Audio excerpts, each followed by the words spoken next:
You are listening to the audiobook of Guardian Angel Academy Year 2 Redemption, written and produced by Tamara Hartheiner.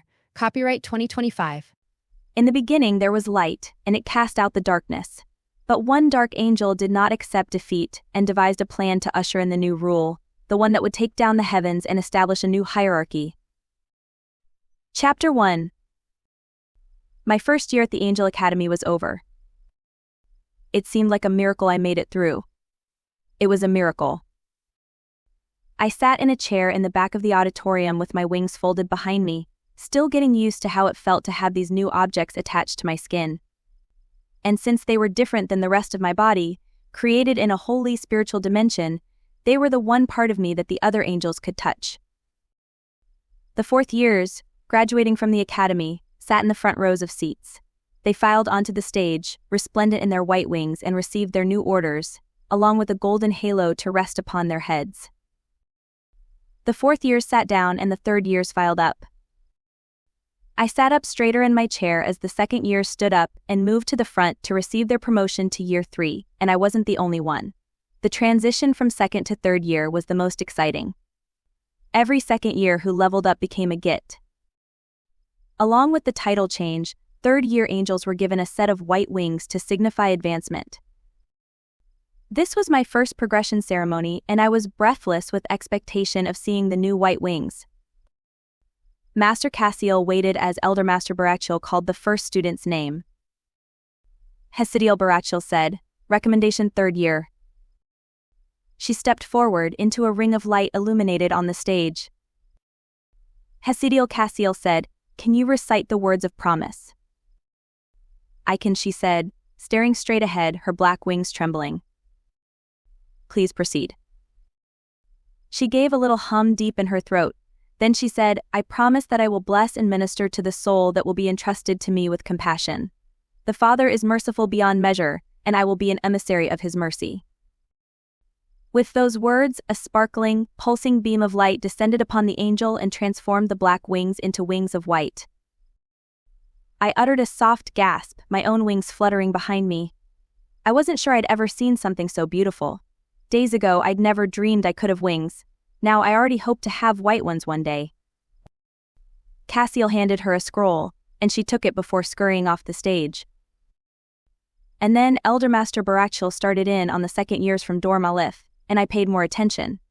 As dormmates we spent more time together. We took our meals together and shared a building. I knew these angels, even though we weren't from the same year. Abaddon. Recommendation third year. The angel stepped forward and recited his words of promise to Master Cassiel, and then he received his wings.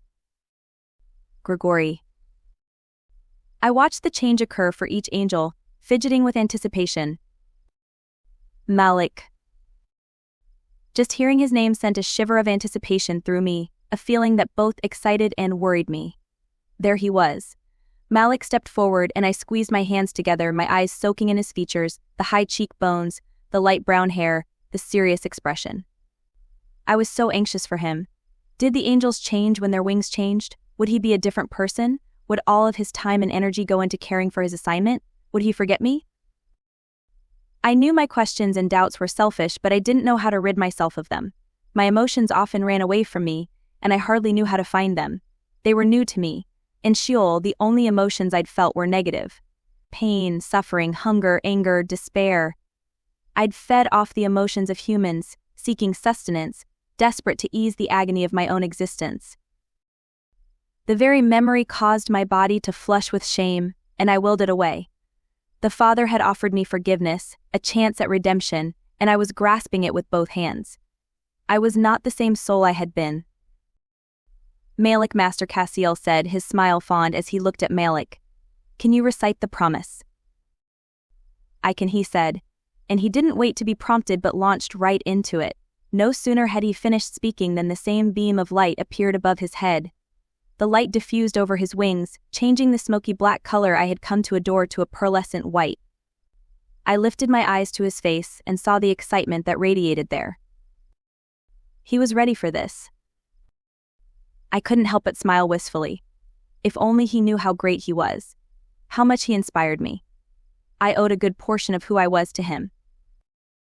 The second years filed off, And now it was our turn, the first years.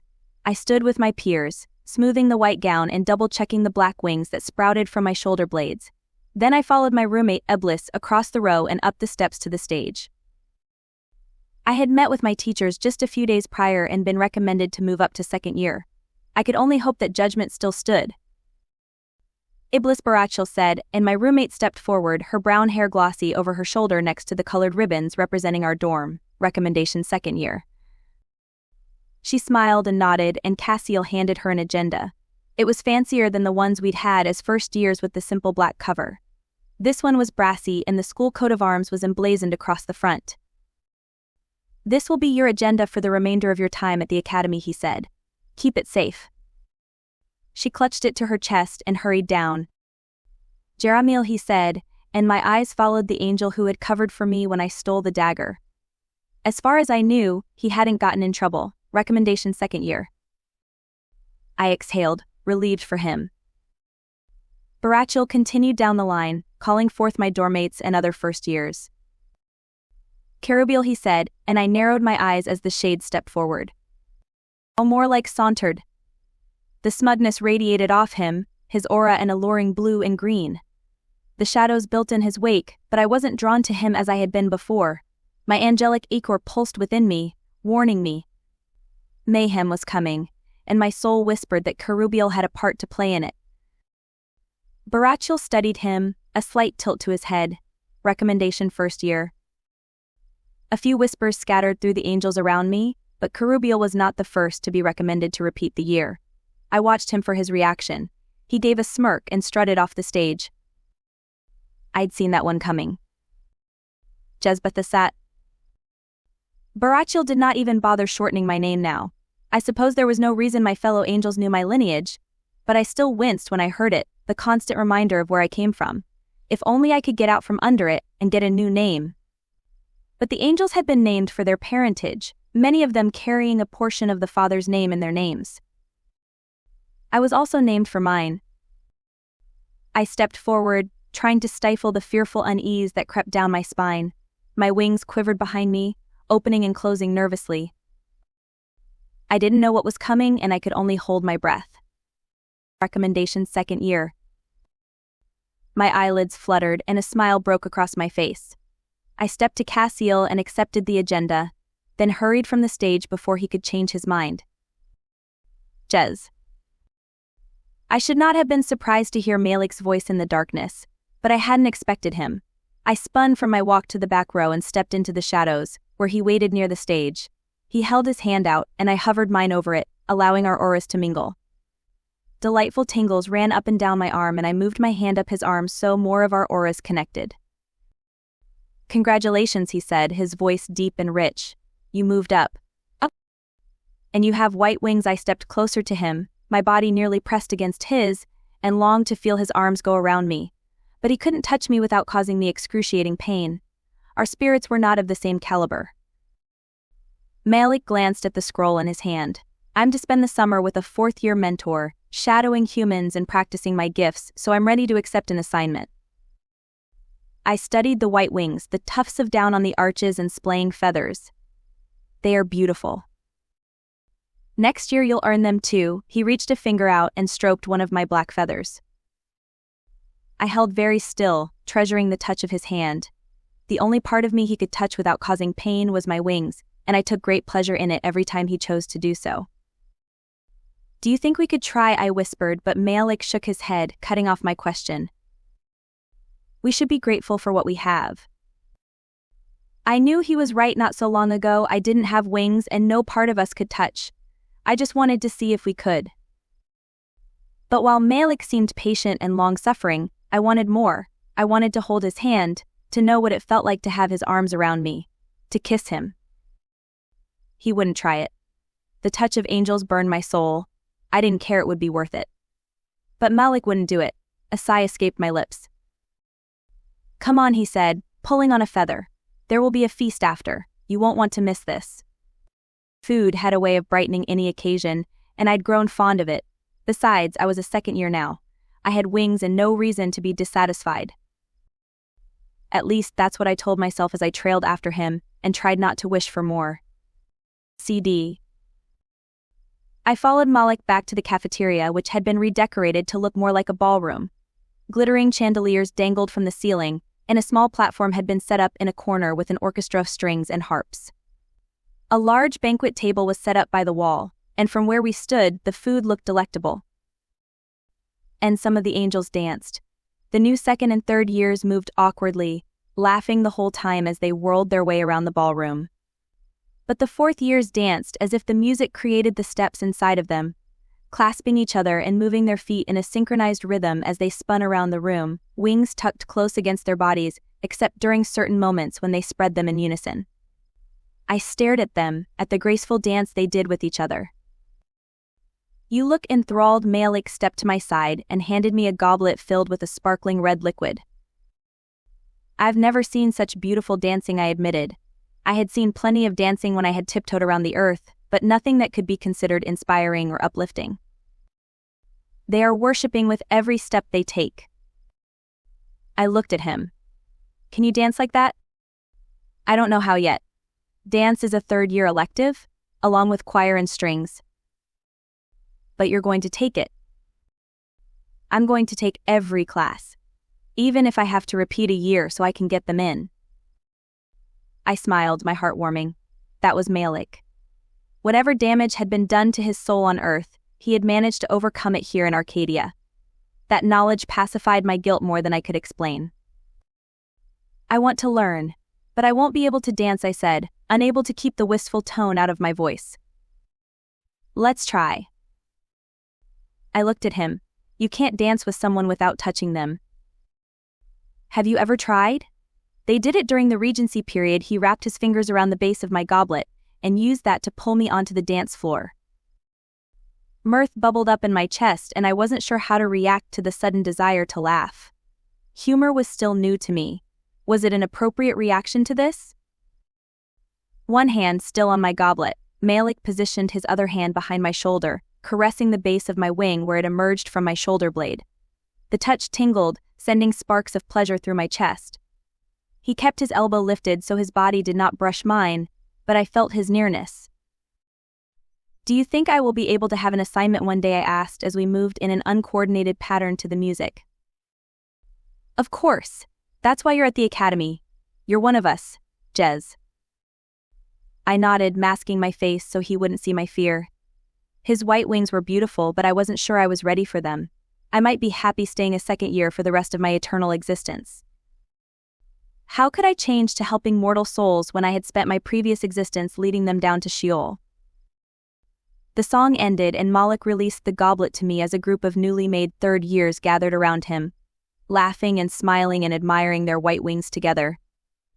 I took the opportunity to slip over to the wall, fighting the urge to withdraw into myself, since that was what came naturally to me. Feeling inconspicuous, I picked up a cream tart and sniffed at the earthly delicacy. "You must feel pretty good about yourself." I stiffened at Kerubiel's voice and turned my head to see the shadow shade approaching me. I regarded him, memories of our last few unpleasant interactions floating through my mind. "Nice wings," he said, sidling up beside me. "Thank you." What did you have to do to get them?" I cocked my head. "What do you mean?" "I mean," he smirked. "We know where you've been sneaking off to. How did you convince them you were trustworthy?" I didn't answer him. He lowered his voice further. "You promised to come get me," he hissed. "You promised to take me with you. But I guess your kind don't keep promises, do they?" That stirred me to respond. "I was protecting you by not taking you. You made a choice for me that wasn't yours to make." His words pricked me. Had I done that? Taken away his choice because I knew it wasn't right. "If you want to go to Sheol, you don't need my help to get there." "Oh, I know. It was your influence I wanted. You have some sway with the beings that dwell there." I narrowed my eyes at his words and turned to regard him. I scanned him, noticing the deepening depths to his shadow. "You've been there, haven't you?" I breathed out. This time it was his turn not to answer, though his grin turned smug. "Someone told Iblis to follow me that night," I said, anger choking my voice. "Someone who knew where I was going. Was that you?" He blinked, and then said very slowly, almost lazily, "I don't know what you're talking about." "I don't believe you," I fired back. "If I'd known you were going that night, I would have gone with you. You didn't tell me the plan." That same lazy smile turned up one corner of his mouth. "It's almost like you don't trust me." Insufferable. How had I ever been attracted to his darkness? No wonder the other angels avoided him. I crossed my arms over my chest, my wings beating in irritation. "At least you're still a year one. You don't deserve to move up." I didn't want to. But I'm sure we'll still have classes together. He reached a hand out as if he was going to touch me, and I jerked away, shooting lasers with my eyes. He laughed and withdrew. "You don't have to be afraid of me, Jez. There's a connection between us. I know you felt it. So quit fighting it. I'll see you later." He drifted away from me, leaving me quite perturbed and slightly rattled. As much as I didn't like it, there was truth to his words. I'd been drawn to him from the beginning. Even now, knowing what he was, a part of me couldn't shake him from my thoughts. Kerubiel had been to Sheol, I was certain of it. Was he the other one Satan had hinted at? The infiltrator who would take my place? As much as I didn't like it, I would need to keep him close. Chapter 2. The next few days were calm and quiet as we adjusted to life without classes. "Where are you off to?" I asked Iblis as I watched her change into earthen clothing, jeans and a tank top, with her academy cardigan over the top. And, of course, her pink shoes. "Shemayim," she said, pulling her long hair to the side and braiding it. "Master Sellafiel told me I could spend a few days with my grandmother." "That will be nice." Right. Shemayim was where the father dwelled. Gas were not allowed to visit Shemayim or Earth during our first year. But the year was over, and we were on break. The archangels were allowing students to go, under escort, to Shemayim if they had a loved one they wished to visit. I'd been looking forward to seeing her since she died 4 years ago. I loved my grandma. Iblis beamed and buttoned her cardigan. "You don't have to wear the school uniform right now," I said. "I know. But I'm proud to be a Georgia, you know. I want Grandma to see I'm at the academy. She'll be so happy for me." For a moment, a cloud crossed her face. "I just wish my mom could see. It would give her a lot of peace." "Can't do that," I said, my voice teasing. "They would mistake you for a ghost." While I kept my voice light, my words held a warning. The spirits who got stuck on Earth were an issue unto themselves, and a department existed in Shemayim devoted to helping them find their way to Gehenna, the transitional sphere for the recently deceased. The stuck spirits caused all kinds of havoc among mortals. Angels were not to visit their family and cause the same sorts of trouble. "No, of course not." Iblis rolled her eyes. "Give me some credit, Jez. Just because I wish my mom could see me doesn't mean I'm going to go breaking rules and make it happen." "Of course not," I said, pretending like it hadn't occurred to me. But I relaxed. Iblis was a rule follower. She and I were as different as night and day. But when she'd been offered the chance for a different roommate, one who wasn't the daughter of Satan or wearing removable chains, she'd elected to stay with me. Some of it was probationary, I knew, but the fact that she gave me a second chance endeared her to me even more. She finished her braid and looked over at me. "What will you do while I'm gone?" "Elder Master Barachil wants me to brush up on my skills. And I might read a little. I'd discovered a bit of a passion for it, now that I could discern meaning from the symbols scrolled across the pages." "What about Malik?" "Malik is gone to Earth. He's learning how to use his gifts among humans." "It would be hard to go back and not be able to visit my family," Iblis said, looking thoughtful. "But I get the rule. How could we concentrate on our assignments if we're worried about our families?" I nodded along as if I understood, but I didn't. The only beings I had ever cared for were here at the academy with me. Well, except my mother. But I would not allow myself to think of her. Iblis' agenda dinged, and she picked it up, opening it to read the message. "Master Sellafiel is waiting for me in the courtyard." She reached over and squeezed the feathers on my right wing, the closest thing we had to a hug or girl handshake or whatever friends did. "I'll see you in a few days." Which meant I might not see her until right before classes started. Time drifted differently here. Hours sometimes taking days and days taking hours. Time as we knew it was rooted in Earth and mortality. The stronger our connection to mortality, the more time reacted as it did on Earth. With her on Shemayim, she might lose track entirely. The archangel would make sure she made it back in time. Have a nice time, I said. Thanks. Let me know what you do all summer. You can still message me, she eyed me. You can change your clothes also, you know, she said, taking in my plaid skirt and button-up shirt. I shrugged. I've never worn earth clothes.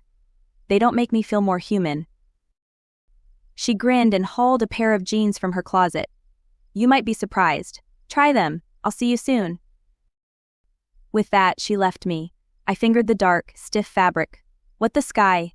I may as well. I hauled my skirt off and pulled the jeans on instead, surprised at how the fabric yielded to the form of my legs.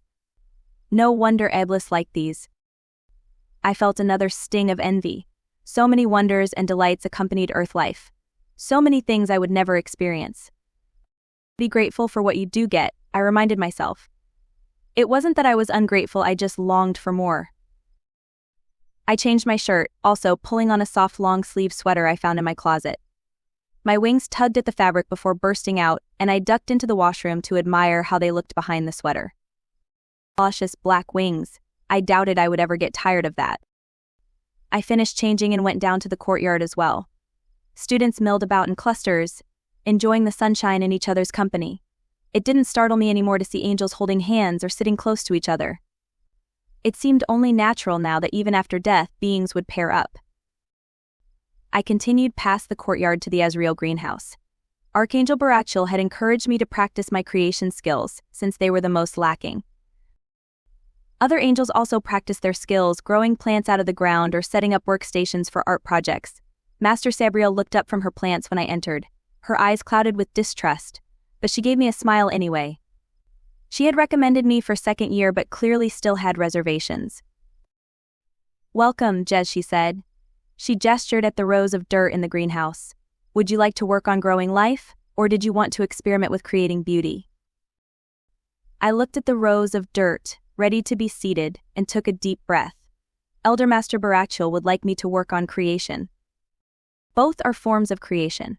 Which would you prefer? I gestured at the dirt. Life, I guess. She crouched in front of a small dirt hill and gestured for me to sit across from her. Would you like my help? I knelt also. I don't know. What do I need to do? I already have a seedling planted here. Can you make it grow? I can try. I placed my hands on the dirt and gathered my energy around me, pulling it up from my soul into the ends of my fingertips, then shoved it into the dirt, directing it toward what I hoped was the seedling. The ground absorbed the energy, flashing with an orange brilliance for a moment before dissipating. I waited for the seed to burst from the ground with tiny green leaves, but nothing happened. Why didn't it work? I asked. Did I not wait long enough? I saw an aura. I know my energy flowed into it. Sabriel nodded. Yes, you did good with that, but did you locate the seedling first? Do you know where you're sending the life force? Oh, my face warmed. No, I didn't think of that. That's okay, the smile she gave me felt more genuine. You're an empathia. Reach into the dirt with your soul and find the seedling. Feel the tiny life pulsing within it. I stared at the ground, but I couldn't see past the black layer of soil in front of me. I dug my fingers in, pinching the rich, moist texture. Find the seedling. I pushed the energy out, imagining my fingers growing, groping through the soil, finding and caressing the seed. There it was. I blinked in surprise at the energy I found. It had an essence. It's alive, I said. Odd. Of course it is, Sabriel laughed. But it has a soul. A spirit, Sabriel corrected. It's a living entity. It's not sentient and has no thinking abilities and thus no soul. But it can feel, I promise you that. For a moment, I let my energy mingle with the seedlings, feeling its tiny desire to fulfill its purpose in life grow, soak up the sunlight and sprout leaves, send forth blossoms and fruit. Such a simple mission. Can you help it? Sabriel asked. I took a deep breath, feeling an unexpected connection to the little plant. I wanted to help it succeed. I wanted to see it flourish. Once again summoning my energy, I directed it toward the seedling. I felt a jolt when they connected. The seedling released its own burst of energy, and then it sent forth little green sprouts which poked up from the soil and trembled in the humid greenhouse air. I pulled my hands back, unexpectedly moved and also tired. It worked. Good job. Master Sabriel wiped her hands on her pants and stood up, studying me. You connected with the plant's spiritual being. That allowed you to keep your eye focused on the task while you directed your energy toward it. I didn't know they're alive. I thought of the plant I'd killed on my first day in creations class, and shame and regret filled me. And then reality set in. How could I be distraught over the death of a plant, a non-sentient being, when I had a hand in bringing about the spiritual, even physical, deaths of hundreds of human beings throughout history? No wonder she didn't trust me. My dark thoughts clouded my vision, and I backed away from the soil, afraid I'd contaminate the little sprout with my darkness. I am sorry, I said, and then I turned around and fled before I could do more harm. The darkness followed me out of the greenhouse, carried me to the skyball pitch, where I stood with my arms wrapped around my torso, glaring at the library tower. I closed my eyes and inhaled. I wanted Malik. As a shade of light, his mere presence calmed me, helped me deal with the evil inside of me. My fingers clenched into fists. I'd made my choice. Why did the darkness still influence me? Jez? Is that you? I opened my eyes, part of me hoping it was Malik but knowing it would not be. I could feel when he was near. I turned around to see Jeremiel approaching, his head tilted to the side, blonde curls framing his bronze skin. It's me, I confirmed. He gave a smile. You're harder to pick out of a crowd now that you have wings. His wings flapped, and he flew upward before sitting on one of the seats on the platform bleachers that surrounded the skyball pitch. You can fly already, I looked up at him, but I couldn't fly, as most first and second years hadn't learned the skill yet. These wings of mine didn't do that. I'd have to take the stairs winding around the back. I've been practicing, he said when I reached him. I like these wings, he said it with a wistful fondness in his voice. I moved to sit beside him. Iblis went to Shemayim. I know. You didn't want to go with her, though neither had told me. I'd noticed how the two of them had gotten closer in the last few months of school. I kept quiet about it, not sure if either of them was aware. I had to admit Iblis was good for him. He'd been less caustic, more open, happier since they'd gotten close. She didn't ask me to. She went to see her grandmother. Probably a private visit. I bet she'll find lots of family members there. Don't you want to go? He shook his head. The only people I'm concerned with are still on Earth, and the archangels won't let me go there. The bitterness crept into his tone again, and I shifted uncomfortably. Jeremiel left himself open to manipulation. He was the other one I'd intended to deliver to Hasatan because I knew his desire to help his family was a weakness. Weaknesses led to bargains, but bargains were one-sided, always. Every moral story and fable told about what happened to those who made deals with the devil. Yet mortals and angels alike continued to do it. I had even fallen for it. Didn't they assign guardians to your family, I asked. They said they did, but I don't trust them. Guardians are weak, they won't interfere if something bad's happening. All the stupid free will stuff. Yes, they will, I said. That's why we're learning how to protect and defend, how to summon the elements. So we can protect our assignments. He gave me a long-suffering look. Just go ahead and believe that. You'll learn otherwise when you get an assignment. Our job is to watch and make sure everything plays out according to heaven's plan. Only if it's not do we intervene. We're not helping. There was truth in his words, and yet it didn't sit right with me. I frowned. What was the point to the academy and our education then? You don't have to stay, you know, I said. You can leave the academy anytime you want. Why don't you? I will, he said. But I'm not done mastering my gifts yet. When I am, I'm going back to Earth. I'll protect my family myself. Jeremiel, you can't, I said, feeling a rush of concern for the other angel. What are they going to do to me? Take my wings. Make me a fallen because I love my family too much. Let them. But you would never be able to return. You couldn't come back to Arcadia or go to Shemayim. Jeremiel turned his blue eyes on me as I spoke, and my voice trailed off. He didn't want to come back to Arcadia or Shemayim. He would live out eternity on Earth as a fallen if it meant helping his family. I tried one more tactic. They won't live forever. Someday they'll die and pass on, and you'd be stuck there without them. I don't care, he said. As long as they're protected during their Earth life. What about Iblis, I said, taking a chance that she meant more to him than he let on. He blinked, considering. Maybe she'll come with me. More arguments floated to the tip of my tongue, but I swallowed them back. Jeremiel wasn't thinking logically. Earth life passed in a blink of an eye, and it could be unpleasant, but the life that came after was what mattered. I would talk to Iblis about him when she returned. She'd be able to make Jeremiel see reason. CD.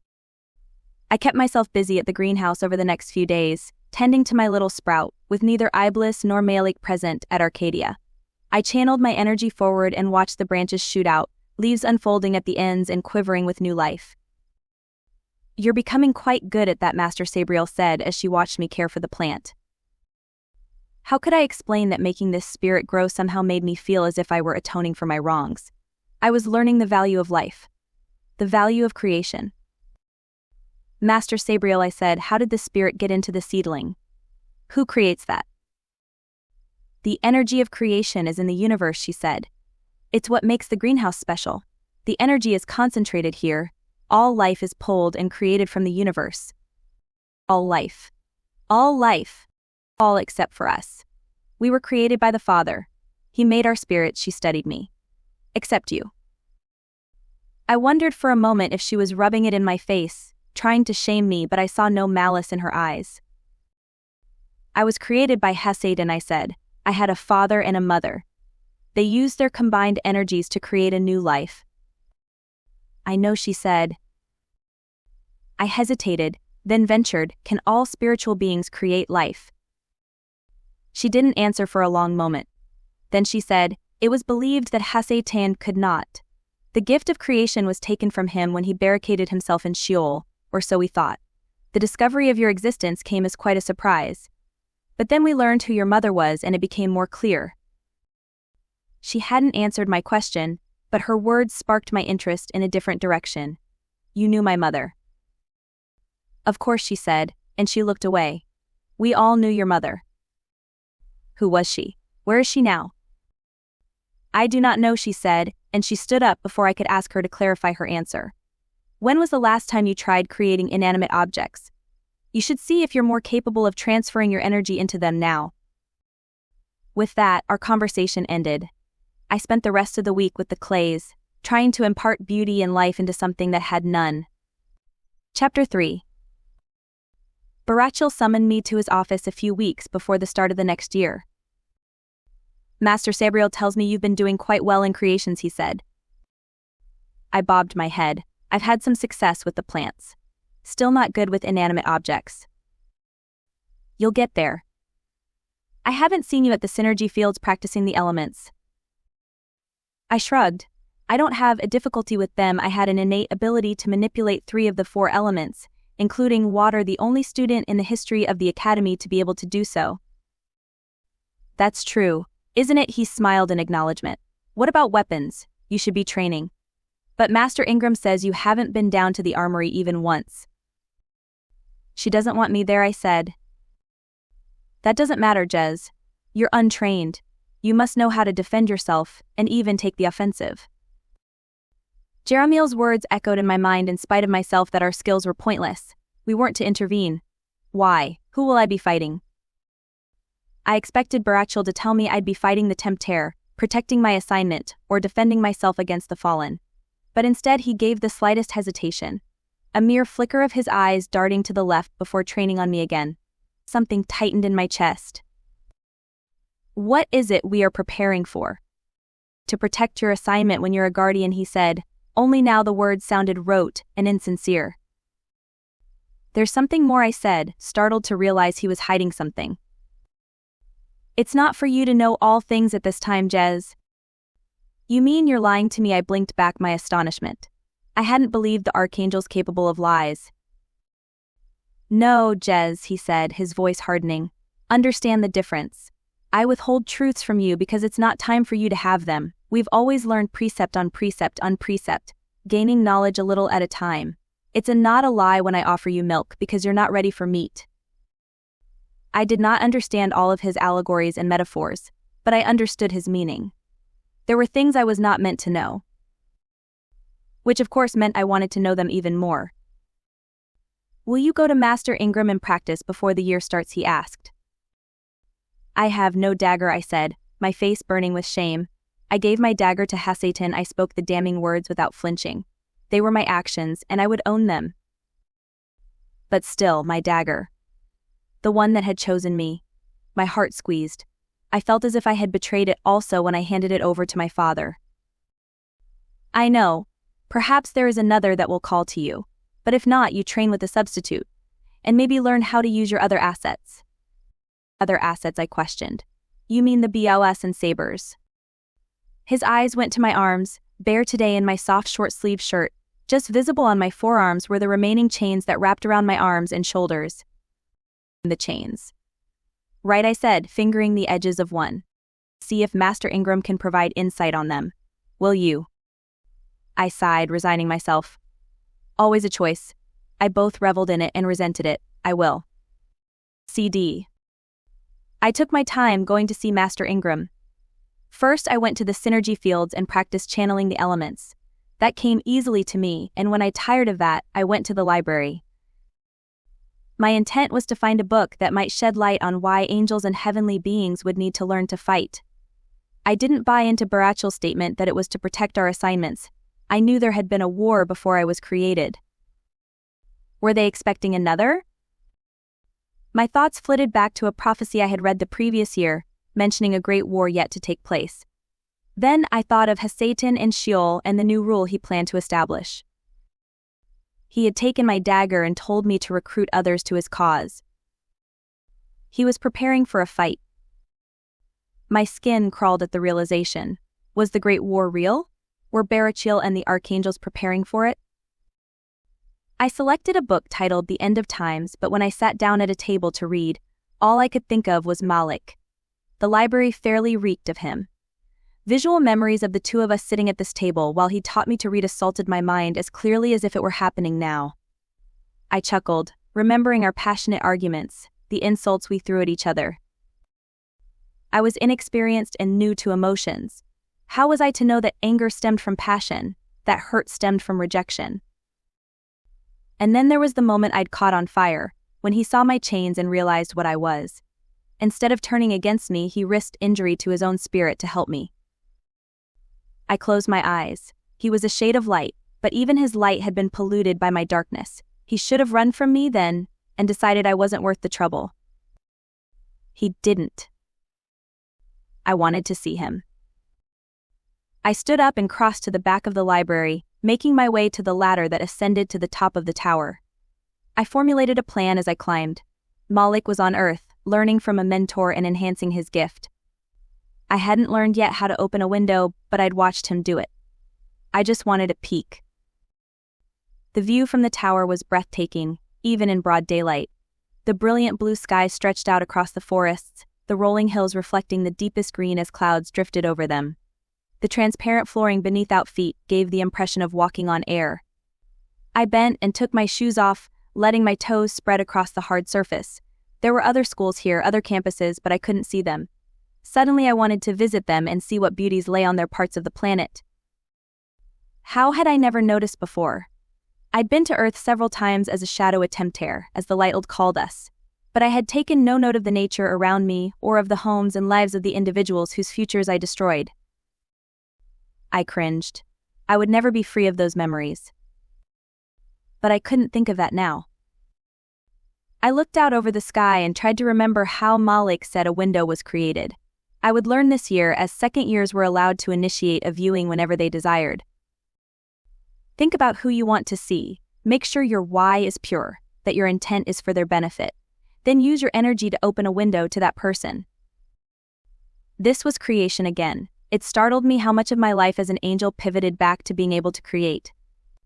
I concentrated, picturing Malik as I'd last seen him, dressed in the clothes of a mortal, in jeans and a casual short-sleeved shirt like I wore now, resplendent white wings folded behind him. Did I want to see him for his benefit? It was for mine, but it also benefited him, I reasoned. We were connected. The better I was, the better he was. I placed my palms across from each other as I remembered him doing and called up my energy. It gathered at the tips of my fingers in little glowing balls. I felt it pull up from my core. The energy pulsed between my palms, creating a miniature lightning storm. What came next? I pushed the energy outward, trying to create a conduit from me to Malik. A tiny pinprick appeared in the blue sky, and my heart jumped in excitement. I sent more energy that way, willing the pinprick to open. It spiraled outward, becoming the size of a grapefruit. This was draining me. My feet felt cold where I stood, and the chill raced upward along my body. I needed more energy, but I couldn't pull it from myself. I tried to pull it from the universe, the energy that Sabriel said was there, ready to be used for creation. But nothing happened, and then I dropped my arm, too spent to keep trying. I sighed. Hopefully Malik would return soon, and then I would see him. CD. I stalled another 2 days before giving in to the guilt and making my way to the Uriel Armory. While campus was less crowded than usual, it was far from empty, so I shouldn't have been surprised to step into the armory and find students sparring. But I was. Somehow I'd expected to find Master Ingram alone. As it was, I didn't see her. Dara called out to me as I stepped toward the wall of daggers. Jez, she said, smiling. Her jet black hair was the same length as it had been the previous year, which was only natural, since she had dyed with it, that style, and probably wasn't aware she could alter her appearance. I wasn't sure she'd ever smiled at me before, but since getting my wings and moving up to second year, my peers accepted me more than they had the previous year. Want to spar together. She held a dagger in her hand, the blue frost on the blade indicating the safety was on. For all their talk about trust, the archangels weren't leaving it to chance. Students could handle the daggers without safeties only under master supervision. Just in case someone like me came along. Sure, I said. Where are the daggers? She sheathed the weapon. You don't need a dagger for sparring. Sparring would require hand-to-hand combat. Tactile contact. I couldn't do that. I'd rather learn how to handle a weapon. We can practice blade throwing, then. The stars are here. She led me over to a barrel with sharp pointed stars, all blue and safe. The stars were an excellent weapon. They would dispatch a tempter upon contact though. Unlike the daggers, they could only injure a fallen and not dispatch it. I selected one. Don't touch me, I warned her as she clutched 3 throwing stars. I won't. I know about your touching aversion, she said with a laugh. My face warmed. So news traveled. At least she didn't seem to know why I couldn't touch anyone. She studied the targets in front of us, then reared back and threw her star. It cluttered to the floor several feet in front of the target. Oof, she made a face. And that's why I'm here, I can't hit the target to save my life. Good thing it's not your life you'll need to save, I said, standing beside her and lunging back in preparation for my own throw. But my questions were back. Guardians were required to have daggers on them to send Tempter and Fallen back to Sheol. But that was a defensive maneuver saved for when there were no other options. Why were we practicing throwing stars? This was an offensive maneuver. I stepped back and readied my weapon, then threw it with all my might. It would have hit the target too, if Master Ingram hadn't stepped in front of it at that moment. Her arm shot out, shielding herself from the blade.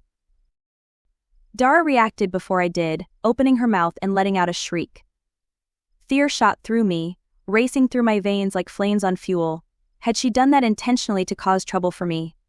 What would Master Barachel say when he learned I'd thrown a star at Master Ingram? But then I realized she held the star in her hand. My shoulders sagged with relief. She hadn't blocked the blade, she'd intercepted it. My relief was quickly followed by anger. Hey, what are you doing? She ignored my question and looked at Dara. I'll practice with her, Dara.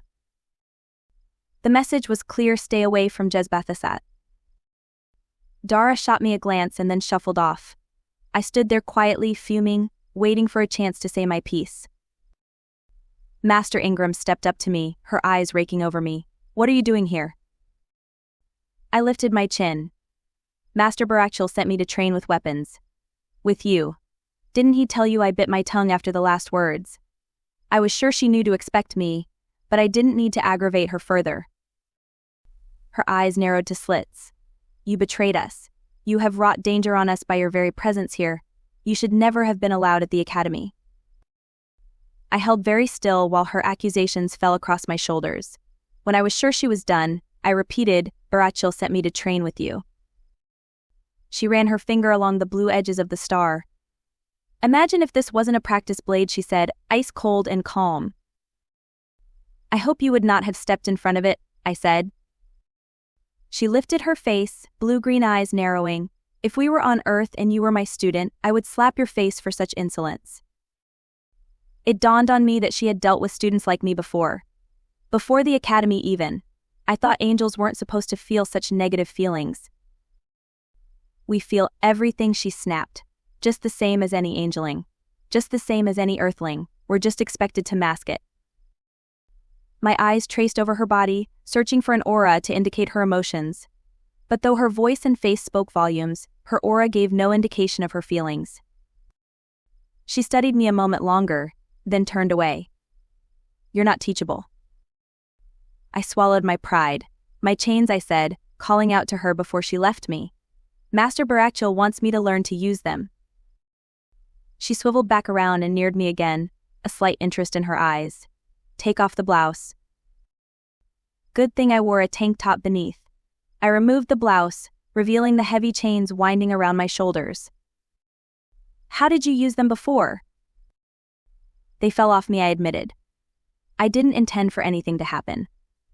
Only after I saw one on the ground did I pick it up and use it. These are the only two that remain. I'm not tethered to Sheol anymore. Perhaps not with a chain, she said. I didn't bother arguing with her. It wasn't like my words were winning me any points. Try pulling it off. I stuck my fingers around the chain and pulled. I poked my fingernail at the skin, trying to dig beneath the tattoo, but the metal seemed a part of my body, a drawing of something real rather than an actual object. It's inanimate, you command it. Use your energy to pull it from you. Like the other elements. I could control this. I summoned the strength up from my core, feeling the heat gather in my fingers. Then I directed it at the chain. I thought I felt the metal warm on the surface of my skin, but when I tried to pry it off, it was stuck solid. She shrugged. I don't know. Looks like you won't be able to use it. But there must be a way. And I don't know what it is. You're an unusual case, and I don't know whether you're the key or the beast, so figure it out on your own. With that, she stalked away from me, leaving me to blink after her in confusion. What the heck was she talking about? CD. Iblis returned that evening. She found me in the cafeteria and plopped herself down beside me and Dara, propping her chin up in her hands and grinning at us, her wings opening and closing like a content butterfly. A few days, I said, wishing I could strangle her and hug her at the same time. A few days. I lost track of time, she said, her eyes glittering. That's how it was when I went to visit my Aunt Dura said. It's amazing, Jez Iblis said. Shemayim is everything we ever imagined it would be, and so much more. I didn't know how to imagine Shemayim, so that meant nothing to me. How was your grandmother? Fantastic. She was with my grandfather, who I didn't remember because he died when I was little. But when I saw him, it was like I remembered every moment when he was in my life. When I was a baby and he held me, and when I played blocks and he helped me make my tower taller. And one time after he died and I was crying alone in my room, and he came to me in angel form and sat with me. And I loved him so much, Jez, the tears welled up in her eyes, happiness overflowing. What did they look like? Dara asked, cutting a strawberry. The redness of the berry called to me, and I snatched a piece after she cut it. Hey, she said, and I grinned as I put it in my mouth. Iblis' eyes flicked between us. Well, at first my grandmother looked the way I remembered her. But we went into her house and sat down to eat cake, and as we sat there talking, she changed. When I looked at her again, she was a young woman. But here's the odd thing that didn't seem strange to me. I was like, oh yeah. That's what Grandma looks like, and Grandpa too. Dara nodded. It was the same thing with my aunt. It's because first they appear to you the way you remembered them on Earth. And then, they return to their true selves and you recognize them because that's what they looked like to you before you were born. The male voice cut into our conversation from behind us, and I gasped, wondering how I hadn't noticed him come in. I jumped up and whirled around. Malik. Bye. Chapter 4. I quivered as I stood near Malik, my whole body aching to throw my arms around him and feel him against me. Hi, he said, giving me a smile that melted me inside.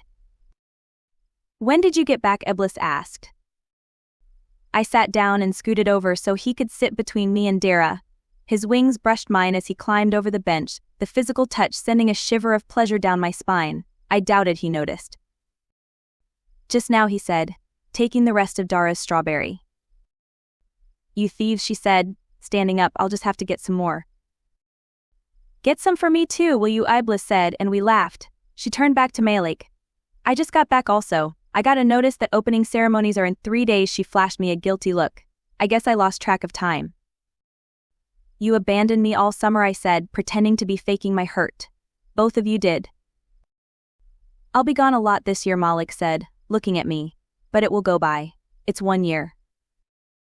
I'm back now, Iblis said. We're roommates. You'll be so sick of me by the time we graduate from the academy. Skyball tryouts, Grigory, another 3rd year and Malik's friend, said, joining us. They're in 5 days.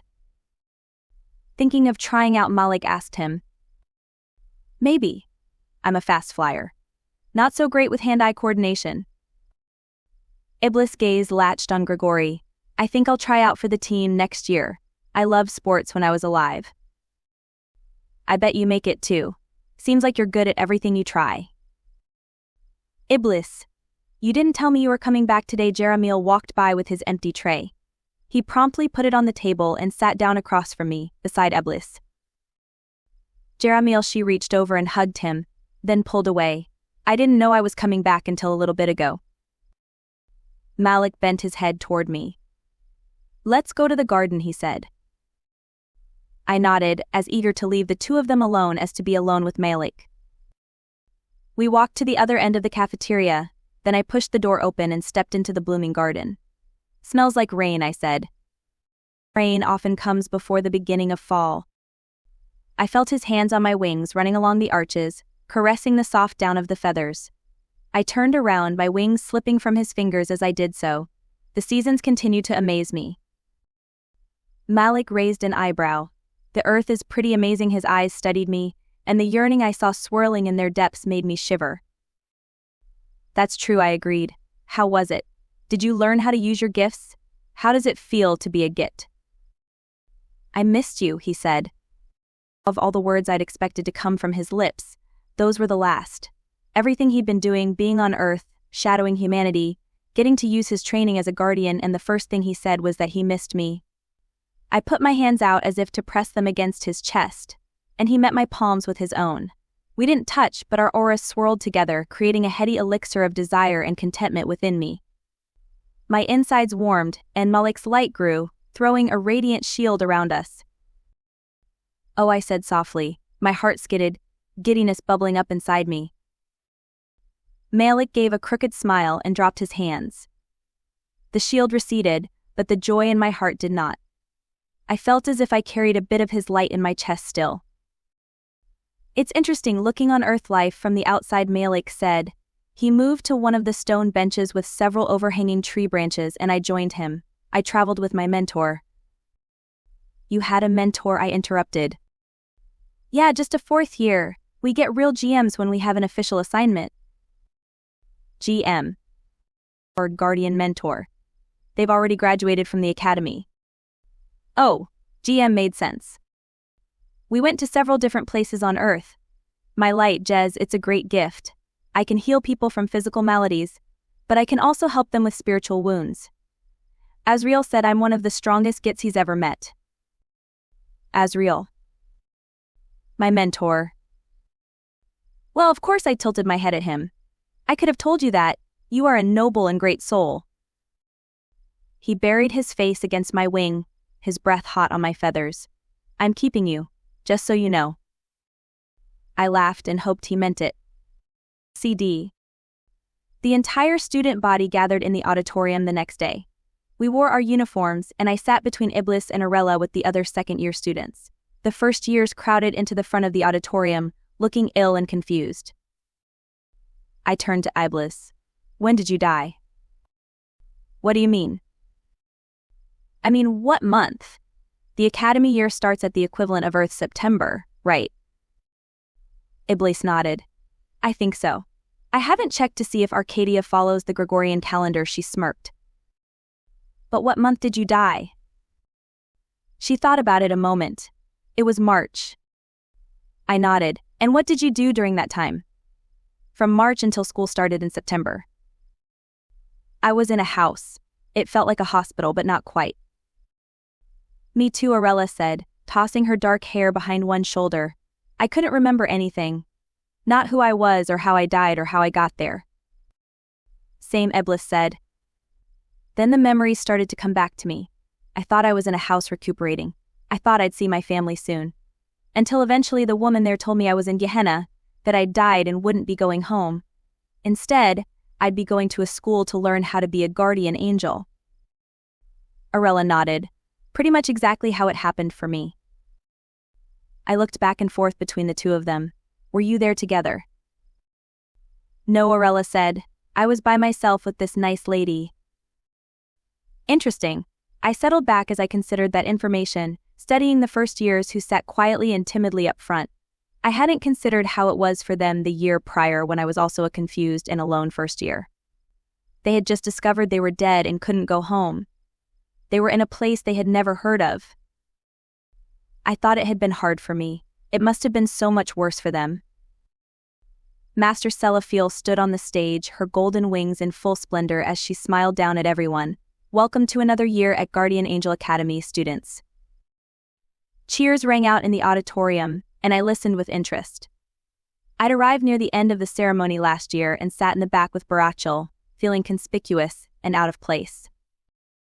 We especially welcome our first-year students. We look forward to making you feel at home here at the Academy. Now to announce our new dorm leaders. For those of you who don't know, our levels are broken into two groups, Guardian Apprentices and Guardians in Training. First and second years are GAS, and we have a dorm leader over each dorm. Third and fourth years are GITS, and they also have their own dorm leaders. There were 3 dorms on campus, Hest, Aleph, and Emet, each one housing boys on one side and girls on the other. As dorm mates, we had our classes together and ate our meals together. Iblis and I were in the Aleph dorm. Dorm leaders, when I call your name, please come to the stage so your dorm can recognize you.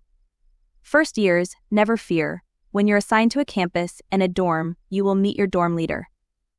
For the Emet dorm over the GAS is Ophaniel. The Emet students cheered, and a black-haired boy with white wings stood up and made his way to the stage. For the Aleph dorm over GAS is Iblis. Iblis. I swiveled to my roommate. Malik is not our dorm leader anymore. I don't know, I guess not. She pushed out of the chair and made her way to the stage, where we clapped our approval. I clapped along, my mind scurrying to put the pieces together. So Malik had been announced dorm leader only days before I met him. What a surprise it must have been to him, since he'd repeated his first year 3 times. Iblis was dorm leader. That would take getting used to. I didn't listen as the leaders for Hes were called, but leaned close to Iblis when she returned. Did you have any idea? I asked. None. Her agenda beeped, and she pulled it from her bag. We carried them with us always, as besides having our daily schedule, they were communication devices between angels. She opened the agenda, and a list scrolled across the screen. What is it? I asked. A list of second-year students in our dorm. I fell silent as Sellafiel resumed talking, but the moment we stepped outside, our dorm mates pounced on Iblis. Did you know? Dara exclaimed. Iblis shook her head, her cheeks pink. I had no idea. I don't know what I'm supposed to do. Tutor the difficult first years, I teased. Congratulations, Iblis. Grigori, a third-year student, said, coming over and offering his hand. Elder Master Barachil doesn't make mistakes when choosing dorm leads. Her face flushed red. Thanks. Malik joined us, sliding a hand up my wing in a way that felt both intimate and gentle. My face warmed and I tilted my head to see him without shifting my position. You'll do great, Iblis, he said, smiling at her, all without removing his hand. His fingers stroked my quills, connecting with the fragile skin that held the feathers in place. Little shivers of delight whispered over my shoulders.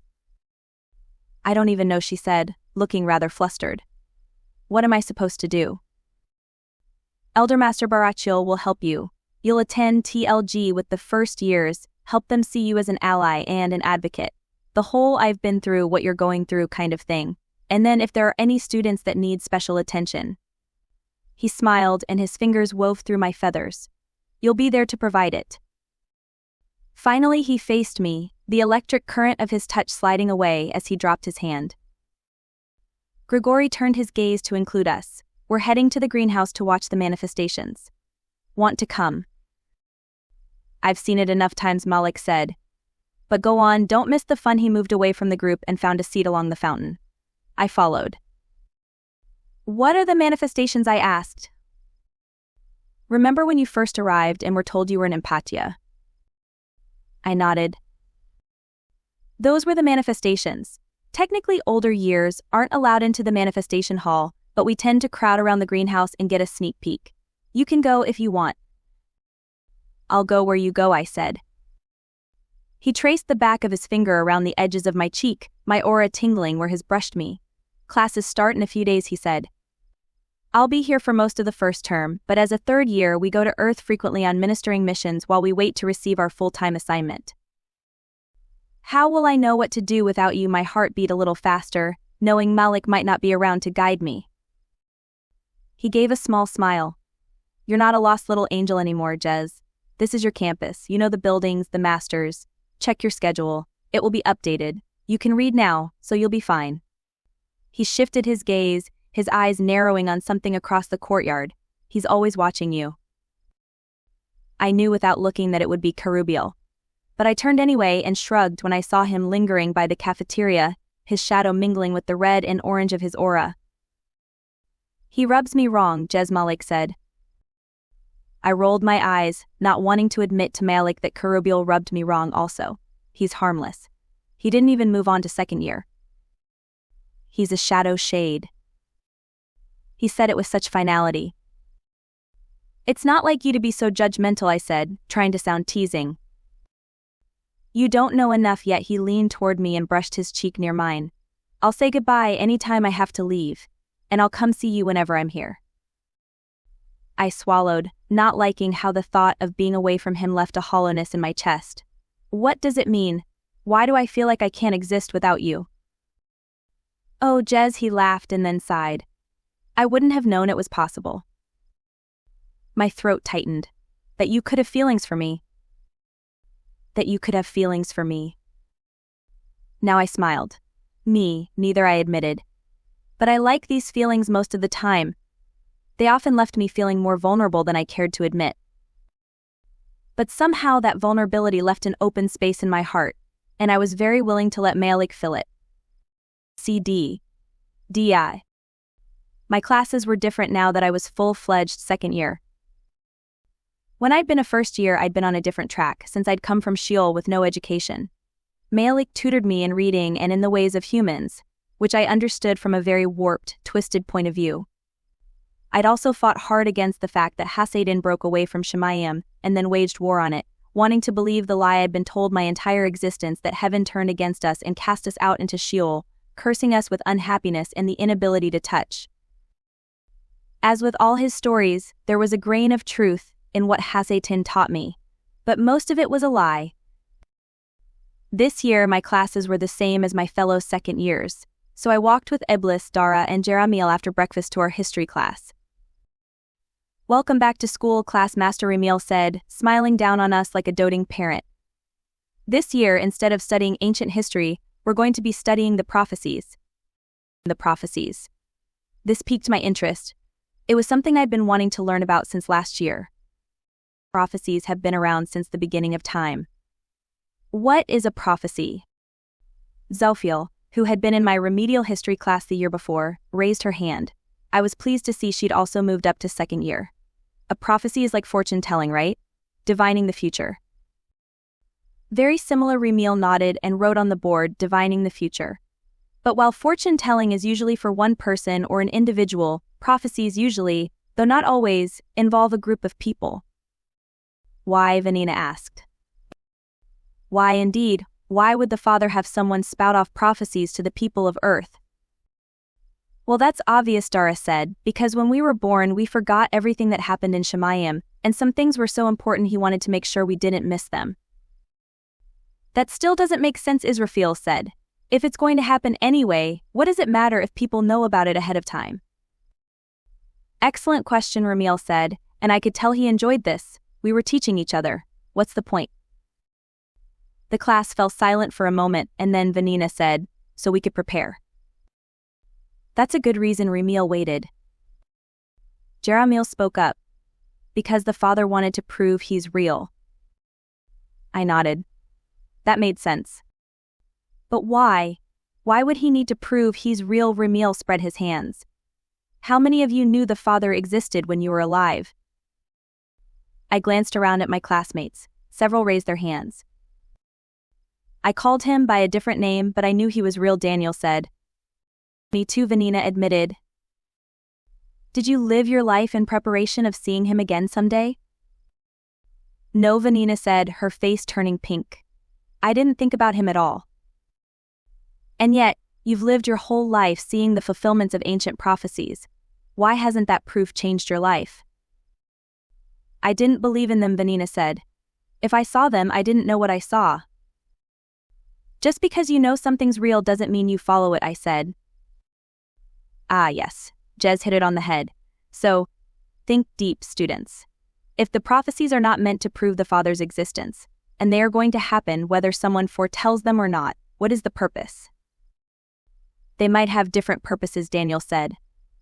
I learned that prophecies were a way for God to call people to repentance, to give them a second chance to do the right thing. It might strike them with fear when they see it happen. But a prophecy might also be a reward to a believer.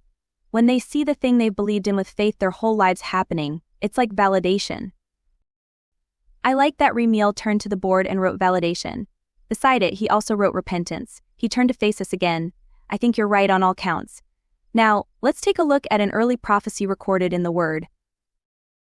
The whiteboard behind him changed, and a sentence appeared in glowing blue letters. I held my breath.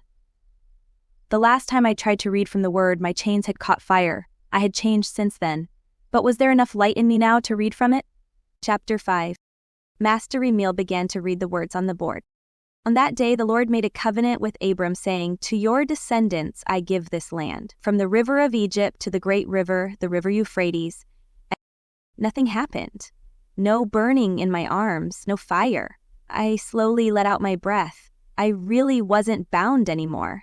I could study the holy word without feeling the burn of impurity. Let's analyze this. Ramil waved his hand, and the words moved to the side of the board. Who did the action here? The Lord, Arella said. To who? Abram, Daniel said. And what did the Lord do? Made a promise, Zophiel said. A promise? Yes, a promise, Ramil. Wrote her words down. He promised something to Abram. What? The land, I said. All of it, from one river to another river. Who wrote this promise down? We fell silent. Was it Abram? He was the one who heard it. Moses. And how did Moses know? Because Abram told his children, and they told their children, and they told their children. Exactly. Why would he do that? Daniel struggled for a moment, then said, so that no one would forget all of that land would someday belong to them. Very good. Now, here is the big question. If this prophecy were to come true, what would it mean? Silence reigned while we considered the intricate question. It would mean the Lord fulfilled his promise, Iblis said. And Abram would have what? Lots of land, Leke said, and we laughed. Ramil smiled also. And if it were to not come true? The class fell dead quiet. Israfil furrowed his brow. If the Lord doesn't keep his promises? Or maybe that Abram didn't keep his, Dara said. Well, that we don't understand what the prophecy means, Arella said. Did it come true? Vanina asked. Ramil looked at Daniel. I looked at him too. Surprised, Ramil would turn to a student for the answer. I believe so, yes, Daniel said.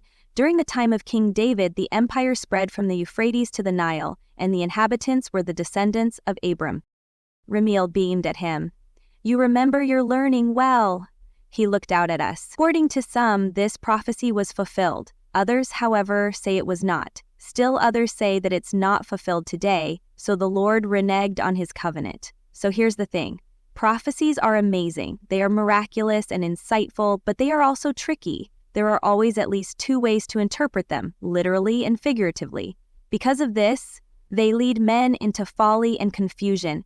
Someone expecting a literal fulfillment will feel let down if they don't perceive it to occur, while the figurative fulfillment might evade our notice completely if we never understood the prophecy. Not even as angels do we always understand.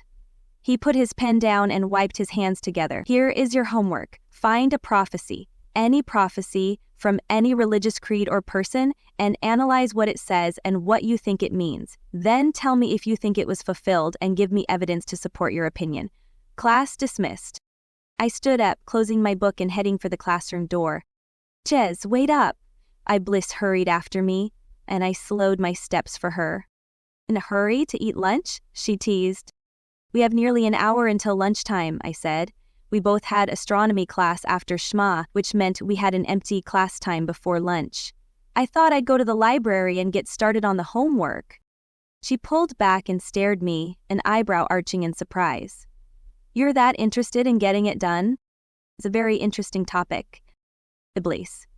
Jerahimiel caught up to us, looping his finger through the waistline of her skirt, a gesture which did not go unnoticed. A couple of us are going out to the skyball pitch. Want to come? How are we doing out there? Practicing flying, he grinned mischievously. Students were not allowed to fly on campus except for one place, the skyball pitch, and I'd never done any practicing since I hadn't had wings until a few months ago. She looked from him to me, chewing on her lower lip. That sounds way more fun than following me to the library, I said. I'll see you at lunch. She smiled. Okay, see you. She hurried after him. I felt a splash of envy, but not because I wanted to be running along with her and Jerahimiel, only because Jerahimiel could so casually touch her. I wanted desperately to believe if I had existed before the First War, I would have been a light lid. But perhaps it was better, I never know. I found the book I was looking for in the library right away, a big thick book full of prophecies regarding several of the prominent religions on Earth. I bounced with excitement in my chair because last year I hadn't been capable of reading it. The prophecies were a well-kept secret, one I knew Hasatan would give his right hand to get a hold of. He wanted to know what was expected to happen, especially as he prepared to launch his new rule. Of course he knew some of them. Some of the prophecies were rumored around Shamayim before the First War, before Hasatan was banished to Sheol. I was only here because of a prophecy, one that led him to believe I would provide him an access point to Shamayim and bring about the new rule. My mind cast back to the dagger I'd stolen from the academy, the one I'd given him, and I could only pray I had not already fulfilled that prophecy. I flipped to the back of the book. I figured the majority of my classmates would also use this book and they would start in the beginning, so I went to the end. I scanned the verses of the first page I turned to, pausing at the bottom. The mystery of the 7 stars which thou sawest in my right hand, and the 7 golden candlesticks. The 7 stars are the angels of the 7 churches, and the 7 candlesticks which thou sawest are the 7 churches.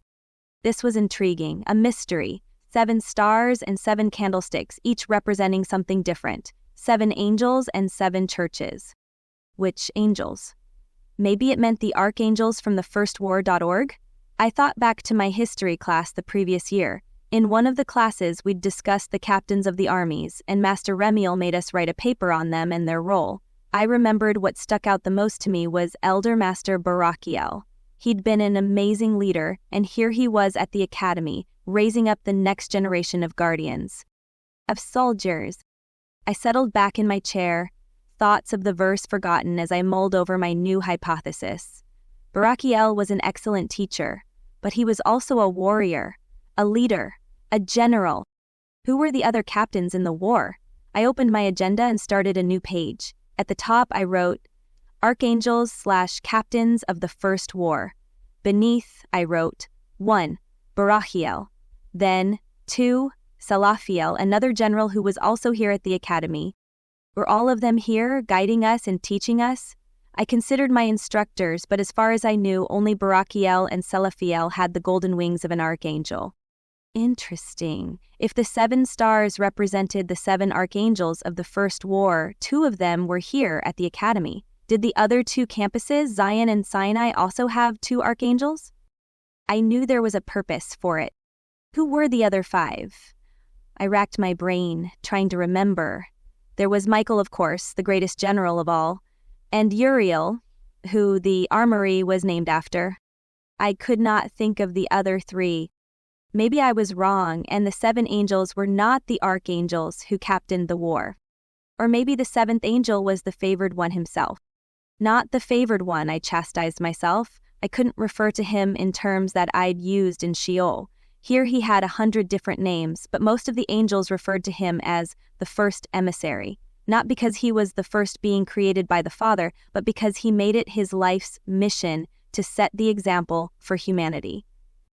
And the 7 churches. If this was literal, it could mean the early churches in the land, but if it was figurative, 7 churches could represent something else entirely, which meant the candlesticks could stand for churches, which could stand for countries, continents, religions. I had enough to write my paper on the 7 stars, even if I couldn't say for sure what the prophecy meant. I analyzed the beginning as Master Remiel had requested. I concluded, with supporting evidence, that the prophecy had already been fulfilled in the construction of religious buildings across the face of the earth. Of course, I wrote at the end, that is only if we are interpreting this from a more literal point of view. If figurative, then this prophecy becomes an algebraic expression with missing variables, and we can't imagine the outcome without those variables. I settled back, satisfied with my paper. But my thirst to understand the ancient prophecies wasn't nearly satiated. The bliss found me before I could dive in deeper.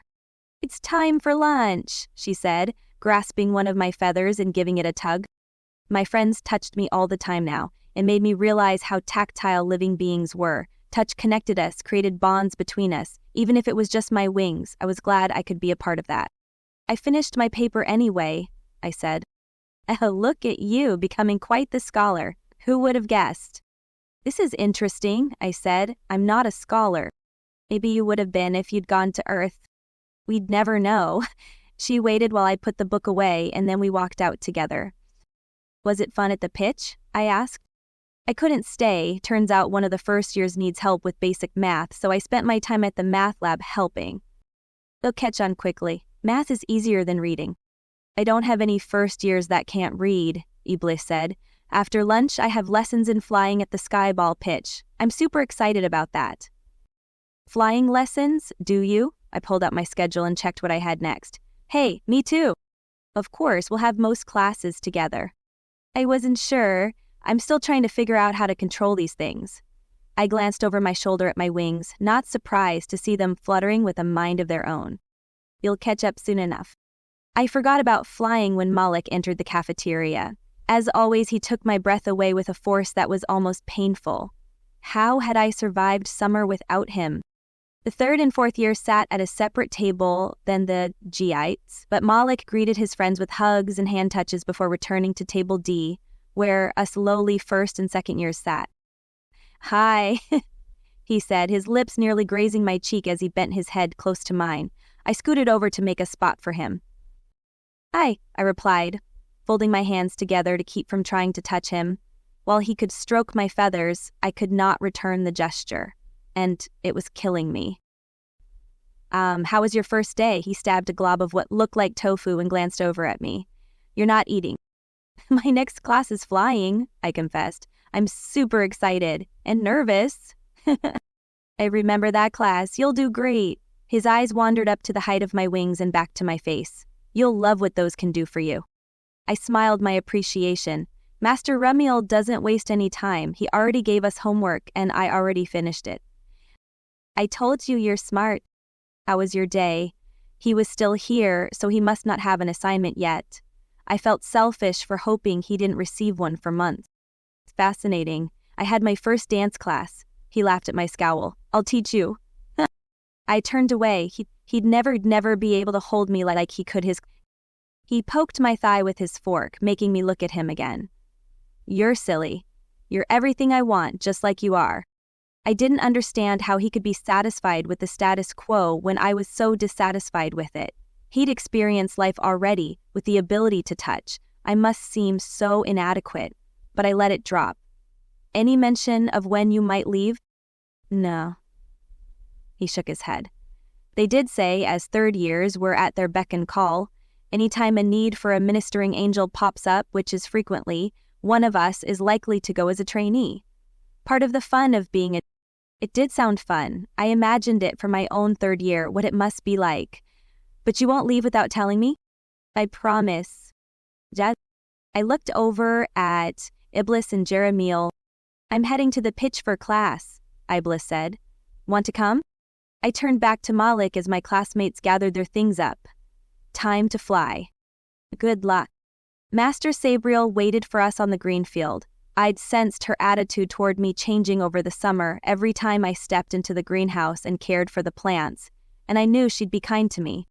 Welcome to Lessons in Flying, second years, she said, her face creasing into a smile. Ooh, Leke shouted. I know you're ready to take to the skies and make good use of those glorious wings you received when you died. But first, we have to work on a few basic skills. This met with groans and murmurs, and she lifted a hand. Many of you have these skills already, but we're going to hone them.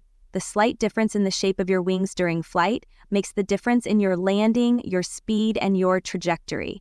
But you can't make that difference if you haven't learned to control your wings. So let's master our wings first. No flying today? Arella asked. Sabriel shook her head. No flying today. The groans repeated themselves, and she chuckled. Not to worry, angelings, you'll be flying soon enough. Now, spread out in a row in front of me. Give each other enough space that your wings won't touch the person next to you. We moved down the field, glancing from left to right to make sure we weren't too close to each other. Now spread those wings as far as they will go. Spread, I told my wings, envisioning them as if they were another pair of arms and I wanted to hold them out wide. I felt them tremble and fluff a bit in response, but they didn't open. Was I the only one having trouble? Master Sabriel stopped in front of Israfil, her voice too soft to overhear as she spoke with him. He had managed to get one wing open, but the other didn't want to go. That was still better than me. I concentrated, trying to tuck the wings in behind my body, and then urging them to open wide. For one magnificent moment, they opened, and then they flapped together twice, nearly lifting me from the ground, before closing again behind my shoulder blades. Heaven's throne, did they have a mind of their own?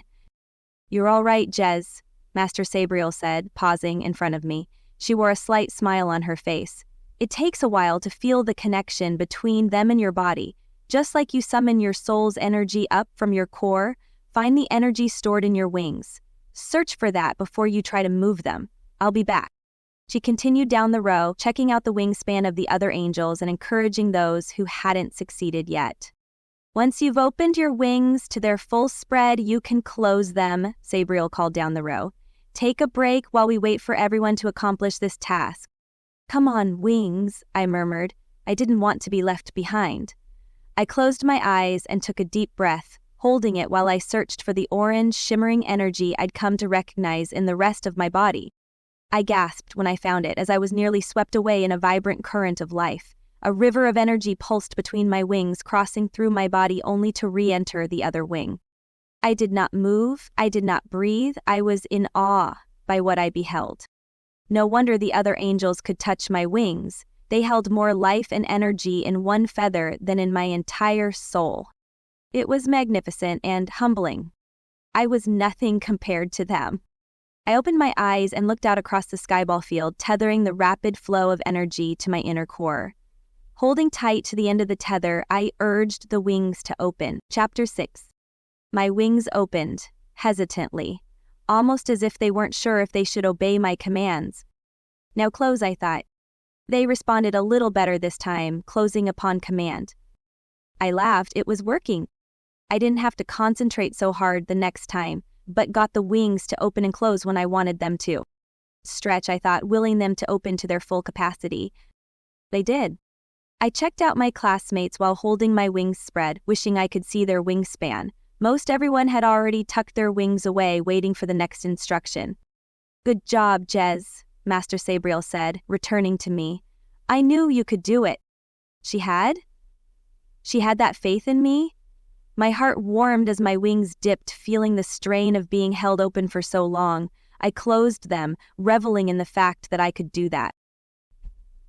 As you can see, Sabriel said, addressing the class again, once you've learned how to control your wings, it becomes second nature. Soon, it will be as easy as waving a hand or wiggling a toe. Now, stretch forth your right wing only and dip it toward the ground like so.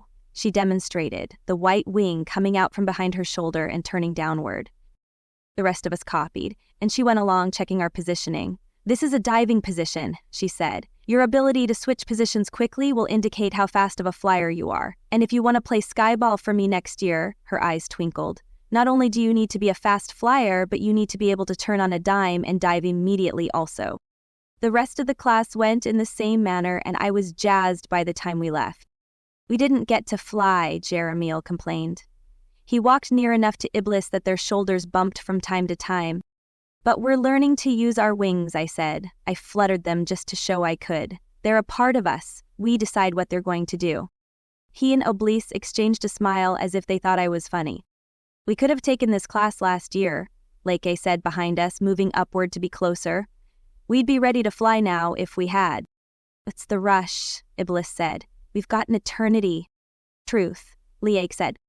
Jeremiel kept quiet, and I wondered what went through his head. Was he thinking about his planned sacrifice?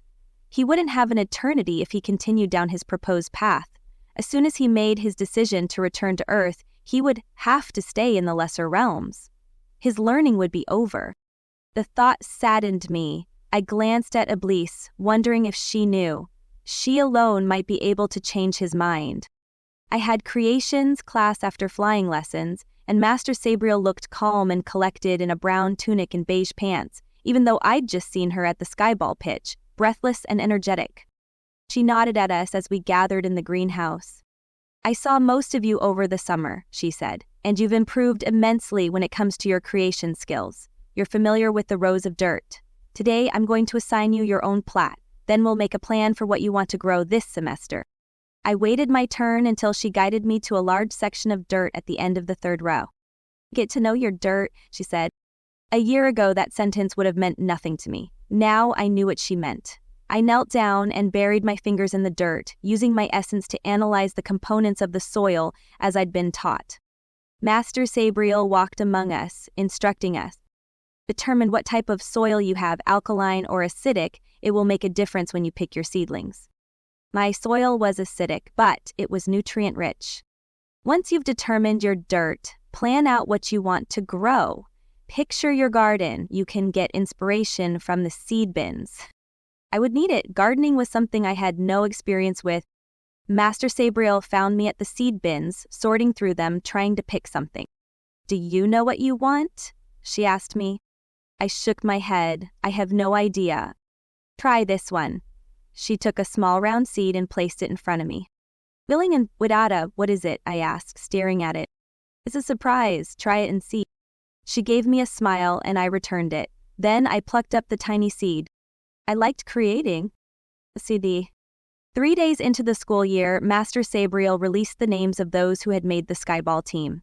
I had no part in this, but I felt an odd anticipation as I pulled the list up on my agenda and scanned the names.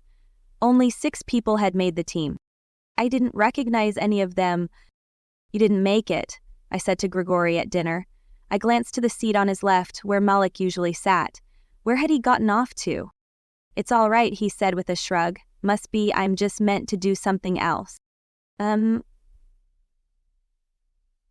I've seen you fly, Iblis said. Her hand closed around Jeremiel's under the table. You're crazy fast. I guess I just wasn't so good at throwing the ball, Grigori said. I studied his aura, trying to read the emotions. Are you sad? It's really okay, he said.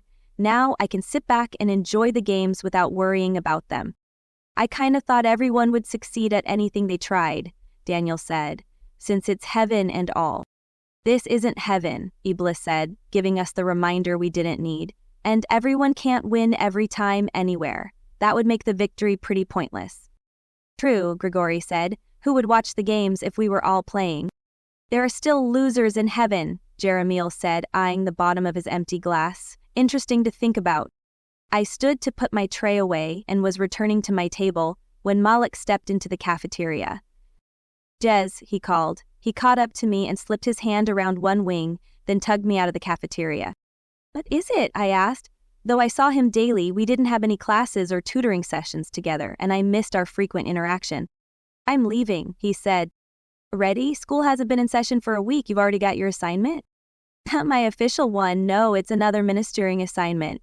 Elder Master Barakiel said they try not to take third years away too often, but because I'm a shade of light. He paused, and I finished. They need you more. He nodded. It might not be long. Maybe a day or two? But it could be long, I said. It could, he admitted. His golden brown eyes studied me, asking if I'd be all right. I'll be fine, I said. Of course you will be. He gripped the edges of both my wings and squeezed them gently. I'll see you soon. It will only feel like a moment that I'm gone. It didn't feel that way last time, I grumbled, but he didn't respond. His eyes were on the quad, where an angel I didn't recognize stood with his hands clasped in front of him. Georgiem? I asked. Yes, Raphael, I'll see you later, Jez. He let go and trotted off, and I was left standing alone. They synergized to make a portal and then stepped through without a backward glance. Back to Earth he goes, a male voice said at my shoulder. I didn't turn, didn't acknowledge him. Doesn't he know how dangerous it is to leave you alone? Doesn't he know what you're capable of without his calming presence? The darkness of Kerubiel's shadow lengthened, spreading out around me and the patch of concrete I stood on. What had once brought me comfort and relief sent a shiver of revulsion down my spine now. I turned and crossed my arms over my chest, facing him. Kyle, do you keep taunting me? I'm not taunting you. He narrowed his eyes. I'm just waiting for you to acknowledge your true self, who you are. I know who I am, I retorted, and I know who I choose to be. Then who is that? He threw his hand out, a gesture of indignation, and his fingers grazed the bony ridge of my wing. I sucked in a breath as something inside me ignited at his touch and spread out over my feathers. He froze, his eyes on my wing, and then they darted to me. Did that hurt you? I shook my head, unable to find any words. Why had his touch affected me that way? He reached his fingers forward and stroked the soft down of my feathers. I jerked away, angered by the flush of pleasure that shivered through me. I can touch you. He looked at me. Did you know this? I nodded. My wings have more light than the rest of me. Celestial beings can touch them. He shifted closer, and I backed away, suddenly frightened. Don't come near me, I said, my fear shooting into my voice. He paused in his approach, examined me, and drew back. His expression changed, the haughtiness returning to his gaze. You're like me, Jezbarasat, and I'll be here waiting for you when you realize you can't change who you are. He turned and sauntered away, and I glared after him, hating that he had such an affect on me. Why did his words always leave me with such doubt? He would have made a great temptere. CD. My days fell into the same routine of classes I remembered from the previous year, with one big difference. I didn't feel separate from my classmates. I was one of them, and I felt that way. We're going to be doing something slightly different today, Master Barakiel said when we arrived at the Fields of Synergy behind the quad in the middle of the following week. Now that you've learned how to summon your energy, we're going to learn a practical use for it, opening a window. We had a full crowd as the second years from Chesed were in this class also. I felt a little guilty for how relieved I was that Kerubiel hadn't moved up. The first years were elsewhere, learning something basic. I doubted it would help him. The shadow shade was too far gone. Since, as second years, you're at liberty to open windows and view your loved ones on Earth whenever you like, it's time for you to learn how to do so. This I needed to know. Not that I had any loved ones on Earth ... but I had Malik, and my soul missed him. A note of caution, angels, Barakiel said, clasping his hands behind his back and giving us a penetrating stare. You're not mortal anymore, and your life does not revolve around Earth life or the inhabitants thereof. Do not give in to the temptation to spend all of your hours peering backward and watching the state of life for those left behind. Remember, they will one day join you. Instead, check up on them from time to time. Notice if they have needs you can help with, because you can. Heaven has always sent help to mortals in need, and you're part of the army of eyes and ears to make sure they are cared for. Right now, you're developing that skill for people who you love. When you move up to third year, you will transfer that same skill to those you've never met. So it's important to begin to exercise your feelings of charity, love, and mercy for mankind. Now let's get started. Before you can open a window, you have to think of what you want to see, who you want to see, but it's also important that your desire doesn't stem from selfish wants, but a genuine concern for their well-being. The first few steps were as Malik had told me, and they came intuitively. I pulled the energy up from my core, and then pulled more from the living energy particles around me. In Shoal, I didn't have an innate power source of my own. Any energy I needed had to come from someone else, which was why I'd spent so much time on Earth as a Temptar, stealing life and energy from mortals. While we could take from anything alive, the essence of humanity lasted the longest. Now I focused and used my energy to manipulate the atoms of the universe and open a conduit to Earth. But, like before, all I got was a pinprick of a circle. If I pressed my eye up against it, I might be able to see to the other side. This comes easy to you, doesn't it? Barakiel said from my shoulder, startling me. I can't get it to open more, I said, turning my body to face him while keeping my eyes on my pinprick. Most angels struggle to open the conduit at all. I'm impressed with your ability. I've been pulling energy from the universe as long as I can remember, I admitted. But this weakens me. Even pulling my own strength, I can't open it. You don't need more energy, you need willpower. Willpower? I blinked, my arms trembling. I couldn't hold this much longer. This is a new concept for you, I know, but in the higher realms, we value a stubborn spirit. We value the ability to endure simply because you don't want to quit. I dropped my arms, no longer able to maintain my pinprick. What are you saying? I'm saying your desire to open that window, your mind, is what will make it get bigger. Your energy level will wane and wax and not always be the same, but your willpower will make it happen. Oh, I looked back at my fading pinprick, the energy swirling back into the universe. How do I make that happen? Find what motivates you, find what you want, and go after it. Cling to it and don't give up until you get it. He smiled at me. Why don't you take a break, let your energy recoup? I nodded and kept my eyes focused on the spot where the pinprick had been. In the context of our conversation, my first thought was of Malik, how I wanted to see him, as if seeing him could make it so he were here, near me. But beyond that, my mind latched on to the thing I wanted most, to go to Earth and get a body, to evolve to the same plane as these angels, to have the same spiritual material and be able to touch. It was impossible, wasn't it? If I wanted it bad enough, could I make it happen? My mind resonated with the thought, and I felt myself yearning for it. If there was a way, I would find it. Chapter 7. We moved from Synergy class to lunch, where we accepted the nourishment and additional light it gave us. Then the majority of us headed to the Gabriel building for Intro to Emotions. Master Cassiel turned from the white screen and faced us as we settled into our seats. He didn't give us any time to pull out our agendas before launching into the class curriculum. We've spent the past 2 weeks discussing the different emotions humans feel.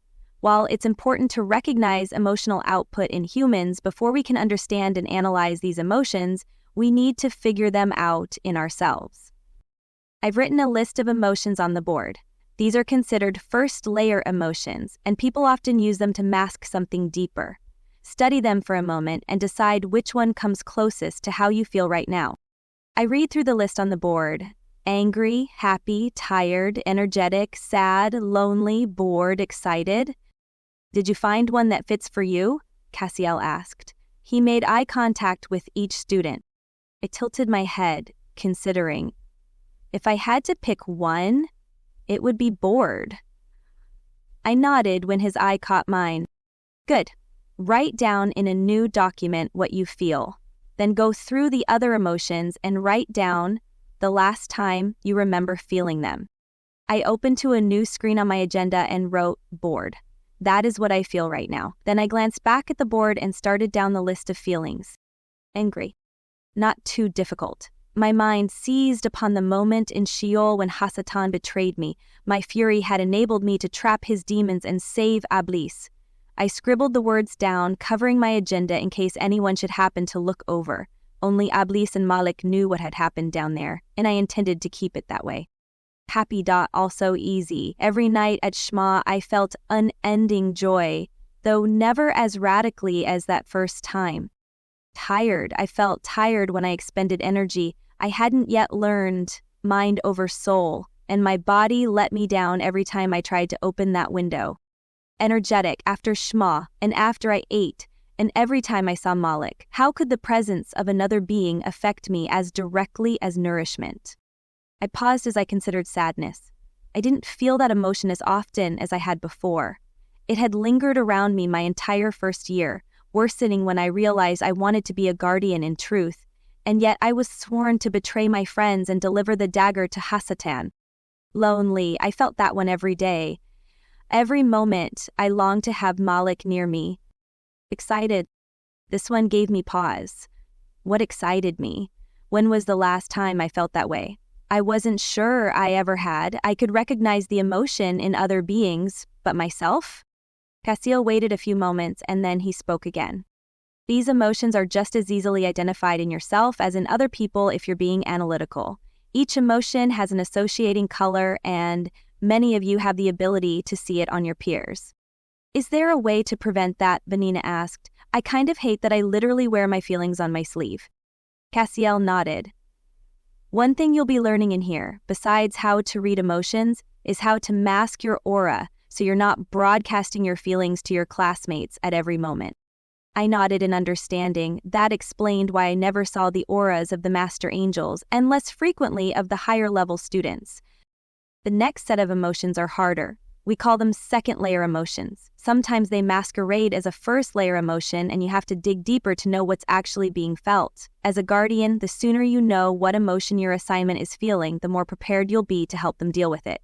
He turned and wrote on the board: ecstasy, depression, aggression, rage, despair, fear, love, distress, nervousness, anxiety, passion, surprise, disgust, contempt.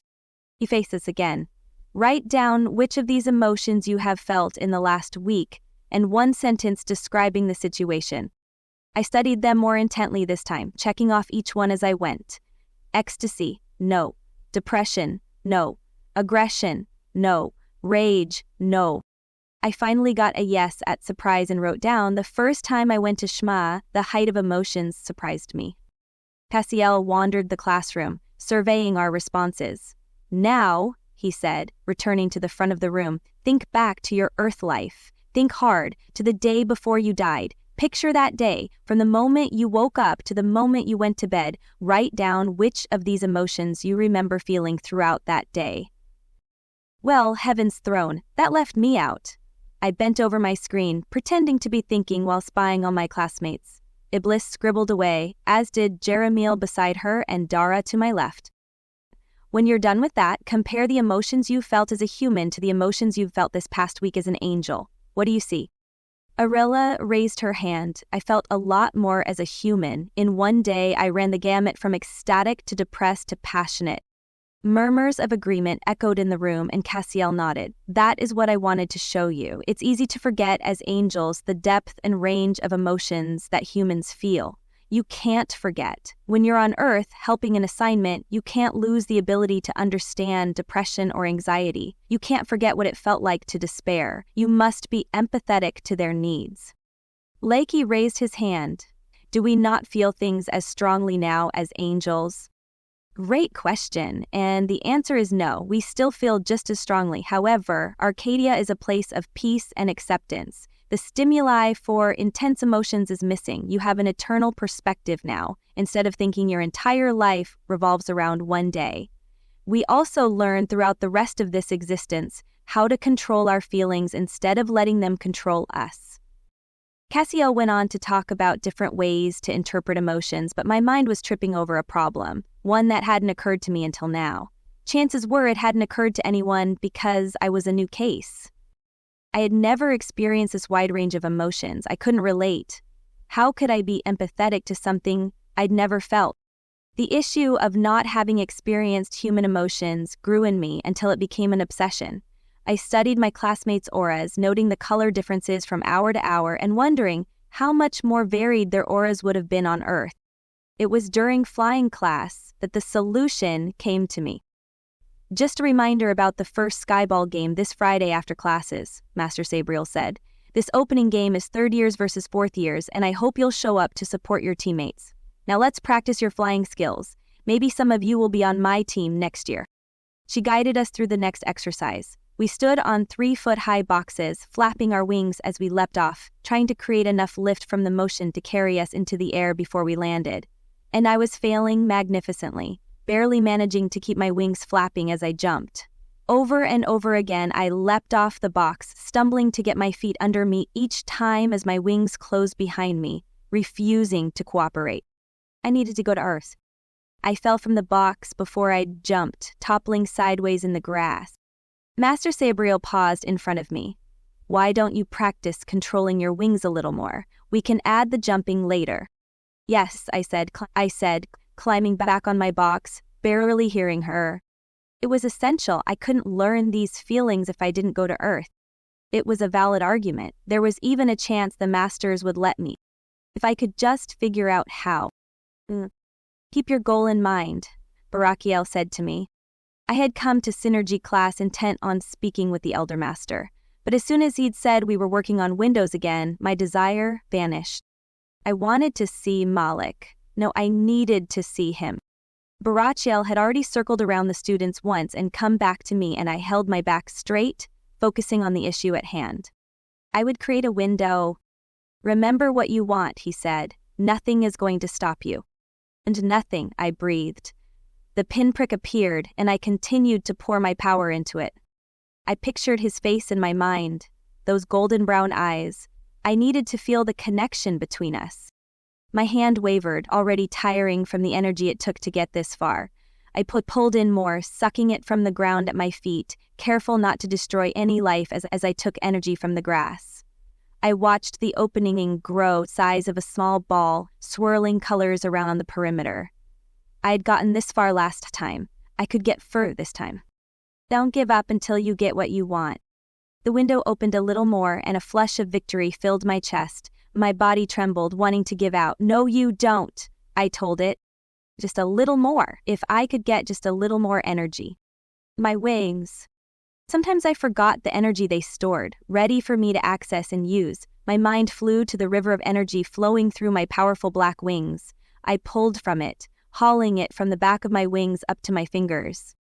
The spear grew wider, until it opened in front of me, a perfect window to Earth, a channel to what I wanted. Good job, Barakiel said, moving on.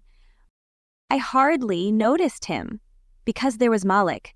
He stood in a dry field, beside a group of boys, harvesting crops, long knobby canes they hacked up from the ground. Their skinny bodies glistened with sweat from the hot sun, baking their bare skin. Malik's mentor stood near him, speaking to him, though I couldn't hear the words. I must not have opened the window correctly. One of the boys stopped his harvest, resting his head on his scythe, his body giving a great shiver. Malik placed his hand on the shoulder of the boy, and I saw the light strengthen between them at his touch. The boy straightened up, wiped the sweat from his brow, and returned to harvesting, dropping the long canes into a wheelbarrow beside him. Malik dropped his hand and followed the harvesters as they continued down the row. Bilivik, I murmured, wishing I could reach down and touch him. Could he see me? If I called to him, would he hear me and look up, see me here?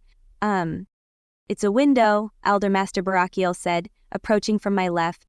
I scowled at him. You were reading my thoughts. I wasn't. Angels can't do that. Only the Father knows our thoughts. Oh, I said, surprised at the revelation. Then how did you know? You were practically shouting your desires. Your aura speaks for you. I couldn't help overhearing. I'm sure, I said dryly. It's a one-way conduit, he said, gesturing again at my window. Only portals are 2 ways. Can I open a portal just for communication? I asked. Am I allowed to travel through one? There are regulations and instructions involving travel between realms. Generally speaking, you can't open a portal without another angel's involvement. Elder Master Barakiel turned away from me and addressed the rest of the class. If you succeeded in opening a window, please close it, he called. We will continue to work on this until you've mastered it. Until then, if you wish to have a viewing, please let myself or Master Sellafiel know. We will help you create your window. I closed my window down and picked up my agenda from the grass where I'd left it. Coming, Jez? Dara asked, stepping past me with Iblis. I nodded at the group of students hanging around Elder Master Barakiel. I have a few questions. I'll catch up to you guys later. Sounds good. They waved and scurried away, pausing to let Arella and Israfil join them. Yes, Jeramiel? Barakiel asked, turning to the light-hailed angel. What's your question?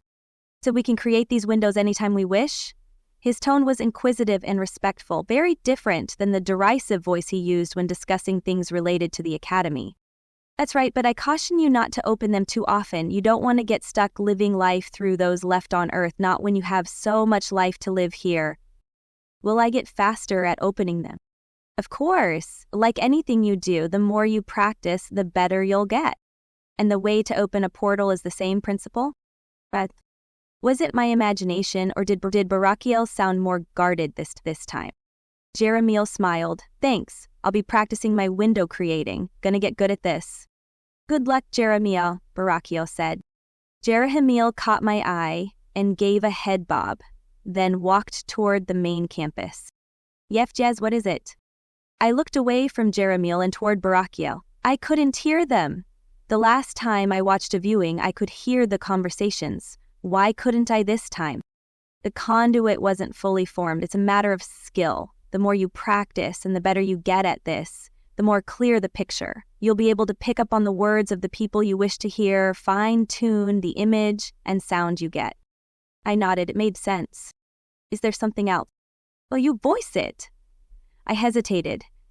In our emotions class the other day, Master Cassiel talked about remembering the various emotions we felt as humans, the intensity and depth of some of them. He mentioned it because, as angels, we don't feel the same gamut of emotions. I paused. I've never felt those feelings. I don't know what they are. I'm not sure how I'll be able to relate to an assignment if I've never experienced what they're going through. Barachiel studied me, and I lowered my gaze, worrying somehow that he would see into my heart through my eyes. While everything I said was true, there was a part of me hoping I could accomplish another task this way. Maybe, just maybe, they would decide I needed a body. I have an idea, Barakiel said. Come with me. He led me back to the administration building, down the hall, past his office, and to the office at the opposite end of the hall. He knocked, and Master Sellafiel opened the door. Sellafiel, he said, I need to confer with you on something concerning Jezbathasat. Her eyes darted to my face before returning to him. Please, come in. We stepped into her office, and I took in the surroundings while she closed the door.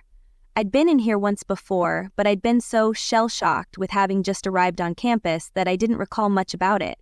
Now I noticed the soft orange pillows and cushions on every chair, the fluffy couch in the corner.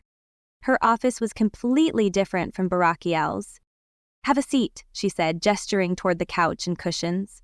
I did, sinking into a wide-armed chair and clasping the orange pillow. My wings folded up behind me, content to provide an extra layer between me and the back of the chair. Barakiel seated himself in a straight-backed hard chair near her desk. Jez and I were just speaking about her lack of human experience and how that might interfere with her ability to be an adequate guardian. Explain. Team has no understanding of complex human emotions. She will have no way to relate to her assignment when the assignment goes through bouts of depression or love or ecstasy. Sellafiel turned and examined me. You've never experienced depression? I shook my head, my cheeks warming. Not me. I've seen it in humans. I left it at that, not wanting to spell out that I'd fed off it and encouraged it. I knew how to manipulate human emotions so they felt despair and hopelessness. Is never experienced love. Barakiel said the words softly, as if afraid they might wound me. But they didn't. What purpose did love serve? I knew happiness and friendship and contentment. No? Sellafiel lifted a brow. Without this understanding, she won't be able to have empathy for her assignments. She might not be able to have compassion, but instead may feel disdainful toward them, wondering why they react as illogically as they do. She won't be able to help them if she thinks they are fumbling idiots. I wouldn't feel that way, would I? It was how I'd considered humans before, as an inferior race ruled by primitive, weak feelings. But I saw them differently now. Now I wanted to be one of them. What do you suggest? I have an idea, but I want to take it to Michael to discuss. What's your idea? Barakiel glanced at me once before saying, I want to send her to Earth. Chapter 8. Barakiel and Salafiel did not make a decision with me there in her office. They sent me off to math class, where I wrote down formulas and plugged in numbers without thinking. We were moving past algebra into space mechanics and quantum physics, but my mind wasn't in the numbers. Send me to Earth. It was what I'd been hoping, but was it possible? Would they really? A feeling I couldn't define raced through me as I replayed the conversation. It left me tingly and breathless inside, much like excitement, but also riddled with something else. The closest thing I could come up with was fear. Fear of what? Fear of going? Or fear of not going? I desperately wanted to talk to Malik. My classmates discussed the upcoming skyball game at dinner, but I didn't hear most of what they said around me. I tried to imagine how going to Earth would happen. Would I be given a new body? Or someone else's? I had to be able to remember everything that happened on Earth and everything from Arcadia, or there wasn't any point in me going. I didn't want to start over, but to be able to touch Dot, I quivered with anticipation. After dinner, my classmates stood as one and headed toward the skyball pitch, but I moved toward the library. You're not coming to the game? Dara asked, stopping me. I shook my head. I needed to do some research. I needed to find out if it had been done before. Had a renegade ever changed their mind and been sent to Earth? Oh, come on, Abaddon said. Just because we know the fourth years are going to win doesn't mean we don't watch the game. He winked. His comment caught me off guard. How do you know the fourth years will win? They always win the opening game, Grigori said. It's a given. I pondered that, like, it's part of the plan, it can't be changed. Grigori and Abaddon both laughed. Like that, Grigori said. It's not foreordained or anything like that. But the fourth years have been playing a year longer than the third years. They're just better. Pieces of their words fit together for me, forming a collective thought. So sometimes the future plays out according to the Father's plan, and sometimes it plays out according to how well we've prepared. Iblis tugged on my wing. Everything is so profound when it comes to you, isn't it? I was still thinking it through. The only way we can know for sure if we're on the right path is if we prepare. Well, Iblis shrugged. Next year I'm making the skyball team, and my team will beat the fourth years. You better start preparing, I said in all seriousness, but my classmates only laughed. Deep words, Grigori said. I shall take them to heart. Abaddon's agenda dinged and he pulled it out, then scowled.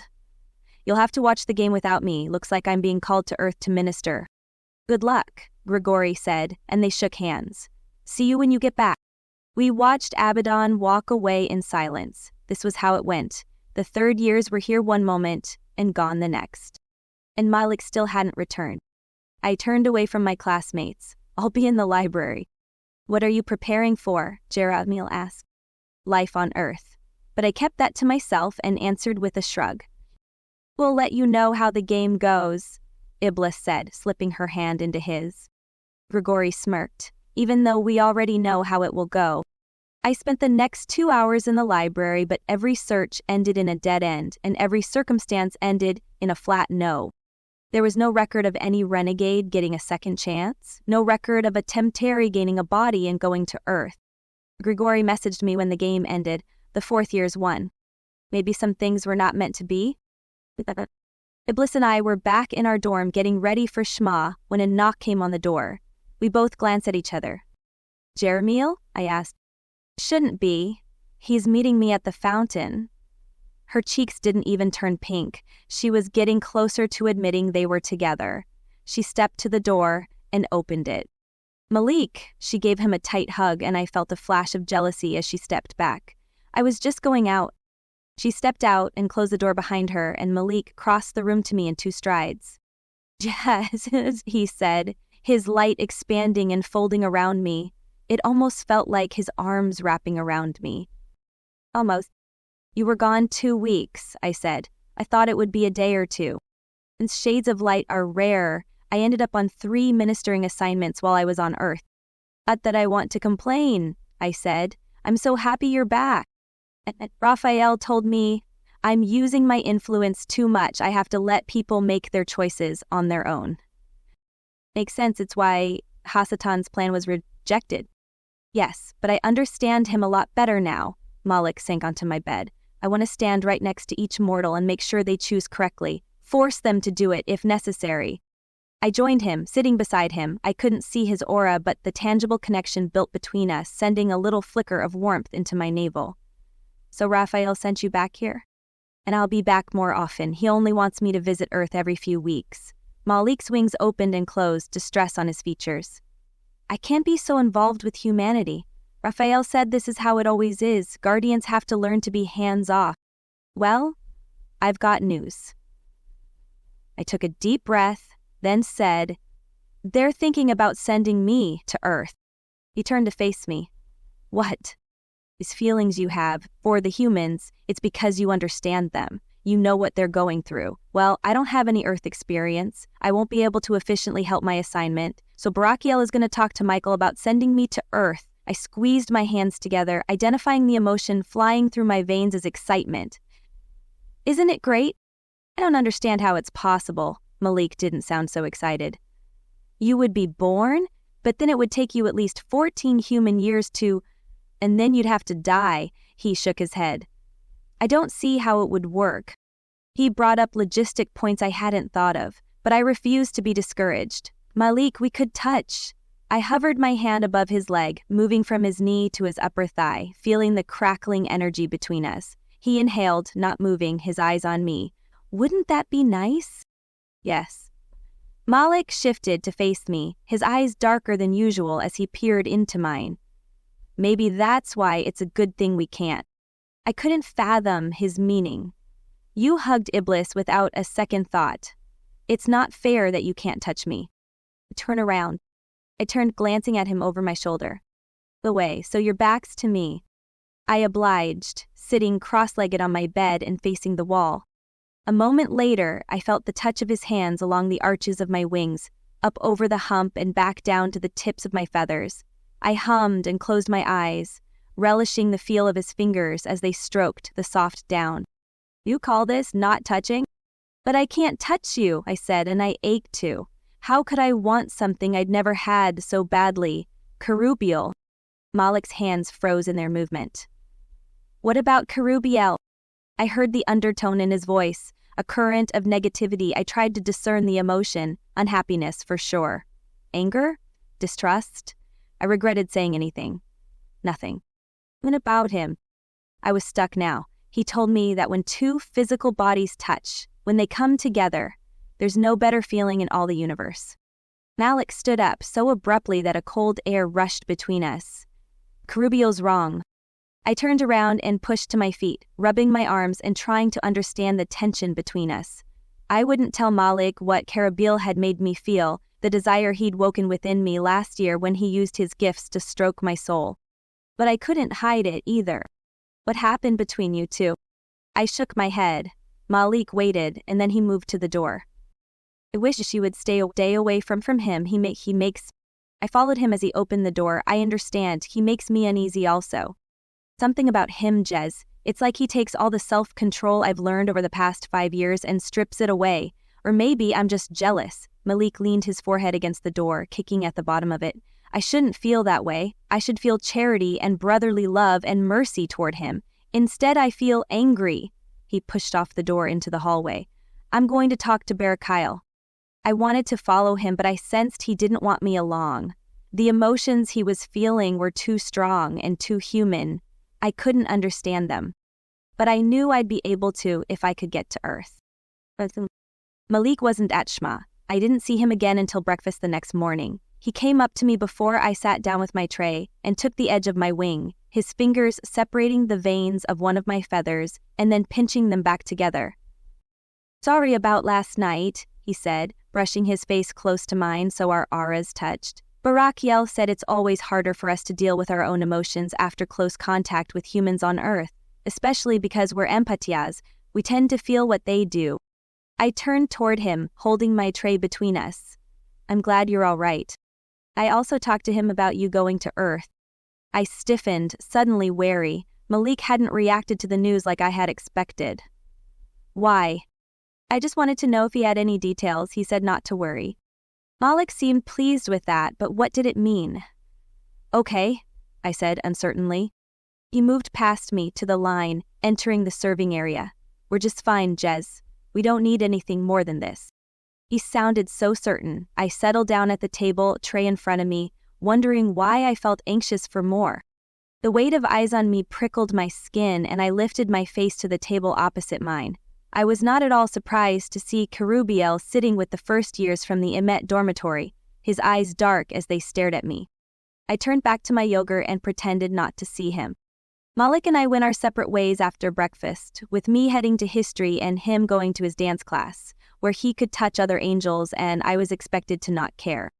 I've gone over your homework from last week, Master Remiel said, his pen flashing as he wrote words across the board. If you check your agendas, you'll see my assessment of your work. I'm pleased to see so many of you taking this class seriously. I turned my screen on and flipped to my paper on the prophecy of the stars. I smiled to see Remiel had given me a top score. He'd also written in fancy lettering over the top, "Consider all angles. If the prophecy had not yet come true, what would it mean? In what ways could you interpret it as an unfulfilled prophecy? Remember that prophecies can have multiple meanings and be fulfilled in more than one way and more than once." An interesting thought. What would it mean if the prophecy remained to happen? Today we're going to study the beginning of life on Earth, Remiel said. The slow evolution of intelligence and the part Hasatan played in the creation of civilization. Hasatan played a part, I said, intrigued. I thought he just wreaked havoc and sent his Temptar to destroy mankind. Oh, did he? But let's look at this as a case of ifs and buts and could-have-beens. We'll start with this premise. If Hasatan had not tempted the first parents in the paradisiacal garden, then Gira dot. He looked at us, waiting for us to finish. I flipped through my history book, scanning the information I had on the garden and the first parents. Hasatan pretended to be a snake and convinced Eve to bite the fruit, forcing them to forever leave the realm of Eden. If he had not, they would still be there today, Daniel said, living in a state of innocence. Where would we be? Not here, Arella said. None of us would have been born, Israfil said. What are you saying? I asked, starting to piece together his words. That Hasatan's pretense was part of the plan? The plan for us to come to Earth and get bodies. Iblis said. The understanding hit me like a lightning bolt. Then it backfired. Why'd it backfired? Master Remiel asked me. Hasatan's plan to beguile the first parents and lead them into damnation. Remiel turned around and went back to the board. What do we learn about the father from the prophecies? That he wants to guide us, Arella said. Remiel wrote that down. That he can see the future, Iblis said. Muriel jotted that down also, and waited, pen poised for another answer.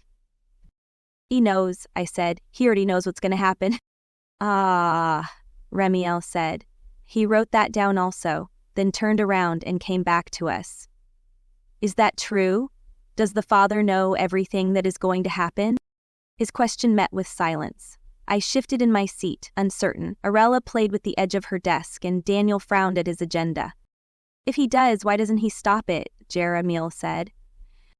Free will, I said. He won't stop free will from playing out. Having lived most of my existence without free will, I understood the importance of this. But he intervened in Hasatan's actions, Idlis said. He saw what was going to happen and changed the outcome to his benefit. It's more like this, Remiel said. The father's plans cannot be thwarted. Anything someone does to try to alter them will be playing into the master plan. That goes for you and me and Hasatan and the renegades and the fallen. His words took me back to the moment last spring when I overheard Elder Master Barachiel talking about me in his office. He'd said something about how I was part of the plan, although for better or worse remained to be seen. Sometimes I wasn't sure myself. See, the weather began its slow descent into autumn, but I noticed the chill less than last year, as my thick black wings seemed to carry their own heat source. No more had been mentioned about me going to Earth, and I bid my time, though I was dying to ask. I walked with Jeremiel, Dara, and Iblis to dinner after trying again to make a window during energy class. My efforts hadn't produced a window bigger than a sky ball, but I didn't mind. I wasn't motivated anymore. The person I wanted to see was here with me, in Arcadia. And he found me before dinner, slipping his hand through my wings and stroking my veins. "Guess what?" he said, his voice ecstatic. "Well then," I said, smiling at his enthusiasm. His emotions teased my aura, cajoling me to share his feelings. "I got my assignment," he brandished a folder at me. "You did?" My eyes went wide and I felt a tumble in my stomach. I'd gotten used to his presence. He wouldn't leave for his assignment until the second semester, but he would be gone more often the rest of this semester, taking time to find out about his human and prepare himself for his guardianship. He let go of me and sat down on one of the benches, ringing the quad. He opened the folder and spread papers across his thighs. "My assignment is just a boy, 17 years old, but he's at a crucial point in his life. In a few months, he'll be making a decision that will affect the rest of his life, maybe the rest of his eternity. And your job is to help him make the right decision?" Malik bobbed his head. "I'm trying to steer him in the right direction, so maybe the crucial point never happens. He needs more light in his life, and I was chosen as someone who can give that to him, but the Temtari are doing the same thing. Except they're working against me." "What is the crucial thing?" Malik met my eyes, hesitant. "Giving his soul to a fallen." I nearly choked. "He is considering becoming an underling?" Underlings were humans who allowed fallen to feed off their souls. The resulting bargain gave the underling mystical powers, a shadow of the power a fallen had, but it also gave the fallen a semblance of mortality, a corporeal body through the underling, a way to interact with humans. The underling became a slave to the fallen's will. I have to find out more information, but right now it seems he's in the wrong crowd. Some kids who are getting involved with dark powers. They call it voodoo and black magic, but it's all the same. What happens if he gives himself to the fallen? It depends, but none of the outcomes are good. His choice could affect not just his own salvation, but those of his peers. Is this kid special somehow? Maybe are all special, Jez. I heard the rebuke in his voice but brushed it off. If that's the choice he makes, there's not much you can do about it, is there? The choice isn't made yet. I can keep him from this. Malik sounded so certain and my heart went out to him. If the boy's set on a certain path, I don't know that there's much you can do. Malik picked the papers up and stuffed them back in the envelope, but his motions felt agitated. "Don't you get that I have to try? If I make a difference in one person's life, I've made a difference in his whole world. How do you not get that?" His words stung, but they also took me back to my desire. "I don't know what you're feeling. I don't understand. I don't know if I'm capable of understanding it." He stopped moving and looked at me, his eyes studying me. "This is why you want to go to Earth?" I nodded, hoping he understood me now. "The only feelings I can relate to are pain and suffering, Malik, and my response has always been to deal with it." "Just suck it up," he said. Yes, life was pain. Life was agony. That was the mentality I'd been created with, and I had helped enforce it. I had caused deaths. I had lured the bodies and souls of men into sin and depravity with full intent so I could feed on their weakness and despair. I knew where the Temtari were coming from. If they succeeded in getting this boy to become an underling, not only would he be a puppet for the rest of his mortality, but the Temtari would feast on his tormented soul in Sheol after he died. He was a delicious prize. "What is it?" Malik asked. Sometimes I cursed our emotional connection. He felt the heaviness in my heart. What would he say if he knew all I'd done? "You will succeed," I said, lifting my face up to look at him. "The boy is lucky to have you as guardian." Malik's face softened and his hand came up to cut my face, a mere millimeter between his hand and my cheek. The space between us hummed and snapped. "I wish I could kiss you," he said. "Do it," my heart screamed. I didn't care what spiritual pain it brought me. I had survived Kerubiel's forced kiss. I could survive Malik's. But I remembered how my soul had damaged him when he touched me. I could not allow that to happen. "You can't," I said, looking down, sliding my face away from his hand. "Besides, I shot him a flirtatious grin, masking the inner turmoil I felt. How can you be sure I'm not beguiling you to want me? He laughed and his hand moved to stroke the tips of my wings, but something passed through his eyes, something troubled, and I cursed myself for saying it. I didn't need him to wonder if I was capable of such a thing. Chapter 9. Malik stayed in Arcadia for the next few weeks, and I contented myself to his presence and tried not to think about the possibility of going to Earth. With the advent of the fall colors, I looked forward to being outside more, taking notice of things that had slipped past me last year. In some ways, it seemed my mind had been in a fog during my first year. How had I missed the reds and oranges as the trees lost their leaves? Creation class became one of my favorites. Our last class had been outside, working with colors to change the shades of the leaves and bushes as they prepared to be dormant for winter. It had been invigorating, but I'd missed being in the greenhouse. I smiled when Sabriel had us gather in the hot, humid building. This was where I preferred to be. "Find your little garden," she said as we filed in. "Check on your creations, nurture them, maybe add a new member to you plant family." She smiled like she'd said something clever. I wasn't that ambitious. I only had one plant in my garden, but it was growing and I didn't want to press my luck. "Hello, little friend," I said, digging my fingers into the soil and feeling outward toward the root system spreading beneath the surface. Non-sentient or not, the plant recognized my presence. Its energy leaned toward me, tendrils soaking up the life I offered. My little bud had grown to the height of my calves, with branches covered in perfect, symmetrical leaves balancing across the bush. I pushed my life force into the soil, nourishing and providing for it. The leaves opened up toward me as if I were the sun itself. Kimbalah, offering light and energy. I gave it more energy, hoping it would be enough fuel to put a blossom or two on the bush. I wanted to see it bloom and bear fruit. A green leaf sprouted and unfurled, revealing a closed, pink bud beneath. One bud, one future bloom. I pulled my hand from the soil and stroked the delicate bud, amazed at the beauty and future life it held.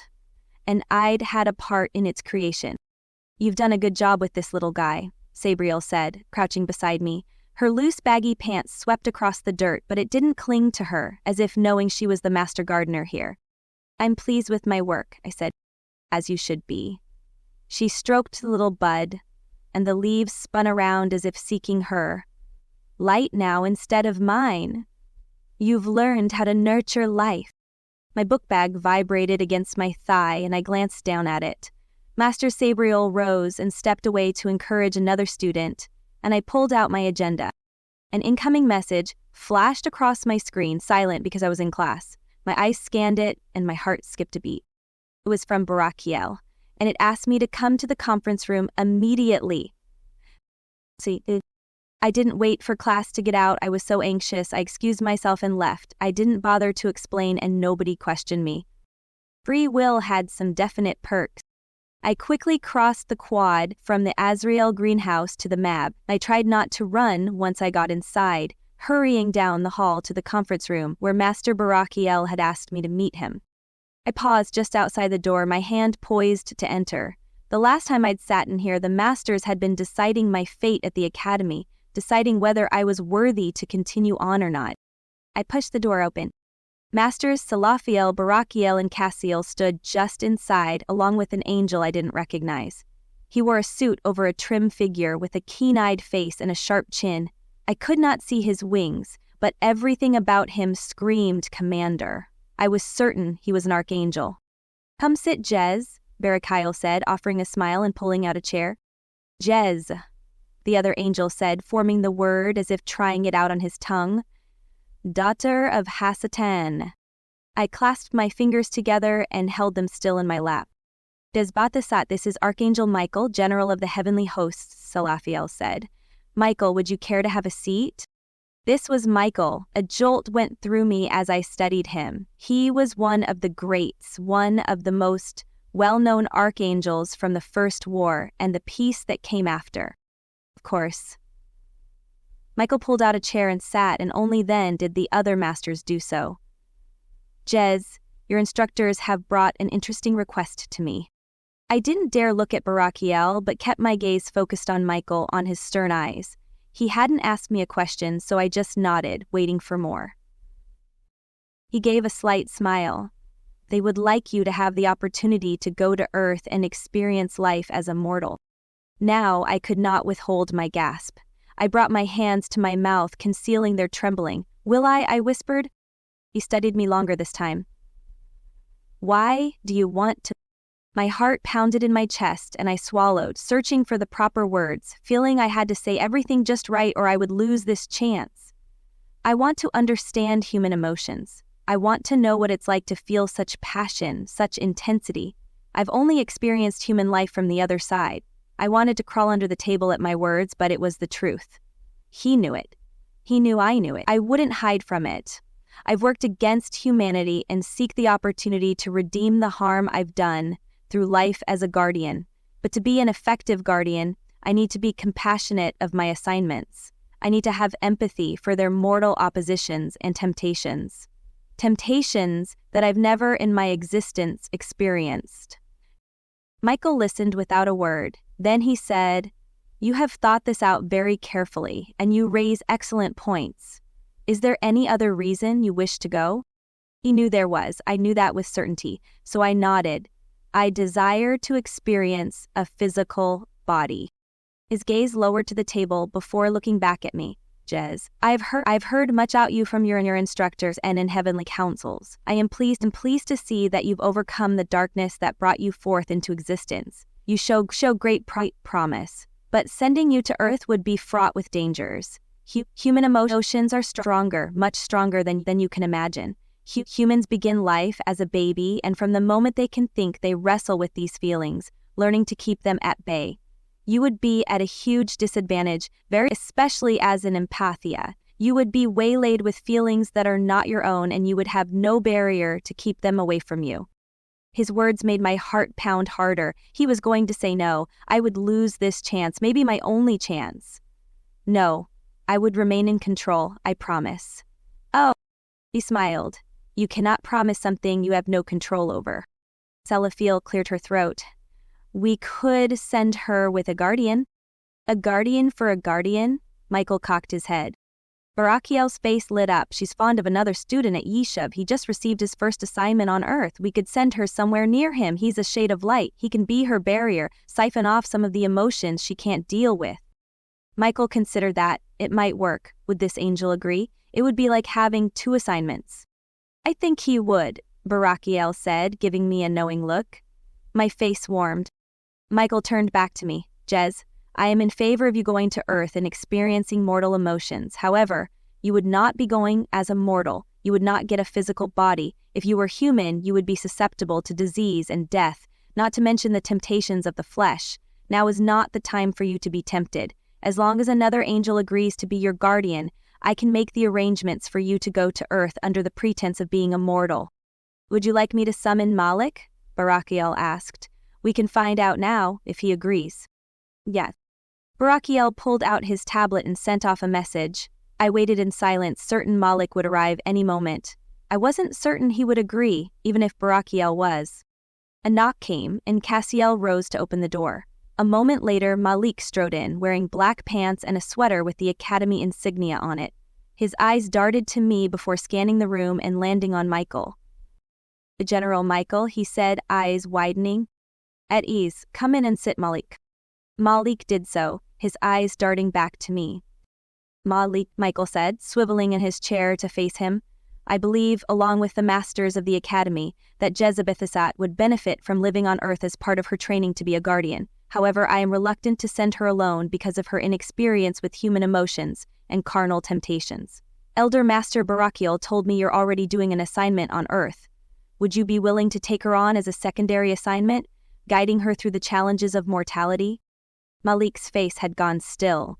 What do you mean? You mean she'll be mortal?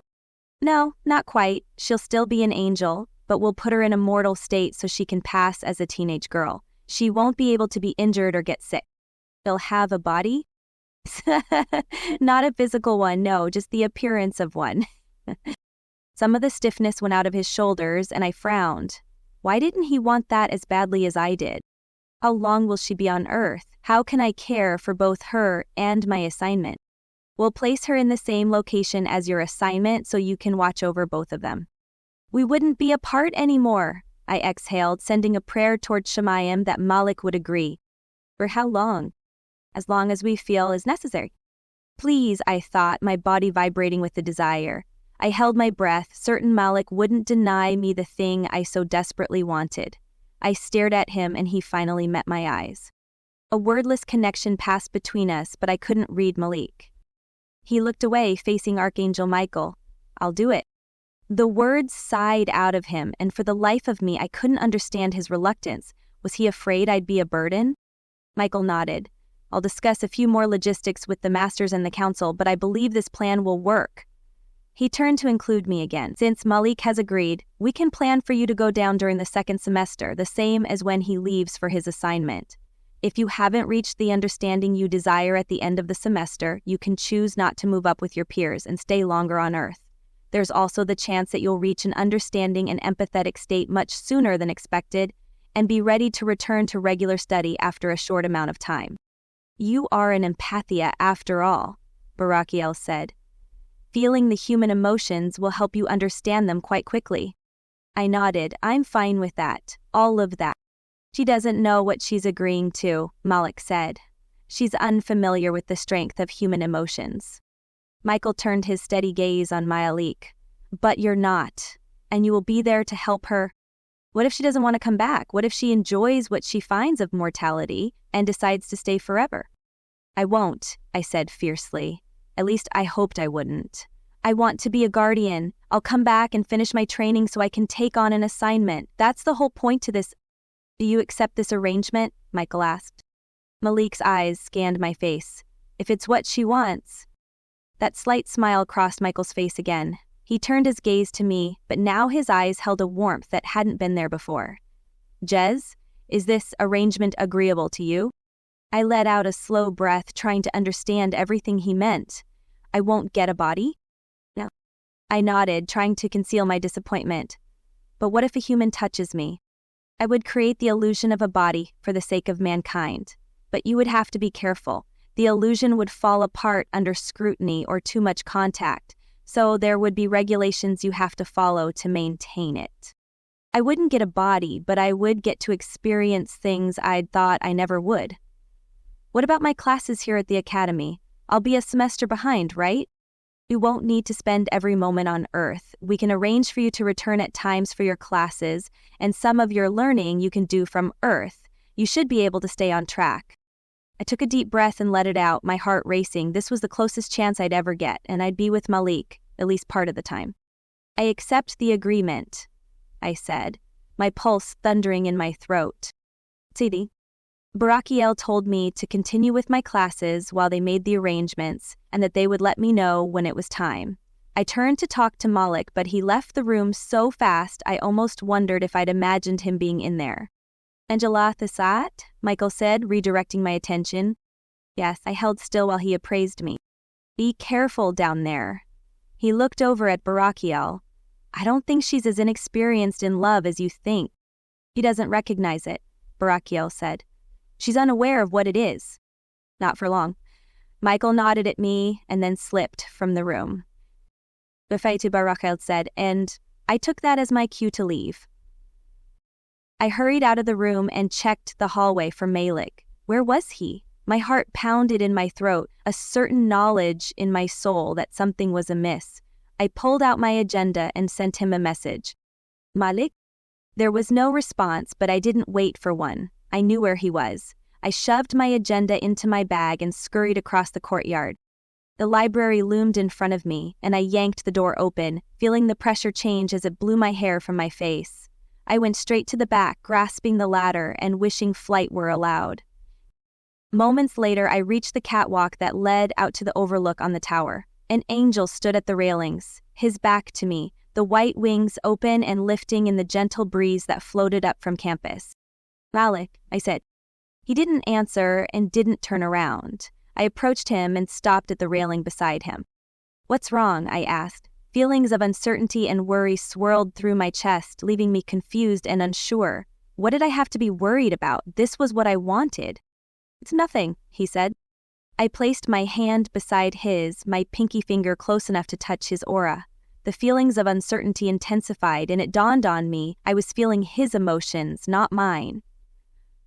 What are you afraid of? He turned to face me, his golden brown eyes bright in the sunlight. I don't know. No? I furrowed my brow. He shook his head. It leaves me unsettled, the thought of you on Earth. You've never been there. It's not always a nice place. I didn't correct him. I'd been to Earth, but not as I was now. I want to experience life there. Life here is so much better. How could I make him understand? I'll never get that chance, Malik. And I would have. If I'd been created by the Father, if I'd been there during the First War, I know I would have been a light lead. I would have chosen the first emissary. You get to skip it. His hands came out and gripped the edges of my wings on either side of me. There are dangers there that have nothing to do with the physical body. Spiritual dangers, moral pitfalls.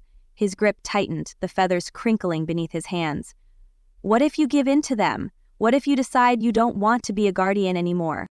I vacillated between appreciation for his concern and annoyance at his lack of faith in me. But what did I know? I'd never been tested. Maybe I wasn't as strong as I thought. Don't you think I'd recognize a temptare if I saw one? His jaw tightened. Just because you know evil doesn't mean it can't tempt you. I tried to diffuse the situation with a smile. That's why you'll be there to help me. He released my wings and placed his hands on the railing, looking out again. Who am I to help anyone? Sometimes I feel so completely inadequate. I'm supposed to be guarding this boy when I didn't make such good decisions as a mortal either, and now I have to protect you. His wings fluttered beside me, and I eyed them, closing my hand into a fist to keep from reaching out and stroking the feathers. Do you resent that? No, I just want to keep you safe. I want to keep you here. Gray mixed with bright yellow flashed off him, his emotions broadcasting in his aura. What are you afraid of? I asked again. I didn't need a class or aura chart to read his feelings. Tension. He whispered the word so quietly it was almost lost on the wind. I won't give in, I said, a flicker of irritation coursing through me. He turned around, his hands coming toward me and then balling into fists, just shy of touching me. I want to hold you. I want to fold you in my arms and feel you crushed against me. I want to caress your arms and your hands and your face without hurting you, and I can't. But we're going to Earth where you'll be mingling with humans who will get to touch you, even if it's only an illusion. I'd go for that illusion right now. Oh, I said, because I wasn't sure how to react to his confession. My heart soared, quickening at his words. It wasn't just me. Just as quickly, my heart sank. How fair was it that Malik was stuck with me, the one angel in all the universe who he couldn't touch? You don't have to, Banada, be with me, I said, not sure how to define the relationship, the connection between us. You could choose someone else, I would understand. You understand nothing. Malik gave a dry laugh, his face relaxing. No one chooses who they love, not on Earth, not in heaven. But angels don't love like humans. We don't change our minds, we just are. Maybe the angelings, when they first arrive in Arcadia and are still thick with human concepts and human passions, might give in to a fleeting infatuation or lovesick crush. But angel hearts are not fickle. They are constant and unchanging. When we love, it's a forever thing. I wrinkled my nose, trying to understand the meaning behind his words. You can't choose? I suppose that's the one thing we don't have free will over. Our silly hearts do the choosing for us. And then I realized what else he was saying. Do you do? I couldn't bring myself to ask. Maybe I was being presumptuous. He waited, his eyes solemn on me. I swallowed back my question and said, What's going on with your assignment? Sounds like you'll get to meet him soon. With Logan, it's one step forward, two steps back. Even with Raphael helping, Logan is getting into stuff it's hard to get out of. He's a good kid, but he's got hurts in his heart. He wants to mask them, cover them up. I'm worried the Tempter are also working on him. I'm seeing signs of depression, which makes him vulnerable. Have you seen any Tempter? Malik shook his head. No, but they would be foolish to reveal themselves when Raphael and I are nearby. We've always got our daggers on us. Would I have a dagger? I swallowed back the question. I'd given my dagger to Hasatan and lost my right to have one. That was on me. Maybe I'll be able to help. Maybe. He held his hand out, palm up, and I slid mine over the top, hovering a fraction of a millimeter from his skin. Warmth flowed between us, and I could imagine his hand wrapped around mine. I don't mean to be selfish. I want you to experience everything you want. I want you to be happy and safe and with me. He gave a soft laugh. I understand your father a lot more. The desire to force you to stay here and force you to choose what I want fills me, all for your sake, and I would guarantee your happiness at the end, but that's not what the father wanted. I lifted my eyes to his, overwhelmed by a heady, thick feeling in my chest. A rush of energy flowed through my body and my wings reacted by flapping several times. There were words I wanted to say to him, words on the tip of my tongue, but just out of reach. Across the quad, far beneath the library tower, the bell tolled in the clock tower. Malik slid his hand away and reached behind me, stroking my left wing where it neared my shoulder blade. The school day's over and you missed your afternoon class, he said. I'll be missing a lot of classes soon. But not yet. He buried his face in my feathers, inhaling. Don't be so eager. I kept quiet, feeling the warmth of his breath tickling the downy ends of my wings. I would keep my eagerness to myself. Chapter 10. Now that I knew I was going to Earth, my classes felt more meaningful. Everything I was learning could be utilized when I was there, acting like a mortal. I paid closer attention in my human interpretation class, studying the different colors on the aura chart, and identifying the emotions I saw in my classmates, even if I couldn't relate to what they felt. I studied harder in astronomy and physics, worrying I'd get behind in my classwork while on Earth. Elder Master Barakiel sent me to a third-year class where I learned about the ability to phase between mortal and celestial planes. It wasn't something I needed to master just yet, as Barakiel would help me phase, but I needed to be aware of it. The one thing I wished I had mastered was removing my chains and using them as a weapon. We sparred with the bow staffs in weapons class, and Master Ingram glowered at me when I knocked Daniel off his feet. A fallen won't give up so easily, she said. It knows every moment it's down is an opportunity for you to dispatch it with your dagger.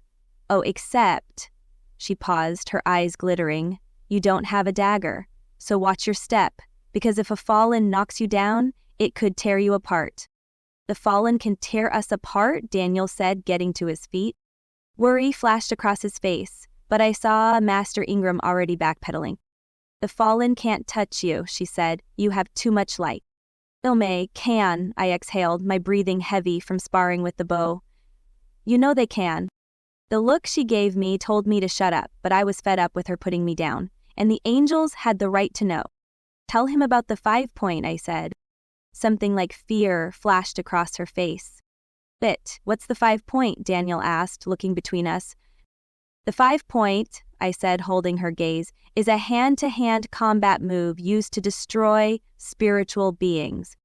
We were drawing a crowd. Other students had gathered around us, curious expressions on their faces. This isn't something I've been authorized to teach, she hissed. When will they find out about it? I demanded. When fallen have surrounded them and torn them limb from limb? The fallen cannot use it against us, she said, raising her voice. They cannot touch us. It is used only against the fallen. I drew back, stunned at her information, and yet it made complete sense. Why had I thought the fallen could injure an angel? Those of us from Sheol could not touch, not each other, and certainly not beings of light. But confusion muddled my mind. How was that fair? What is the 5-point? Israfel asked. I've said too much, Ingram said. The 5-point is not to be discussed in this class. Emily have the right to know, I said, finding my voice again. They might need to use it against a fallen.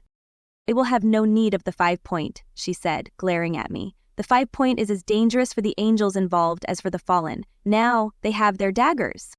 All except me, and that point was not lost on me. Ingram called the class back to order and resumed the sparring, but my eyes trailed down the chains tattooed across my arms. I still didn't know how to get them off. And I had no dagger. It was possible that the 5-point might be my only recourse. But I wouldn't be able to do it alone. CD. New Orleans, Malik said when I asked him. Logan lives in New Orleans. In Louisiana. Where is that? I asked, barely touching my dark chocolate brownie. He opened his agenda and pulled up a map, showing me a small geographical location shaped like a torn boot, right here, in the United States, running along the Mississippi River near the Gulf of Mexico. I studied the map, savoring it. Mexico, Mississippi, United States. That was where I'd be. That's it like. It's pretty cool, he said, and he smiled, without reluctance this time. I treasured it. Sometimes he seemed hesitant to talk about Earth with me, and I sensed he still had misgivings about me going, but he kept them to himself. It's a hodgepodge of several different cultures. You can still hear French sprinkled in with the English words. The city is beautiful, and the people, well, some can be a bit rough around the edges. Some of that worry entered his eyes again, but most of them are friendly and warm. New Orleans, I tasted the word on my tongue. Can't wait to be there with you. It'll be here soon enough, he said, and this time the reluctance was back. I wished I could wipe the concern from his face, but he would see soon enough. Everything would be fine, better than fine. The semester ended with excitement and fanfare, with everyone leaving their last class and heading straight toward the skyball pitch for the season finale game. The students from the other campuses would be arriving, and it was something the Angels looked forward to. Except me. My time here was coming to a close and I just wanted to go to Earth. I said goodbye to my friends and headed to the library instead. I loved reading up on the most recent events on Earth, anticipating the impact they were having on mortals and wondering how they would affect me. I could spend hours reading through news articles from around the world, but I concentrated on the United States in general, and New Orleans in particular, becoming enamored with this city I'd never been to. I knew I'd find you here. My head jerked up from the articles in my hands to see Malik crouching beside me. "Oh," I said, surprised I hadn't noticed him come in. I must have been absorbed in what I was reading. "Yep, but not today." He grasped one of my feathers and tugged until I caved to the pull and stood up. "You're coming to the game." "I don't need to see the game," I protested. He pulled me closer, so close that our bodies almost touched, and something in my navel leapt at his nearness, longing to minimize the distance between us. "It's not about needing to see the game," he said, his hands moving to the arches of my wings. His fingers followed the curve down to the feathers at the end, sending goosebumps up my arms. "It's about needing to spend time with your fellow students. It's about remembering to enjoy where you are." "Okay," I said, suddenly not caring about the articles. I would follow this angel anywhere, even to the depths of hell, if that was where he chose to go. He gave me a lopsided grin and pushed me in front of him, weaving his fingers through my downy feathers and walking sideways with me to the pitch. A memory washed over me as we neared the stands. The year before, watching the season finale game together. That was the moment, the first moment, when I realized I felt something for him. "Let's watch this game together every year," I said, pulling out of his grip as I turned to face him. "Sure," he said. "It's an annual date. From here through eternity." I liked the sound of that, and I couldn't keep the grin from spreading across my face. Chapter 11. The semester had been out for only a few days when I got a message from Barakiel to meet him in his office. Every message from him sent shivers of anticipation coursing through my body, uncertain when the call would come that would send me to Earth. Was this it? I left my dorm room and made my way across the quad, pulling my jacket up against the blowing wind. I wished it would snow. I remembered the snow from last year, how lovely it had been. "Jez." Malik's voice came from behind me, and I turned to see him hurrying my direction. "Where are you headed?" he asked, slipping his hand into my jacket pocket. I smiled at him. "Eldermaster Barakiel summoned me," I said. I frowned then. I couldn't be going to Earth yet, not if Malik was still here. "Hi, he summoned me too," but he only sounded mildly curious, not tense as he had the last few times we'd talked about Earth. I said, a rush of energy flooding me. Maybe this was it. I tried to keep my excitement to myself, but I knew it was likely Malik felt it. Barakiel's office felt different now that the semester was over, more comfortable and less official. Melodic music played from his tablet, which he silenced when Malik knocked on the door. "Come in," Barakiel said, gesturing to 2 chairs across from his desk. "Congratulations on your grades from last semester. You're both excelling in your studies." "Thanks," I said, rubbing my palms on my jeans. But that's not why you called us here, Malik said. No, Malik, I have a favor to ask of you. You do not have to say yes. That wariness I'd grown accustomed to crossed his face again. What is it? As you know, Jez will be going down to Earth in just a few weeks' time. You and I both know this will be quite a shock to her. I assumed you would be scheduling a viewing around the holy days, as you have in previous years. Yes, Malik said. Would you be willing to go down and spend the season with your mother as a silent, angelic observer? Malik rocked backward in his chair, and his shock was palpable from where I sat. What? I don't understand. I would like to send you to Earth as a ministering angel to your own family, and I would like Jez to accompany you. Malik blinked, his eyes wide, although I wasn't sure if he still didn't understand or just didn't believe it. You want me and Jez to spend Christmas with my family? I do. I think this is a special time of year and Jez has never experienced it. Few people honor the holy days the way your mother does. But this isn't allowed. To visit my family before I graduate, I mean. It's not allowed or it's against the rules.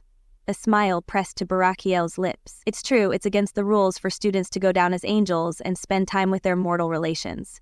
Angels are allowed to visit Earth and the beings thereon when they wish and who they wish. I'm asking this as a favor.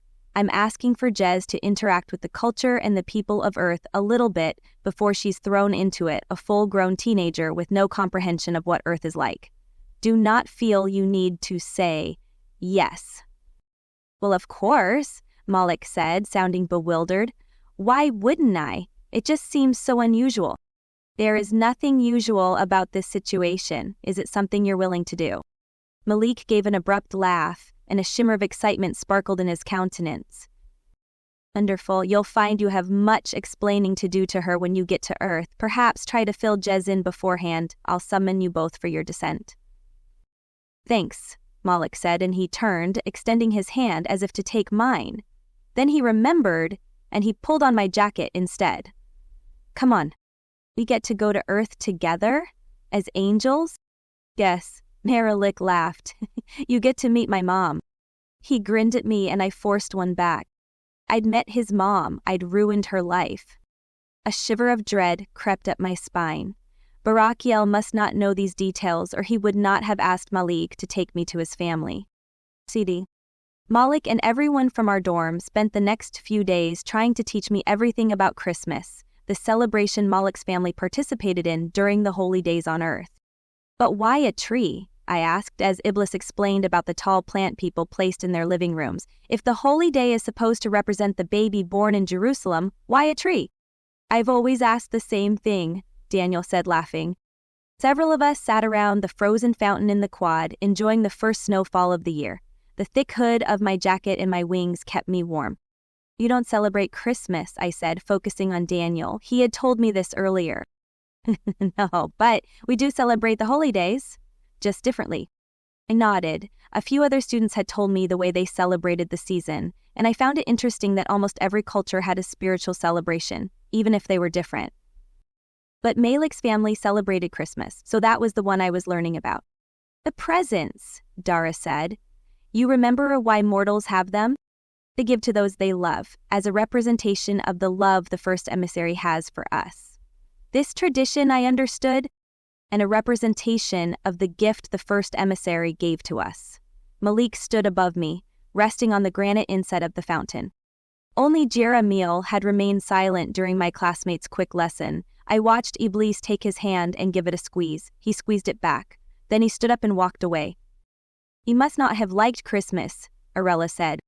He didn't celebrate it, Iblis said. For him it was a time to see what everyone else had, and he never would have. That brought a somber silence over our group. I glanced at them, wondering at the guilt on their faces and trying to put Iblis's words into context. She stood up. I'm a bit envious, Jez. I'd like to spend Christmas with my family, have a good time, and learn all you can. Thanks. I gave her a smile before she turned and went after Jeremiel. My agenda buzzed in my bag, and Malik's beeped. He had it tucked under his arm, and he opened it, then met my eyes. Time to meet the fam, he said. All right, I tried not to feel nervous as my classmates called out their goodbyes and wished us luck. Malik wrapped an arm around me from behind and tucked his hand into the jacket pocket farthest from him, trusting the jacket to be a thick enough barrier between us. So far it had worked, so I didn't object to the contact. You know what's so sad, he said. What's that? I glanced up at him, but he didn't seem sad in the least. All the food, he grinned down at me. So many yummy things, and we won't be able to eat them. Will I be able to eat when I go down next semester? He shook his head. I don't know, there's not as much light on Earth, and you'll need it to combat the darkness. So Barakiel might have to sneak food to you from Arcadia. It's another reason why we have to come back every few days. Barakiel already stood behind his desk in his office, waiting for us when we entered. Ready? He asked. Yes, Malik said, extracting himself from around me. I nodded, though nervous energy prickled through me. I won't need to shield you for the descent, Barakiel said to me. Earth operates at a lesser light than Arcadia. I nodded again, not reminding him that I knew this. Even from Sheol, I hadn't had problems visiting Earth. Most parts of it, anyway. Some locations were bathed in light, even on Earth, and I couldn't approach them as a shadow, as a tempter. But I was not a temptari any longer. The holy places were not off limits to me. In the blink of an eye, Barakiel summoned the necessary energy to his fingertips. The portal opened at our feet. Malik, you go first. Jez, you follow. Malik stepped into the portal and my heart thundered in my throat. My first glimpse of Earth as a celestial being. I looked at Barakiel. Elder Master Barakiel, I said, there's something you should know. Malik is waiting, Jez. He cocked his head at me. Can it wait? Could it? I didn't want it to, but it could. I let out a deep breath. Yes, it would have to. Then I stepped through the portal also. Sitting. Snow fell around us in giant flakes, but they didn't touch me or chill me like they did in Arcadia. I stood still for a moment, taking in the sidewalk beneath my feet and the snow-covered lawns. Cars of every shape and size parked along the sidewalk, and others drove slowly through the slush and falling white flakes. A 2-story blue house with white trim sat several yards from the sidewalk, surrounded by identical houses save for their different colors. Malik stood in the middle of the yard, his eyes on me, and his face broke into a smile when I looked at him, his wings spread wide, nearly disappearing into the snowy sky. Come on, Jez, he said, motioning me forward. I stepped over to him, my hands out. I can't feel anything, I said in wonder. No wind, no cold, no soft, wet drops of snow. It's a different plane. Remember, like you learned in class? We're still tuned to Arcadia's dimension. We can't feel anything here, and they can't feel us. I nodded. I'd heard the teacher's words, but they hadn't made sense to me until this moment. I watched the snowflakes drift to my hand and then through it, straight to the other side. What else do you notice? He asked. I turned and studied the sidewalk, the crowds of humans bustling by. Their cold, their breath fogged the air around their colorful scarves, their cheeks reddened by the harsh weather. All else about them. I narrowed my eyes, trying to discern what he wanted me to observe. They're in a hurry. They're carrying bags. 2 humans stopped to talk to each other, smiling and talking quickly before walking on again. Others waved and called out to people they recognized. They know each other. They're happy. They're happy. Malik's voice carried the same joy in it. I looked at him and knew something about this scene lit him up inside. Well, are they happy? I asked, but I wanted to ask why he was. Because it's Christmas, he beamed at me. It's magic. Magic. That word didn't fit in the context of heaven. Christmas magic. He reached for my wing, tugging it and me closer. Everyone is happier, kinder, less selfish. Let's go inside. Is it the actual day? I asked as we walked the steps to his house. Tomorrow is Christmas Eve and then the actual day. We get to experience it all. He stopped at the front door, painted a lovely dark red with a ring of green branches on it, and I wondered how we would get through without attracting attention. But then Malik walked through, reminding me that we didn't exist on this plane. I braced myself and stepped through also. I expected to feel something, but there was no sensation at all, as if the house weren't real. Real or not, I had to stop and catch my breath when I saw the interior. Music played from somewhere, but it wasn't like any music I'd heard before. jovial and energetic. It carried an expectancy of being carefree and happy. The same greenery I'd noticed on the door decorated the railing going up the stairs. It hung from the fireplace across from us, where pieces of wood crackled under the heat and pressure of a small fire. It dangled from the fridge, and I realized it matched the green tree in the dining room beside us. "The Christmas tree?" I said. Malik moved toward it. His fingers came out and traced one of the round baubles dangling from a branch. "I made this when I was 5. That's my white handprint covering the ornament." I neared him, wanting to see his tiny hand. Then I looked at him, and I was sure the question showed on my face. Why? How did I make this, or why did she keep it?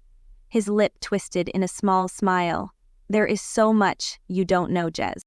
I waited to see if he would explain, but he let go of the bauble and fingered another one, then another. He couldn't touch them, but that didn't seem to matter to him.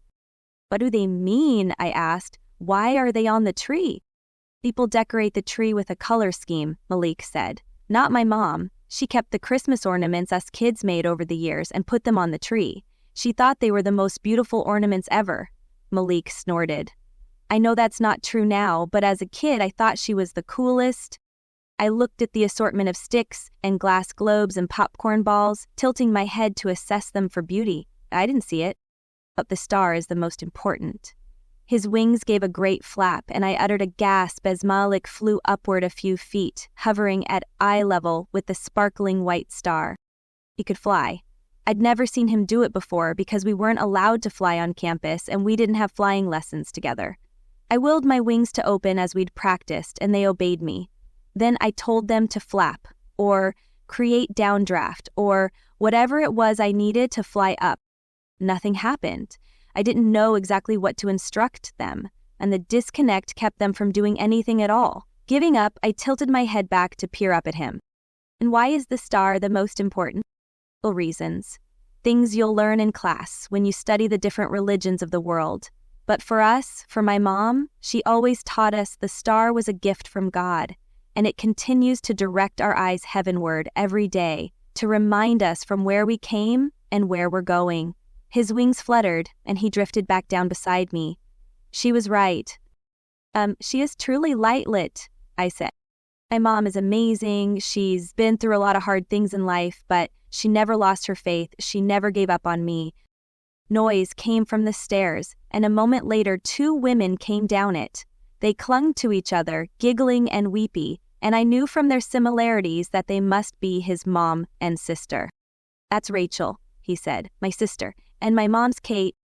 Malik took a step back as they walked past us. I watched his face, the way he looked after them, the way he seemed to long for them. "Have you seen them since your dad?" He nodded. "I can open a window whenever I want. I've checked on them from time to time, but it always makes me miss them."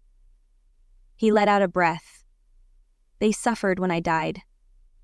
My mom has no way of knowing where I am now, what I've become." He followed them into the kitchen, and I wished I could comfort him. "I'm sure she knows you turned out well," I said. "I was a drunk, no-good teenager who drowned while out partying on the lake. She probably thinks I'm rotting in hell." I shook my head and my wings stretched outward, the feathers of my left wing brushing his face. I hadn't told them to do that. I couldn't tell them to do anything, but it seemed they also wanted to touch him. "She had faith in you. She knew the goodness in you. I can see it in her now." He reached up and clasped the feathers as they caressed his face. "Still, I wish she knew for sure." He turned, his eyes lingering on my face. "Thanks, Jez." He thanked me for trying to console him, but I was unworthy of his thanks. Over his shoulder, his mother and sister blurred as I focused on Malik, reminding me of the times I'd visited his father as a Temtare. The people around him had remained fuzzy images, none of my concern. I'd met them. I'd probably met Malik. I sucked in a deep breath, racked with shame. I felt like a sludge of slime in this beautiful, serene home. "Are you all right?" he asked, picking up on my distress. It's a lot to take in at once." I fumbled over my words. I couldn't be truthful with him, but I did not want to lie. "I bet," he said with a nod, "the feelings come from everywhere, don't they? At least they are good feelings." They were good feelings, except there were hints of sadness. hints of missing a child or a family that could have been and wasn't, and it was those pieces of sadness that haunted me. "Come on," Malik said, "my room's still here. Most of the emotions have drained away over the years. Maybe you can find reprieve." In Malik's old bedroom? I doubted it. Coming here felt like a terrible idea. Chapter 12. Malik started to fly up the stairs, but I remained at the bottom, looking up at the landing. "I can't fly," I said. "How do I get up there?" He returned to my side. "Just walk up the steps then." "But they're not real. How will they support me?" "Forget they're not real." He took a step up, his foot resting on the surface, then another, and I followed tentatively, half expecting my foot to step through the plank of wood. But it didn't. And together we went up to the landing. "Is this how it is as a guardian?" I asked as we glided through a closed door into a room. The light was off and the room dark, but I could make out a bed against a wall and a window behind it. For the most part. Light filled the room, but it didn't come from the light bulb overhead. It came from Malik. Sometimes we have to be more corporeal, so we switch planes. You'll learn all of that next year before you get an assignment. I sat down on the bed, and Malik sank onto the ground in front of me. "But I think the experience you have on Earth will be a little different than as a guardian," he continued. "Elder Master Barakiel said you'll be able to interact with humans, so you'll be on a plane similar to theirs, or they wouldn't see you." I nodded and glanced around the room. Even the corners had lit up. "Will it tire you, using so much of your light?" "Yes," he admitted. "I could turn the light on, but the humans would see it, and I don't want to sit in darkness." "Me either," I murmured. "It's only a few days. When we return to Arcadia, we'll go to Shma and replenish our light." He studied me. "You seem different, almost like you're repressing your feelings. Maybe it's not good for you to be away from Arcadia." He worried I didn't have enough of my own natural light to survive away from the influence of Arcadia. I had to shake off this glumness, or Malik might change his mind about me coming to Earth. Without his support, I couldn't do it. "I'm fine. I've never been around humans. The feeling surprised me. But I'll get used to them." He nodded, though concern still showed in his golden brown eyes. I made a show of straightening my back, and my wings flared out, spreading past the edges of his bed. I looked around the clean room, with awards and ribbons on one wall and a collection of framed photographs on another. "Is everything just the way you left it?" Malik didn't even glance around. He just laughed. "No way. I left this place a mess." An emotion flickered across his face, one I couldn't identify but seemed laden with sadness.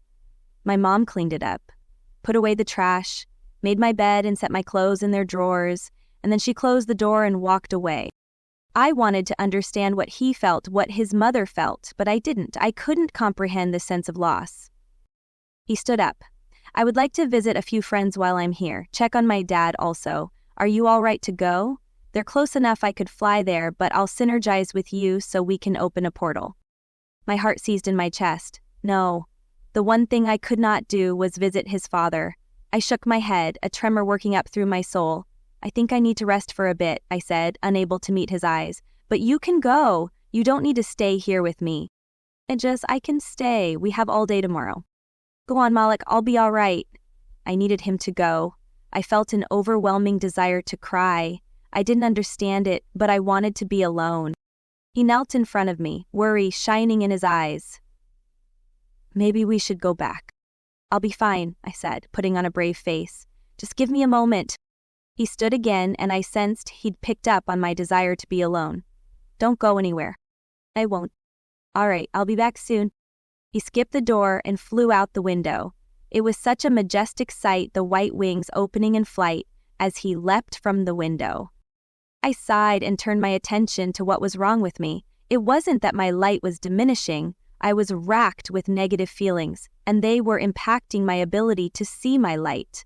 I felt my wickedness on all sides, felt weighed down by the darkness within me. A deep ache welled up in my chest, growing and widening until it threatened to consume me. I needed to rid myself of this, but how? If I were at the academy, I would go to Shma. I would pray. I had only prayed one time in my life, and it was on Iblis' behalf.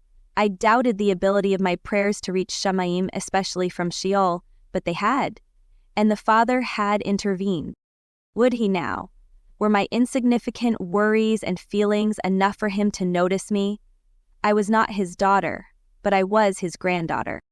I clasped my trembling hands together, curling around my knees. "Great Father," I whispered.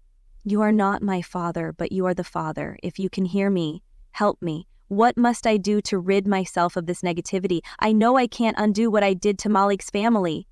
My throat caught and the tears of shame and regret burned their way down my face. I can't atone for my mistakes. What must I do? How can I live with myself?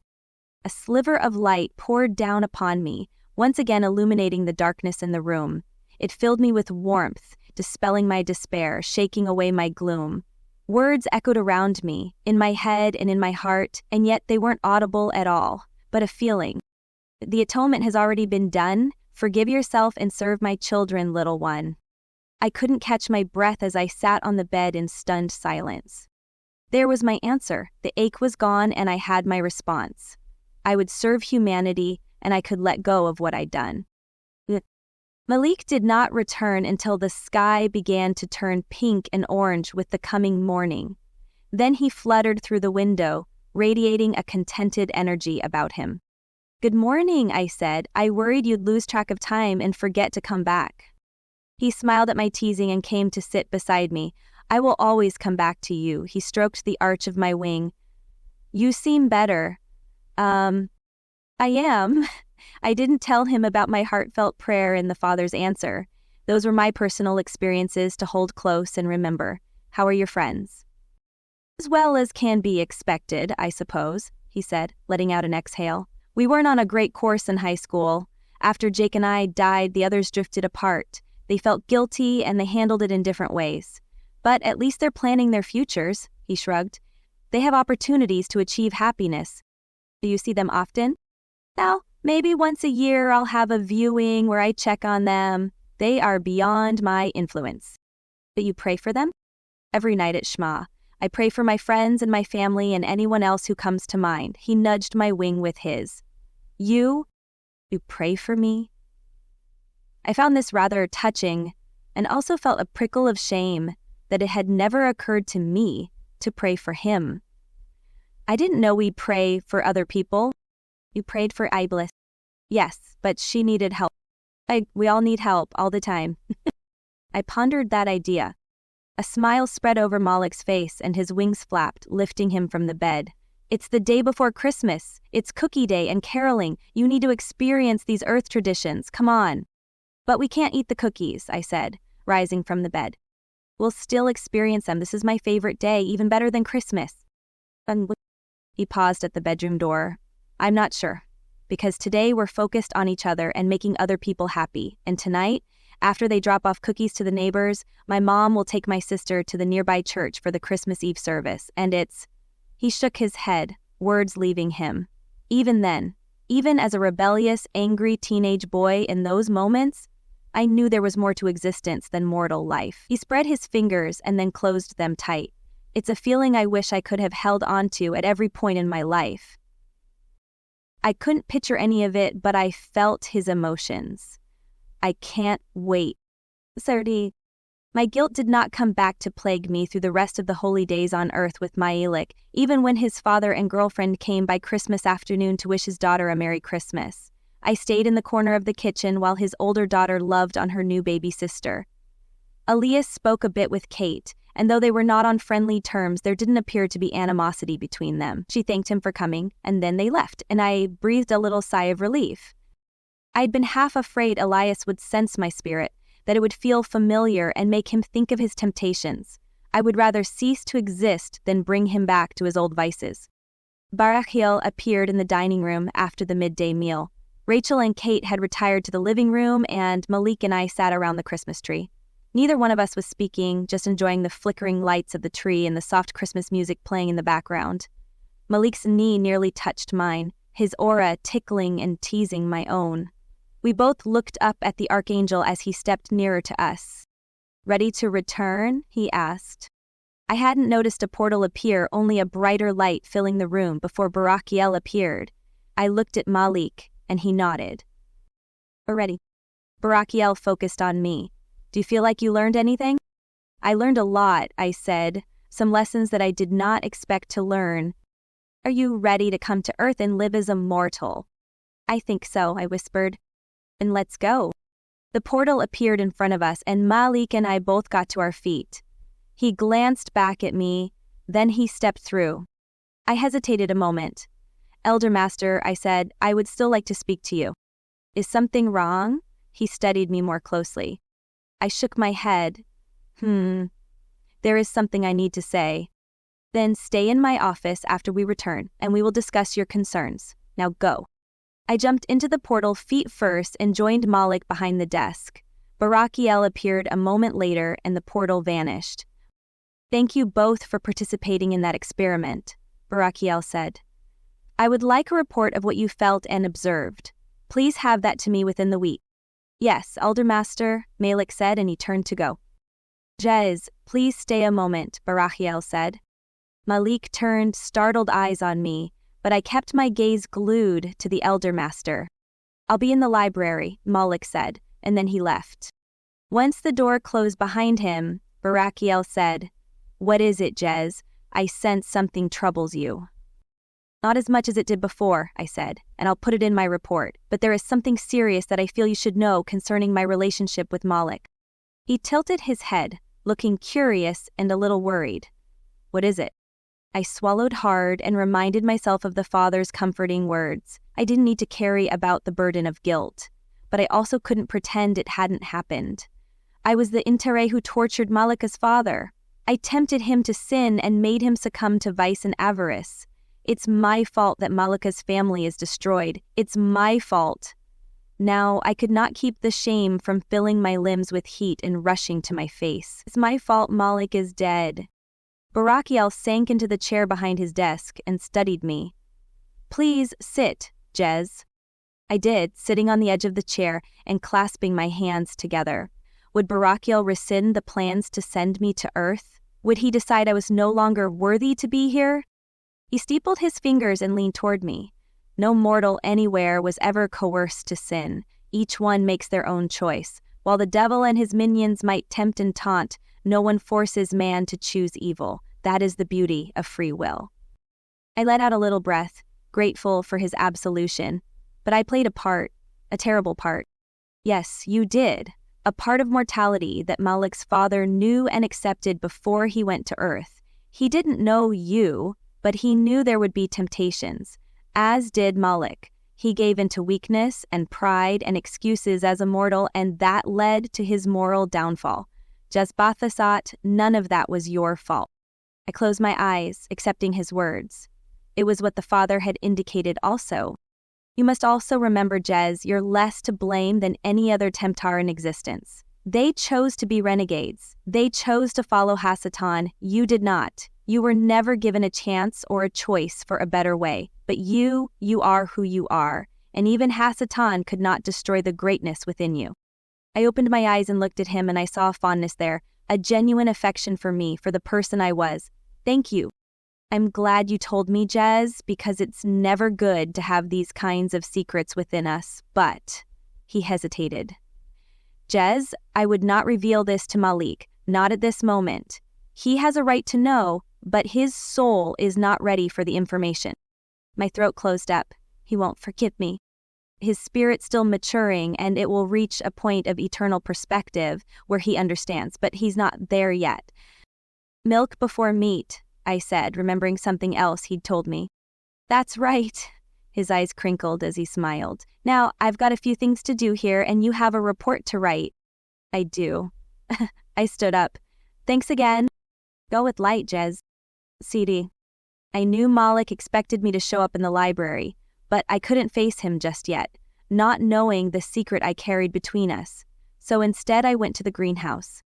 We were on break, but I wasn't the only one who had developed a fondness for the plants here, as was indicated by the presence of other students. I knelt in front of my patch of dirt and stroked the leaves of the growing bush. This I could touch without destroying it or hurting either of us. I'll come back as often as I can, I promised.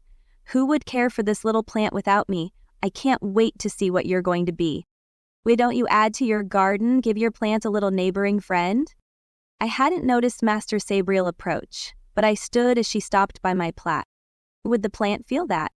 The life force of two or more beings close to each other multiplies. They share and feed off each other, so instead of being the power of one, it's 1 times 2 for each of them. That's why we synergize. I'm about to leave for Earth, I said, in case she didn't know. Who will care for my plant and any new ones? Jez, you should know I won't let any life form go neglected in my greenhouse, she said, her voice warm. Add to your garden. I'll nurture it in your absence. I stood and went to the table of seedlings. Some were labeled and some were not, but I knew nothing about plants, so it made no difference. I selected an oblong seed, bumpy and brown and pointed on one end. Then I returned to my plat. I didn't put it too close to my first plant, my firstborn, as I fondly thought of it. I could give it more than just energy also. I stuck my fingers in the dirt and summoned water to my plat. I didn't remind others of my particular ability to control water, but I saw no reason to carry buckets to my soil when I could call it up from the ground itself. Grow, little seedling, I murmured, sending my energy into the new seed. The earth near my fingertips trembled, and the tiniest sprout emerged from the dirt, hovering near the surface of the soil. I exhaled and rocked back on my heels, taking a moment to let my energy replenish.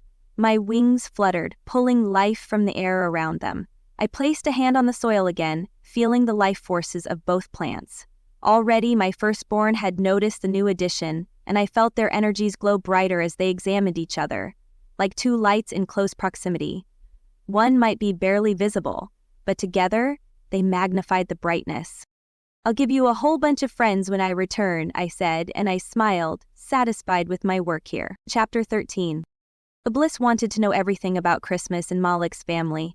She was still chattering about it on the first day of the second semester, rehashing everything I'd told her as if she'd been the one to go to Earth and spend time with mortals. Jeremiel kept quiet at her side, but his silence didn't fool me into thinking he was compliant. Thoughts were going on in his head, and I worried about them. He opened the door to the Kiraman Language Arts Building, or the K-Lab as students tended to affectionately refer to it. First years didn't have classes in the K-Lab, though I'd noticed the dome-shaped building behind the armory when I first arrived on campus. He held the door for both me and Iblis, but somehow I ended up in front of the two of them as they slowed down to walk together. I thought about what Malik had said on the tower the evening he accepted to be my guardian on Earth. Angel couples were a forever thing. That was quite different than the relationships I'd seen on Earth, where couples had strained relations and conditional love. Not all, of course, but those were the ones I'd spent time around. They were the easiest to tempt. I found a seat in the back of the classroom next to Dara and set my tablet on my desk. The class also required a notebook with physical paper, so I placed that on my desk beside my tablet. Good morning, class, Master Nuriel said, fluttering into the room with a big smile. She was a tiny angel, looking more like a pixie with her short pink hair and short stature. Even her wings had a more translucent look to them, though there was no mistaking the feathers. To get started on the topic of this class, please open the assigned book, The Origins of Language. You did the reading during the break? Her smile was both hopeful and expectant. I bobbed my head, one finger twirling with the end of my hair. Though I found the topic fascinating, my mind wasn't on the reading. How much longer would I be here? Second semester was when I'd go to Earth, Barakiel had said. Fantastic. I'd like you to take the next 10 minutes to write on your paper and with your pencil 2 simple paragraphs telling me about your morning. This is an exercise in linguistics, not poetry, so don't worry about trying to be all flowery and pretty. You may get started. So we would be writing. I'd learned to read the year before and I'd never been required to write. I wasn't sure I could remember the letters. I painstakingly formed the words on my paper. This morning I woke up and went to breakfast with my roommate Iblis. We met our friends at Tabelde. That's 10 minutes, Master Nuriel said cheerfully. I glanced to my right and saw Vanina had written 2 paragraphs in those 10 minutes, and the beautiful script scrawled across her paper. I cringed to see my messy handwriting and sloppy letters next to the graceful curves of my peers. Wonderful, Nuriel said as she walked among us. Go ahead and hand your papers over to me. I half-shielded my paper as she approached, hoping she would take it without looking at it. I handed it over, but she didn't comment. Does anyone know why I had you write by hand instead of using your agenda and stylus, she asked. No one answered. As we could improve our handwriting, Iblis ventured. Pretty close. Today we're going to talk about the universal nature of languages. Before we do that, I would like all of you to come up to the front of the room and examine the papers of your peers.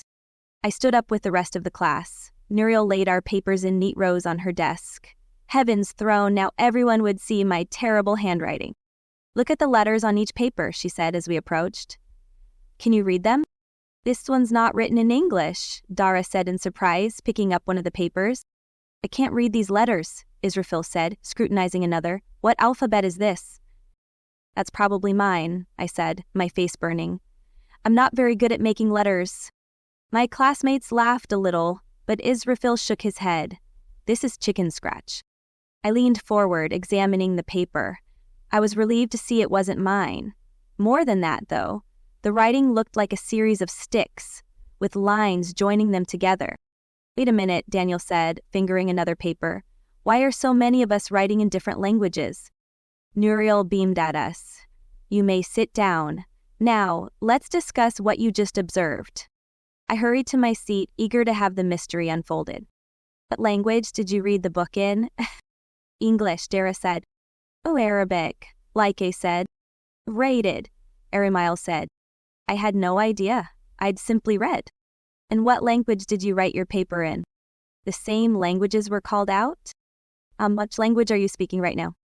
My classmates looked at each other, and I saw something like understanding in their eyes, Daniel said.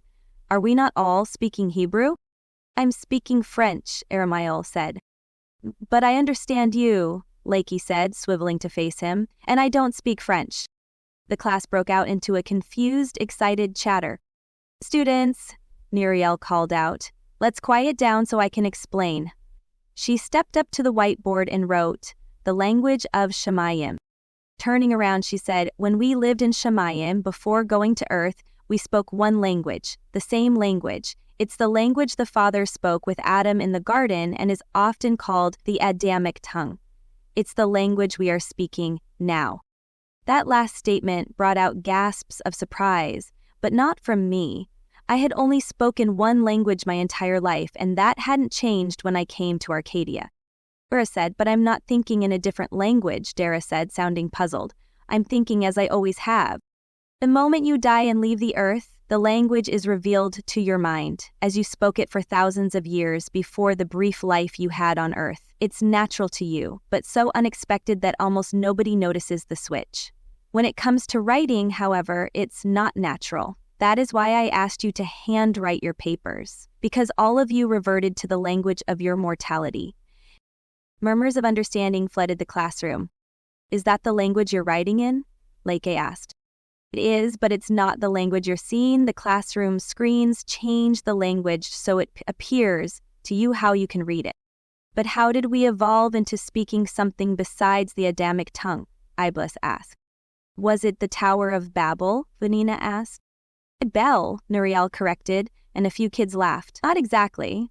When Adam left the garden and his seed multiplied and spread out, the language began to mutate. New vocabulary emerged as new objects were discovered, and sounds changed naturally as humans had less interaction with those farthest from them. The Hebrew language is the closest to the Adamic language, though of course it changed with time also. But many of the words are the same. Hebrew speakers who arrive in Shemayim discover their earth tongue to be very similar to the heavenly language.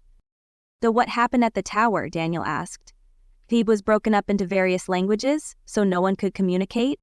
Muriel stepped over to the board and drew a tall tower. A tower was indeed built, but the people who gathered to build it came from different areas around the land of Babylon, and they spoke different versions of the same language. They could communicate with each other, even if sparsely.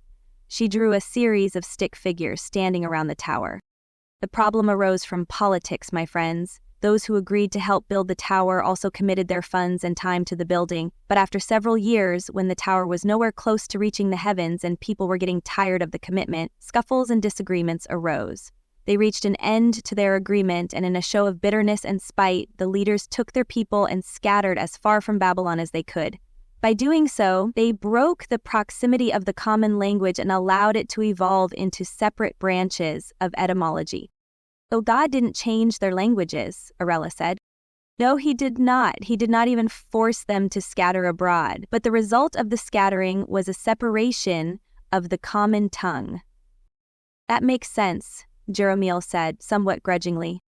Oh yes, the truth often does, Nuriel said, her smile implacable. But back to the problem at hand, how do we overcome the fact that none of you can write in the Adamic language? I groaned. We have to learn how? I just barely learned to write in English, for heaven's throat. That would definitely work, but let's say you're given an assignment in, perhaps, Greece. Who here can speak Greek? I glanced around, but nobody raised a hand. Ying, you understand what I'm saying? We nodded. I'm speaking Greek right now, but you don't need to know the language. When you speak the Adamic tongue, it's understood by all its hearers. And because all languages stem from it, your spiritual ears allow you to interpret any earth language. Interesting, Likely murmured. But not writing, Iblis asked. Writing is a learned talent. Babies acquire language from hearing it spoken around them. They do not acquire writing skills from looking at written words. You learned to write in your earth language. Dara, we have to learn to read and write in all the languages of Earth if we want to communicate with them, Dara asked, panic in her voice. Let's go back to the example of Greek. Nuriel pushed a button on her stylus and the whiteboard was replaced with a paragraph of text. I squinted, trying to make out the words, but the letters were different than the ones I'd learned. And can anyone read this? We shook our heads. It's true that I could teach you Greek and you'd be able to read it. However, you would have to do that for every Earth language. Luckily, there's a better way. She put her stylus down. You've been gifted with the ability to translate languages into the Adamic tongue. You just have to learn how to use that ability. But translating is hard work, Daniel said. We'd have to find word-to-word equivalents, or at least similar idioms and contextual clues. If you were limited to translating as a mortal, that is absolutely correct. But you're not. With a few tools, you can learn to translate and interpret any Earth language, even if it's written in an unfamiliar alphabet with unfamiliar symbols. The interesting thing is, language at this point becomes something of a math problem. What you need to do is find the common denominator in your languages. Once you do, it's just a brain teaser you have to work out. And the more often you do it, the easier it becomes. Is there anything familiar in this language here? Lots of the letters look like English, Iblis said.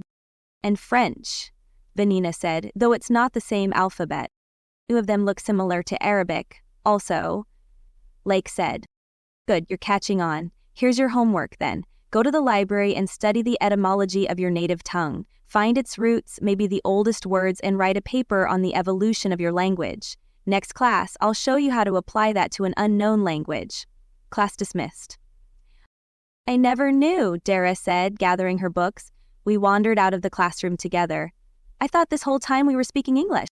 I did think it was weird so many non-Islams knew Arabic, like he said. But then I thought, well, this is almost heaven, so why not? That led to some laughter, and the other angels shared similar thoughts, but I wasn't paying attention anymore. I just received a message from Barakiel. Please come to my office after lunch and be prepared to leave the academy. My heart tumbled beneath my rib cage. It was time. One more class, lunch, and then, I'd be going to Earth.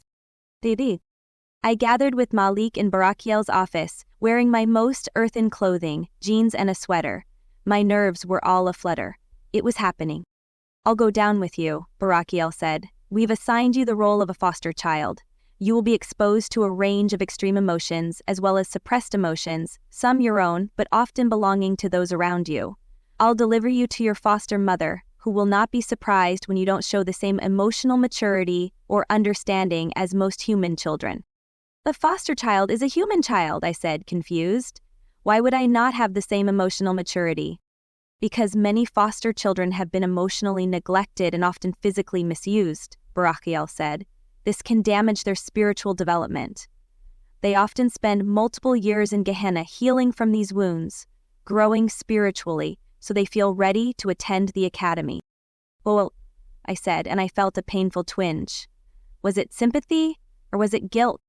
Anyway, Malik said, bringing my attention back to the present. Yes, I said. They won't think I'm any odder than other human children. Then what? They won't be able to see your wings, but you will still have them. This foster mother was chosen for her goodness and compassion, and she'll be an excellent role model for you. She'll also enroll you in high school and prepare you for what you need. Okay, my heart beat faster. I was about to live out life as a normal human teenager. Well, fairly normal, it seemed, and if one of them touches me, don't react, don't flinch. They won't actually be able to feel you or your spirit. You exist on a separate plane, a different dimension. You won't feel them at all, but they will think they feel you. It's a careful illusion we create. What about Malik? I glanced at him where he stood at the desk. Malik will not be visible to the humans, but you will see him. His assignment is enrolled at the same high school you'll be going to. Perhaps you can work together to help him. Has this been done before, an angel going to Earth and masquerading as a human? Oh yes, Barakiel smiled. There is very little that hasn't been done before. He turned to Malik.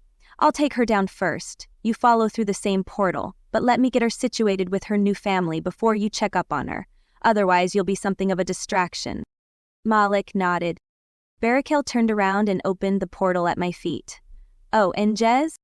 Yes, I turned away from the widening sphere. It's best that you stay away from water.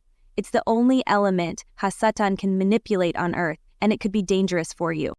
Okay, I nodded. Go, I'm right behind you. With my heart in my throat, I stepped up to the portal. Taking a deep breath, I jumped. Both feet landed on solid ground. My eyes shot open, only then realizing that I'd closed them. The sun shone high overhead and long tree branches stretched out across the splotchy, cracked sidewalk, with tree roots as thick as my waist stretching out as far as the overhead branches. Noises rushed past my ears as cars roared past, honking and squealing and ignoring each other. I lifted my face to the houses beside me on the sidewalk, tall structures with wrought iron balconies and brick facades. How very different than the feeling when I'd emerged in front of Malik's house at Christmas. Ready? I swiveled to see Barakiel standing beside me. Malik appeared a moment later. Where are we? I asked. New Orleans, Louisiana, French Quarter.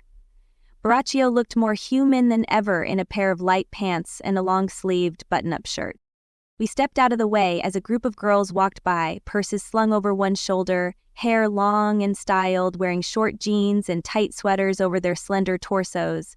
I watched them laugh and chatter with each other as they continued away from us. Your new house isn't far from here, Barakiel said. I took my eyes from the girls and followed him around the corner. The roads weren't straight, leading to a few narrow corners. Plants grew over the trellises surrounding some of the houses, and the air was pleasantly cool.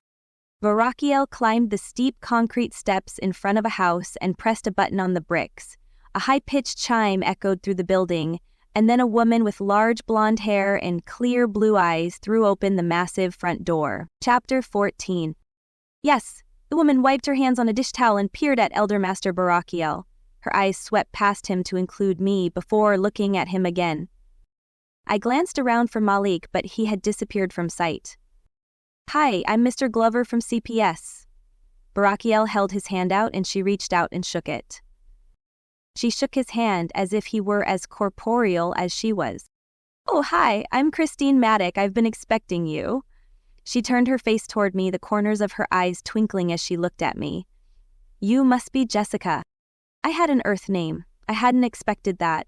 Yes, I said between dry lips. Her eyes did a quick scan from my head to my toes and then around my feet. Come on in, let's get you settled, she said, extending her arm again and roping it around my shoulders. I jerked away before I could stop myself, and she flinched, pulling her hands back to herself. Sorry, I said, my face warming. No, I'm sorry, sweetie. Personal space, I know better. She led the way into a room with large barred windows just off the entryway. Plants dangled from chains in the ceiling, and cats jumped from the fluffy couch that wrapped around the room. Books cluttered a low, round table in the middle of the room. I moved my shoulders up and down, trying to detect a residual effect from her touch, but there was none. I hadn't felt it. This is the sitting room, Christine said, gesturing to the couch. Do you mind if we sit and chat for just a moment? Then I'll show you your room. I have a short amount of time, but that would be fine, Barakiel said. He seated himself in one of the chairs. Do you have any questions? No, I don't think so. I'm not new to fostering. I'll take Jessica this afternoon to get her enrolled in school. And then? She glanced at me again.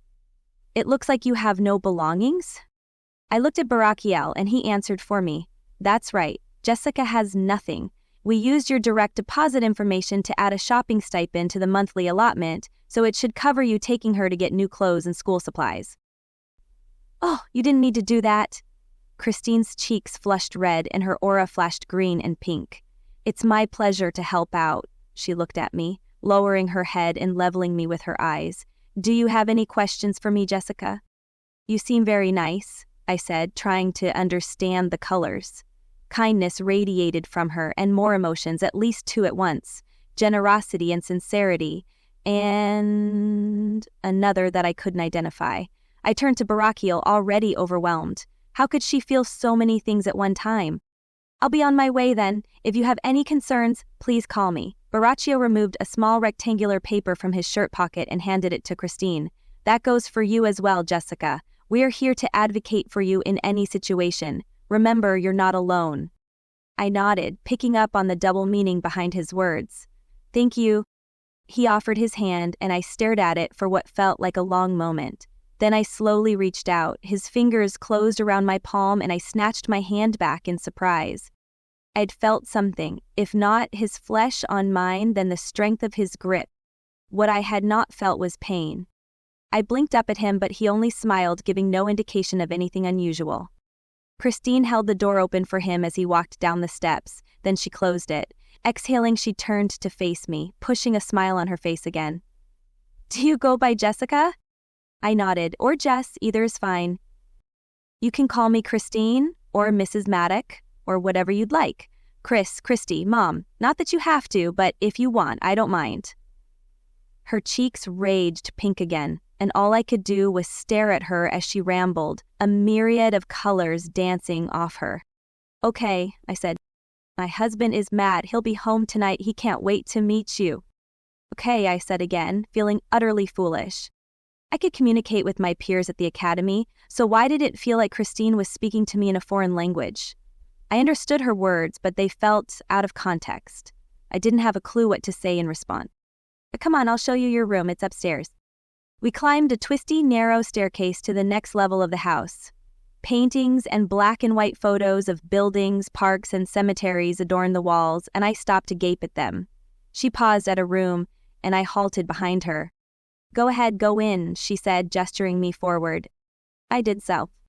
The small room was circular in shape, with large white curtains bordering the single window, also with bars on it. A twin bed much like mine at the academy leaned against one wall, and wedged beside it was a big brown bag, large enough for two people to sit on. A small bookshelf with a desk attached rested near an open closet, and there wasn't room for anything else in the small space. Is it all right? She asked. It's great, I said, and a lump rose in my throat. My own room.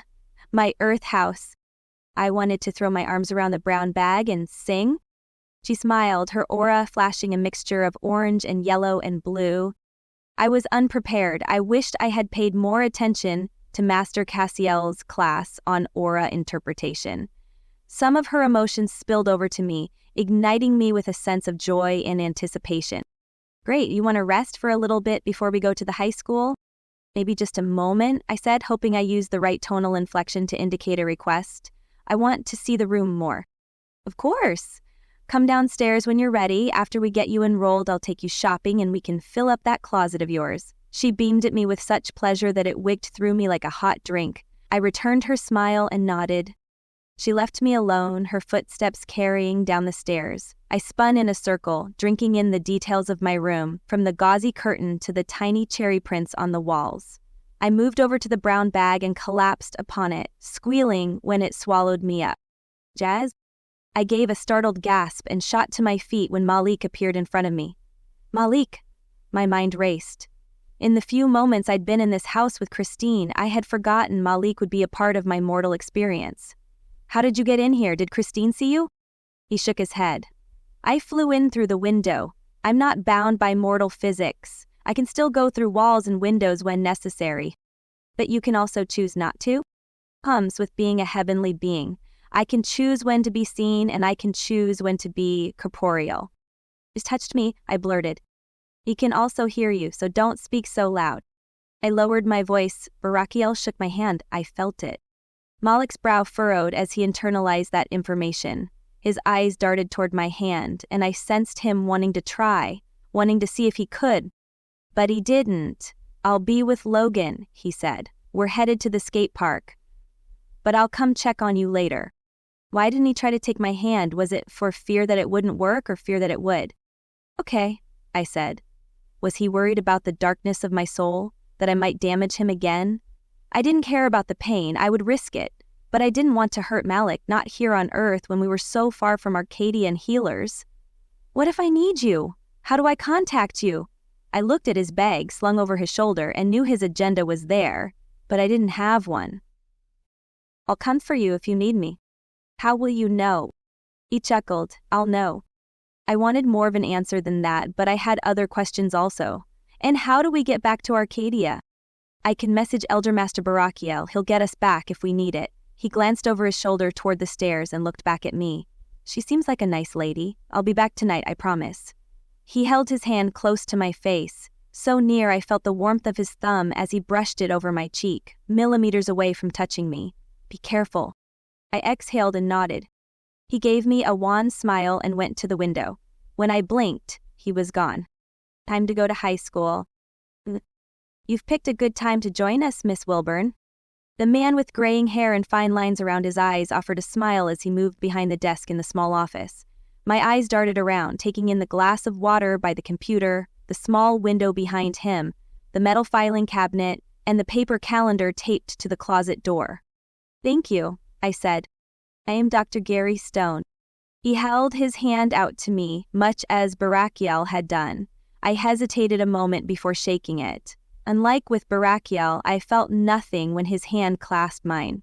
It was like closing around solid air. Well, we're glad to have you here at De La Salle High School.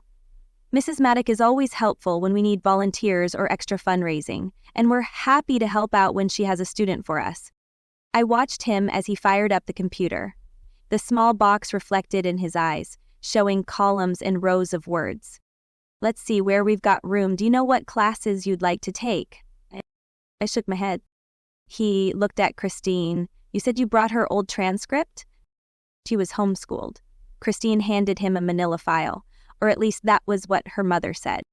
I raised an eyebrow. I was supposed to have a mother? Should I know something about her? Barakiel hadn't warned me. I kept quiet, hoping I wouldn't have to make up a story on the fly. Good, here's her birth certificate. And education level ... His voice trailed off. Whatever Barakiel had put on the paper, it had to be better than reality. None. 0. Education. While we have some entry-level classes available, she might be the oldest one in there, but that's okay. He clicked a few buttons on the computer. How about geography, geometry, literature, and physical education?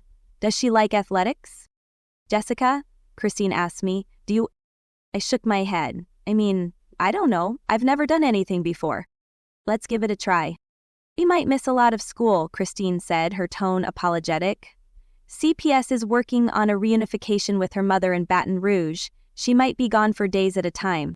That's all right, we'll work with her. Dr. Stone offered me a smile. That's it. We're set. Bring her back tomorrow morning and she can start class. I'm taking her to the store tonight, Christine said. Do you have a list of class requirements? I'm sure I can find one. He opened a drawer and ducked his head, fishing around in a pile of papers in his desk. The water in his glass flickered. I blinked and took a step closer. Had I imagined that? He was rummaging through a drawer, after all. It made sense that it would jostle items on his desk. The water leapt from his glass, splashing over his desk. Hold he exclaimed, jerking his head up. I took several steps back, startled. My heart hammered in the base of my neck. You all right, honey? Christine asked me, concern on her face. I nodded. Must have been some crazy vibrations from the drawer, Dr. Stone grumbled. Anyway, here's a school list. She won't need all those things, but it gives you a basic idea. Thank you, I sure appreciate this, Christine said, sliding the sheet of paper into the file folder. Let's head out, Jessica. I followed, shooting one last glance at the glass of water as we left the office. The water lay there, still and inert, just as water should. But I'd seen it jump. Is Target all right? Christine asked me. She parked the vehicle in a stall facing a large, squat building with a red and white circle in front. Red balls punctuated the parking area, indicating the direction cars should go. I'd never ridden as a passenger before, seatbelt on, a welcome guest in a car. Anywhere's fine, I said. Then come on, let's get your school supplies and some clothes.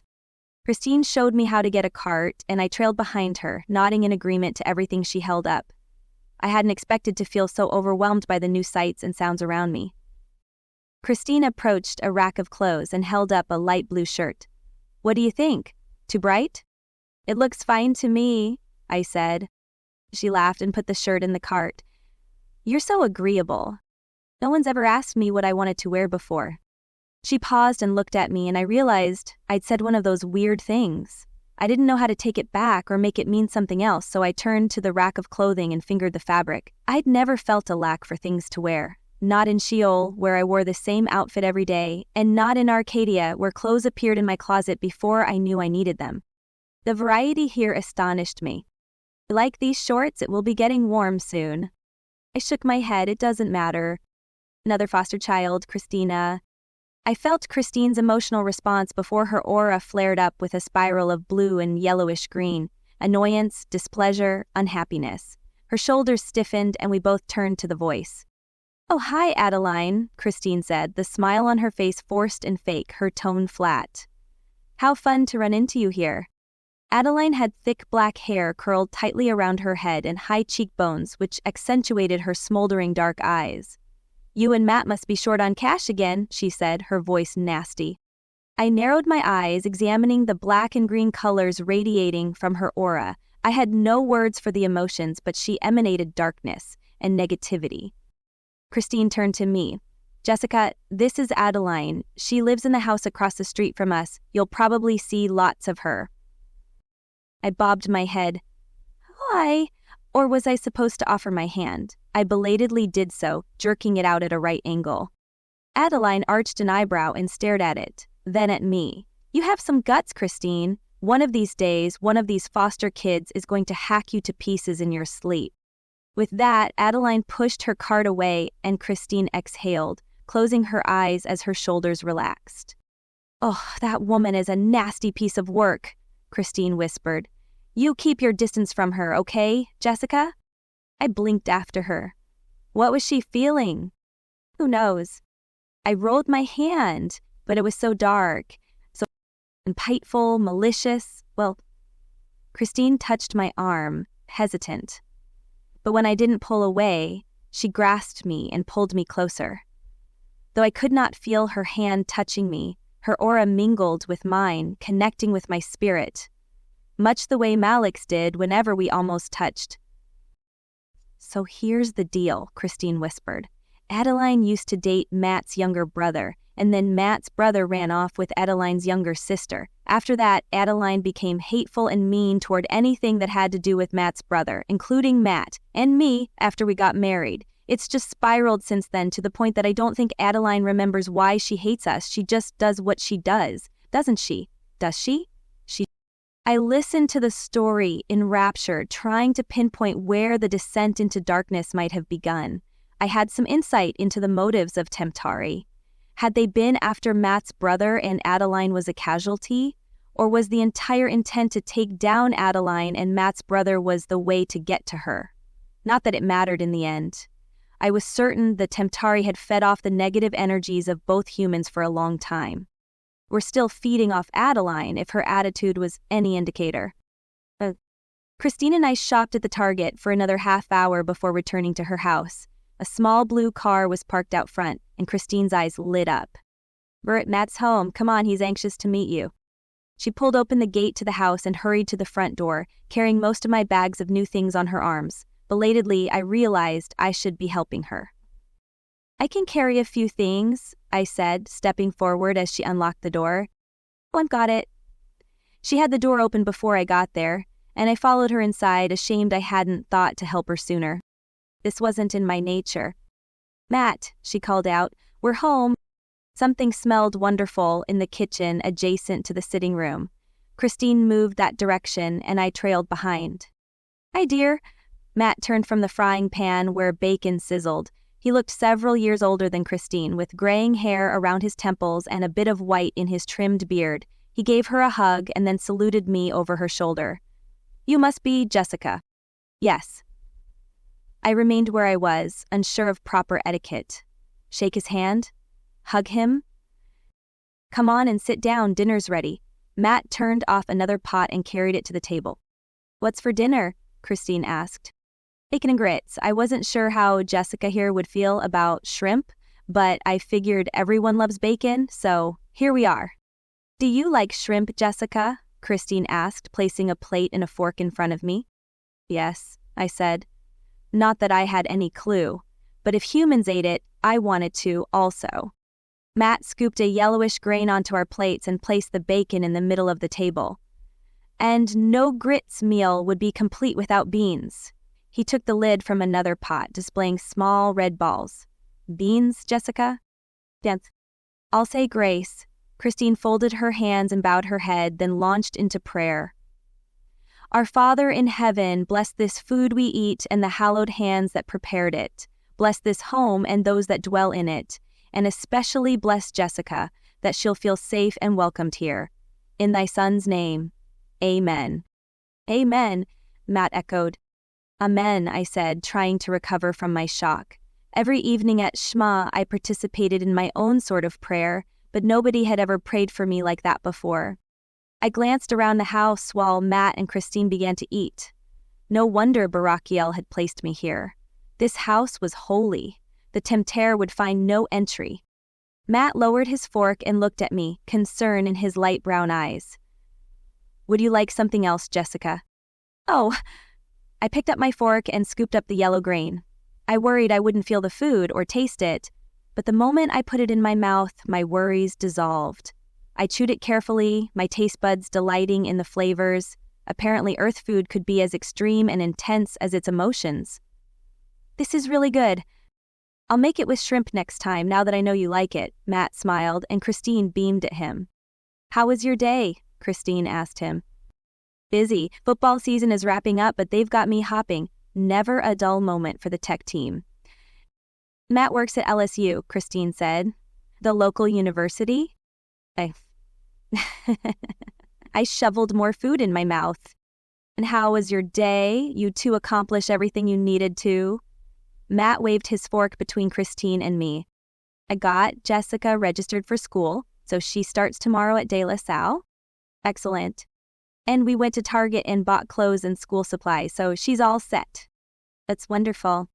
Then we ran into Adeline, who asked very tactful questions about our financial situation and suggested we take out a good life insurance policy. Matt burst out laughing. He pressed his napkin to his mouth, shoulders shaking with mirth. I paused in my eating, examining the two of them. This made no sense. Adeline was hateful, wasn't she? She spoke with evil intent. "Yes, she was quite malicious," Christine said, yet her eyes sparkled. "But you don't seem distraught," I said. "Oh, it's just Adeline. She's got issues. We feel sorry for her over here." Matt took Christine's hand. She got jilted and never got over it. I blinked, studying them. "You're not angry. Forgiveness is a godly trait, and we strive to practice it," Matt said. "But you forgave her? So easily?" This defied all my understanding of humanity. Humans were vengeful and quick to anger and slow to forgive. The ones I'd interacted with fell into temptation easily and without any hesitation, almost as if they welcomed sin and darkness into their lives. "Who do you think is happier right now, Jessica? Us or Adeline?" Christine asked, taking another piece of bacon and breaking it on her plate. There was no question. You, of course. Though why should we harbor any anger toward this woman who cannot harm us in any way? I shook my head. The logic fit, but I hadn't expected humans to be logical. Not everyone thinks as you do. "No," Matt agreed, "not everyone does." I ate the rest of my meal in silence, wondering how different I would be if I'd been born into a family like this one. Chapter 15. Christine brought my purchases up to my room after dinner. Matt and I will be in the living room for the rest of the evening, she said, putting the red and white bags on the bed. You can come downstairs and spend time with us if you want. We'll probably watch a movie, or you can stay up here, that's fine. Just make sure to go to bed by 10 o'clock so you're able to wake up for school tomorrow. Okay, I said. She took a deep breath. Now, I hate to be a nag, but I do need to lay down some house rules. Do not leave the house without telling us. Do not open the windows, they're alarmed, and no one can get through the bars anyway. Do not let anyone into the house. If you need to make a phone call, we have a landline and the phone's in the kitchen. If you're caught breaking the rules, Jessica, there will be consequences? I asked. Like what? We'll have to take privileges away. Until you break our trust, though, we give it to you freely. Why? I asked. You don't know me. What if the first thing I plan to do is sneak out and cause trouble? Well, we've had kids like that too, Christine said with a smile. But Matt and I believe in the goodness of children, and we want to give you all the chances in the world to make the right choices. Where are the other kids now? I asked. Soon graduated and moved on to their adult lives. Others went to live with different families. A few were able to go home to their birth families. We had room for you, though, and we're happy to have you. She opened my bags and pulled out the blue shirt and blue jeans. If you're not sure what to wear tomorrow, this is a safe bet. Or the beige skirt we bought. Thank you, I said. I'm sure I'll be able to find something suitable. Great. Christine stepped back, clasping her hands together. All right. Yes. The bathroom is just down the hall. It's all yours. We don't use that one. I put shampoo and conditioner and a blow dryer in there. There's also a razor, but if you abuse it, I'll take it away, and I will check you. She gave me a stern look and I nodded. I'd seen what souls in anguish could do with a razor, but I was not in anguish. We'll leave for the school around 7. Would you like me to wake you in the morning, or do you just want to meet me downstairs for breakfast? I stared at her, not at all sure what I wanted. I'll wake you at 6, she said, interpreting my blank look. Is that enough time? More than enough, thank you, I said. Good night. She backed away, closing the door behind her. I paused to examine the clothing we'd bought. I took out the shirts and hung them in the closet, then folded the jeans and put them in a drawer. She'd also bought me a pair of soft fleece pajamas. I ran my hands over the material. I couldn't feel the softness beneath my fingers, but I could imagine it. This is amazing, I whispered, swallowing. There was no doubt about it. I liked pretending to be mortal. I changed out of the clothes I'd worn to the Maddox, donning the downy fleece pajamas. A mirror hung from my closet and I stepped in front of it, admiring my reflection. Except for my thick, dark wings, I looked like a human girl. The soft bump behind me made me spin around, and there stood Molly, folding his wings in and stepping toward the bed. Hi, his eyes combed over me and he smiled. You look like a normal girl. I moved toward him and sat on my bed cross-legged, leaning forward. Why didn't you ever tell me how intricate your mortal life was? How many details went into each day? He shrugged, sitting down across from me. That's just how it was. It's not something I ever thought about. I like how it is now. I like being an angel. So many feelings, so many passions. Half of his mouth quirked into a smile. You've already encountered that? Christine will have 5 different feelings flowing through her at one time, and it mystifies me. No wonder humans feel so mixed up all the time. I feel like a simplified being, only feeling 1, maybe 2 emotions at a time. Right now, I feel like Eve in the garden, like my eyes have been opened. Trouble comes with those emotions, Jez, Malik said. Mortals don't know how to control their passions. They get aggressive. They kill. They lust. They covet. Their jealous natures destroy families, leave children parentless, lead countries into wars. I stayed silent, mulling over his words. But mortals come from the Father, I said. Wouldn't that make them inherently good? Sure, inherently good, but weak and subject to folly. Of course, without the temptere, they would make it through mortality with fewer stumbling blocks. There was no doubt. Hasatan sent the Forsaken to earth to avenge mankind for the wrongs and injustices done to us, or so I'd been taught. I now knew it had been spite and envy and malice that had us wreaking havoc upon humankind. That, and the insatiable appetite we developed for sin and depravity, and humankind was oh so willing to provide it. Maybe humans aren't inherently good, I said. Maybe the capability for good and evil exists in each of us equally, and whichever part we feed is the part that grows. Maybe, Malik said, but humans can change also. They can stop feeding the bad and starve it, kill it off. Then they're left with only the good. How did it go with Logan today?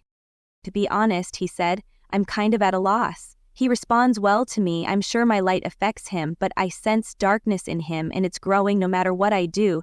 At some point I'm afraid the darkness will overcome my light and then we'll lose his soul. Do you think I can help? I asked. I hated to sound presumptuous. I wasn't here to be an assistant guardian after all.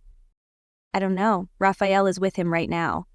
I don't like to leave him alone, but Raphael says it's necessary. He needs to make decisions on his own. You'll meet him tomorrow. You can tell me what you think.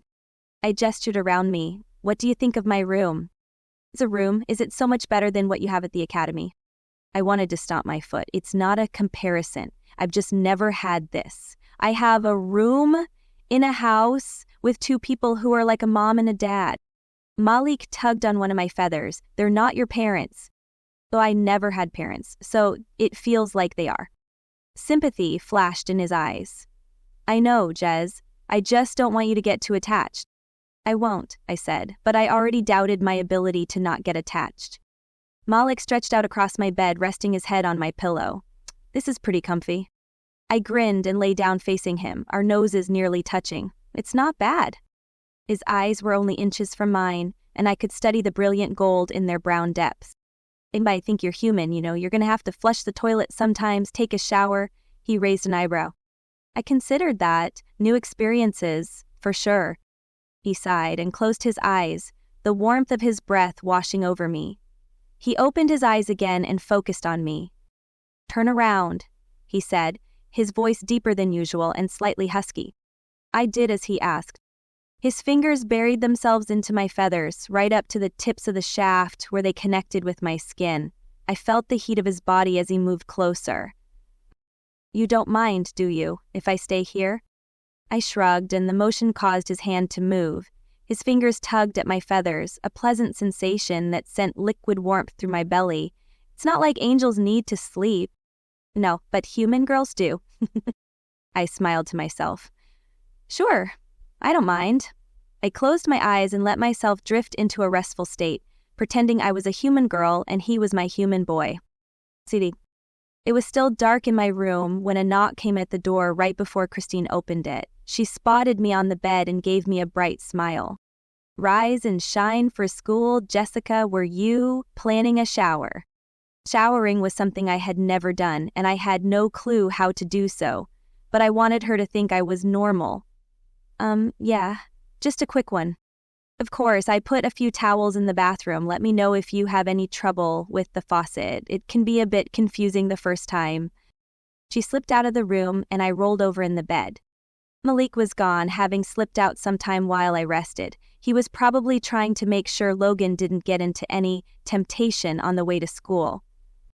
I gathered the clothes I had picked out for the day and went down the hall to the small bathroom. The standard shower had a frosted door and a small toilet and a pedestal sink with a mirror. The bathroom was decorated in mermaids and shells. I noticed the metal handle on the toilet and gave it a flush for good measure, then turned my attention to the shower. A round nub sat just below the faucet and I turned it. A spray shot out like a rainstorm and I stuck my fingers beneath the stream. The water was cool to the touch and strangely stimulating. I didn't need to shower, but it might be a good human experience. I stripped out of my clothes and was about to step into the little stall when I remembered the strange behavior of the water in the cup the day before. I paused, left foot hovering above the tile floor. It couldn't mean anything. But I couldn't deny it happened. Angels did not imagine things the way humans sometimes did. I pulled my foot back out, remembering Barakiel's warning about the water. I didn't see how it could harm me, these cool droplets pouring from the faucet. But I trusted Barakiel, and I wanted him to know I was heeding his counsel. So instead I let the water run for a few more minutes and then turned it off. I put on my school clothes, then stopped back by my room long enough to get my school supplies before going downstairs to the kitchen. I hope cold cereal is okay because Matt doesn't get up and cook for us in the morning, Christine set a white bowl and a spoon on the table, followed by a carton of milk and several boxes of what must be cold cereal. It's fine. You're a fast shower. Did you wash your hair? My hand came up to touch the dark, silken strands. No. Should I have? Christine shook her head. No, you don't have to. I was just trying to figure out how you got your hair to dry so quickly. Heaven's throne, I'd done something wrong again? I tossed the hair over my shoulder and picked up one of the boxes of cereal. That one's my favorite. It's got freeze-dried strawberries and tiny bits of chocolate in it, Christine said. It's almost more of a dessert than a breakfast. That sounds good. I took the box and poured the cereal into the bowl. Christine did the same, and then she added milk to it. I waited for her to finish, then copied her actions. I hope you don't mind if I bless it, she said. That's fine, I didn't mind. The fact that I could be here, in this house, at the table while they prayed, said volumes about the state of my soul. I sat while she prayed, then began to eat when she did. When you're done eating, please take your bowl to the sink. We have a few more minutes, so I'm going to do the dishes. You can turn on the TV if you want, see if there's anything interesting. Okay. I approached the dark screen and studied it. It looked so innocent in its dormant stage, but I knew what evils this machine was capable of. And yet, Matt and Christine had one in their house. That meant the device was capable of good as well. But after 5 minutes of searching, I could not figure out how to turn it on. There were no visible buttons, and it did not respond to my hand the way my agenda did at school. So I abandoned it and sat on the couch, picking up a magazine from the little round table instead. National Geographic was written across the front in thick writing. Photographs of crowds of people in foreign places greeted me. I opened it up and flipped through, realizing I could spend an entire mortal lifetime traveling this planet and not see it all. And I wanted to see it all. Ready? Christine stepped into the sitting room, her eyes glancing over the material in my hands. Do you like to read? I put the magazine down and nodded. I find the acquisition of knowledge extremely enlightening. You now. She didn't quite hide the smile on her lips. Well, let's hope your day at De La Salle High is an enlightening experience for you.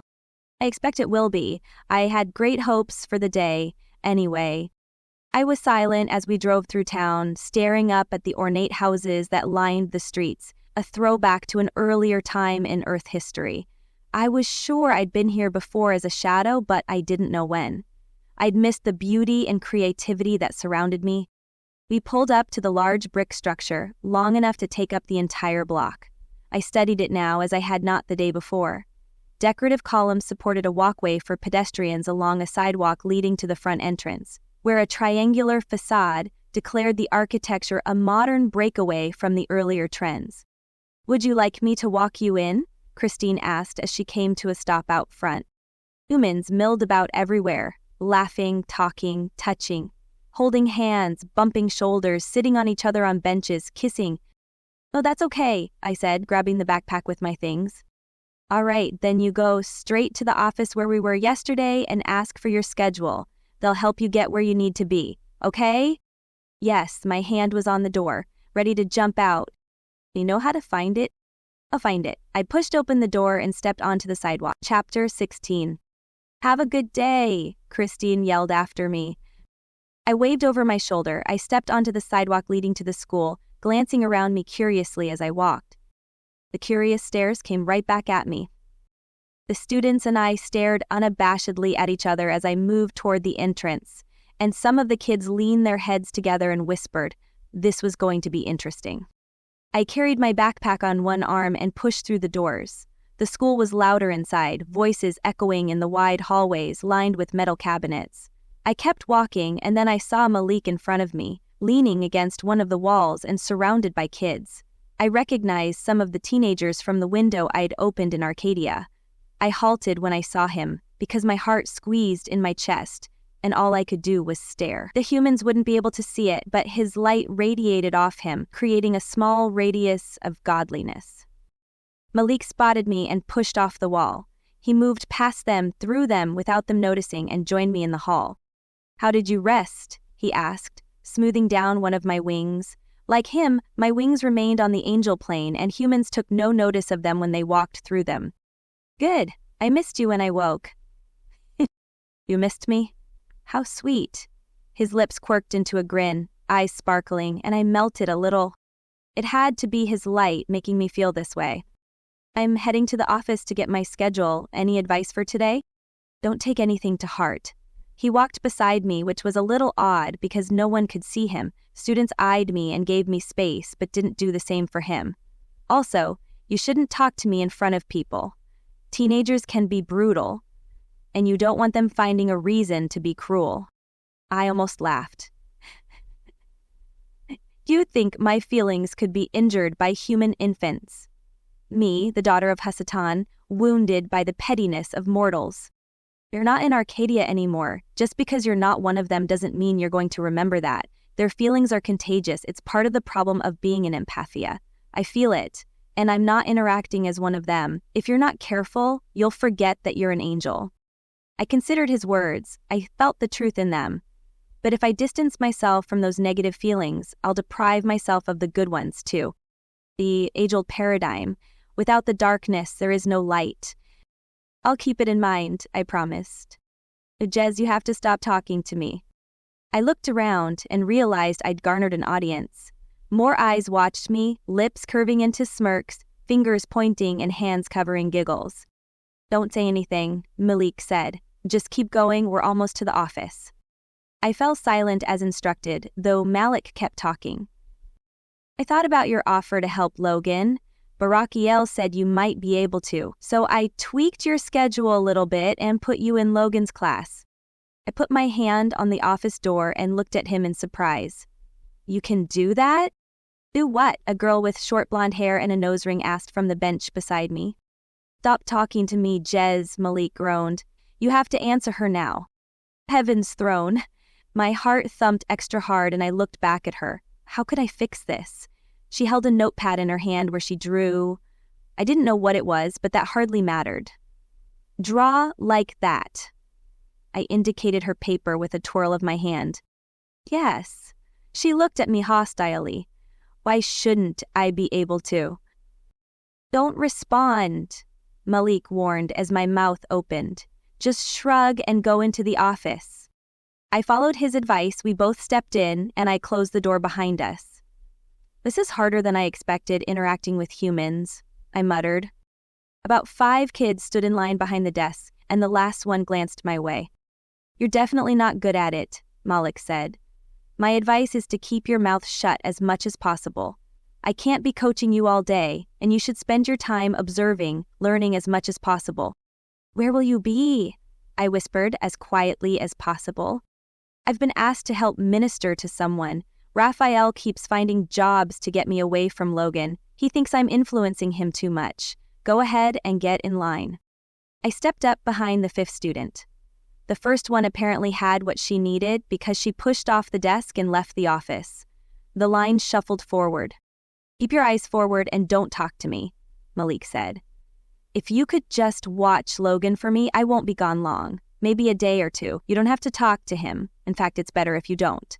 But observe him. I feel like I'm missing something, or maybe he changes when I'm not around. Can you tell me what you see?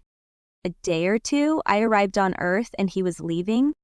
Jazz, can you do that? I pressed my lips together, forcing them to remain silent. I nodded, and the line shuffled forward. Then I'm going to leave. He bent his head toward mine, his aura brushing my cheek. Good luck today, Jez. Go with light, I breathed, so only he could hear. He smiled at me and turned to go. The office door opened behind me, and a girl with long blonde hair and clothing tailored to fit her body came in behind me. I couldn't help it. I turned and stared at her. She reeked of pride and selfishness and arrogance. The smell rolled off her in waves that not too long ago would have sent my soul growling in anticipation. She was a walking target. I didn't see any temptare, but they were good at hiding, especially if an angel was nearby. Malik hesitated in his departure, looking from her to me. What else? She said, narrowing her eyes at me. Do not say anything, Malik warned. She's someone else's assignment. But her smell...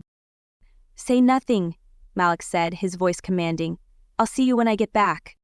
My eyes flicked to him as he walked out the door. Then I turned around and faced the front, pushing down the hunger it awoke in me. That was habit. It wasn't who I was now.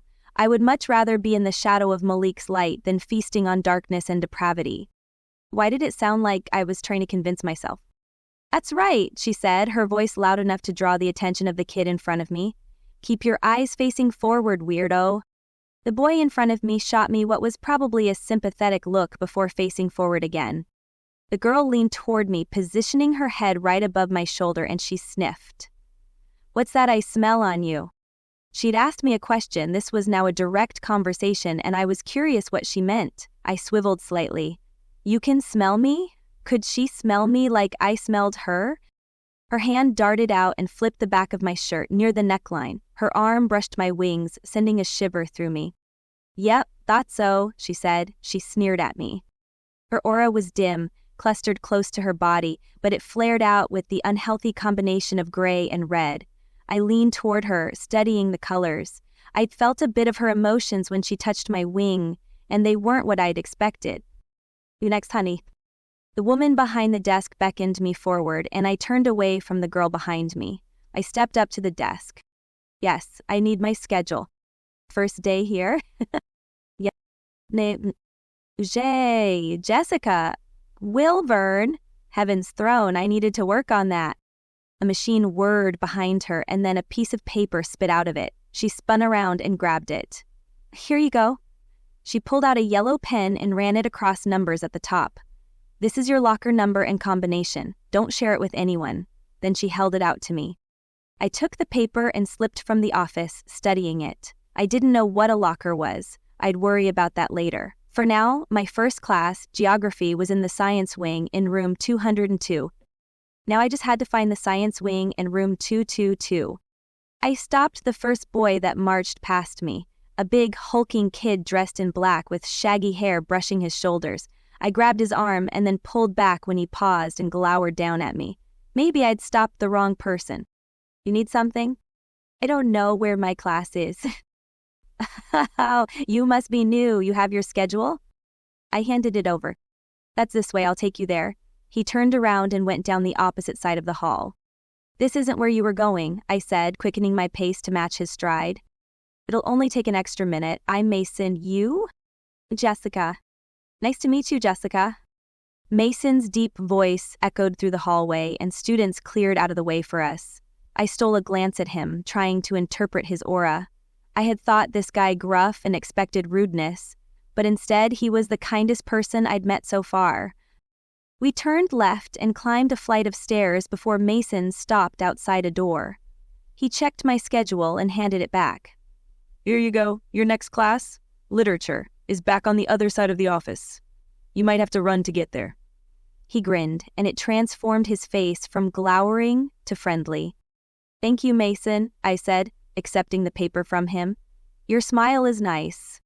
He gave me a somewhat startled look. Good luck today. Malik had said the same thing.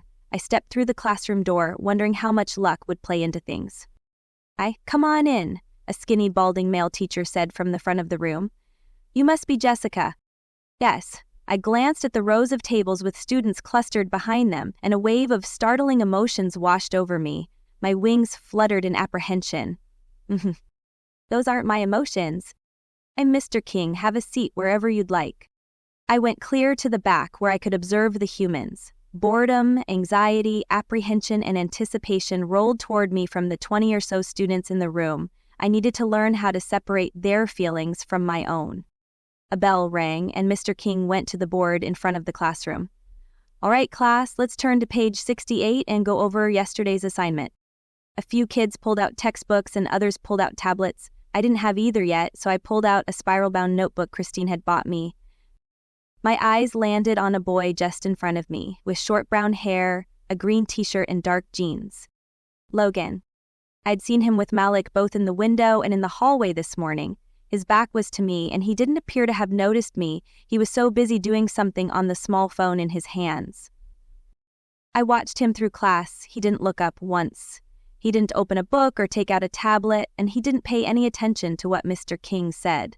Malik wasn't guarding him against bad grades and a sloppy education, however.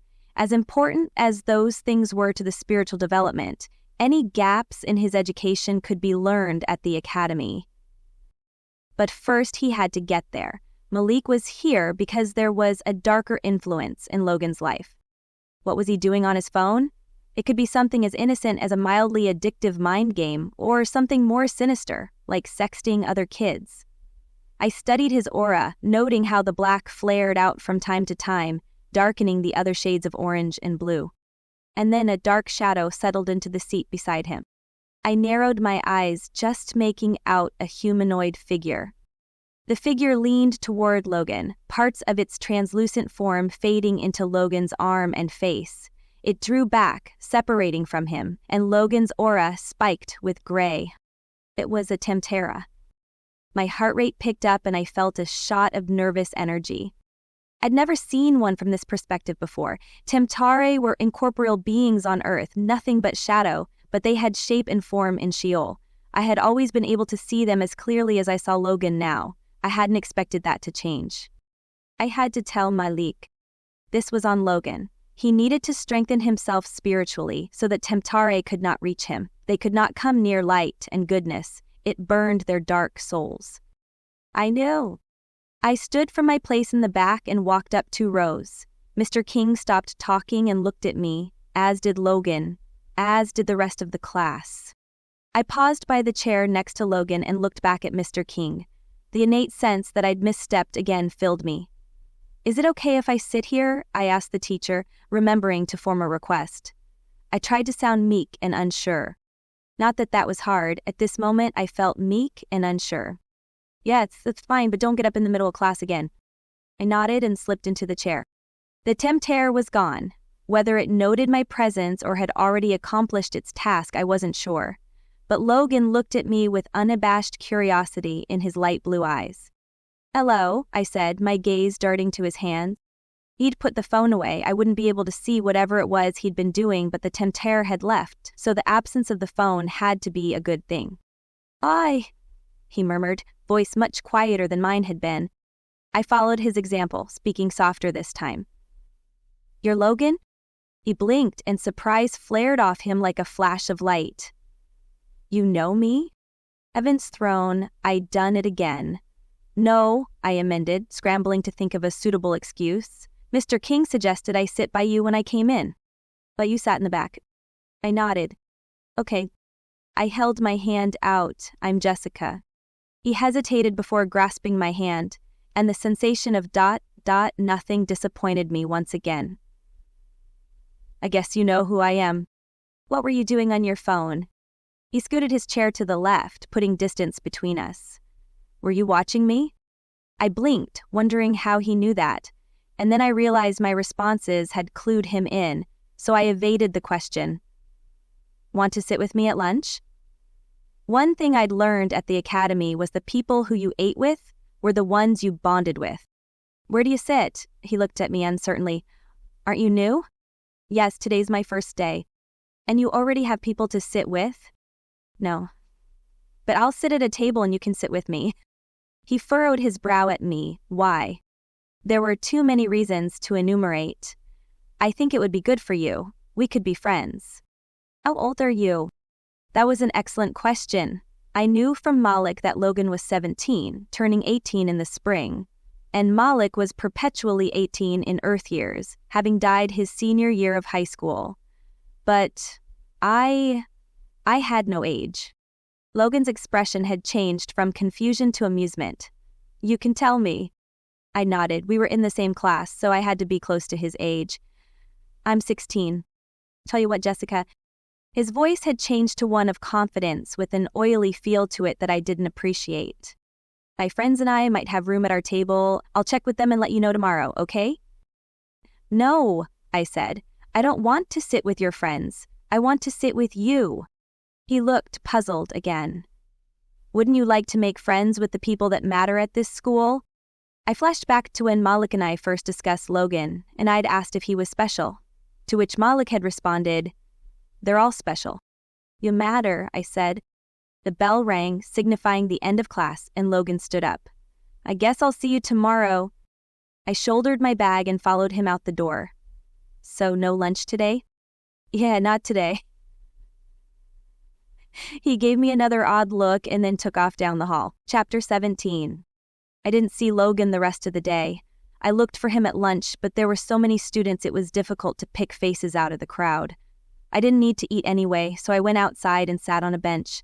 To my surprise, I found myself thinking of the greenhouse at Arcadia, to the gardens behind the cafeteria. I trusted Master Sabriel with my plants, but I wished I could see them now. I finished up my school day, familiarizing myself with the school. When the last bell rang, I went outside again and watched for Christine's car. I searched for Logan and Malik also, but didn't see either. "Look, it's Target," a scornful voice said. I didn't realize I was the object of attention until Smelly Girl from earlier stepped in front of me. She was ringed on either side by two slender girls who didn't look big enough to throw a cat. In spite of that, confidence and superiority oozed off of them and bled onto me. They stared at me as if I were a delicious dessert they were about to devour. "Target?" I said. I knew she wasn't referencing how her negative aura would be a target for the Temptare. She was inviting them in. "Dimwit, you're a Target girl, because that's where you shop." Her friends snickered. I recognized they were trying to put me down, but it wasn't working. Their emotions were too strong. The better they thought themselves, the better I felt. The paradox was quite intriguing. "No," I said, "you've caught me." I tried to smile, hoping she'd feel pleased with herself. There must have been something wrong with my delivery because instead of satisfaction, annoyance rippled through the girl and she pursed her lips together. "You just watch it, Target, you're going down." "I've been down," I answered. "There's nothing good there, and I'm not going back. But if you don't change your path, you will be going there." Her friends sent her startled looks, and a spike of alarm shot through me. No, not through me, through her, and I felt it, which I had not intended either. "I'm not trying to cause trouble," I said, hoping to get her defenses down. "But you're going the wrong direction. She thrust her arms out and shoved me. My body was slow to respond, like it took it a moment to realize it should react. Then I stumbled backward. "You're going the wrong direction, Target," she snarled, her finger in my face. "You're nothing here. Keep your face to the dirt, or I'll put it there for you." Anger slashed through me, sharp and strong. Her touch hadn't hurt me, but I could hurt her. I closed my hand on my backpack strap. She turned and walked away, done with me, though her two friends cast glances over their shoulders as they went. I took a deep breath, waiting for her anger to melt away along with the superiority and smugness I'd felt from them. The latter dissipated, but the anger stayed, still smoldering inside me. And that was when I realized it was my anger. Christine's car pulled up while I went through meditation techniques, trying to school my feelings. While the actions of others had upset me before, Malik and I had fought plenty, and Karubial always made me angry. I hadn't expected there to be anything humankind could do to anger me. They were mortal and had no bearing on my life. Why should anything Smelly Girl said incite me to rage? "Hi," Christine said, unlocking the door right before I popped in. "How was your first day of school? Everything you hoped it would be?" I dropped my backpack at my feet and leaned against the chair. "It was enlightening. High school students are far more reactive than I expected. And more complex." "That's quite an observation." She glanced at me and added, "Seatbelt, Jessica. It's the law." I pulled the strap from the door frame across my shoulder to the holder at my hip. "I met a girl who didn't like me." "Already?" Yes, she didn't like my clothes." Ugh, Christine rolled her eyes. "Teenagers. They're like a pack of wolves, trying to establish hierarchy. At some point they realize they don't have an alpha. Did you meet any nice people?" "Several," I said. "This boy Mason helped me find my first class and told me how to get to my second. He walked me there without me asking." "A boy, huh?" Christine shot me a mischievous smile, but I felt the concern and alarm leap from her aura. "He was just being nice. I was impressed by his kindness." "I'm sure that's all it was." I looked out the window, again mesmerized by the houses we passed and the enormous trees studding the sidewalks. I sensed Christine's worry without looking at her. She needn't be concerned. Only one boy could hold my thoughts. Malik returned to my room that evening as I sat in the large brown bag reading a fiction book Christine had found for me. He startled me as he flew through the window, landing gracefully in front of me. "Well," he said, his eyes sparkling and a smile pulling at his lips. "How was your first day of school?" "They're back." I didn't mask my joy. "I thought you said a few days." I said a day or two. This was a day. "How did school go?" Christine had asked me the same thing, but with Malik, I didn't hold back. I put my book down open-faced on the carpet. "Both marvelous and shocking. Humans, how can you accomplish any task with so many contradictory emotions raging within you? Many of us have tried to adopt a Vulcan philosophy, but we're too irrational to follow it through." I blinked at him. He waved it off. "Sorry, too much pop culture, not something you would understand. So tell me the best thing and the worst thing." "The best thing. I discovered kindness in places I least expected it. I'm reminded that humans put on a facade to portray one thing while something else is going on inside of them. Why do they do that?" Malik shrugged. "Not everyone appreciates honesty. Teenagers learn to pretend to be someone else so they can be accepted and avoid judgment. It's a hard time in their lives while they're coming into themselves." "I bet Mason's real self is kind and generous." "Mason?" Malik arched an eyebrow. "He's the boy who helped me find my class. I misjudged him when I met him because of the expression on his face and the clothes he wore. Why would he not want people to see who he is?" It's complicated, Jez. You'll start to understand." "Because kindness isn't rewarded," I said. "See, you figured it out rather quickly." I fell silent as I considered the lies perpetuated by the Temptare, the mockery planted among the children of men. Lie to get ahead. Good guys finish last. No one likes a tattletale. "That is a shame," I said. "So Mason was the best thing that happened to you today," Malik said, his tone teasing. "The day's not over," I said, teasing right back. Malik burst out laughing. He crawled onto the beanbag beside me and I scooted over to make room.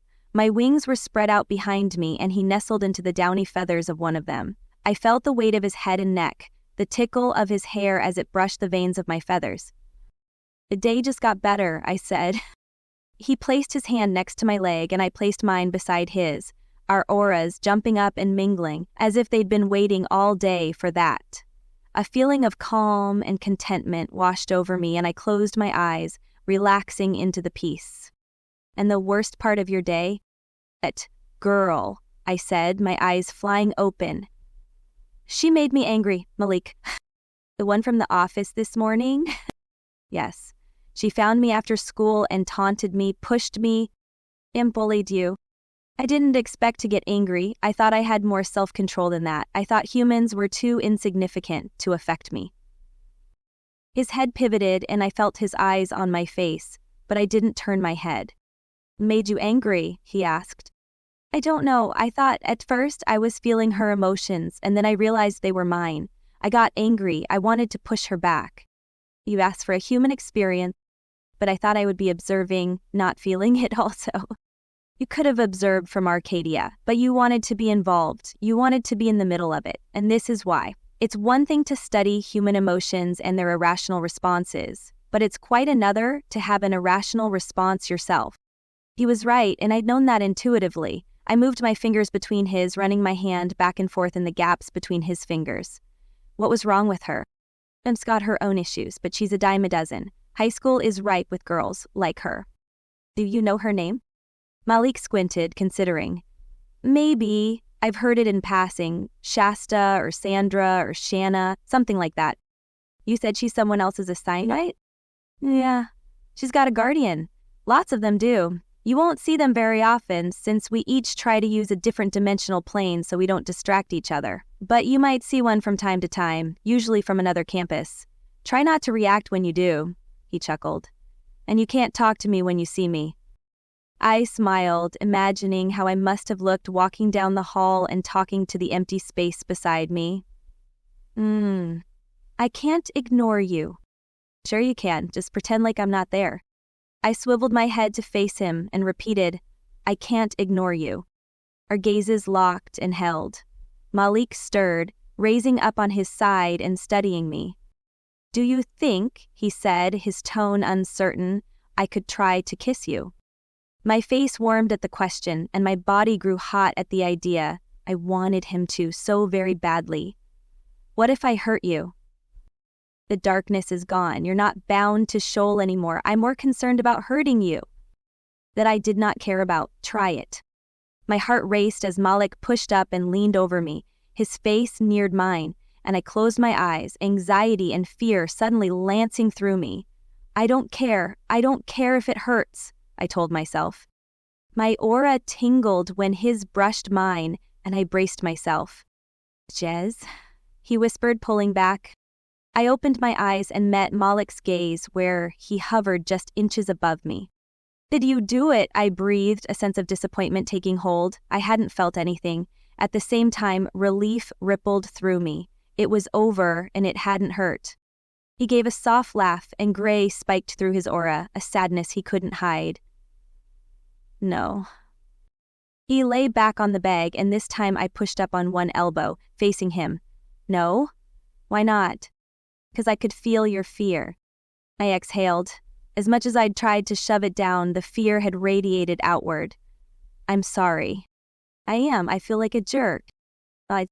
I shouldn't have been thinking about what I wanted. You would have done it just to please me, when I should have been putting you first. It wasn't to please you, I protested. I want to touch you so badly. I want it too, I swear. Don't swear. He lifted a finger and pressed it near my lips. I'm so sorry.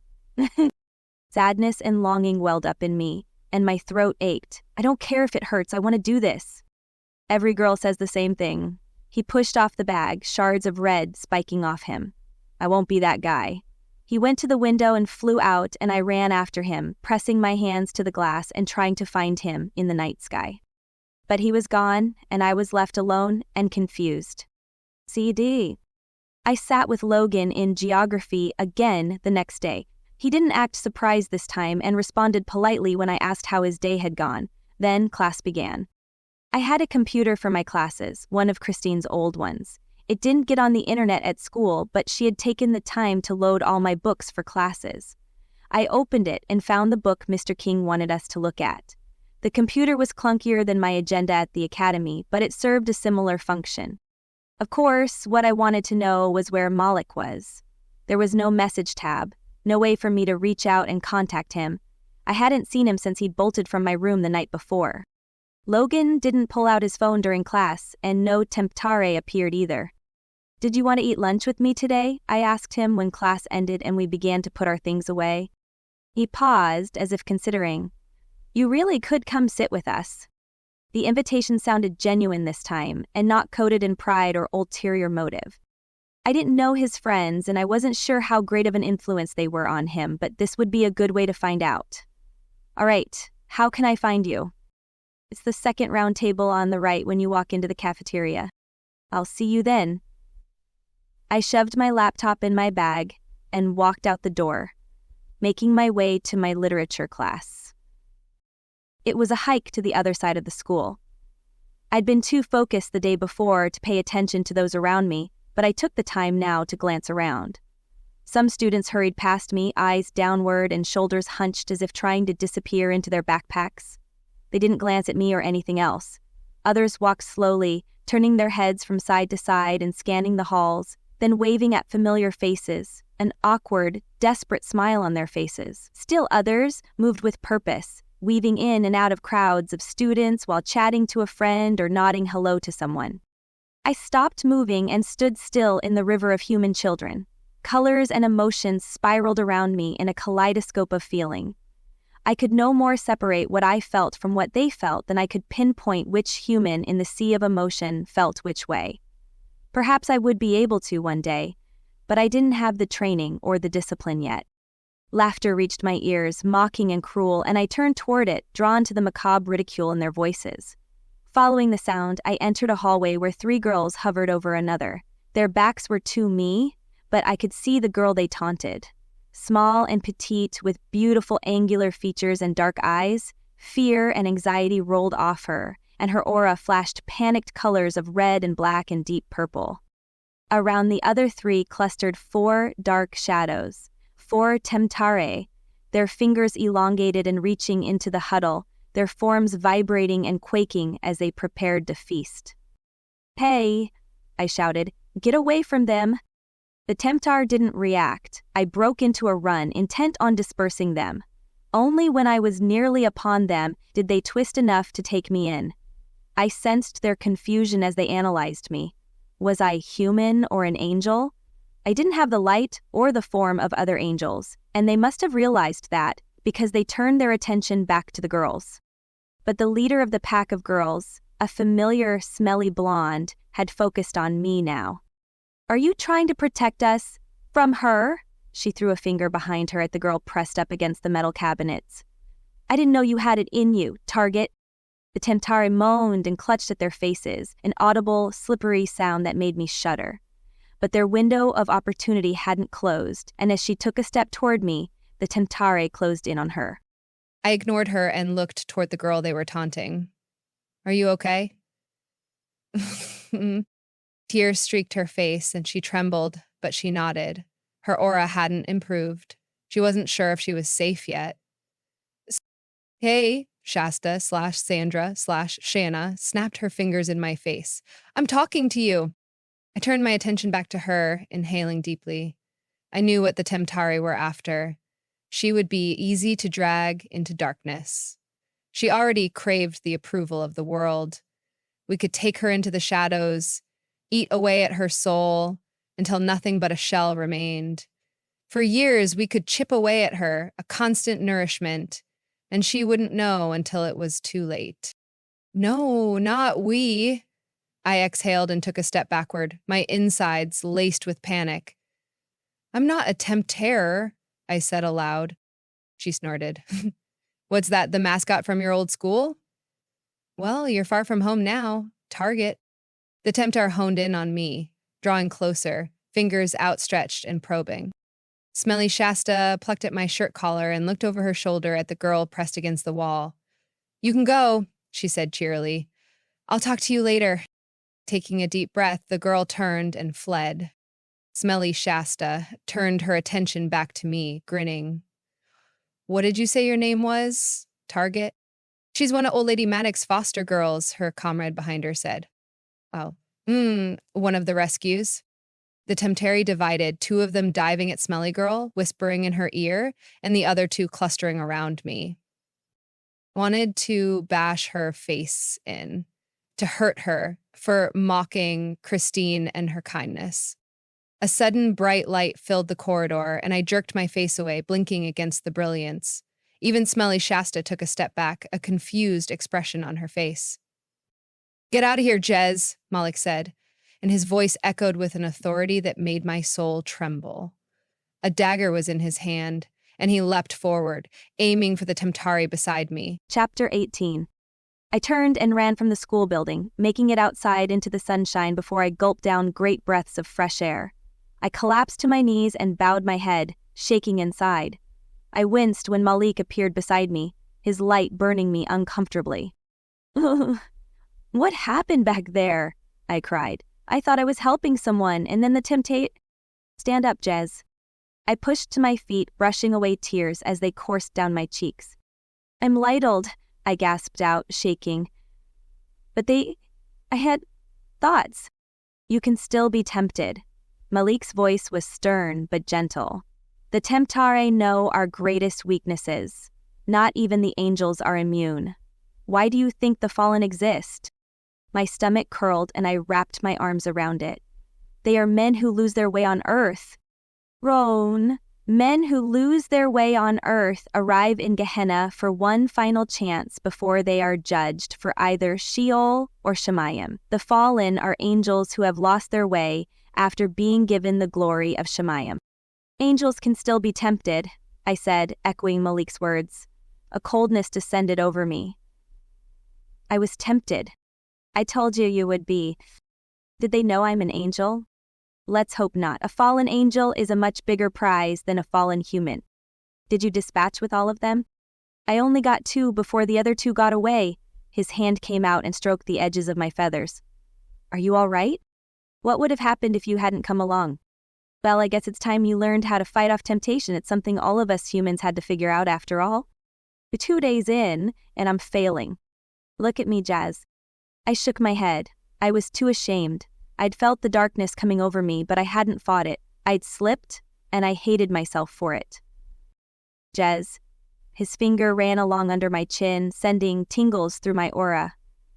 There's nothing you can do that will change how I feel for you. I accept you. His words warmed me, gave me confidence. I looked up, but I still had to squint. His brilliance was too pure. You don't know what I felt, I breathed out. I started to think like one of them, Malik. I wanted to feel her pain. I wanted her to...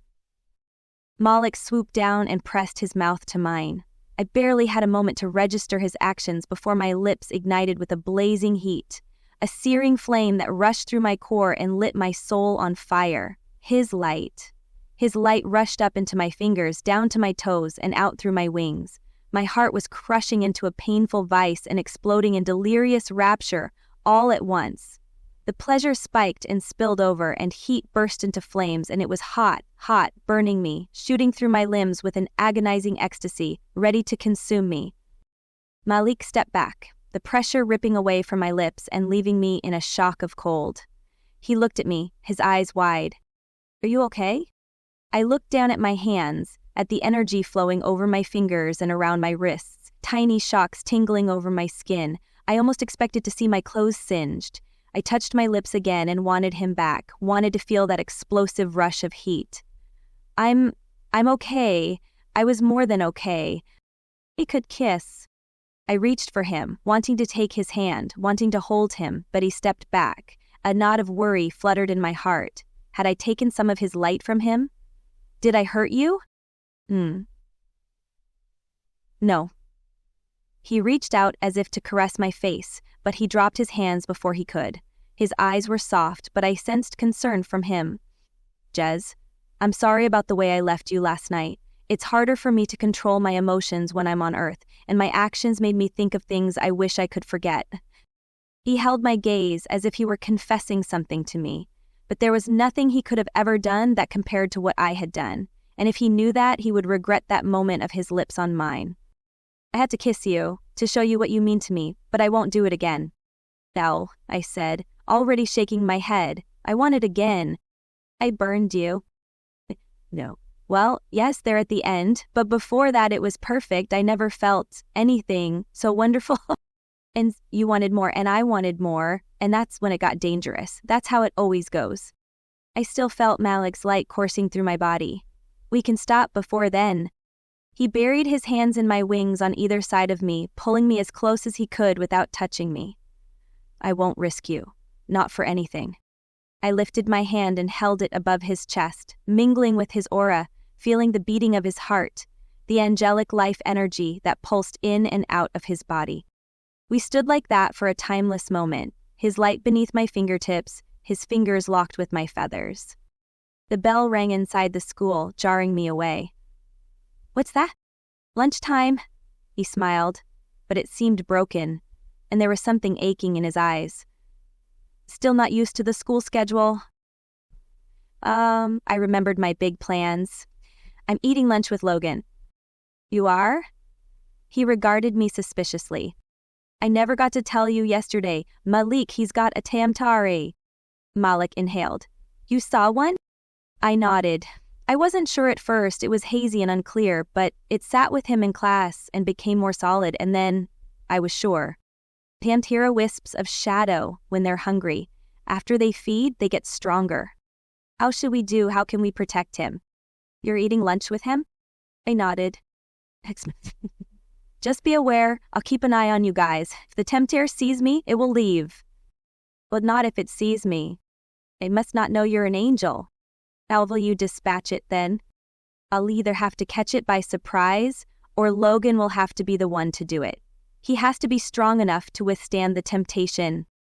My face warmed as I remembered how I had fallen prey to the Temptare's call. How could a mortal boy be expected to resist when I almost hadn't? Malik ran a hand over the ridge of my right wing. Sometimes just knowing temptation is there is enough to make you stronger, and knowing you don't want to give in can block their influence. Yes, I nodded. I'll warn him. I'm warning you, Jez, keep yourself strong, and I'll keep myself strong. I almost laughed at his last comment, like anything could tempt you. He tugged on one of my feathers. Go inside, I'll stay out of sight. Act normal. Act normal. I pulled at my backpack and wandered back into the building. As if I even knew how to do that. I stepped into the cafeteria and turned to the right, my eyes seeking out the round table with Logan, while my mind tripped over the events of a few minutes ago. Malik kissed me. Yes, it hurt, but it had also felt wonderful, and I wanted it again. I would die a million deaths by fire if it meant he would keep kissing me. I spotted Logan's table and neared it, pausing behind an empty chair. The kids at the table looked up at me and then turned away, uninterested. I cleared my throat. Logan? He looked up from his conversation and noticed me. Oh, hey, go ahead and sit there. Now his friends paid closer attention to me. The girls gave me a once-overs and the boys eyed me over their cans of soda and water bottles. Who is this? One of the boys asked. I'm Jessica, I said. She's Jessica, Logan echoed.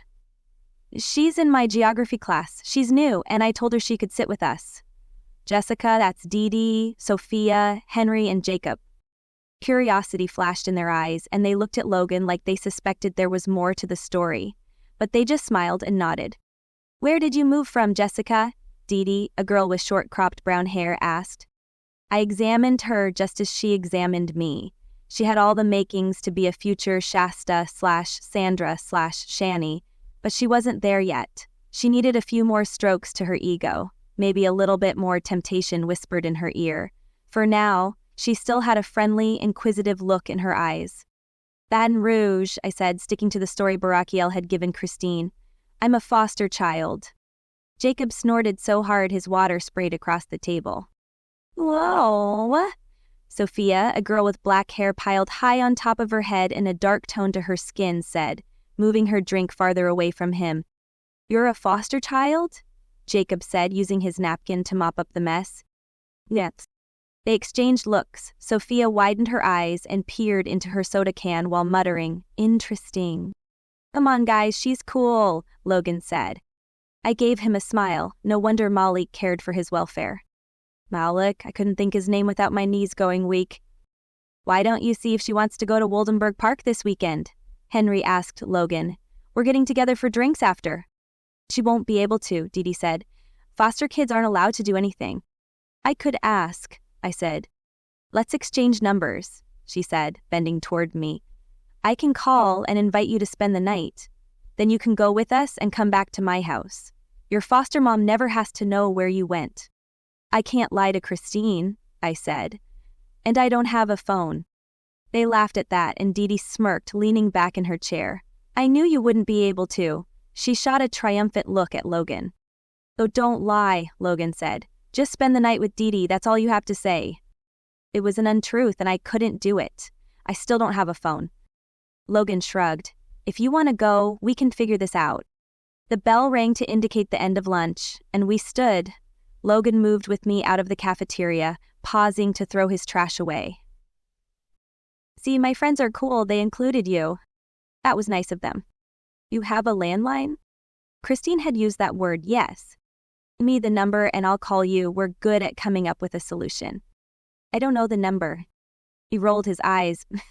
Well, when you learn it, give it to me. All right. I waved to Logan as he hurried a different direction. I turned around and nearly ran into Malik. Malik. He pressed a finger to his lips. Don't speak to me. Well, stop jumping out in front of me, I grumbled. I lowered my voice and started toward the geometry classroom. He seems like a nice kid, and his friends were nicer than that Shasta girl. You said they're dangerous? Not them. He met Jacob. He has an older brother, Alexander. Alexander's trouble, and Logan worships him. That's the problem. I assumed Jacob was one of the two boys I'd met at the table. I nodded. So what's your plan? Did you keep Logan away from Alexander? We'll have to talk later. Did you see any Temptar? I shook my head. All right, I'll see it tonight.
LCB.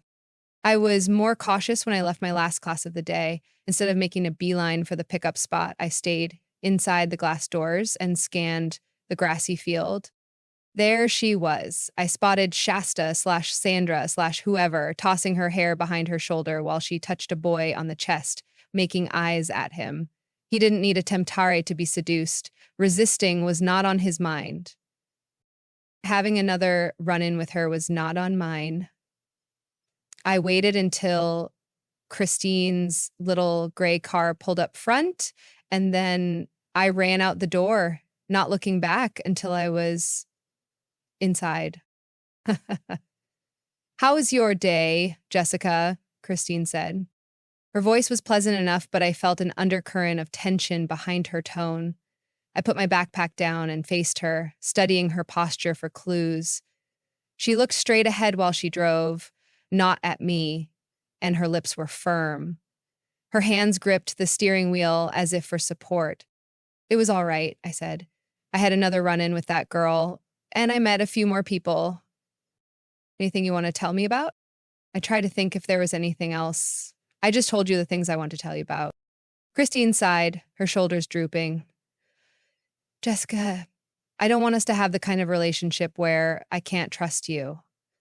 I know you don't know me yet, and maybe you're not sure how upfront to be, but let me tell you right now, if you're honest with me, we can work through anything together."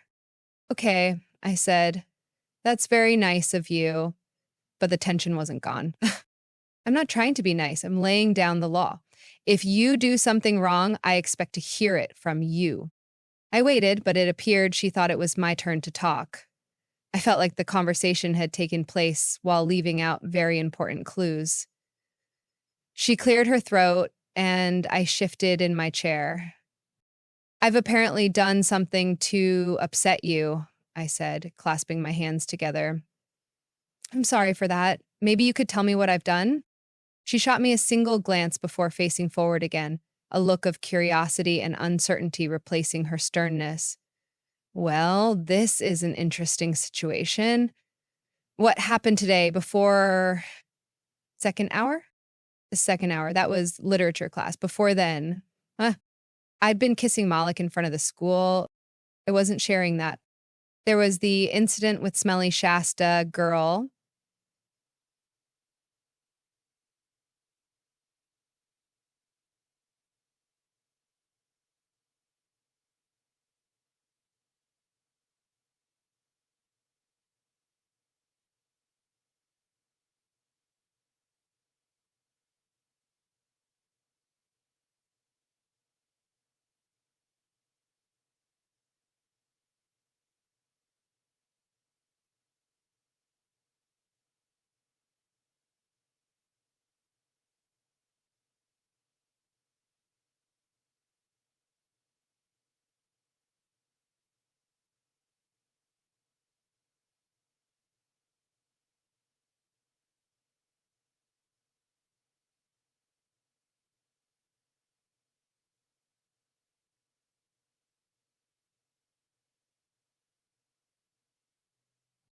Christine was silent a long moment.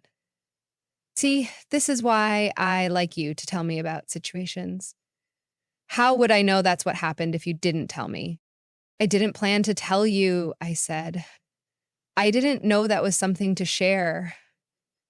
Did Christine expect a play-by-play of each day? Was that what moms wanted?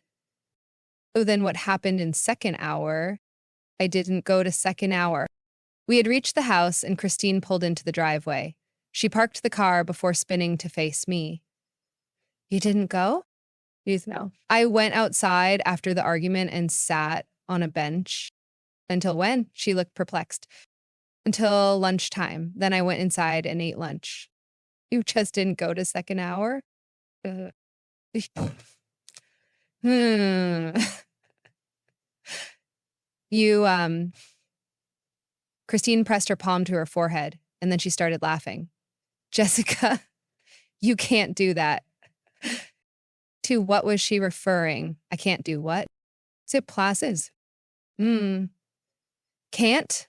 I raised both eyebrows. You mean I'm required to go each day to every class? She leaned her forehead on the steering wheel, laughing so hard she groaned.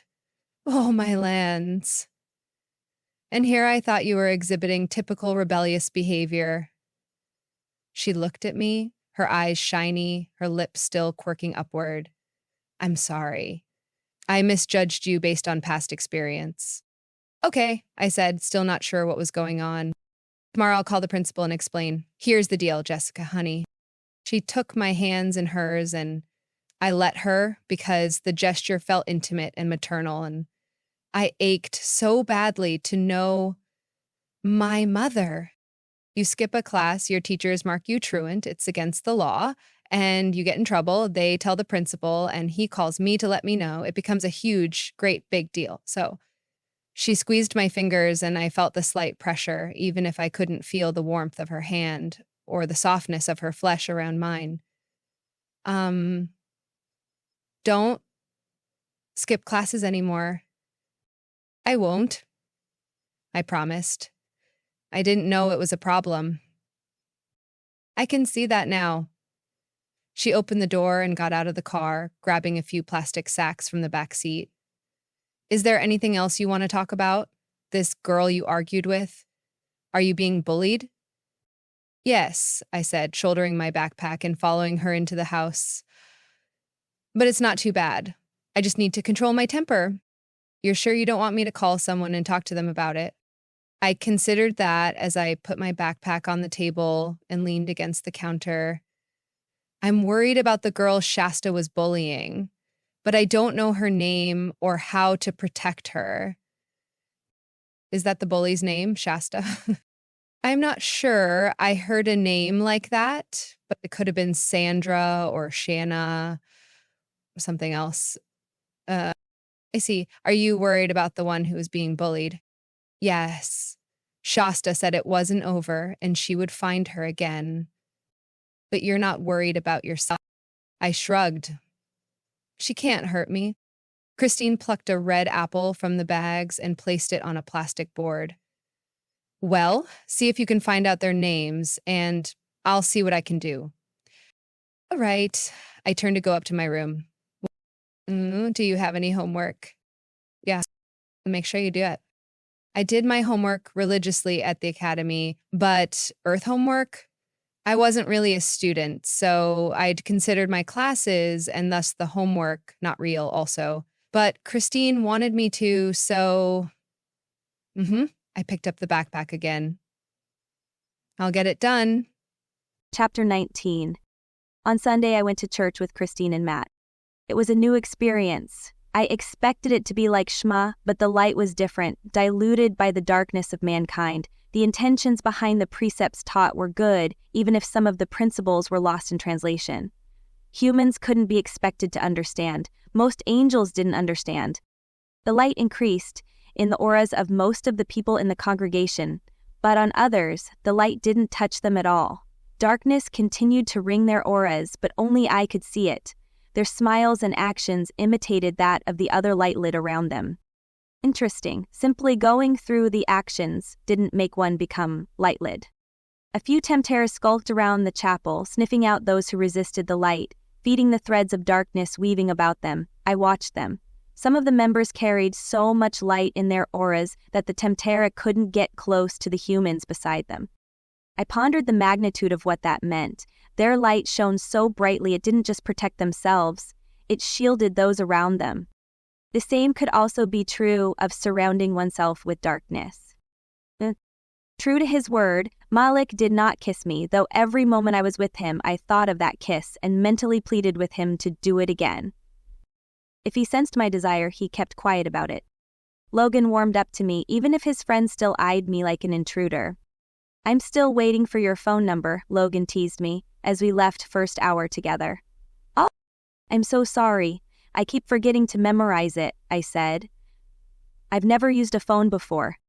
Everyone uses phones. Logan shook his head. Where did you live, a bayou? Hell, I replied without thinking, and then I pressed a hand to my mouth, horrified by my slip. But Logan laughed so hard that people in the hallway turned to stare. Something thick and smoky swirled in my peripheral vision, and I turned my head. A cluster of kids lingered in a corner, so obscured by Temtare that I couldn't make out how many there were. "Who are those guys?" I asked, a prickly premonition creeping up my neck. Logan turned as well, and his expression changed. "That's Jacob's brother Alexander and his friends. Come on." He pulled my arm in that direction, but I planted my feet with a shake of my head. I had no desire to get any closer. Logan didn't wait for me, but released me and sauntered over to the other kids. Though still in high school, some appeared older. Heaven's throne, I couldn't let him go alone. Pushing aside any misgivings, I forced my feet to follow. "Hey, Alex," Logan said, trying to look cool, but his aura rippled with orange and red, giving away his desire to please. A boy with hair and eyes similar to Jacob's shifted but didn't look at Logan. The other kids did, though. One smirked at Logan and elbowed Alexander.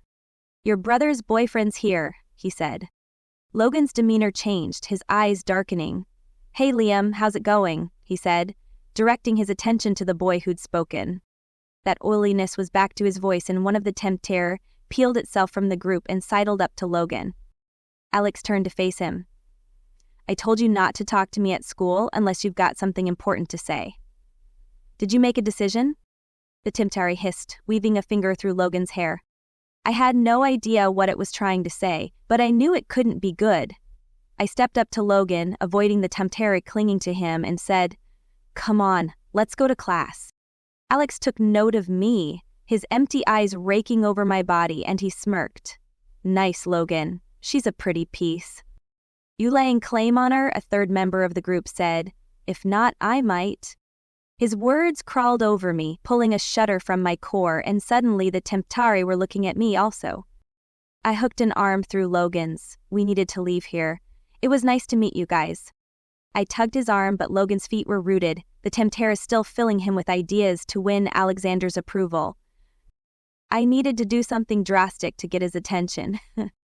I leaned over and kissed his cheek, and immediately he forgot everything else. His eyes darted to mine, and I took his hand with a squeeze. "Thanks for introducing me to your friends. We can't be late." I had almost all of his attention. He glanced toward Alexander, but when I tugged on him this time, he let me.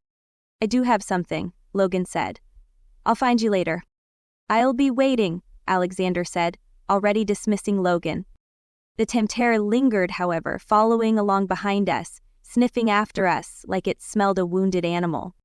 "I'm sorry about that," I said, releasing Logan's arm as we neared the main hall. "I didn't like the way they looked at me, so I pretended to be your girlfriend." I knew this was a real thing, as I'd devoured at least one fiction novel a day since arriving on Earth. "Oh, they don't mean anything by it," Logan said, as if he'd been oblivious to the darkness in their thoughts and intentions. "Yes, they do," I said. Logan rolled his eyes. "Don't be so sensitive."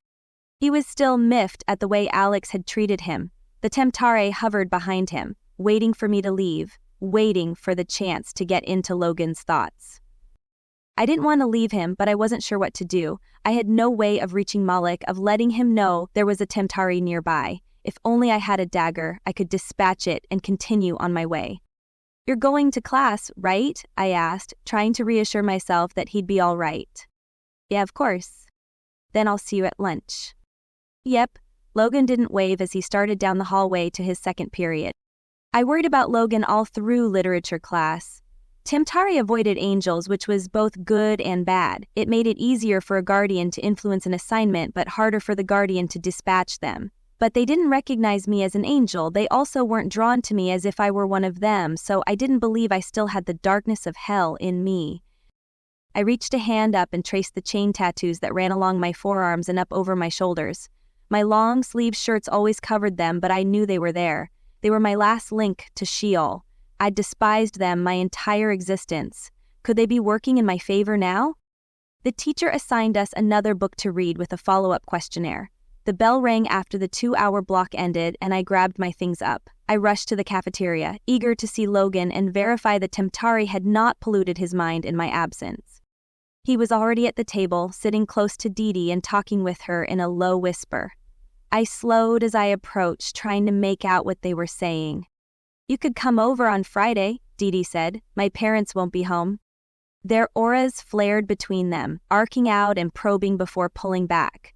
Both had shades of red, though hers was tinged with orange and yellow, while the black and green in Logan's tinted the red to a deeper hue. I took a seat beside Logan, but he paid me no mind.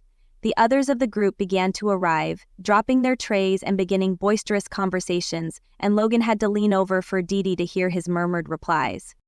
No one will bother us. Dee's hand crept onto Logan's thigh under the table and gave it a squeeze. The dark red color swelled around Logan, but I didn't need an aura class to tell me lust had just become the strongest emotion in his soul. There was no temptar there, feeding them carnal desires, but there didn't need to be. The nature of humankind was that once a dark seed was planted, they would nurture it and let it grow of their own free will. Free will, a double-edged sword. But some humans overcame their nature. I thought of Christine and Matt and the genuine care and kindness I'd witnessed from them. Even if a tempter managed to get into their heads and plant a seed, I had no doubt they would rip it out and toss it before it could put down roots and grow. Logan noticed me then, as if I'd been invisible up until that moment. Hey, Jess, he said, and it was so close to my real name that it startled me. Hey, I said, how's it going? Not much changed since I last saw you. His hormones were subsiding, some of the lustful thoughts toward Dee moving to the background. And I realized why. My charade with the kiss had made him consider me differently. Judging from the look in Dee's eyes, she sensed it too. How perceptive humans could be when they wanted to. Maybe I could use this to my advantage. I had a visit from Mr. Glover today, Christine said when she picked me up after school. He said the court has arranged for you to have an extended visit with your mother. It took me a full 2 seconds to remember who Mr. Glover was. Oh, Barakiel. A visit with my mother? For a heartbeat, I thought she meant my real mother. I thought Barakiel had found her and I would get to talk with her, finally, as I had never been allowed to do in Sheol. And then I realized that couldn't be so. He meant the academy. I was going home. But I wasn't done here. My heart skipped a beat. Did he say how long I'll be gone? No, but he said it would be more than a few days. They're working on a special reunification program for you, and it means you'll spend almost as much time with your mom as you do with us. I will come back. Christine shot me a quick smile. I'm sure you will, hun. We can ask Mr. Glover when he comes to get you. We walked into the house and Christine said, you can take any of your things with you. They belong to you. I'll leave them here, I said, because there was no point in taking them to Arcadia. I'm coming back. She shot me an affectionate look and went into the kitchen. I followed her. I knew Christine's routine. She'd loaded the dishwasher and cleaned the house this morning, and now it was time to put things away. I started on the dishes before she could. Don't you have homework? She said, the standard question. I can get it done at my mom's, I said, happy for the excuse.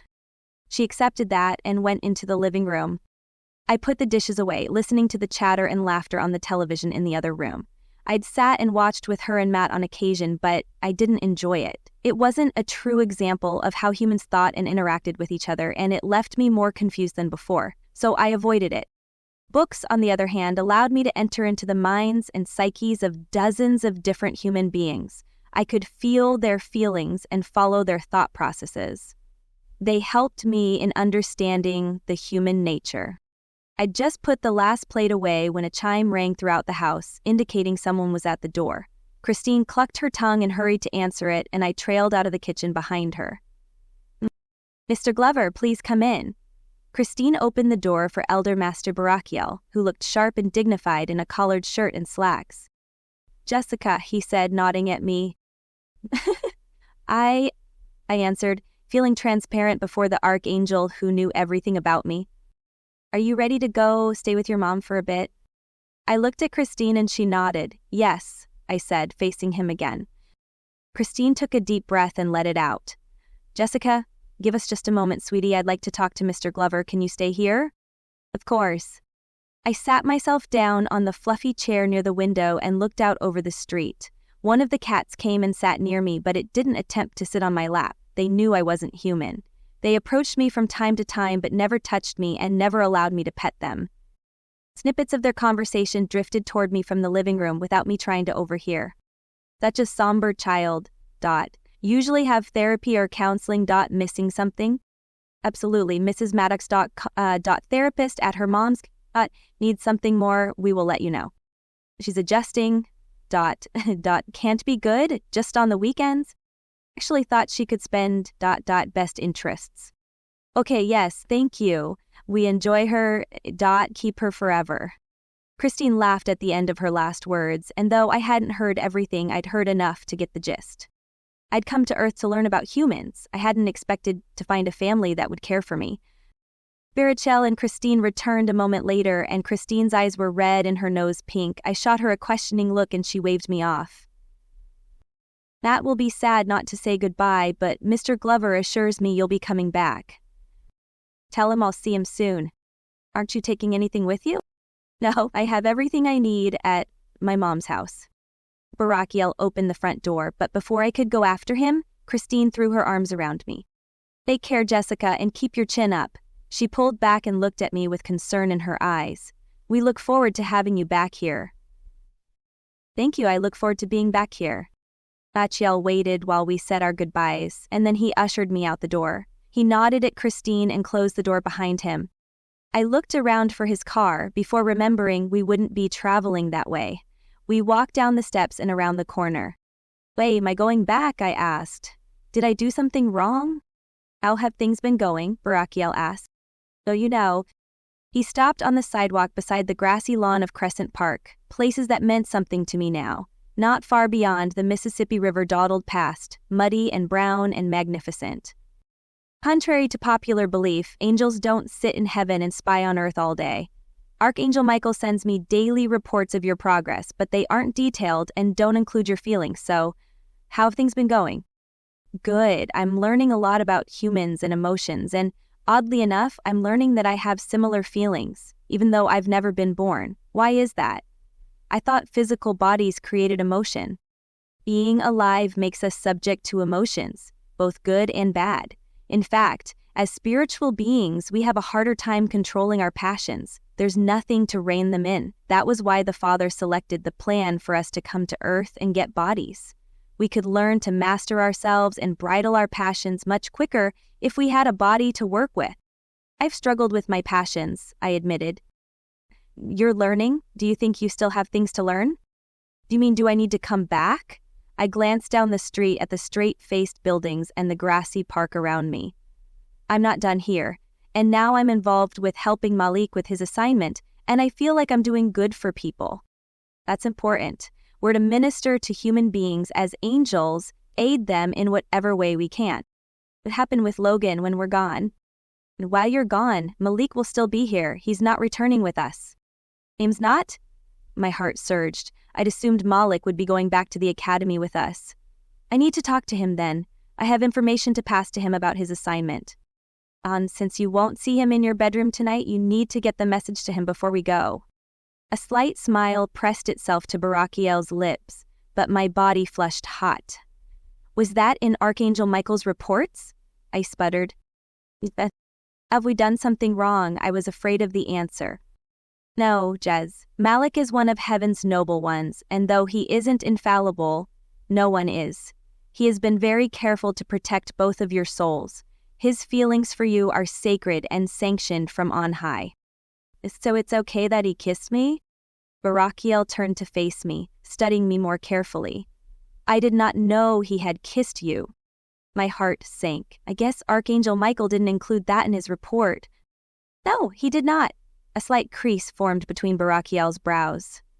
My concern is not in the kiss itself, but in the spiritual repercussions for the both of you. Were you harmed? I did not want to admit that I had been, but I could not lie to Barakiel, so I opted to not respond. Barakiel took my silence for what it was. I believe you have your answer. Chapter 20. I closed my eyes, disappointment clutching my heart. Then it wasn't okay. Why did I have to be cursed? If only my spirit had been created in heaven instead of hell. Will I never be rid of this darkness? It's not darkness that clings to you, but the absence of light. You were not created to retain it. I am quite certain, though, Jez, you will find a way around that. Stay right here. I will find Malik and bring him. My stomach tightened. Were we in trouble? What if someone sees me? No one can see us. I phased us to a different plane. I hadn't noticed the change. Oh, I didn't realize. Barakiel took off, blurring until he vanished into the distance, leaving me with questions, as usual. I still needed to learn how to make myself visible and not, but it was his words about light that stuck with me the most. I couldn't retain it. It made sense to me. I had assumed the difference in mine and Malik's spiritual substance made it so we could not touch, but that wasn't it. It was because I did not have the same light as Malik. That was why he burned me, why my darkness injured him the first time we touched also. But Barakiel's words left me encouraged. He seemed to think I could overcome this difficulty. There was a whoosh of wings, and suddenly both of them stood in front of me. "You're going back to Arcadia?" Malik said. He didn't reach for me, not even my wings, and I knew it was because Barakiel stood there. I wished the Archangel would leave for a moment so we could talk, but he didn't. "Yes, you had information about his assignment?" Barakiel prodded. I exhaled with a nod. "So this wasn't about the kiss." "I have some insight on Logan," I said, facing Malik. "Wait, what is it?" "I need to stay close to him. I know when the Tenteri are around him, and I can distract him from them.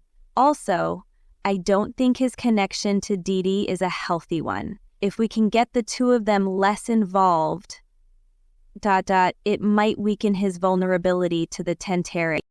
Barachiel pulled out a tablet. "I need to take care of something. I'll be right back." I felt a surge of gratitude when he left, though I wasn't sure if it were coincidental or if he'd granted us this time alone. "I have an idea," I said. "Logan seems to like me, at least a little. I can pull his emotions my direction, make him more interested in me than in Didi." Malik shook his head. "You can't do that. You'd be manipulating him just like the Tentari." I felt a stab of indignation. I'd be helping him? It doesn't matter what your end goal would be, you'd be taking away his ability to decide. I frowned, frustrated. How could he not see what a benefit this would be? It would be better for him in the end, I argued. "It's not how it's done." He stepped closer, finally taking one of my wings and pulling on the ends of the feathers, his expression softening. "Besides, it wouldn't be fair." "Fair? What's fair got to do with it?" A slight smile touched his lips, but it held a tinge of sadness to it. "You don't know what it's like to love." Something tightened in my belly at the word, as if someone had reached a fist inside me and squeezed my insides. "What's love got to do with it?" "What indeed?"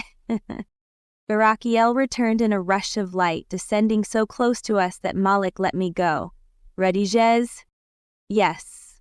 I gave Malik a hard stare. "Think about what I said." Barakiel opened a portal in the grass. "I'm right behind you." I stepped through it, my feet landing on the soft carpet of Barakiel's office. Instantly, a measured feeling of peace and goodness filled me, wiping away tensions and worries I hadn't known I had. I took a deep breath and held it, the light of Arcadia filling my soul. "Good to be back," Barakiel asked. I had forgotten what it felt like, I admitted. "That happens.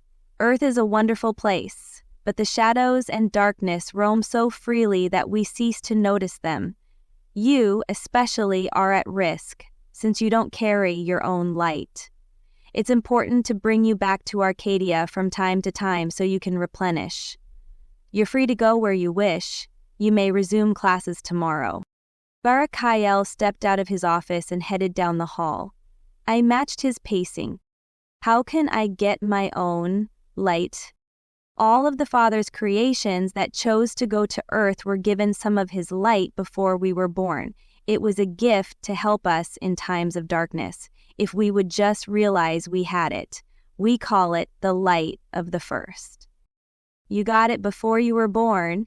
My heart tumbled again. "I will never be born." The light was a gift for choosing to go. Barakiel met my eyes with his clear blue ones. He was trying to tell me something, but I wasn't sure what it was, so I nodded. How long will I be here? We'll get you caught up on your classes before we send you back, so maybe a week or two. Arcadia was connected to Earth time. I would return sometime in February. Then, I'll find out what I'm behind in. I went to my dorm and changed first, enjoying the feeling of pulling on my academy shirt and sweater. My wings popped out behind me, and I admired their width and beauty, reminding myself to be grateful.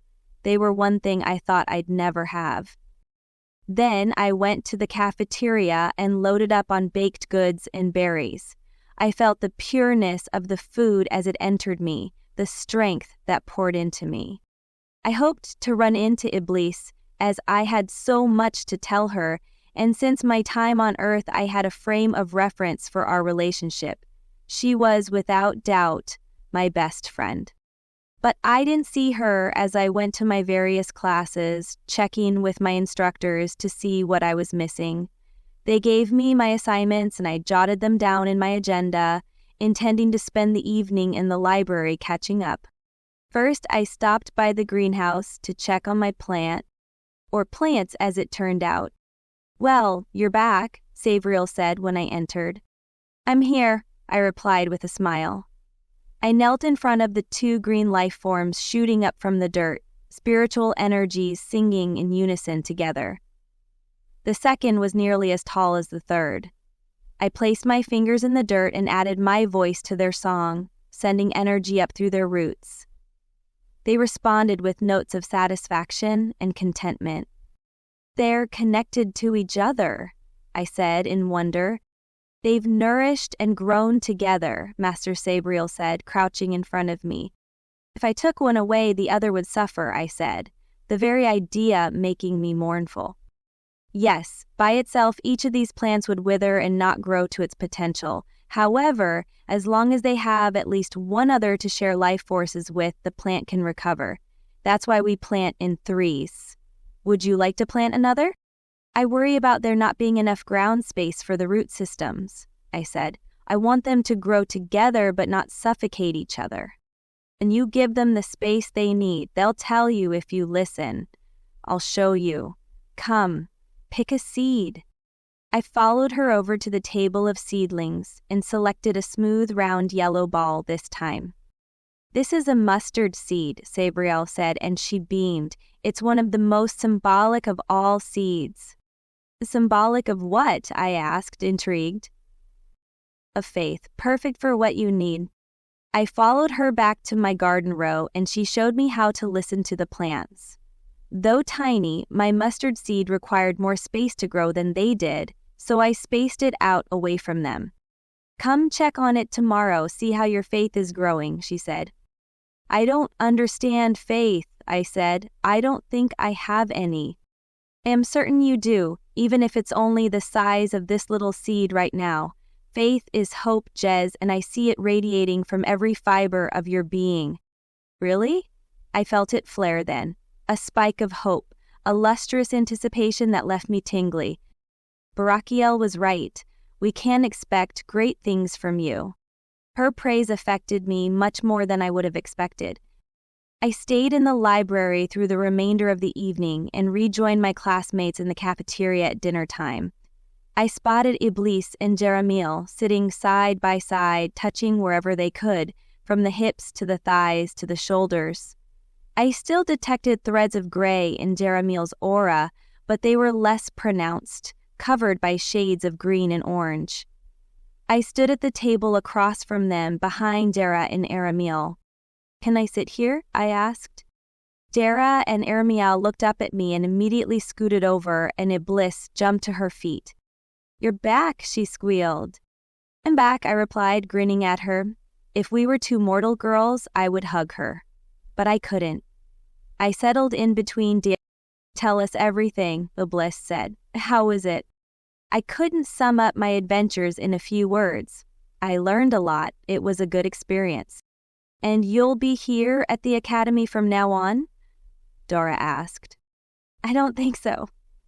There's more I have to learn, so I'm supposed to go back. I'm just not sure when.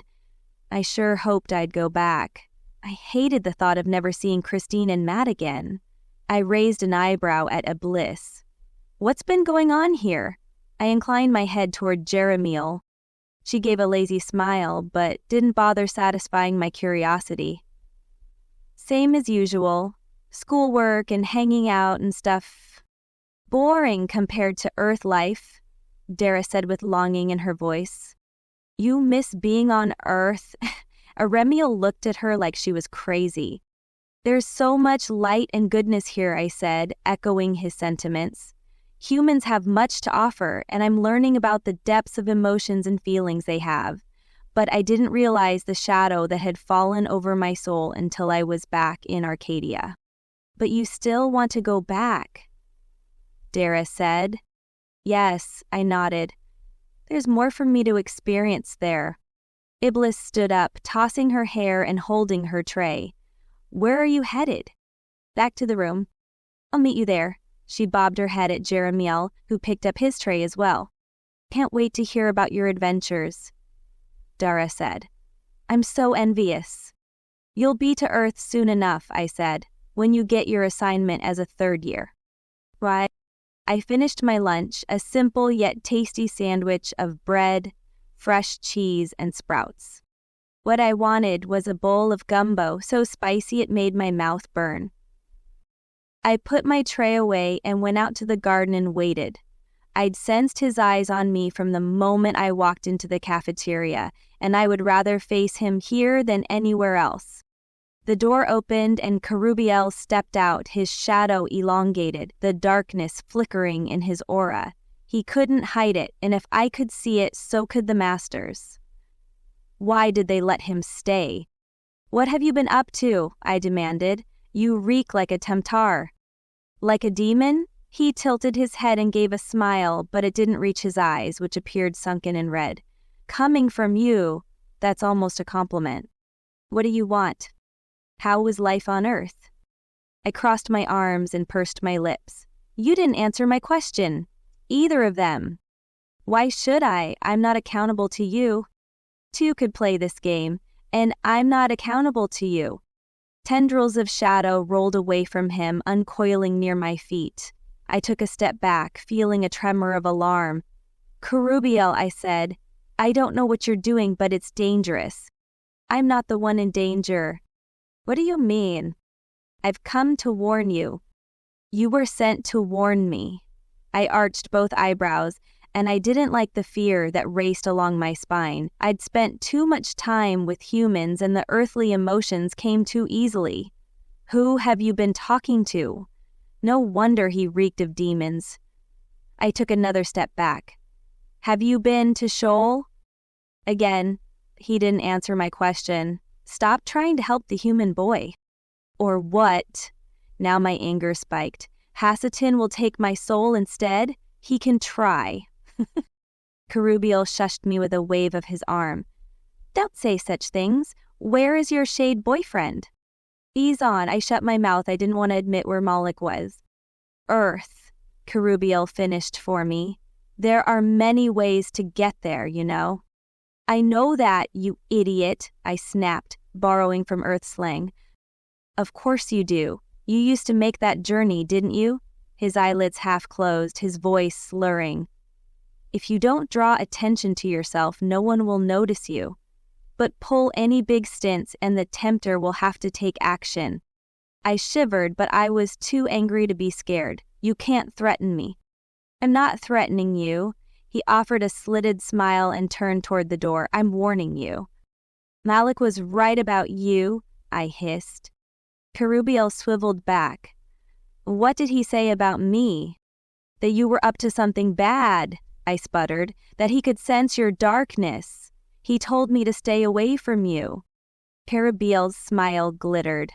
Guess you should have listened to him. Too bad he's not here to protect you from big bad me. He disappeared back into the cafeteria and I sank onto one of the benches, taking deep breaths to calm myself.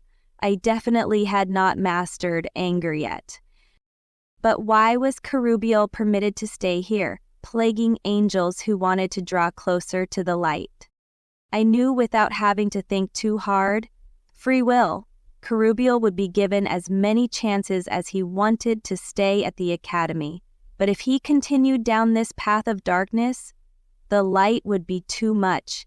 It would burn him as it would me if I didn't have Barakiel's cloak of protection. I was much calmer by the time Iblis came up to our dorm. "You took a while," I said. I was catching up on history assignments, reading about the first primitive Earth civilizations. The first spirits to be born had been rough and strong, as their purpose was to establish a foundation of human life on Earth. They were the beginning building block. They agreed to come to a primitive planet, knowing they would shape it and mold it and prepare it to receive more spirits. I went for a walk with Jeremiel. I studied her, noting the happy gleam in her eye. Looks like things progressed while I was gone. Well, it was nice to have someone else to talk to. "A second best friend?" I joked. "Maybe more than that," she admitted. "I'm glad," I said. "We don't flourish on our own." I thought of my plants, growing stronger with the strength of a kindred spirit nearby. She pulled her chair over to my desk. "So, tell me all. You seem different." "I feel different," I admitted. "I understand a lot more about humanity. All these things that used to seem weird, now I get why people react that way. Your mannerisms are different. You're less rigid, more natural. Experiencing humanity has enriched my soul. It's changed my way of viewing things." "Did you meet any cute guys?" She smirked. "Why would I need a human boy when I have Malik?" Her eyes widened. "Are you two officially a thing?" I'd heard that term on Earth and knew it in context, but I hesitated in my response. "I care for Malik, and I'm certain he cares for me, but we've never said we were a thing." "Oh, don't be ridiculous." Iblis slapped the wood of my desk. "What are you expecting? That he's going to ask you out? It's different here. There aren't any silly games. There's just the mutual recognition of liking each other, and that's that. You're together." But Malik said when angels love, it's a forever thing. I can't be his forever. I'm not one of you. He can't even touch me. My wings drooped in sadness at the truth of my words. "I don't know anything about angel love." Iblis shook her head. "Just enjoy right now, Jez." I heard what she was saying, but it sounded more like the dating philosophy on Earth. Malik had made it sound much more permanent than that. A wistful smile spread across my face as I remembered our moments together. I recognized these emotions as the same ones I'd felt rolling off the giddy, starry-eyed girls at De La Salle High. "He kissed me." "Did he? That's wonderful, Jez." She looked delighted but not shocked. "But you just said he can't touch you." "Well, his lips can." I didn't explain how it had burned me. Now she laughed. "There's a lot you can do with lips." There was, but I didn't like the thought of my angelic roommate having knowledge of such carnal things. "And you and Jeremiel, has he kissed you?" "Has." She got an impish look on her face. "We spent a lot of time together when you were away." "I'm glad. He seems so unhappy sometimes." Her expression sobered. "He worries a lot about his family." "Have you seen them?" She shook her head. "He's private about them. He doesn't want me to attend a viewing with him, but he tells me about them. Their situation is not good. He hopes when he becomes a guardian he can request them as an assignment. I think that's a good plan. I felt better knowing Jeremiel had placed his hopes in something he could accomplish. No more talk about sneaking off to Earth. Chapter 28. Memorized the Guardian Promise, Master Cassiel, as he settled himself on top of his desk in aura interpretation class. "Promise?" I furrowed my brow. "I think I'm missing something." "You are," he said. "We worked on this while you were on Earth. Can anyone elucidate, Jez?" "The Guardian Promise is what we have to recite during the progression ceremony when we get our white wings," Israfil said. "Oh, I remember it now," I nodded, recalling the words every angel had said. "I've got it memorized." Arella said. Me too, Daniel said. Good, keep it in the forefront of your minds always to remind yourselves why you're ministering among mortals. Jez, I'll send it to you to study. He tapped a few things on his tablet and mine chimed. All right, class, today we're going to continue our study of aura interpretation, he said, and he hopped off his desk. I searched for a notebook before remembering I wasn't on Earth anymore. We took notes in our tablets unless instructed otherwise. I opened my agenda and saw a paragraph in bold on the screen. The Guardian Promise. I promise that I will bless and minister to the soul that will be entrusted to me with compassion. The Father is merciful beyond measure, and I will be an emissary of his mercy. I read through it before switching to the correct screen. When you see an aura on another angel, how many colors do you perceive? 2 or 3, Dara said. Good, but did you know if you were on Earth, you would see much more than that? I nodded as I took notes. The complexity of human emotions had shocked me. Right, Jez? Cassiel said, drawing my eyes to the front of the class. Since you just got back from Earth, do you recall how the auras looked on the mortals around you? At least 4 at once, I said, usually more, like 5 or 6. That's right. Now there are only so many colors on the spectrum, but there are hundreds of emotions, so you have to learn to read the colors as if they were a book. Cassiel turned around and drew on the board. There are 3 layers to an aura. When you're reading an aura, the first thing you'll notice is a dominate color. This dominate color will affect the mood and hue of the other colors. It's a shade ranging from black to white, and it lets you know the strongest emotion the person is feeling. He stepped back from the board, revealing a stickman. Around the stickman, he'd drawn a fuzzy outline.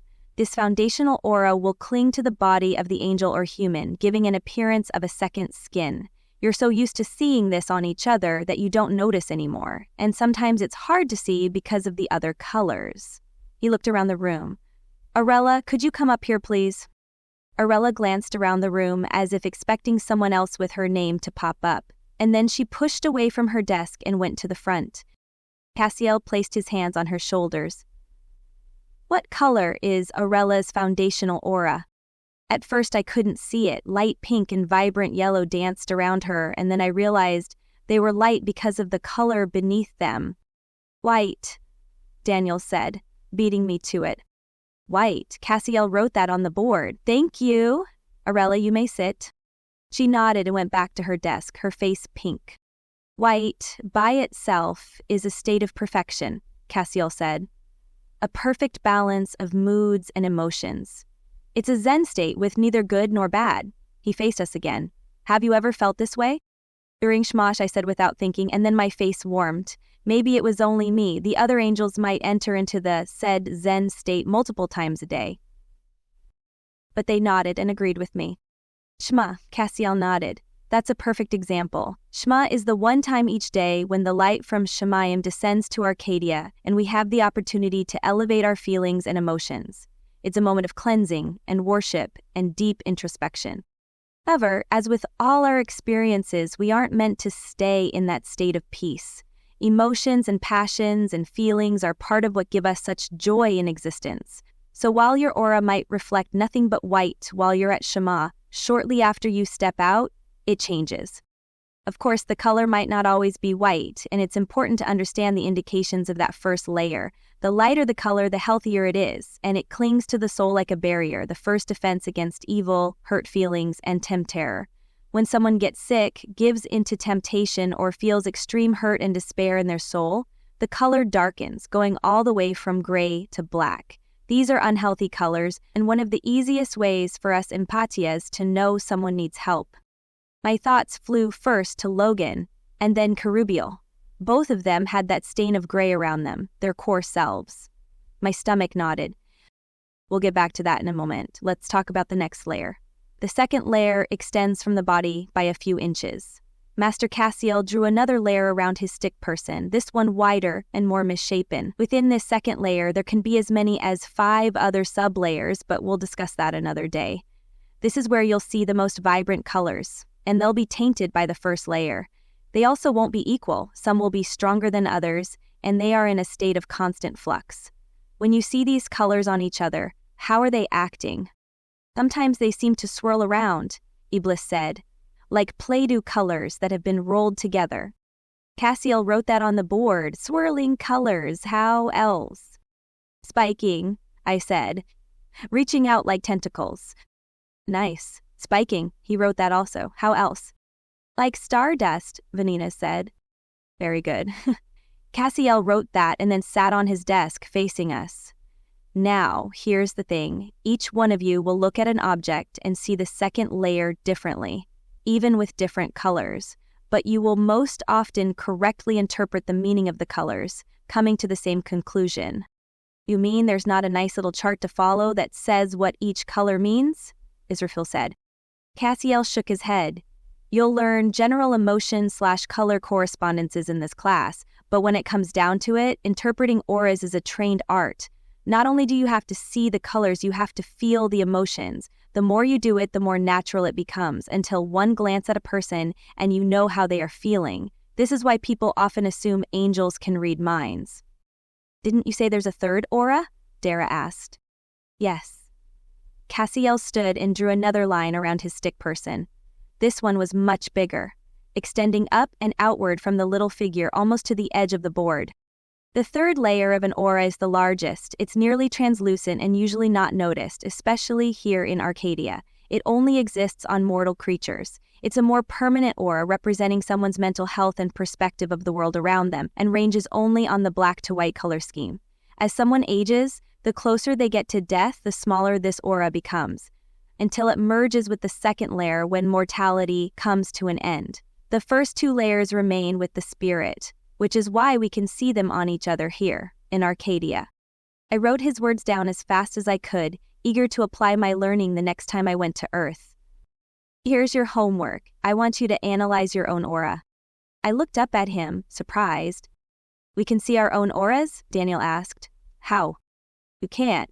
You're going to need the help of your roommate. Ask your roommate to tell you what colors they see without giving any interpretation. Then you sit down and study aura colors and meanings to decipher what they saw.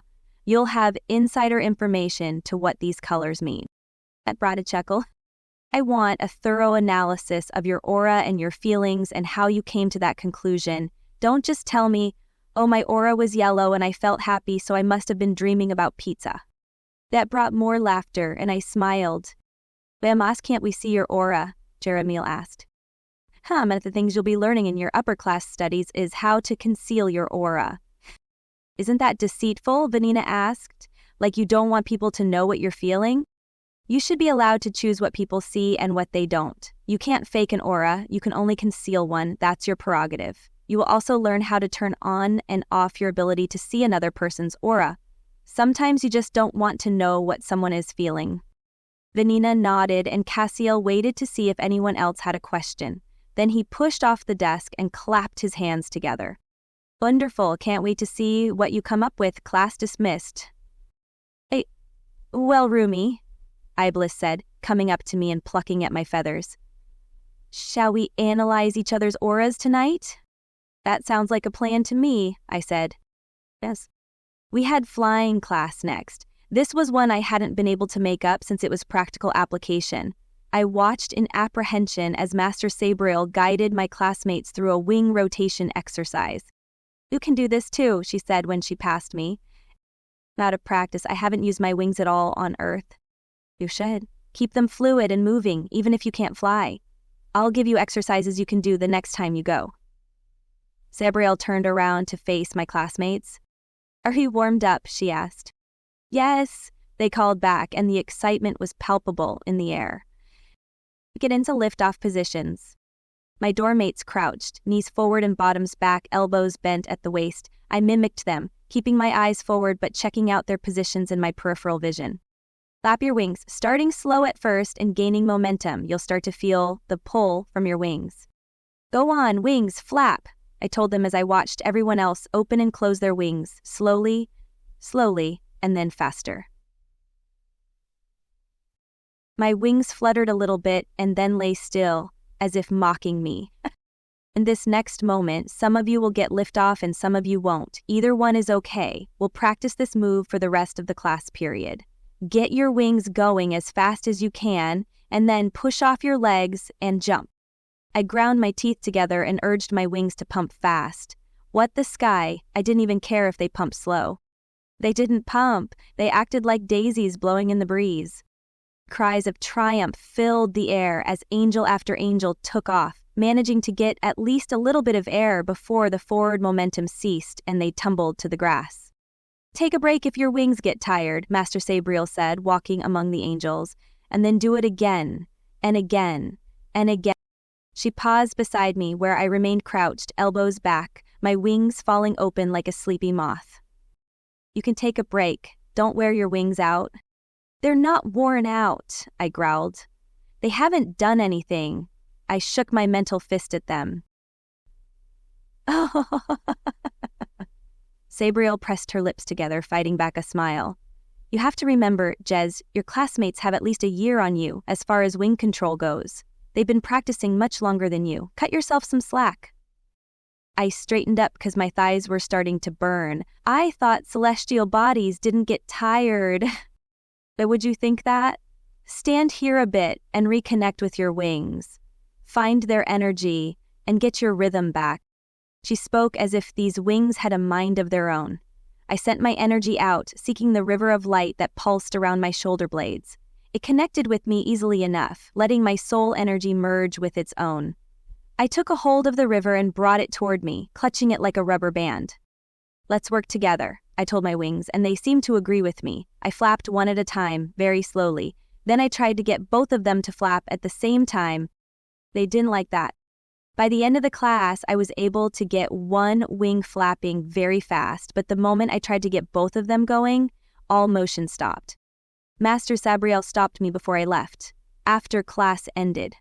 "You have to keep practicing when you're on Earth. If you were here at the academy, you would use your wings without thinking because they're so much a part of you. But on Earth, you forget them. No one can see them, and they are useless appendages. Don't neglect them. Do these exercises every day, and I promise they will start to respond to you."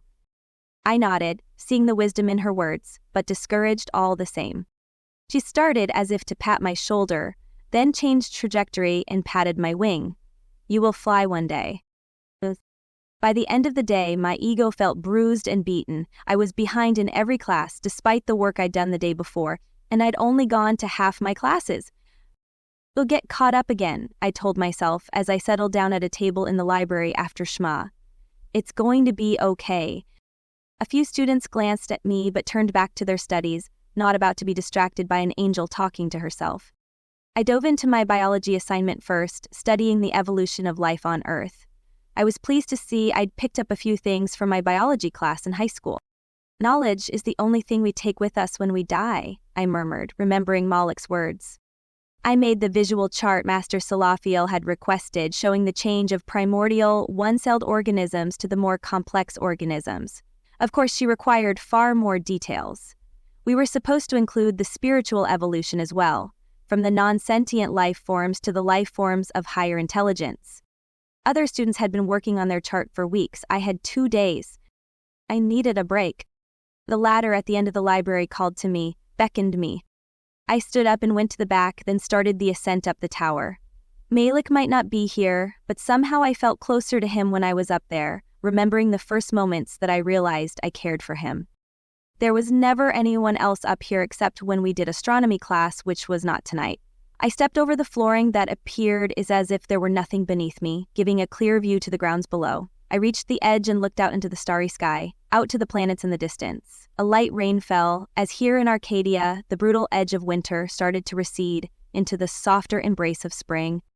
I took a deep breath and summoned my energy up to my fingers, then faced my palms against each other and spread them, concentrating on opening a window.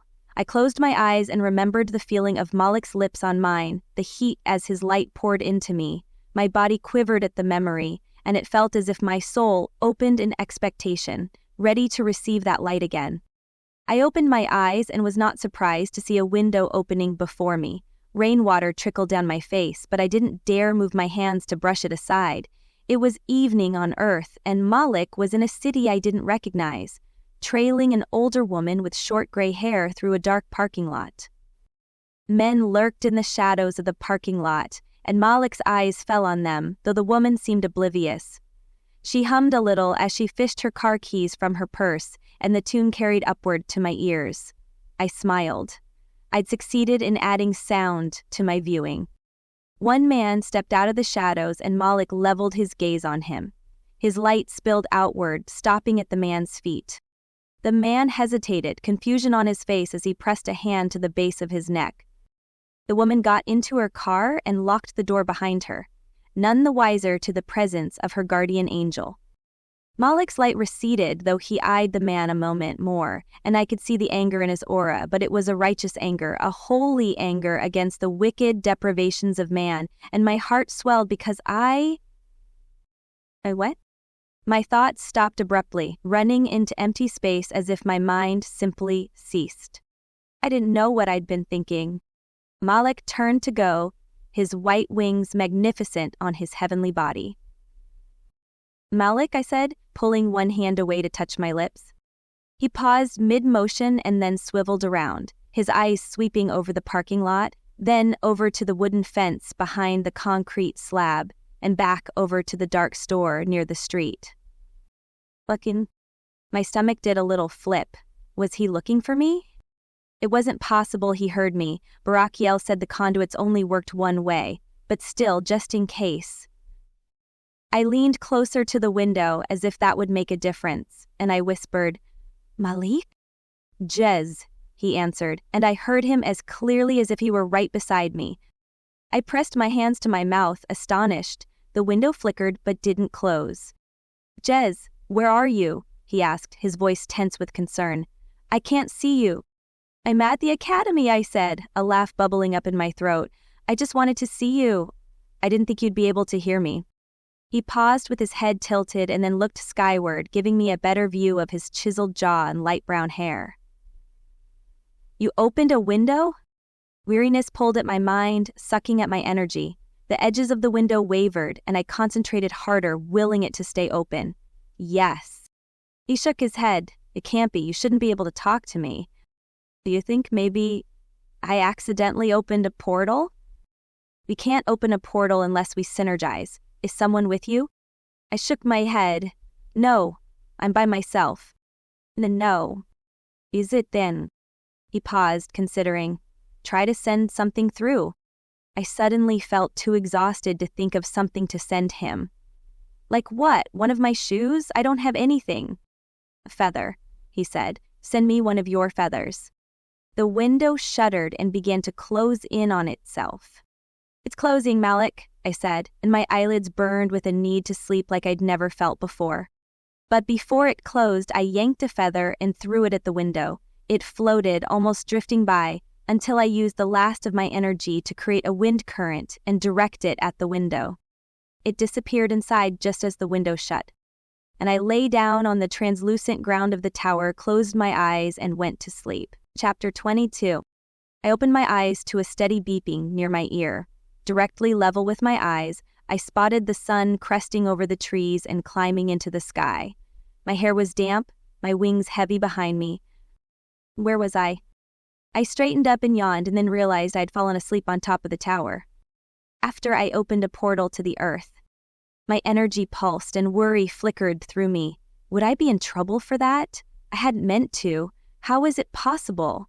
Elder Master Barakiel said only archangels could open a portal by themselves, and I was not one. The beeping continued and I realized it was my agenda stuffed into the school bag I'd carried up to the tower. I pulled it out and checked the message.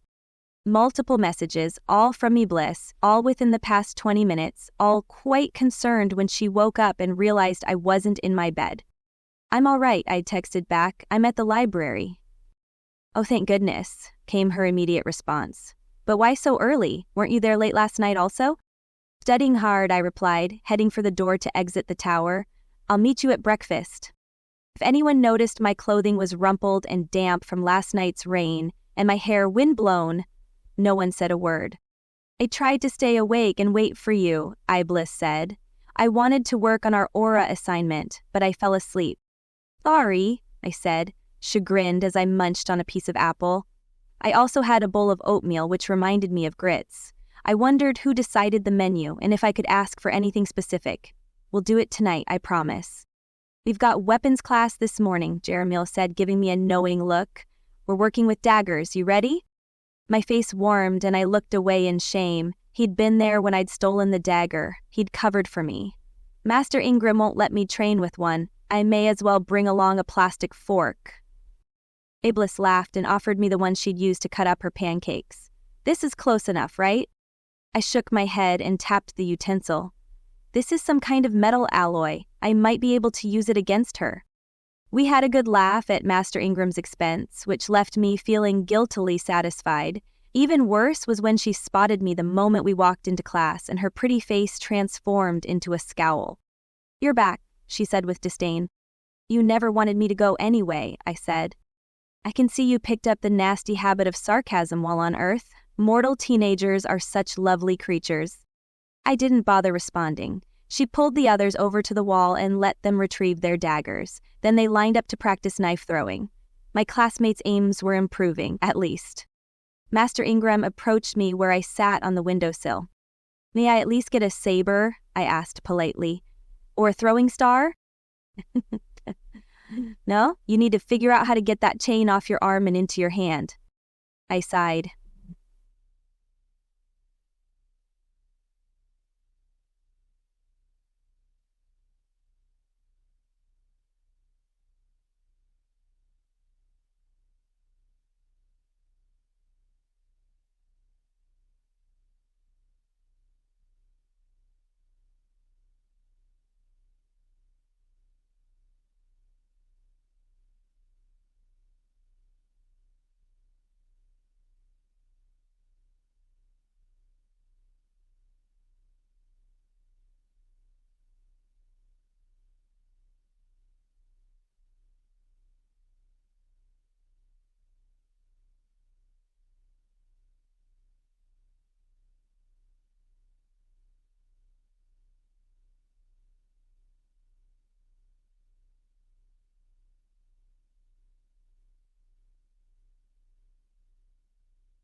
She shrugged. That's the weapon you're allowed. Elder Master Barakiel said I could train with the saber, practice my bow skills. But we're not using either of those today, she said, and it seemed she gloated, as if she enjoyed holding me back. Fine, let's focus on the chains. I did need to figure it out. I had used the chains so easily in Sheol, but since returning to Arcadia, they refused to come off. Don't you have any ideas?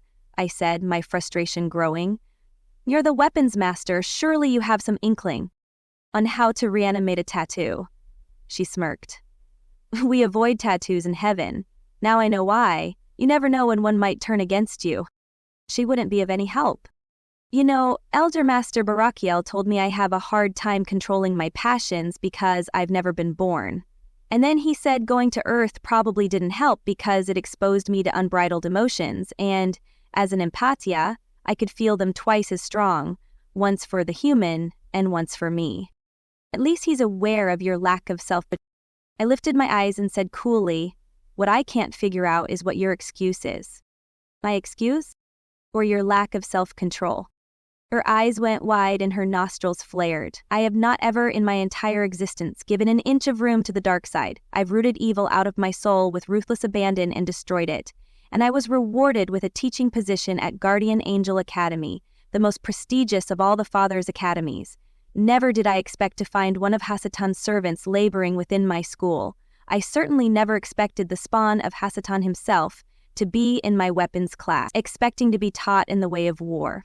You are everything I thought you would be. You are everything I warned Barakiel about. But because the Father allows us to dig our own graves with our vile actions, you are allowed to stay. She leaned toward me. That does not mean I, on any count, need to feel obligated to welcome you or wash your feet with my tears. You are a thorn in my side, and I will do my best to keep you apart from everything good here at the Academy until you give in to your darker side and are forced back to Sheol. She finished her tirade but kept her eyes leveled on me for another moment before spinning away. I stood there, heart racing, although I felt such a mix of anger and fear and indignation that for a moment I felt like a human. Jez? I turned my eyes to the side and saw Jeremiel, a look of caution on his face as he approached me. I must have looked like a feral animal. Are you all right? I pushed away from the windowsill. She hates me. Jeremiel narrowed his eyes. Who? I'm great. Master Ingram? He looked skeptical. I thought angels didn't feel those emotions. Apparently they decide when it's okay to feel them and when it's not okay. He furrowed his brow. I don't understand. It's fine. He didn't need to understand. And I didn't need Master Ingram. I'll figure this out on my own. The library would have something for me. Do you need a dagger? Jeremiel asked. No. I shook my head. I gave mine away, and that's my fault. What I mean is, he lowered his voice, I could try to sneak one for you. What would I do with it? I said with a sigh. Master Ingram won't let me train with anyone. It's best if I stay quiet and out of sight. Maybe she'll forget about me. If you change your mind, I'm sure we could come up with something. Thanks, Jerathmiel. I spent the rest of class time on the windowsill looking up books in the library from my agenda while spying on my classmates as they threw daggers or participated in hand-to-hand combat. The suspicion grew stronger in my chest that the training we did here was for more than just being a guardian angel. We were still working on windows in Synergy class, but I didn't dare open one to Malik in front of everyone else. What if he could hear me again? So instead I opened one to Christine. Christine was on her exercise bike in her home in New Orleans. The TV blared in front of her, but she sang along to a song on her headphones. Her legs pumped up and down and her body swayed with the bike, and I smiled, remembering the brief time we'd spent together. I opened one to Logan next. He would be at school. It was between classes and he was outside the building, standing in the shadows and talking to a kid I recognized from Alexander's group. It took a moment to remember his name, but then I did. Liam. Both of them were wreathed in the black shadows of the Temptar, and my heart raced. Where was Malik? He should be there to stop this. Logan pulled a wad of bills from his pocket and stuck them in Liam's hand. Here, I did it. Liam, in return, slipped something to Logan. Bring back that much twice again and you're in. The Temptar grew more solid as they murmured and hissed into Logan's ear, curled around his neck. I could make out 3 distinct shapes now. I'll do it. Logan slipped the item into his pants and went back into the school, glancing around him first. The Temptare breathed him in, stuffing their long fingers into his pockets and embracing him from behind. Logan walked to his locker and considered something for a long moment. Then he turned around and went into the bathroom, the Temptare clinging to him. I didn't follow him in there. Your window looks good. I can see you found the willpower. I turned to Barakiel as he approached. Elder Master Barakiel, Logan? I gestured at the window. Where is Malik? Logan needs help. He's getting into worse trouble. Barakiel's smile was tinged with sadness. Logan is reaching the point where Malik can't help him. The decisions he's making are putting him on a permanent path, and we cannot alter that. But it's not too late, I said. I've been there. I've talked to him. He's a good person, and he's just a kid. I know I can make a difference. It's true that as a peer, you could have a bigger influence than a guardian angel. But at some point, Logan must not only stand on his own 2 feet, but also be accountable for his choices. But that time is not yet, I said. Let me try a little longer. Barakiel nodded, his smile broadening. You speak like a guardian. I do? What did that mean? Guardians are much more than protectors and helpers, Jez. A true guardian advocates for their assignment, slips into the role of mercy, acting as a messenger for the first emissary and accomplishing what he would if he were present. I will speak to Michael. We will decide when is the best time to send you back. Thank you. I itched to go back right now, but that was not in the plan, so I forced myself to be patient. It wasn't until Barakiel had walked away that I remembered I wanted to ask him about last night. I would just have to wait. I didn't try to watch Malik or Logan again. I understood why first years were not allowed to view their families at will. It was somewhat addicting, being able to watch those you cared about, but it was also worrisome, mentally consuming, and entirely unnecessary. No amount of windows would change what was happening on Earth, so I opted not to look. Iblis blew into the room after Shema a few nights later and dropped several heavy books on my desk. Our aura assignment is due tomorrow and you haven't told me what mine looks like, she said. I'd been swamped in catch-up work for the past week, not to mention my own prescribed assignments. I scanned the titles of her books. Auras Throughout the Dispensations. Reading the Chakra. Spirits and Their Colors. I looked up at her. Looks like you're ready. And what are you reading? She snatched my book from the desk. The Chains That Bind Them sounds rather morbid. I extended a hand. Can I have my morbid book back, please? Fine. She sat across from me and spread her wings, which whooshed into the air and brushed the wall on one side and the head of my bed on the other. What do you see? I faced her and squinted. If I don't see anything, do you get a bad grade? Come on, Jez, she rolled her eyes. I know you can see. She was so easy. I opened my morbid book, scanning the pages for mentions of breaking chains. White is the dominate color, then green and purple. She scribbled down what I said. How do the green and purple look? I looked at her again. The green is smooth like a river, a current around you. The purple is more excited, kind of leaping around and weaving in and out. She nodded, her lips curving up as she wrote, her wings folded into herself. Your turn. She put the pen down and looked at me.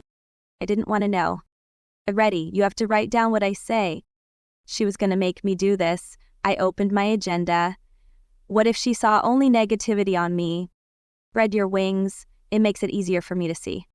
I obliged, stretching the black feathers from one side of the room to the other. They sighed in happiness at being open, and a rush of energy flowed from them to me. You have a light gray undertone, then there's bright yellow and deep blue. What are the colors doing? I asked, repeating her question. They're twisted around each other, spinning over and over again, rolling around you. I was interested in spite of myself.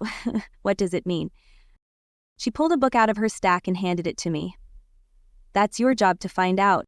I accepted it and opened a new screen on my tablet, then began analyzing my aura. The book Eblis had given me was straightforward and to the point. I was disappointed to learn that my light gray aura represented a struggling spirit, attempting to find happiness but falling short of it. I'm sure it's better than it was last year, I told myself. Yellow could mean 20 different things, depending on the shade. Iblis called it bright, which narrowed it down to fear. How enlightening. What was I so afraid of that it made my aura yellow? I moved on to the next color, deep blue. Blue could mean anything, from having good intuition to being moody, but since Iblis also said it was deep, the emotions merged closer to the purple line and expressed things such as sensitivity, spirituality, and deep inner knowledge. I liked that description a lot more. So now I had to take an honest look at myself. What was I afraid of? Loss, rejection, failure. Well, heaven's throne, that was a lot of stuff. Could I be considered a spiritual being, someone with deep inner knowing? Yes, I nodded as the moment of clarity hit me. I had knowledge others didn't. I'd experienced things no one else had, and that was something I'd been ashamed of. I almost laughed. I didn't need to be ashamed of it. What I had learned could benefit not just myself, but those around me. My knowledge could help people. I began the analysis of my aura, writing what Iblis had seen, my interpretation of it, and my sudden epiphany. What did you come up with? Iblis asked. I scanned my essay and summarized my findings.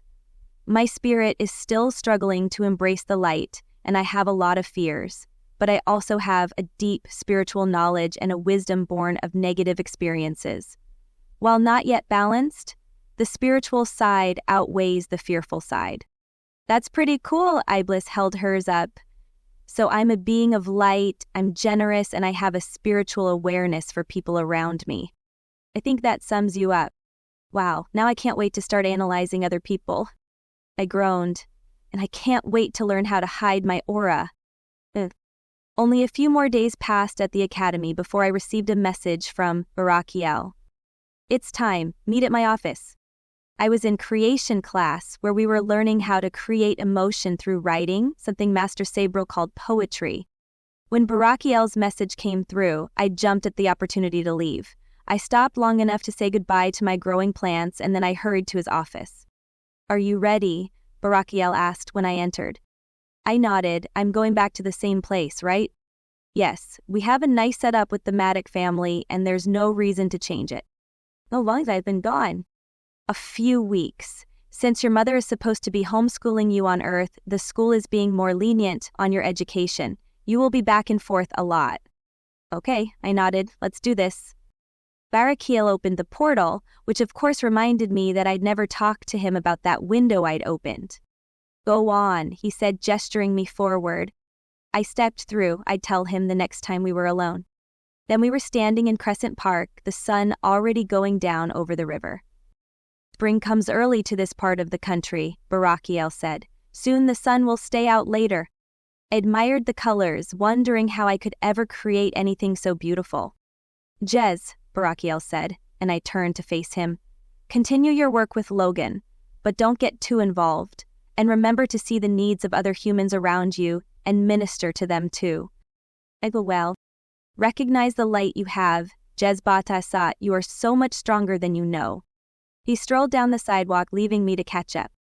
How can I keep myself safe from Tempter? I asked. Practice charity for others, keep your thoughts uplifted, be aware. We turned the corner and I saw the familiar brick house up ahead. I quickened my pace. Whole more thing, Jez, you won't see as much of Malik for a bit. Buzz, I spun around. I thought that was part of the deal. He's here to keep an eye on me, to be my guardian also. Timing. Malik needed to return to the academy. Archangel Michael thought this would be a good time for you to return to Earth, to watch over the boy in Malik's stead. Fear drummed through me again, that ever-present bright yellow monster that I was super aware of now. What if I need him? Is GM Raphael will check in on you and Logan from time to time. You shouldn't need Malik. Anything that happens, you can tell Raphael. Will he be back? And I'm sure. I didn't like this at all. I'd expected, the whole time I was at the academy, that I would be with Malik as soon as I got back to Earth. Do you wish to return to the academy? Barakiel asked, studying my face. He paused in front of the Maddox front door. Was he reading my aura? No, but... I sighed. I didn't think I'd be alone. I want to help Logan. No one is ever alone. Barakiel waited another moment, but when I didn't say anything else, he stepped to the door and knocked on it. Christine opened it half a second later and she let out a happy cry before throwing her arms around my neck. I smiled, enjoying the touch, even if all I could do was imagine it. You're back. She pulled me into the house, glancing over me. You look great, really well. Were things all right with your mom? I nodded. I missed you though. I wanted to come back. Well, we're so glad you're here. She looked at Barakiel. Thanks for calling to let us know. We were wondering. Can I get you anything to drink before you go, Mr. Glover? No, thank you, Mrs. Maddox. It's still all right for Jessica to stay here? Of course, we're happy to have her. I'll be on my way then, he faced me. Good luck, Jessica. Mrs. Maddox has my number if you need anything. Remember to say your prayers. My prayers. My direct line of communication into heaven. I will. We're so excited you're back, Christine said as soon as he left. Matt stopped at the store to buy shrimp so we could make shrimp and grits. Does that sound all right? I relaxed back into the setting of my temporary Earth home. That sounds wonderful. I was determined to pull Logan away from Dee Dee by becoming the better friend. According to Christine's books, that meant I had to impress him.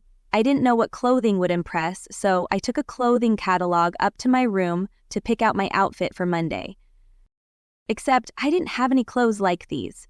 I had a pair of jeans, but when I tried them on, they didn't look the same as the ones in the picture. They sat too high on my hips and didn't cling to me the same way. The girl in the picture also wore a sleeveless button-up blouse. I had nothing like that. I tried on each of my shirts, and one of them fit me almost as snugly as the blouse in the photo. It also exposed my chain tattoos, winding around my arms. I fingered them in the mirror. Maybe the humans wouldn't see them, just as they couldn't see my wings. It would have to do. The catalog included an array of makeup art with before and after pictures. This I knew I didn't have. Christine? I headed down the stairs. She was already in a nightgown in her room, and she came out to the hallway to intercept me. What is it, Jessica? She didn't glance at my arms, and my confidence grew. The chains must not be visible. Do you have any makeup? Of course I do. She disappeared back into her room. I stayed in the hallway, unsure if I should follow. She came back with a plastic bag. I don't use these anymore. There's some eyeshadow, lip gloss, blush, even some foundation, though I think my skin's too light for yours. Is there anything else you need? I opened the bag and peered in on the objects, then looked back at her. How do I use this? She pressed a hand to her chest as if she couldn't believe what I'd just asked. Let's go upstairs to your bathroom. 20 minutes later, I knew how the items worked and I had Christine's makeup motto drilled into my head: less is more. I would be ready. I put on my pre-arranged clothing before school, then spent almost 10 minutes putting on lip gloss, eyeliner, and eyeshadow. Is there a point to this? I muttered, glancing at my reflection. I hadn't changed my appearance, except now my face looked more colorful. I grabbed my bag of school things and hurried downstairs. Does it look right? I asked. Christine put the milk on the table with 2 boxes of cereal. Yeah, you did a good job, not too strong. She cocked her head. Why? There a boy you're hoping to see? I stared at her. How did you know? She laughed. Oh, girls always know. We all act the same way when we like someone. I sat down and poured my milk. I like him, but mostly I'm worried about him. Care to share why? No, it's complicated. Ow. Christine turned back to the kitchen. I get complicated. We left a few minutes later, and I was startled to realize the morning was warmer than it had been when I'd left. Is it warm? I asked, wondering if it was just me. It's getting warmer. Mornings are still cool, but the days will be getting nicer. When will it get hot? We start hitting the pools in late March, early April. That didn't answer my question. I wouldn't be hitting any pools. Water was off limits. Christine dropped me off in front of the school, and I moved toward the big doors, wishing I'd worn a sweater over my blouse. It was chilly enough to feel the cold. A locker slammed near me when I stepped inside, and I jumped. Well, look who's back. Shasta stepped toward me, her eyes narrowing and her lips curling upward. It's Target Girl, who also happens to be a foster child. Her friends flanked her, crossing their arms over their chests and glaring at me. I suppose you think that means I should feel sorry for you and be nice to you? A tempter whisked into view, flying around her, looking from her to me as if gauging who was the prey. You have an evil spirit about you, I told her. Masonable. Her face went purple with rage. The tempter dove in with both hands, feeding off her anger, sounds of satisfaction emanating from its incorporeal body. She lifted her hand and slapped me. I felt nothing, though my head spun in response. The resounding noise of her hand on my face echoed through the hallway. Voices stopped and bodies turned toward the commotion. My anger flared, mostly at the disrespect she showed me.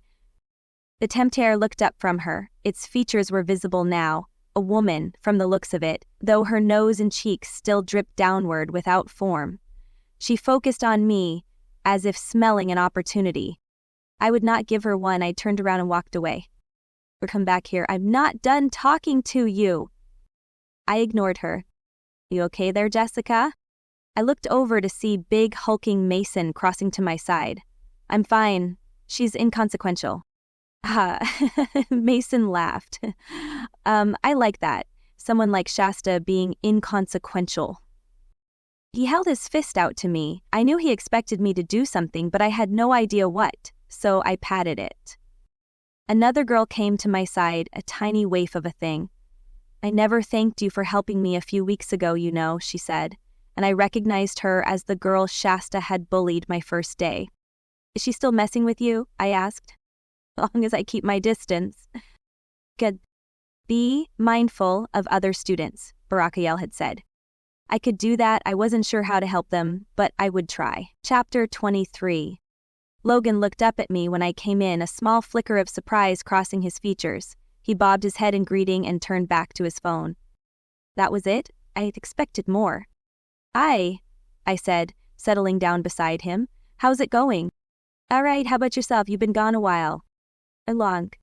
A few weeks, I guess. I went to my mom's. I did schooling over there. Nice. Wish I could get out of this hellhole. Mr. King started the lesson and I opened my laptop, following along. Malik had told me a few things about Logan's family, but I didn't remember now. You live with your dad? Technically. He wasn't engaged in the conversation, much more interested in the game on his phone. I put a hand out and covered the phone, then lowered it to his lap. He finally looked at me. I saw his eyes take me in for the first time, and apparently the clothing and makeup did the trick. He shifted to face me, giving me his full attention.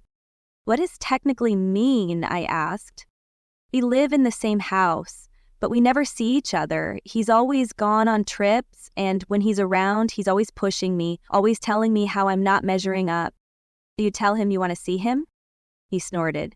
I didn't say I want to see him. I could care less. He's just who I'm stuck with. Kinda like you, didn't get lucky in the parental department. I removed my hand from his phone and leaned back, confident I had his attention now. Mr. King was going on at the board with his back to us and hadn't noticed our private conversation, or, for that matter, the private conversations of the other students. And to your mom? Don't have one. Their response was flat and left no room for questions, but my mind pricked with them. He hadn't said dead or divorced, just that he didn't have one. I listened to Mr. King while piecing together what Logan said. What about money? Everyone needs money, right? Oh, we have that. My dad comes from old money. He inherited a large company and just lives off the interest. Will you have a job with him one day? I'm set to inherit the company if I ever measure up. He was talking a lot, which encouraged me I might be able to get through to him. What does your dad expect of you? Come on, he rolled his eyes. You know. All that, I had no clue. Nothing I do is good enough, so why try? I'll just be me. My eyes went wide. Logan, that's not good. You can't just quit trying. Why not? I'll be rich no matter what I do. But you want to be a better parent than your dad is. A different color flared across his aura, a grayish green, and red followed on the heels of it. He stiffened, and I worried I'd offended him. Just as quickly, it died down, a softer blue taking its place. I'm not having kids, so it won't matter. How far could I pursue this line? I didn't want to push him and make him close up. I had some time. I'd pick this up again later. How close are you and Dee Dee? I asked, since that was my next area of concern. We're pretty good friends, he said, and the green flared again, brighter this time. But she's not my girlfriend, if that's what you're asking. Just a friend with benefits. Oh, that's good. I didn't know what that meant, but at least they were only friends. Had I imagined the lust rolling off him last time I'd seen them together? Had I misinterpreted it? Mr. King turned around as if just realizing he didn't command the attention of his class. The next people I catch talking will have a week's worth of detention. Logan slid lower in his seat and shook his head. You don't want that, he whispered to me. I nodded in agreement. We finished up our class time without any more distracting conversations to get us in trouble. I walked with Logan as we left the class, keeping an eye out for Alexander or any Temteri. I saw plenty skulking around the school, but Logan's mood seemed elevated, and he didn't draw any of them to him. Well, it was good to see you, he said when we reached the fork in the hallway.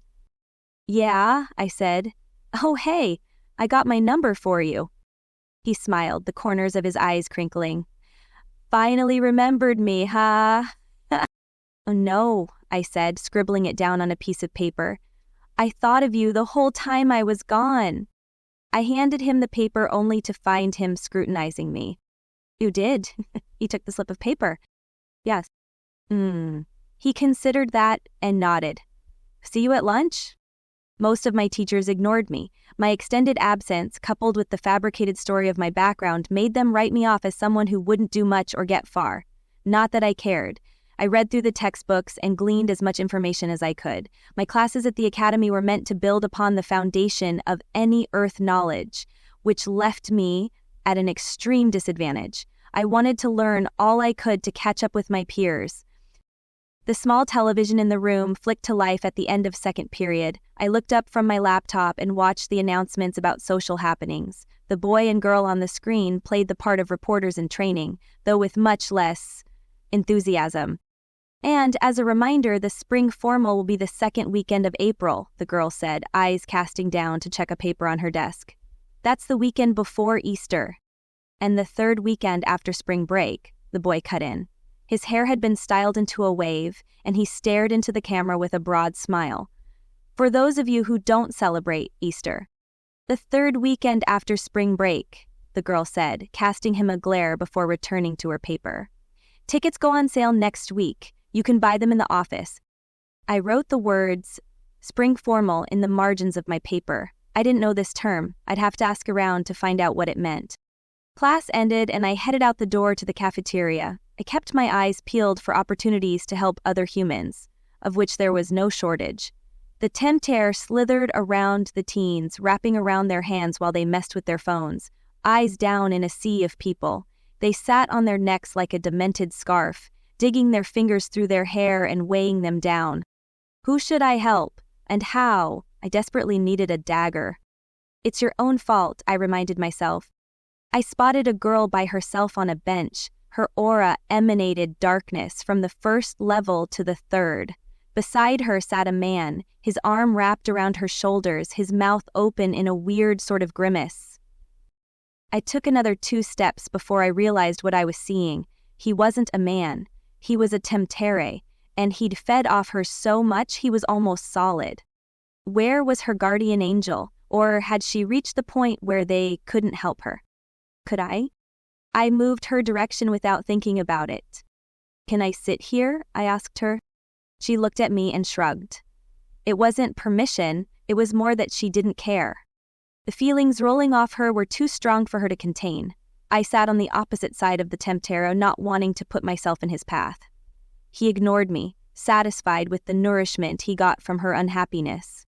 And her despair, sadness, and defeat. Why are you so sad? I asked. She focused her deep blue eyes on me, but without any real interest. I don't know you, and you don't care. She wanted someone to care, but she felt it was too late.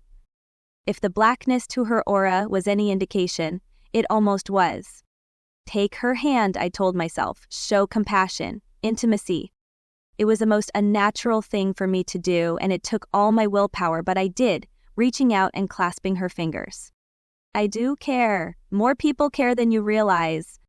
She narrowed her eyes at me and tried to pull her hand free. She was getting angry now, and that was not what I'd intended. I held on tighter, trying to send some of my positive energy back into her through our connection. She succeeded in freeing her hand, but her expression wasn't quite as defiant. And the tempter had noticed me. He rolled his head around her and sniffed with his large, blurry nose. His intangible eyes trembled and swam around, trying to lock in on me. Who are you? She asked me. And Jessica. I tried to focus on her, but I couldn't take my eyes off the tempter. I'm new here. I'd like to help you, if I can. Everyone wants to help me.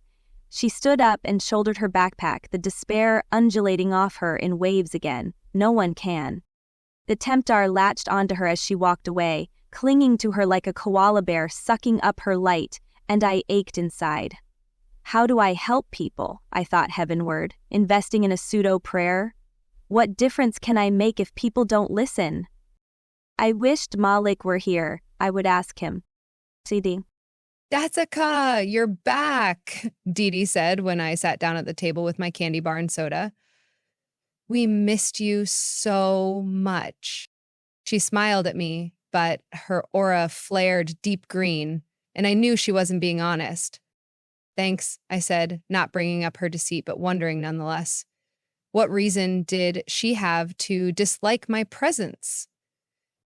Your lunch doesn't look so healthy, Sophia, the other girl in the group, said, her dark hair teased to a perfect globe around her head.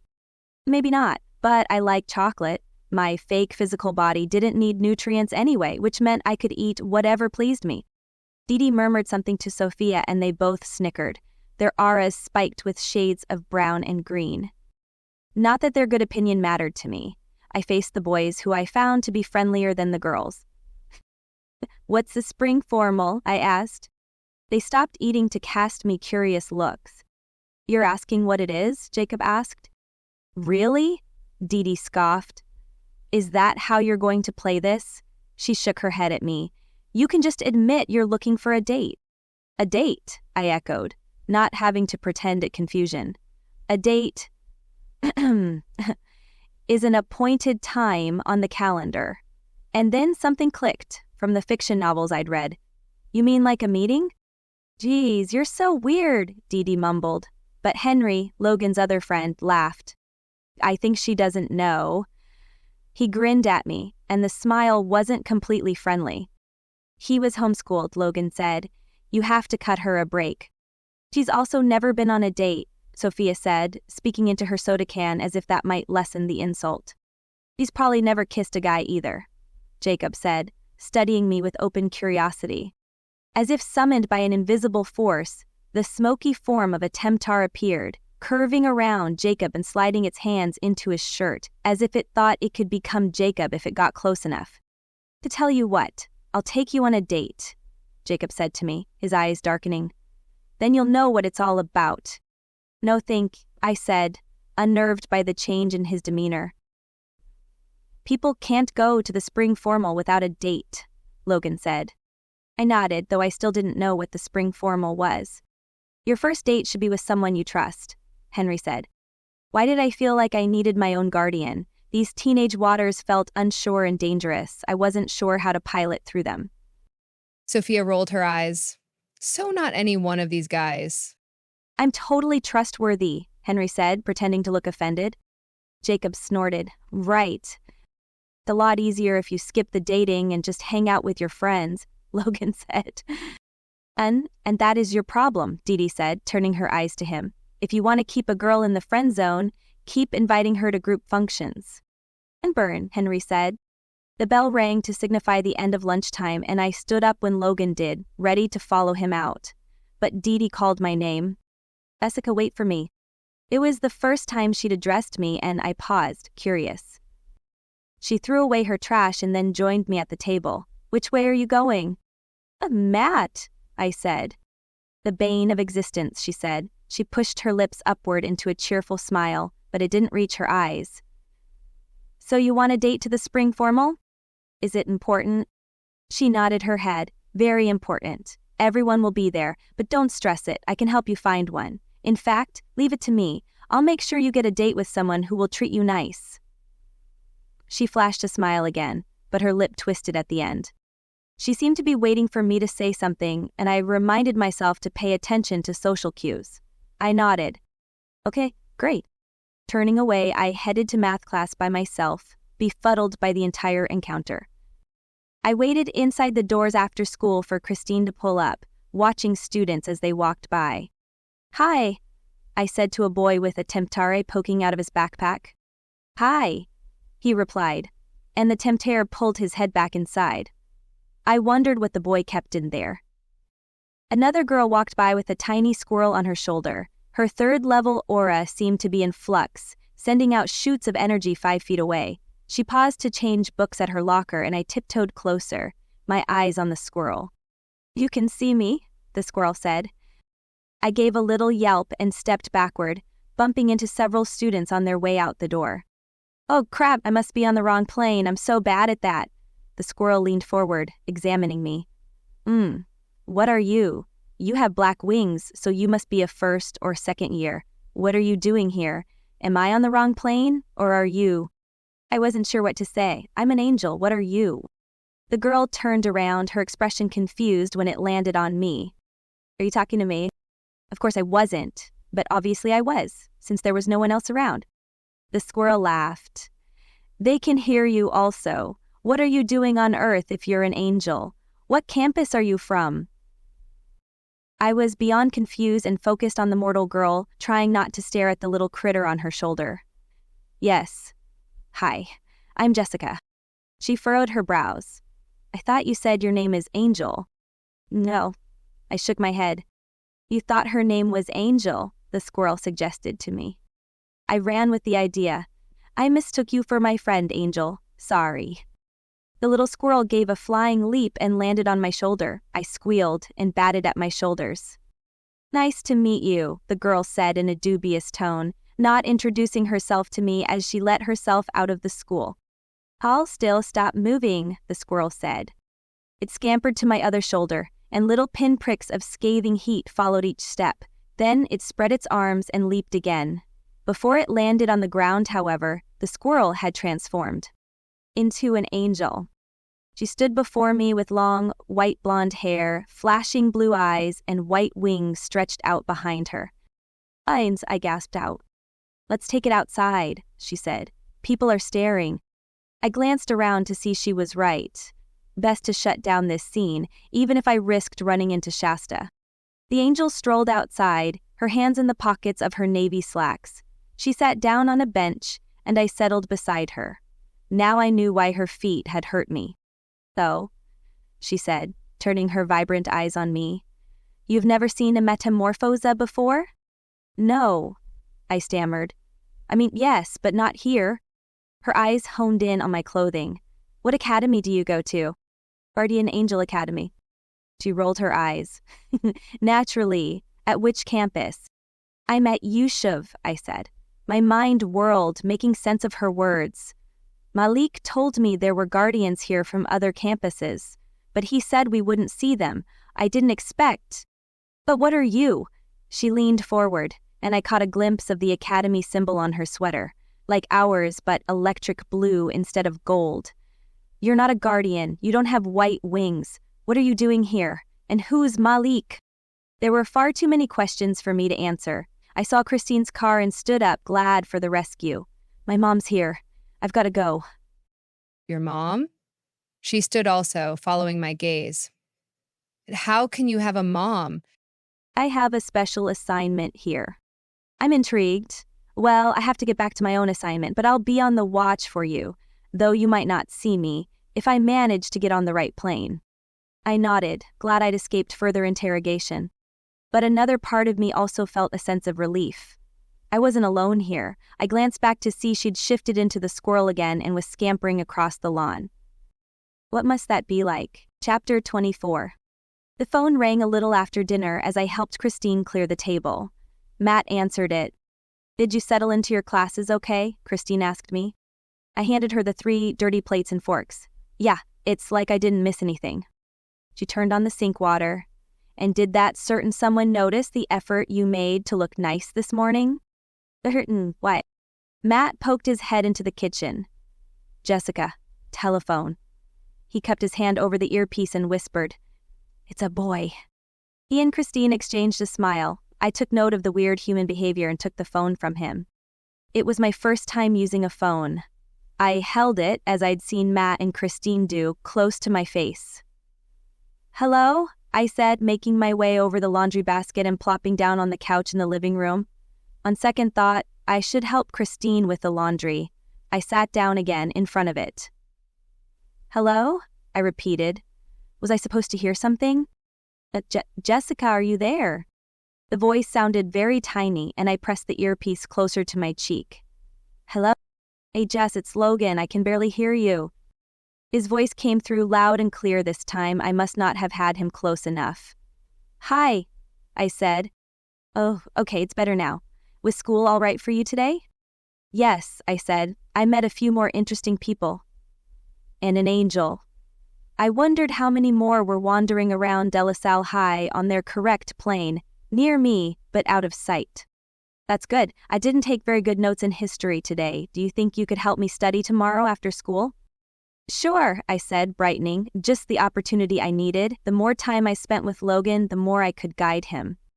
Okay, we can walk over to my house. I live by the school. It'll be great. See you tomorrow then. Bye. I pushed the button to turn the phone off and went back to folding laundry. Done with this? Matt asked, stepping into the living room and picking up the phone. Yes, thank you. Who was the boy? Christine appeared behind him, with her customary mug of after-dinner coffee in her hands. Logan, I said. He's in my history class. We're going to his house to study tomorrow. Christine had just taken a sip of coffee and now she sputtered, spewing it out in front of her. Matt grabbed one of the rags I'd just folded and handed it to her while I looked up in concern. Are you all right? I asked. I'm fine, she waved me off. I just wondered if you were going to consult with us before going to this boy's house. I knew from the way her aura flared that I'd taken another misstep. I paused, replaying her words to analyze where I'd gone wrong. Consult to seek information or advice from someone. Oh, she wanted me to get her opinion first. What do you think? I said. What do I think? She repeated. Yes, is it a good idea? I think I can help Logan with his history homework and maybe steer him in a better direction than the one he's going in. Matt chuckled behind her and gave her shoulder a squeeze. Subtle nuances are lost on this one. You'll have to be blunt. I see. Christine platted her fingers in front of her and looked at me.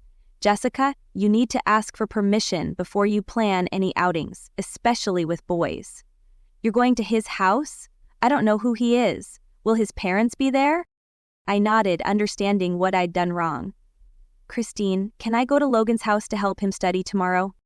I'm quite uncomfortable with this, if I'm being honest, Jessica. Why don't you bring him here? Okay, I can ask him. What if his dad says the same thing? He doesn't know you. How are human teenagers supposed to find the opportunity to interact with each other? Well, after an element of trust has been established between the human teen and the human parent, then the teen has a little more flexibility and freedom when asking to go somewhere. So you are telling me I cannot go to Logan's house, I said, frowning. I am telling you I don't feel comfortable with it. So I can still go even if you don't feel comfortable with it? She exchanged an exasperated look with Matt. No, I don't want you to go. So I can't go, I said, trying to make sure I understood her. That's right, Jessica. You can't go. I'm your guardian. I'm responsible for you. I don't know him. And I don't think you know him well enough to make a good judgment either. You're taking away my ability to choose. She sighed. I am making a decision for you that I am certain you would also make if you had all of the information, or at least one that you would make in my shoes if you didn't know everything. That's what Hasatan said also, I said, understanding why human teenagers so frequently rebelled. It doesn't matter if you have my best interest at heart. I want to make the decisions for my future. It's my life. I should make those choices. But Jessica, honey, it's not like that. You wouldn't expect a parent to let a 2-year-old walk through the street without supervision, would you?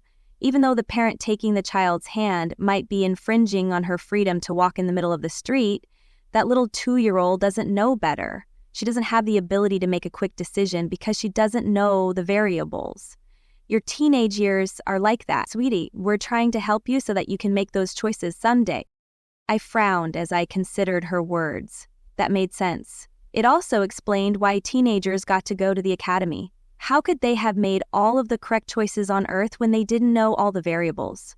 Thus, they were given another chance, another opportunity to learn and choose.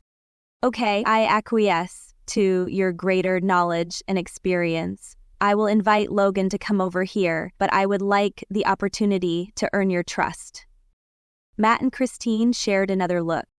Sounds like a plan, Christine said. I look forward to meeting Logan. You might want to call him and let him know. Tell him I'll pick you both up. Matt held the phone out to me, but I shook my head. I don't have his number. It's stored on the phone, Matt said. He showed me how to press the buttons so the most recent number was retrievable. That's handy. I pressed the number and they both stood up and left while I waited for Logan to answer. Nadine, Jessica. Yes, it's me. Hey, what's up? Well, Christine doesn't feel comfortable with me going to your house, but she said it's acceptable if you come here to mine. Okay, well, Ray, don't you think that will be a bit weird to have your foster mom hanging over our shoulders? Oh, no, she's nice. You'll like her. She can pick us up after school. Well, if you're sure. Yep, see you tomorrow. Sadie. I kept my eyes open for other angels when I got to school the next day, but there were lots of people around, and there were the Temptere, adding a twisted, haunted shadow to every corner, every group of teens. Not that every cluster of teenagers was a magnet for darkness. There were several groups that carried their light around with them, which was magnified when they were together. The Temptere stayed away from them. I've been looking all over for you, elusive angel.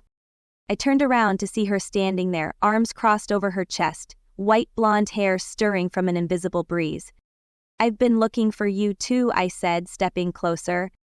She cast glances around her and pressed a finger to her lips, giving me an amused look. You have not mastered the subterfuge of teenage high school yet. What's your name? I asked. You're here as a guardian? Didra. And yes, my assignment is Rachel, that girl you met yesterday. What are you doing here? You're not a guardian? I wasn't familiar enough with human emotions and responses to be compassionate as a guardian. I was sent down to live among humans so that I could understand them. She lifted one eyebrow. You say that as though you've never had the opportunity. She left it there, waiting for me to fill in the blanks. I did not. Instead, I launched into the topic that had been bothering me since yesterday. I met this girl. There is something wrong with her, but I don't know what it was. Her aura was black, and she had this terror wrapped around her. He was almost visible. The angel's brow furrowed, distress crinkling her nose. Oh yes, it's so sad when we see one like that. Patience. Why is it so sad? Can we not help them? We can try. She gave me a sympathetic look that made her seem ages older than me. But often at that point, they have silenced their spiritual ears and can't hear us no matter what we do. Immense sadness and shame and guilt filed through me, and I turned my face away so she wouldn't see my emotional reaction. I knew I had been forgiven by the Father, but I would never be able to repair the souls I had crippled. What is your name? Daedrel asked. I'm Jez, I said. To the humans, Jessica. Be sure and find me later, Jessica, and we'll talk. I have an easier time getting to this plane than my own. She smiled, turned into a squirrel, and scampered away. I hurried to my history class, my thoughts dismal as I considered the harm I had done in the past 1,000 years and how there was no possible way for me to undo it. Logan came in and settled on my left side. You look a little glum, he said. I forced the emotion from my expression, trying to find a measure of peace within my soul. I did not want to attract any tempter. I needed Malik. How I longed to feel the soothing touch of his aura at this moment. I'm fine. Mr. King started class. Logan opened his mouth to say more, but I inclined my head toward the teacher.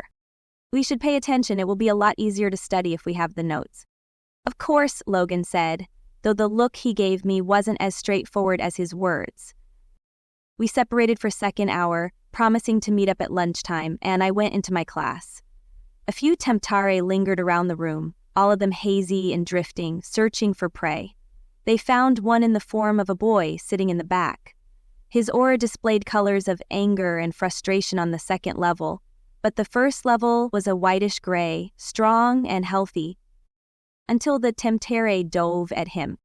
They couldn't enter him because he hadn't given them permission to take his physical body. They whispered dark thoughts and stroked his hands and fingers, sending seedlings of despair and temptation to him. I watched the frustration change to anger, and the white glow of his aura turned to gray. He pulled out his phone and typed on the device, his fingers working over it furiously. I considered getting up and moving to sit beside him, but I knew from past experience that would draw attention from the rest of the class. What else could I do that would lift him from his mood and maybe get the temptare to leave him alone? Master Cassiel's words from my aura class filtered through my mind. A smile, a touch, a compliment, a note. The smallest things had a big impact on the human psyche. I pulled out a sheet of paper and wrote with my stilted, childish handwriting, "Hi, I like your eyes. Have a good day." I tilted my head and read over what I had written. Did that sound weird? Like I was commanding him to have a good day? But I was certain I had heard humans say the expression to each other before. I revised, drawing a little arrow in front of have and writing in tiny letters, "Hope you."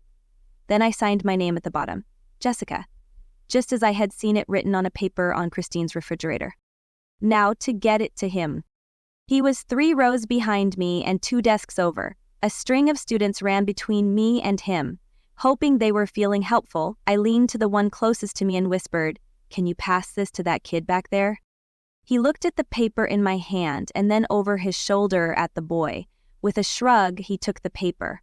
He didn't try to pass it to the kid nearest him, just stretched his arm way back and hissed, "Hey, Peters." Peters looked up and the kid tossed the paper at him. "Are you?" Peters took the paper, surprise flickering across his features. "From her," the kid said, bobbing his head toward me. Half the class was watching by now, so it wasn't quite the subtle experience I was hoping for. Peters' eyes drew to mine, curiosity in his gaze. Then he looked down at the paper I had sent his way. The corner of his mouth quirked upward when he read my note. He folded it up and put it in his backpack without looking at me. But his countenance lifted, some light returning to his aura. He tapped a few more things on his phone and put it away. The tempter slithered off, apparently deciding he was no longer easy prey. And I smiled to myself, relishing in my success. Maybe it was my note, or maybe it was the distraction of having the entire class looking at him, but I had gotten the demons off him. I was in good spirits as I made my way to the cafeteria. The boys didn't look at me, and Sophia gave me a head bob, while Dee Dee barely spared me a glance. I slid in across from Logan. "You ready to come over?" I asked as I unwrapped a candy bar. Jacob and Henry glanced at Logan without much interest, but Dee Dee honed in on him. "You're going to her house after school today?" We're gonna study." Dee Dee looked at me and narrowed her eyes, and jealousy and annoyance flashed in her aura. "What subject? Maybe we could go to my house and study?" "I can't," I said, pausing to take a sip of water. "Christine doesn't like me going places where she doesn't know the parents." Dee Dee stuck her lower lip out. "That's too bad. Logan can come without you then." Logan looked at her. "I set this up." Surprise flashed across her face, and she turned back to her drink, wordless. But she wasn't happy about this. I took a bite of my candy bar, feeling a bit uneasy. I'd wanted to pull Logan away from her, but I hadn't thought about the effect it would have on Dee Dee. Hopefully I wasn't causing any permanent damage. CD. I spotted Shasta and her two cohorts flirting with a big, hulky boy near the exit doors after school. All four of them looked pleased with each other, their auras flaring with red and yellow and green at once. But I didn't stick around to analyze them. Instead, I switched directions and took the other exit, then made the long walk to the front of the school. Logan's friends were in the parking lot, climbing into vehicles together. I glanced around but didn't see him. Maybe he'd forgotten? He said his house was close enough to walk to from school. I could catch up with him if he'd started for home, but which direction might he have gone? Christine's car pulled up, and I moved toward it, reluctant to leave Logan behind. I stepped up the passenger side and peered into the car. "Where's your friend?" Christine asked. "I'm not sure," I said. "He told me at lunch he was coming." Hadn't he? "Do you want to wait?" Christine asked. "Or use my phone to call him?" I shrugged. "I don't know." "Hey, Jessica." I turned around to see Logan approaching, backpack slung from one shoulder, squinting against the sunlight cutting across his face from the break in the trees. "There you are," I said, straightening. "I wasn't sure how to find you." He stopped by the car, and Christine leaned her head closer to the window. "It's Logan, right?" she said. He shot me a quick look and nodded. "Up in the back and we'll get out of here." He climbed in, his demeanor screaming uncertainty. "It's all right," I said, climbing into the front and swiveling around to talk to him. "Christine's a very safe driver." He gave a low guffaw. "I'm sure." "Tell me about yourself, Logan," Christine said, eyeing him in the mirror. He fiddled with the strap on his backpack and focused on the back of her chair. "Well, my eyes darted from his fingers, stroking and bending the fabric of the strap, to his face, a slight furrow between his brows as he studied the seat, then to his mouth, lips pursed as he tried to come up with an answer for her. In a flash of clarity, I realized I could read his body language. And he was definitely nervous. Chapter 25. I turned back to Christine. "Maybe we shouldn't ask Logan any questions." "No." She sounded amused. "All right then. I'll just turn the radio on and we won't talk." She flipped a dial and music flooded the car. I closed my eyes, letting the high voices and symphonic sounds wash over me. It reminded me of Shma at the academy. Christine pulled into the driveway beside the house and killed the engine. "A few rules, guys," she said, looking from me to Logan. "No going upstairs. Do your studying in the kitchen, the sitting room, or the living room. Got it?" "Yes," Logan said, all politeness. "No problem." "Sure," I said, though I wasn't sure why the sudden rules. "I made brownies. I'll bring them to you while you study." "That sounds great," Logan smiled. "Thanks, miss." He glanced at me, but Christine came to his rescue. "Negative." "Mrs. Maddox?" he echoed. Then we climbed out of the car and went into the house. This is a cute place, he said, pausing next to the sitting room while Christine disappeared into the kitchen. It's great, I like it. I led the way into the living room where I plopped down on the big pink bag, identical to the brown one in my room. I unzipped my backpack and emptied the contents onto the table. You're a beanbag person, huh? I stopped my movements and lifted an eyebrow. Beanbag person? He gestured to the bag I sat on. You didn't hesitate. You went straight for the beanbag without thinking that I might want to sit there. My eyes widened. The beanbag, I jumped up. You can sit there. Logan laughed. I'm teasing you, Jessica. I like beanbags too. Have a giant one in my house. We can both sit on it. You could try it when you come over. I tried to picture one big enough for 2 people. That must be big. Christine came into the living room with a plate full of little chocolate cakes. Here you go, guys. Thanks, Mrs. Maddox. Logan dug right in while I opened the computer and pulled up my history notes. I highlighted this section as what Mr. King said we need to know for the exam, I said, turning the screen to show him. Is that what you wanted to go over? Logan pushed to the edge of the couch, getting closer to my side. What I want to do is get to know you better. I faced him, relieved we were putting this out there now. I was hoping for the chance to talk to you more, also. Well, great. Maybe next time you can come to my house. Christine said she would rather know your dad first, or trust me more. He rolled his eyes. Work on the trust thing, 'cause my dad is never in town. I gestured to the notebook. Did you want to study? Yeah, it can't hurt. It will look better anyway. He pulled out a notebook and pen. Look better? For building trust, 'cause I said I was coming here to study. Right, I frowned. Was this a form of deceit? What's it like being a foster kid? I shrugged. It's kind of neat. I like Christine and Matt. How many families have you lived with? Well, did one? His eyebrows rose. Did you just get taken away? Are you new to the system? Careful, Jez, I reminded myself. He knows more about this system than you do. Yes, the Maddocks are my first family. Where did you live before? Unabashed curiosity colored his tone, though I sensed him trying to be sensitive. A Paon Rouge, I said, sticking to the story. With my mom, I was homeschooled. He nodded. That explains so much. Like what? Nothing. He waved it off. Why were you taken away? I hesitated and pulled at the ends of my hair. Had this ever been discussed? Christine and Matt didn't ask me about my real mom or life before them. Had Barakiel told them anything? I couldn't recall him telling me anything. Logan shook his head. I'm sorry, I shouldn't have asked. That's too personal, isn't it? He'd given me a reason not to answer, so I ran with it. Yes! I grabbed up a brownie and stuffed it in my mouth before I said anything else. Logan picked up his pen again and slid my notebook to him, copying my notes. At least he didn't have a problem reading my handwriting. What about you? I asked, swallowing back the chocolate confection. What's home like for you? He shrugged and the first layer of his aura darkened. It hadn't been white to begin with, and the darkness influenced the colors of his second layer. I held my breath and glanced around the corners of the house, but no Temtare had entered. Perhaps they couldn't penetrate this sanctuary. It's a place where I sleep and eat, Logan said. I could see what he didn't say, but home isn't a happy place. Do you say that? Laura asked when he looked up from his note copying. He looked up from his note copying. Because you don't look happy when you talk about it. He leaned back. Everyone else thinks I'm one of the luckiest kids on earth. They just assume I'm happy. I mean, aren't you? If I could find this out, I could find out why the Temtare wouldn't leave him alone. But he closed down, shutting me out. I never said I'm not, he said, looking back at his paper and copying my notes. Logan. I touched his hand, prompting him to look at me again.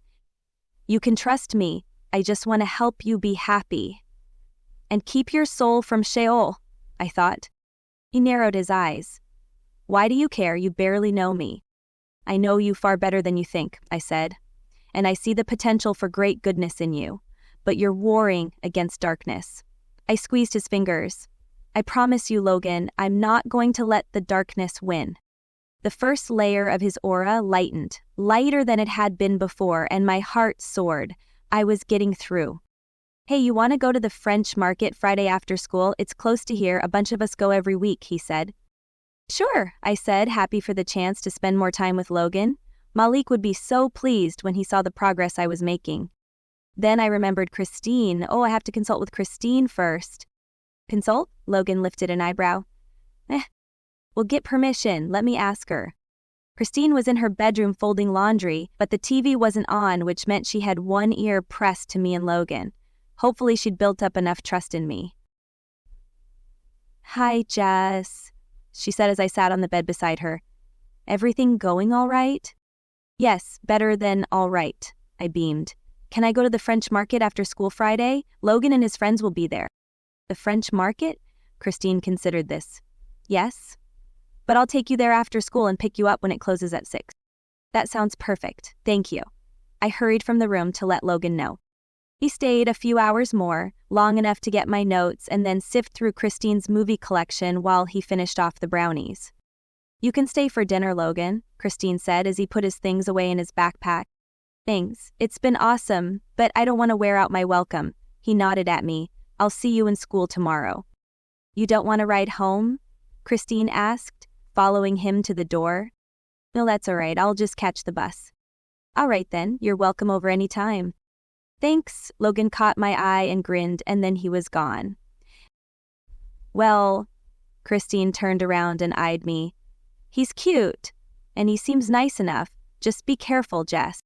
I will be, I said. I had every intention of taking great care of Logan's soul. The smile Logan gave me the next morning in history warmed my chest. There was a lightness to his aura also, and I knew we'd made progress. I smiled back and settled into the seat beside him. Logan waited for me outside the cafeteria before lunch, and then we walked in together. Dee Dee spotted us from the table, and her eyes tracked us the whole way. You guys look cozy, she said, red and green flaring in her aura. Have a nice time studying. Her gaze swiveled toward me, and her words held an accusation. Sophia and the boys looked at us as if discovering something new. We did, thanks, I said. Christine made us brownies, and I shared my notes with Logan. Henry coughed into his hand, and Dee Dee looked even angrier. I'm sure that's all you shared with him, she said, her voice soft. Dee, Logan said, and his voice was not soft. Lay off. She flashed wide eyes at him, then she turned a sweet smile my direction. Oh, I found someone willing to take you to the spring formal. I explained your situation to him. Wait, you're trying to get a date to the formal? Logan asked, swiveling back to face me. I lifted a shoulder. I haven't given it much thought. Well, it wouldn't be fair if she didn't have a date, Dee Dee said. I bet it's hard for foster kids. They usually miss these kinds of activities. What makes you think she won't find someone? Logan said, and for some reason, anger vibrated in his aura. There was more to this spring formal thing than I'd realized, and I watched the exchange with growing unease. I would have to ask Dadrail. Oh, Logan, I'm just being nice. Foster kids never get the chance to socialize. They're kind of awkward that way. And this guy I found... Logan looked at me and quirked an eyebrow upward. Jessica, want to go to the spring formal with me? Dee Dee let out a soft gasp, and the other heads at the table swiveled toward me and then back toward Logan and then toward me again with sudden interest. An uneasy feeling crept up through the pit of my belly. I fiddled with the cap of my water bottle and said, What does that mean? Dee Dee looked furious, her face turning a shade of red, but Logan said, I would be your date. Just a date, I nodded. Great, Logan gave a big smile. We have lots of time to coordinate the details. And I'll see you tomorrow at the French market, I asked. Sophia leaned back in her chair, an amused expression on her face as she looked at me and Logan. Looks like Logan is making you a regular part of our group. Dee Dee picked up her tray and left the table. On Friday, Christine drove me over to the French market. She wouldn't drop me off at the beginning of the covered stalls, but drove around the exhibits until I spotted Logan and his friends. They were sitting inside at one of the tables eating beignets, and I almost didn't see them. That's them, I said, pointing. Christine stopped the car. I'll drop you off, but I'm not leaving until I see you go with them. I'll pick you up right back here in 2 hours. I nodded, pleased she had given me permission and eager to begin this experience. I hopped out of the car and slammed the door, then hurried over to them. Henry spotted me first and murmured to Logan, who looked over and waved. "Jessica, you made it." He scooted over at the little round table and pulled over another metal chair. "We weren't sure your foster mom would let you come," Sophia said, eyeing me. "Oh, Christina's nice. She lets me do most things." "Don't forget to consult with her about the spring formal," Logan said, giving me a teasing grin. Right. Why did I get so nervous when I thought about this upcoming event? Christine would know more about it, I was sure. She could help me. "Ooh, maybe she'll say no to that," Dee Dee murmured. Sophia elbowed her. "Nope, Christine likes me." Logan looped his arm around my shoulders. "She'll let Jessica go with me." I'd been touched dozens of times since coming to Earth as a human girl. I couldn't feel the tactile touch of their bodies, other than a slight pressure that I suspected was their aura mixing with mine. Only once had that touch made me angry. And this was the first time it made me uncomfortable. I couldn't say why. I felt the pressure of his arm across my shoulders, and for some reason it felt heavy. I shrugged my shoulders, a quick up and down movement, and then I stood up, freeing myself. "What do you guys do here?" I asked, redirecting the conversation to get his attention off me. "Walk around, eat, check out the vendors," Henry said. "You're new here," Logan said. "You might find something cool that reminds you of New Orleans." His fingers came up and twirled around the ends of my hair, wrapping them around his finger. With a bout of sudden clarity, I realized why I was uncomfortable. I realized why I felt uneasy. Logan was attracted to me. Heaven's throne. What was I supposed to do now? The girls stood up and wandered off, and I hurried to catch up with them. My heart pattered in the base of my neck as I wondered what in the sky I was going to do about this. We wandered the boots for an hour, then walked across the street and wandered through some of the shops. Jacob's phone dinged, and he pulled it out to study it. "That's Alex," he said. "He's waiting at the voodoo shop around the corner." We were meeting Alex? Why did I not know about this plan? As one, the girls put down the crocodile heads and sugar skulls they had been examining at a booth, and they joined with the boys who led the way out of the market. I stood still until Logan turned around and said, "Jessica, come on." I furrowed my brow and caught up to him. "Where are we going? I thought we were staying at the market." "We practically are, just going around the corner to the voodoo shop." "Who is still part of the market?" I didn't have a choice but to keep up with them as they crossed the street. "No," I amended. "I always had a choice, but I didn't like my options." "Not technically, but the shops right here are kind of part of it." We went up another street and turned right. The Temptare appeared out of nowhere, oozing out of walls and pooling up from puddles and out of shadows on the sidewalk. Alexander and his group of friends leaned against a corner, where it was so dark they almost looked like Temptare themselves. One of them leaned over and whispered something to Alexander, and Alexander nodded. He pulled off the wall as our group arrived. "You got it?" he asked Logan. I turned to Logan, my jaw tightening in surprise. "I got it," Logan said, not glancing at me as he started to reach into his pants pocket. Alexander's hand shot out and snaked around his wrist. "Chipe, no here," he hissed, glancing around. "Let's go." We were on the move again, the 4 of them and the 6 of us. Except now a horrible knot of dread formed in my stomach as we moved farther from the French market. Chapter 26. "Along," I grabbed his arm and pulled him to the back of the group. "What are you doing? Where are we going?" "Hey, it's no big deal, relax." He smiled and squeezed the back of my neck. "We're just going to meet a few friends. You'll be fine, I promise." Yet the undercurrent in his tone was not reassuring. It had more of the sleazy, bad boy quality to it that I'd heard when I first met him. His aura had also darkened, the first layer turning from white-gray to black-gray. The farther we got from the French market, the more the dread in my stomach grew. The shadows lengthened as the sun set, and I couldn't tell the Temptara from darkness. I wanted to turn back as something like fear shuddered through my body, but I wasn't going to leave Logan. We stopped several blocks later outside of some sort of motel with a flashing neon sign that read, "Hourly rates available." I could feel the evil here. It was as familiar to me as my own name, but as unwanted as the chains that had once bound me. I wanted no part of this, and I wondered how I could get Logan out of here. Alexander and his friends settled along the wall in various places. What are you doing? Logan asked. We're waiting. Alexander's eyes swept over us and focused on Jacob. Are the girls wanting in also? No, Jacob said, and he moved slightly, almost as if shielding us from Alexander's view.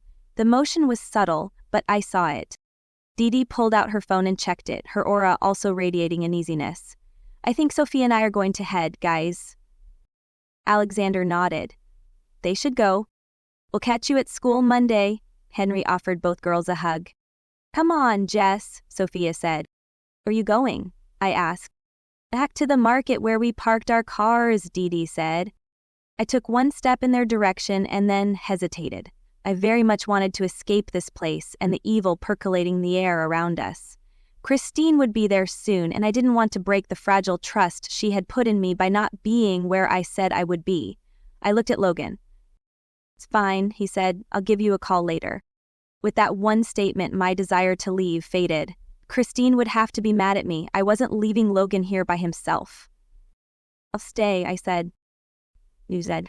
You should go. I set my jaw. I'm not leaving you. He flashed me a smile that made my insides squirm. It wasn't what he thought, but I didn't know how to explain that to him. Do it yourself, Dee said with a shrug. She hooked on arm through Sophia's, and the two of them marched off, heads bent together. Logan turned to Alexander. Can she stay? He shook his head very slowly, pulling on his earlobe and eyeing me. It's not a good idea, unless she's willing to get in. Logan nudged me. This isn't a place for girls. Catch up with Dee and Soph. I squared my jaw and focused on Alexander. If I go, Logan goes, I said. Jess, Logan said, lowering his voice and pulling me to the side. You don't know what's going on here. It's not safe for you, I hissed. Besides, the girls are gone. I can't wander back to the French market by myself. I don't know how to get there. Logan peered behind me into the darkened street, then shook his head. She can't go.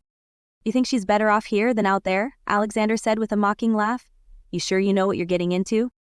Logan threw me an uneasy look, then grabbed my arm and pulled me against his body.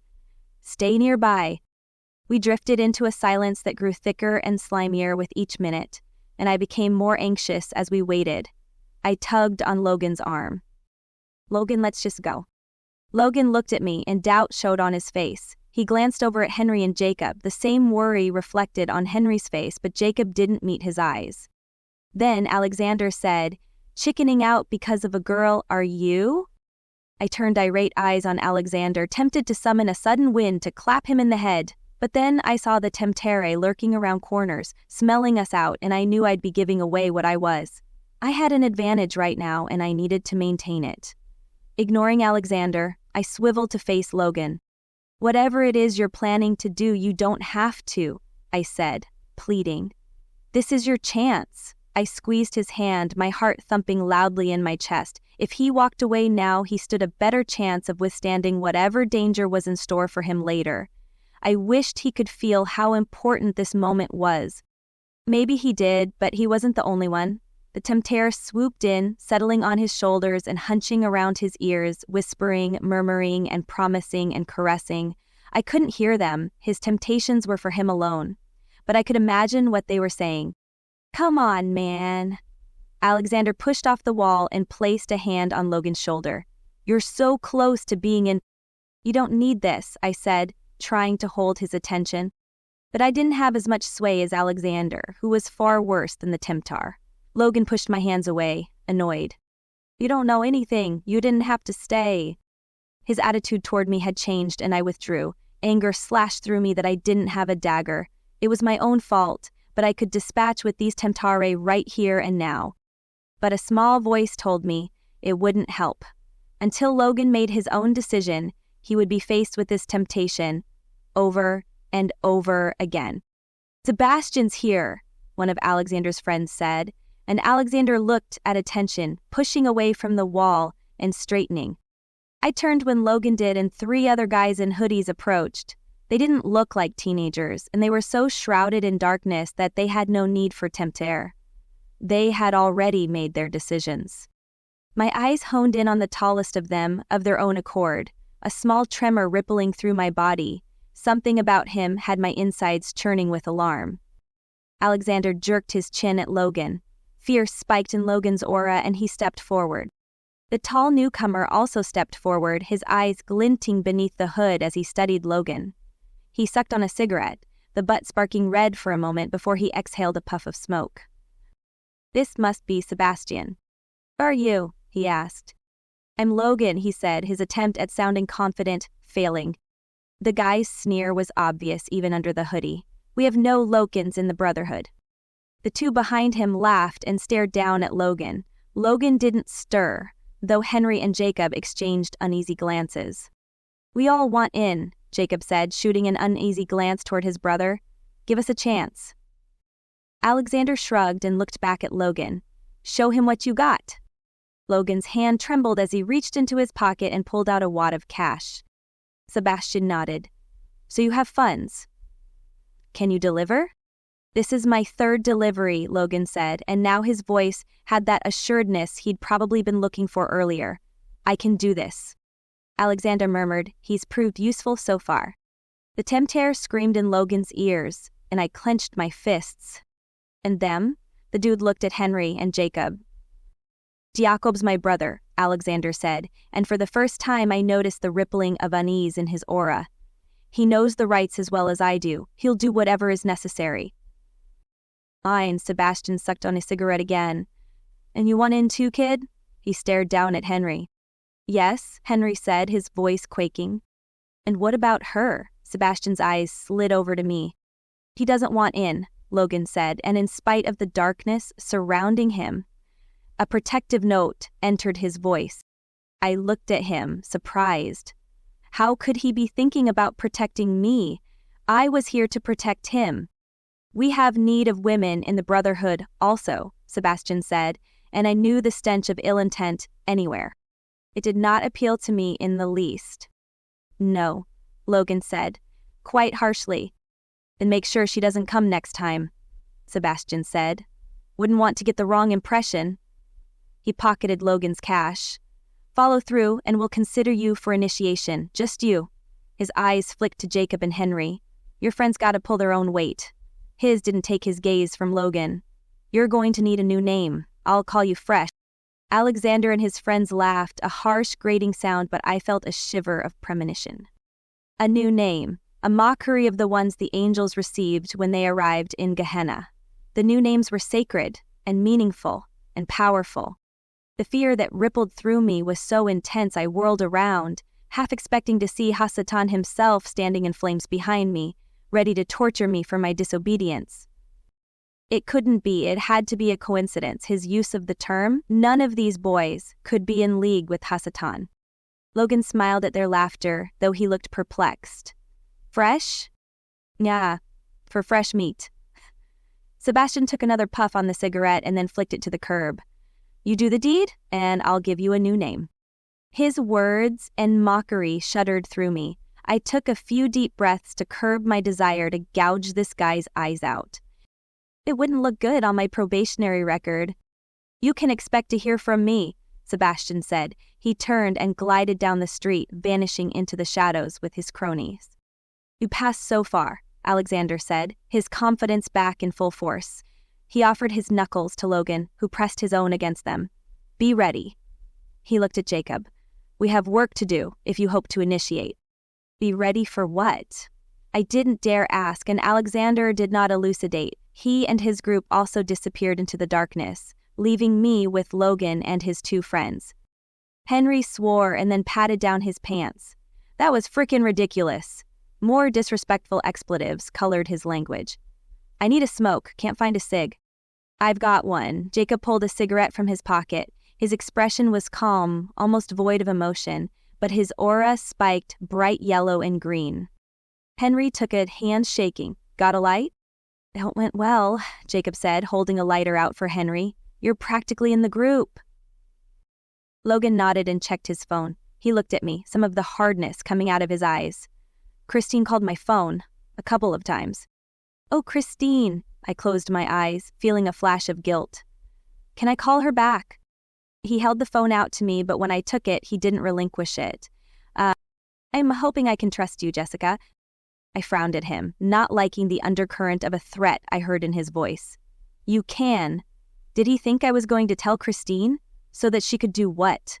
I knew if I was going to help Logan, it would be through a genuine effort of caring and friendship, not because I sicked him with an authority figure. I was well versed in the ways of darkness and deception. I knew what actions would push someone to pursue the wrong path. His features relaxed and he let go of the phone. Do you want me to call her? I'll tell her I can take you home. I shook my head as the phone rang in my ear. I need to apologize for my actions. Let's at least head back to the market so she's not so angry. Logan bobbed his head at Henry and Jacob and they nodded back. Then he shoved his hands in his jeans pockets and walked down the sidewalk. I followed behind, the phone still ringing. Christine's breathless voice picked up. Logan? She sounded frantic, but like she was trying not to be. It's Jessica. Jessica, where are you? I'd never heard her so stern or emphatic. I'm near the French market. I'm sorry, went for a walk. I told you I would pick you up at 6. I made it quite clear you cannot disappear like that. I'm sorry, I repeated. I didn't realize how far we'd gone and I didn't know the time. It's after 7, Jessica. Do you know how close I was to calling the police? Do you know they'll take you away from me if I do? Her voice caught with human emotion, and I marveled that I could detect it through the phone without being in her presence. I knew Barakiel would not remove me from her house. She, however, did not. The guilt doubled in me for putting her through that, and a sudden urge to cry nearly overwhelmed me. At the same time, I felt a surge of triumph. I felt the desire to cry because I understood her pain. I was coming closer to understanding human reaction. Tell her I can take you home, Logan said. We're almost to my car. I parroted his words back to her. Logan said he can bring me home. Absolutely not. You stay right where I dropped you off. I will be there in 5 minutes, and I am not leaving until you are in my car. I glanced around the buildings as we walked.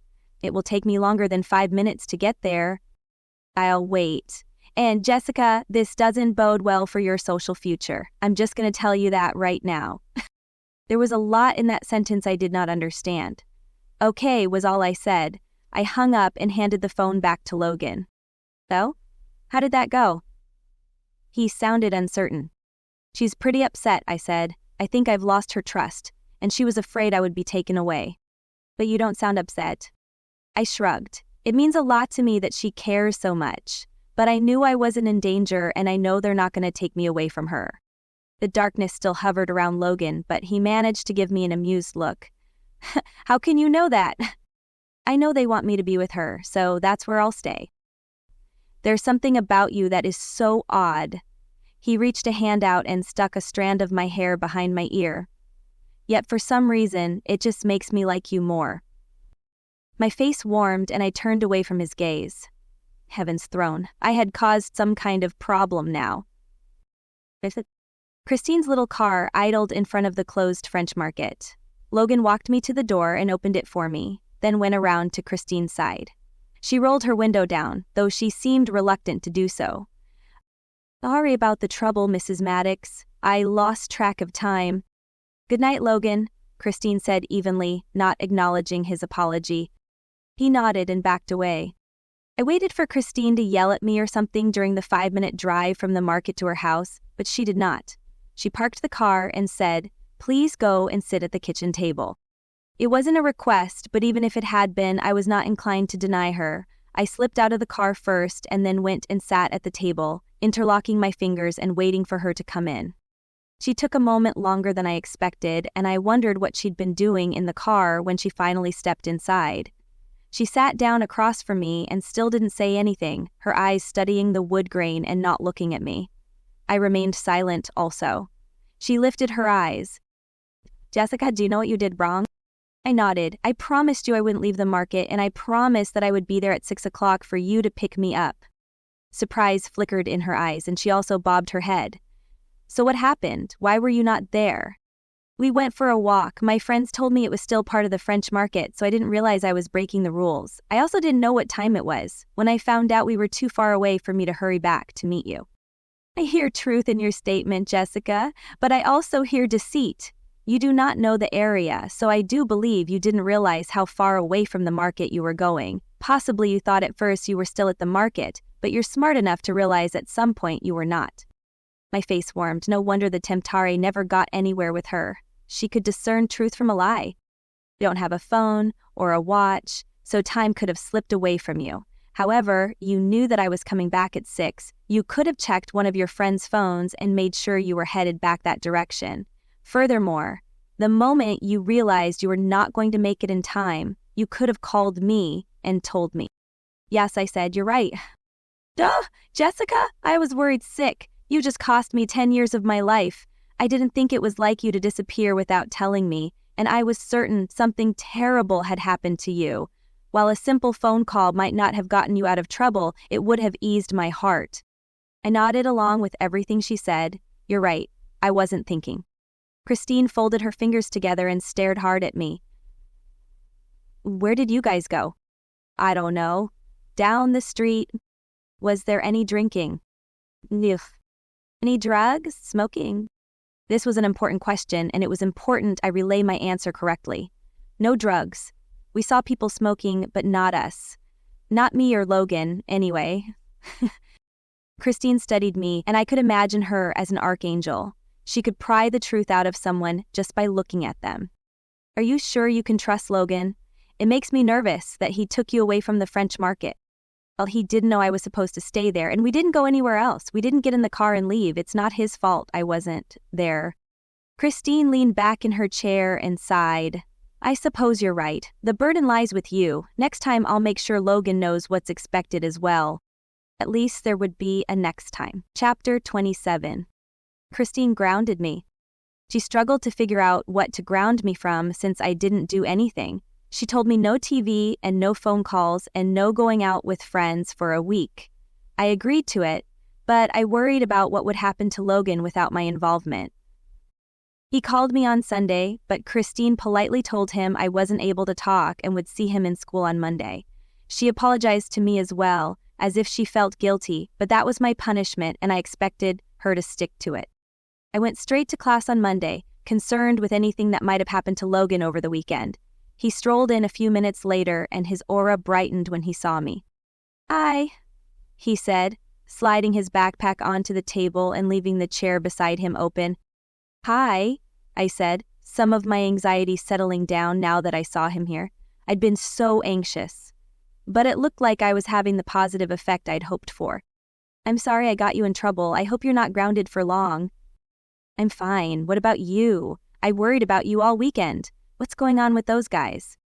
Logan's shoulders stiffened and he glanced around to see if anyone could hear us. Hush, he murmured. I lowered my voice to match his. What? I didn't say anything to give you away. Don't talk about it at all. I didn't like those cryptic instructions, but I silenced myself. I was dying to know what else had happened. Did Alexander contact Logan over the weekend? What about the other guy? What was he supposed to deliver on? By the end of class, Logan had returned to being his jovial self. He looped an arm over my shoulders as we walked down the hall. Every little thing is going to be okay, he said. He seemed in pretty good spirits and some of my guard went down. Again.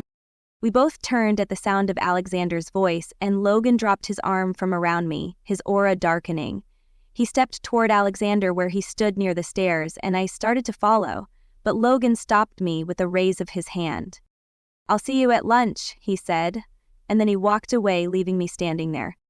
My heart sank as I watched him step into the shadows of darkness and temptation. I had not won after all. He was still willing to climb into evil's nest, just without me. Desperation surged in my soul. I needed help. I needed Malik. I tried to cheer myself up as I walked to my next class, but my spirits were low. Helping someone make the right decision was hard. My wings fluttered behind me, the discouragement weighing me down. If only we could show ourselves in angel form to humans, then they would believe, then they would trust. I was half distracted when I sat at my desk in my literature class, but the teacher pulled me from my thoughts. We have a new student today. Everyone please help Malik feel welcome. I lifted my head, startled to hear that name on earth. How many people? The girls near me were giggling and whispering, glancing over their shoulders at the new student, and I did the same, swiveling in my seat before I could stop myself. I inhaled. There, 2 rows behind me, sat Maliki, dressed in earthen clothing, backpack at his feet, white wings folded behind him as he kept his eyes glued on the teacher. Malik was here.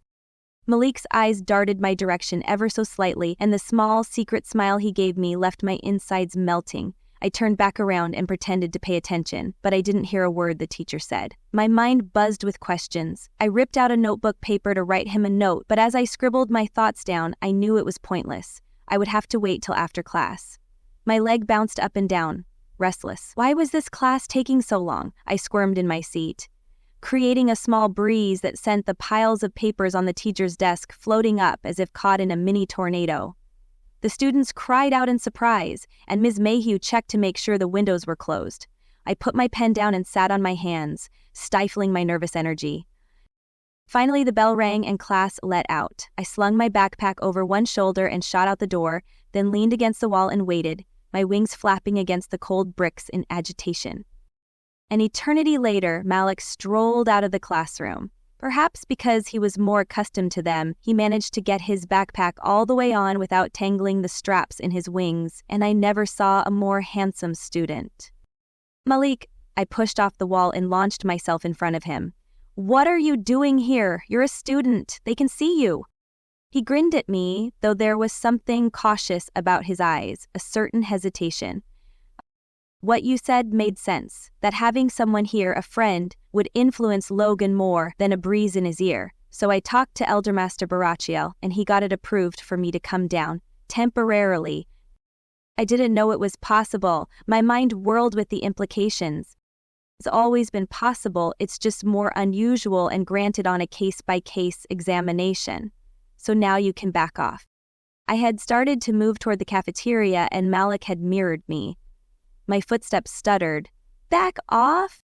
Yes, with your attentions to Logan, just go back to being a student, get to know other humans, develop your empathy and whatever. His tone had taken on an abrasive note, and shades of green and pink wound through his aura. I didn't understand his displeasure. But I'm accomplishing something. Logan trusts me. I'm his friend. Together you and I can save him. He doesn't need you to be his friend. Malik stopped walking and turned to face me. You're getting too involved. He's getting too involved. The back of my mind tickled, like I recognized something important in Malik's words, but I refused to acknowledge it. I'll do more harm than good if I quit talking to him. Besides, you won't be able to just become his friend without me. Let me help. Malik pressed his lips together, and I sensed he wanted to argue, but instead, he nodded. Introduce me to him, and then we'll see. I had so many questions, things I wanted to ask, but somehow the conversation had been derailed by Logan. I continued toward the cafeteria, my eyes falling on the lustrous white feathers of Malik's wings. Are you a dot? I reached out, holding my breath, and touched the edge of one of his feathers. I could feel it, not like I felt the pressure of the human touch, the illusion of touch, but I really felt it. I stopped walking and stroked the edges of the feather, feeling the firmness of the individual veins, the way they bent under my finger. Malik inhaled and closed his wings, arching them away from me. I looked up at him, questioning. I can touch you. I longed for the wing to be back between my fingers, to stroke the soft down of the feathers along the arch, to see what else I could touch. My light had to be diminished so I could be here on Earth. It's one of the reasons why angels are only allowed to take human form for a limited time. I can touch you, I cried so loudly that people in the hallway turned to look. But you shouldn't. Malik shoved his hands in the front pockets of his jeans and avoided my attempts to grab his hand. Jez, not here. I couldn't fathom why not. I had been longing to touch him for over a year, and now he was telling me I could, but I shouldn't? Malik saw my expression and sighed. I'll explain later, not now. I would have to settle for that, I gave a brief nod, then turned down the hall toward the lockers to deposit my books before going to the cafeteria. Malik waited behind me, close enough to stroke my wings, but he did not. A strange sort of shiver went through me. Had something changed between us?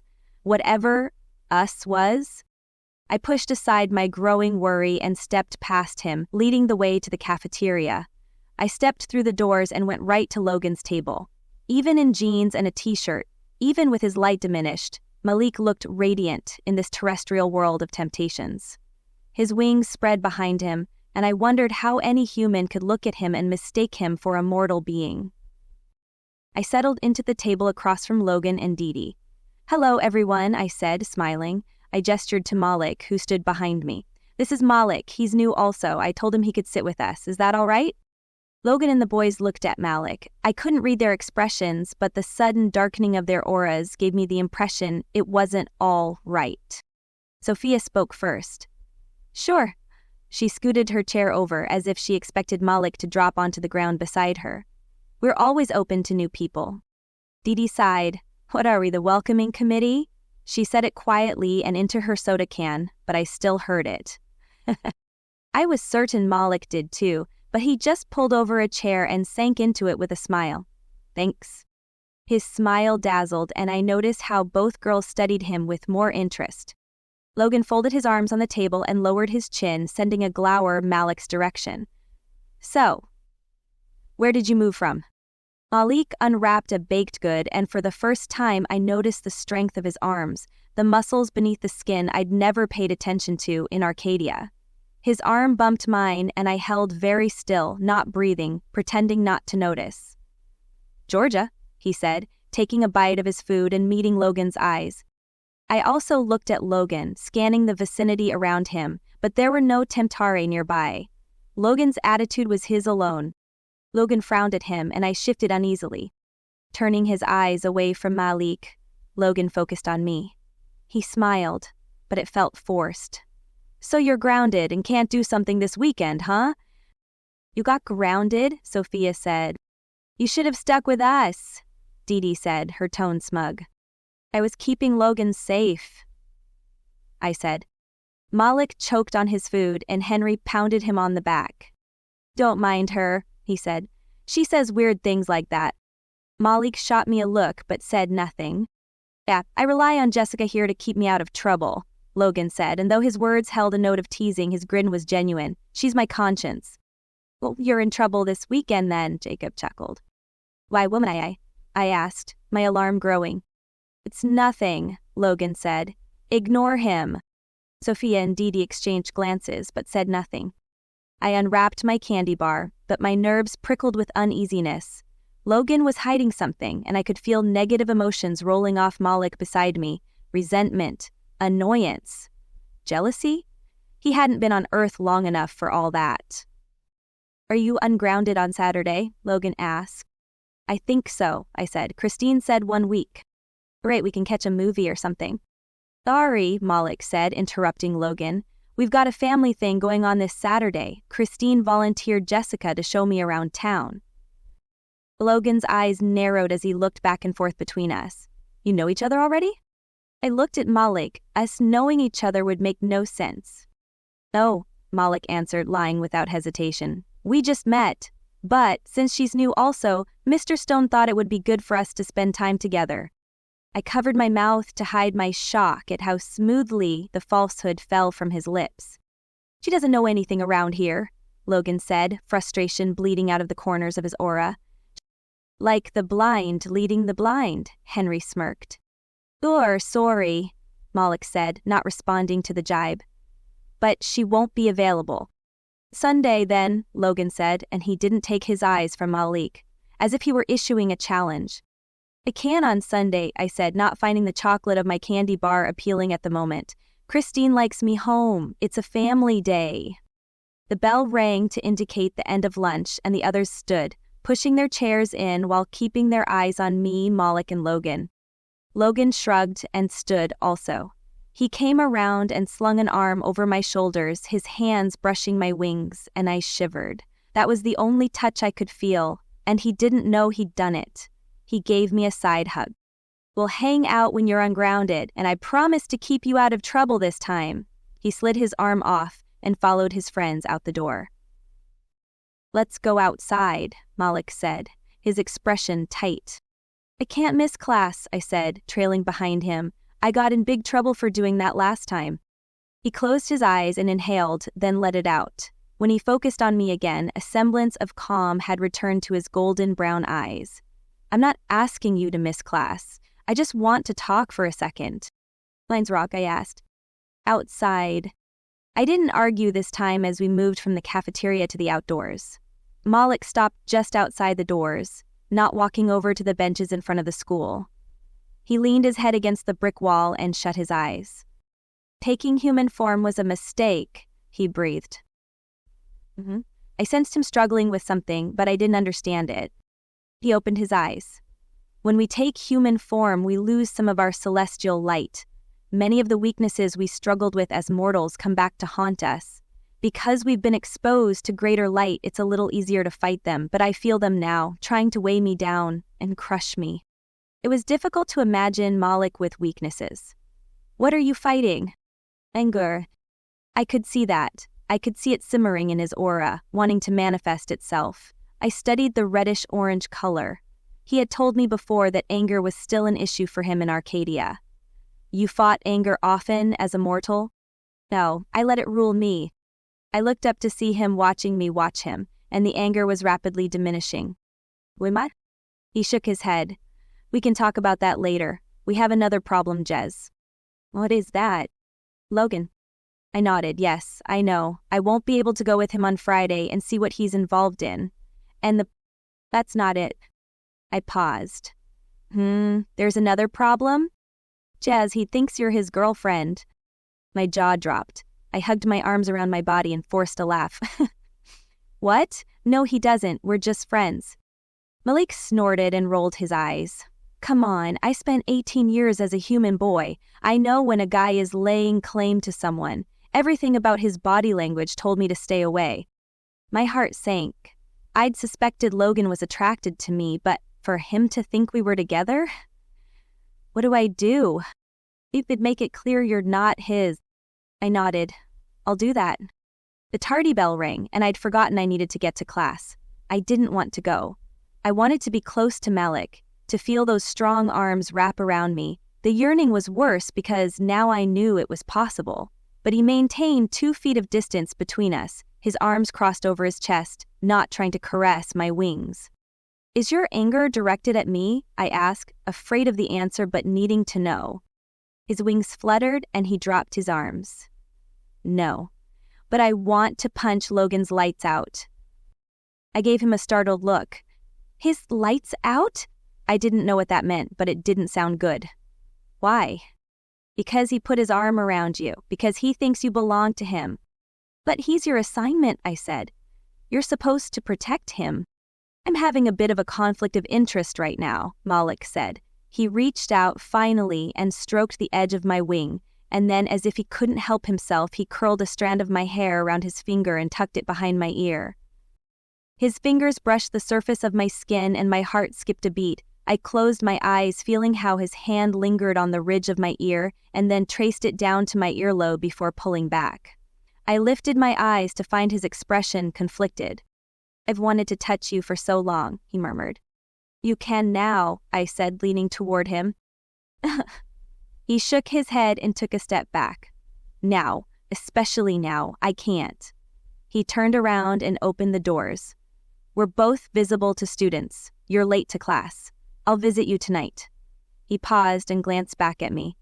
You'll tell Logan? Yes, I said, I'll clear it up. He nodded and disappeared inside. Chapter 28. I struggled to stay focused in my last 2 classes of the day. Malik was here, at De La Salle High School, and for the first time in my existence I had been able to feel his touch without pain. Instead of satisfying me, it seemed to have awakened an unending appetite within me, and I wanted to feel it again. Just the touch of his hand on my ear. I could not imagine anything more intimate than that gesture. Then there was Logan. I couldn't forget him, though he had fallen on my mental list of priorities. I set my mind to my next task, which was finding him after school and making sure he knew I was just a friend. Of course it wouldn't be easy. I knew where Logan and his friends hung out after school, but Logan wasn't there when I found them by the benches. Only the girls and Henry. Do you know where Logan is? I asked. They looked at Henry, who shrugged. Pretty sure he's with Jacob. Not sure where they went, though. Want me to call him? Dee Dee asked, pulling out her phone. It was right, I'll find him. I had the feeling I just needed to look for the shadows. Anywhere there was a dark corner or a secluded area at the school, the Temptare thrived. Human children entered these areas to conduct unsavory business, and I was thus not surprised to discover Alexander and his crew gathered around each other in an alley behind the school, so twisted around Temptare that I couldn't tell where the Temptare ended and their own dark auras began. I did not want to find Logan here in this mess. But there he was. He and Jacob stood on the outskirts, but the Temptara still crawled over them, urging them forward, pushing them toward the group. Alexander held something out to Logan, and the Temptara rushed in, breathing into his ear and into his mind. I clenched my fists, wishing for a dagger so I could dispatch these demons to Sheol. Logan, I called, distracting him right as he reached to take the object from Alex. He swiveled, the Temptare clutching at him as he whirled away from them. Jessica, he said, alarm in his voice. What are you doing here? Alexander and company seemed to be wondering the same thing, shoving things into their pockets and backing away while the Temptare hissed at me for interrupting. I kept my eyes focused on Logan, trying not to show my fear. I was looking for you. My voice came out high and uncertain. I wanted away from here. What if they sensed who I was? What if they somehow sucked me back into that life? Logan murmured something to Alexander, and then he stepped away from the group. He wrapped his hand around my arm and tugged me around the corner. What's up? He asked, dropping my arm when we were out of sight. His tone was false casualness, something I could pick up on after just a few weeks of living with mortals. I didn't need to see his aura. Nothing. I went looking for you with your friends and you weren't there. I eyed the area behind him, where the Temptare crept out to hover, still breathing their poison into his mind. Great, you found me. I'm just talking with Jacob and Alexander. I'll see you tomorrow.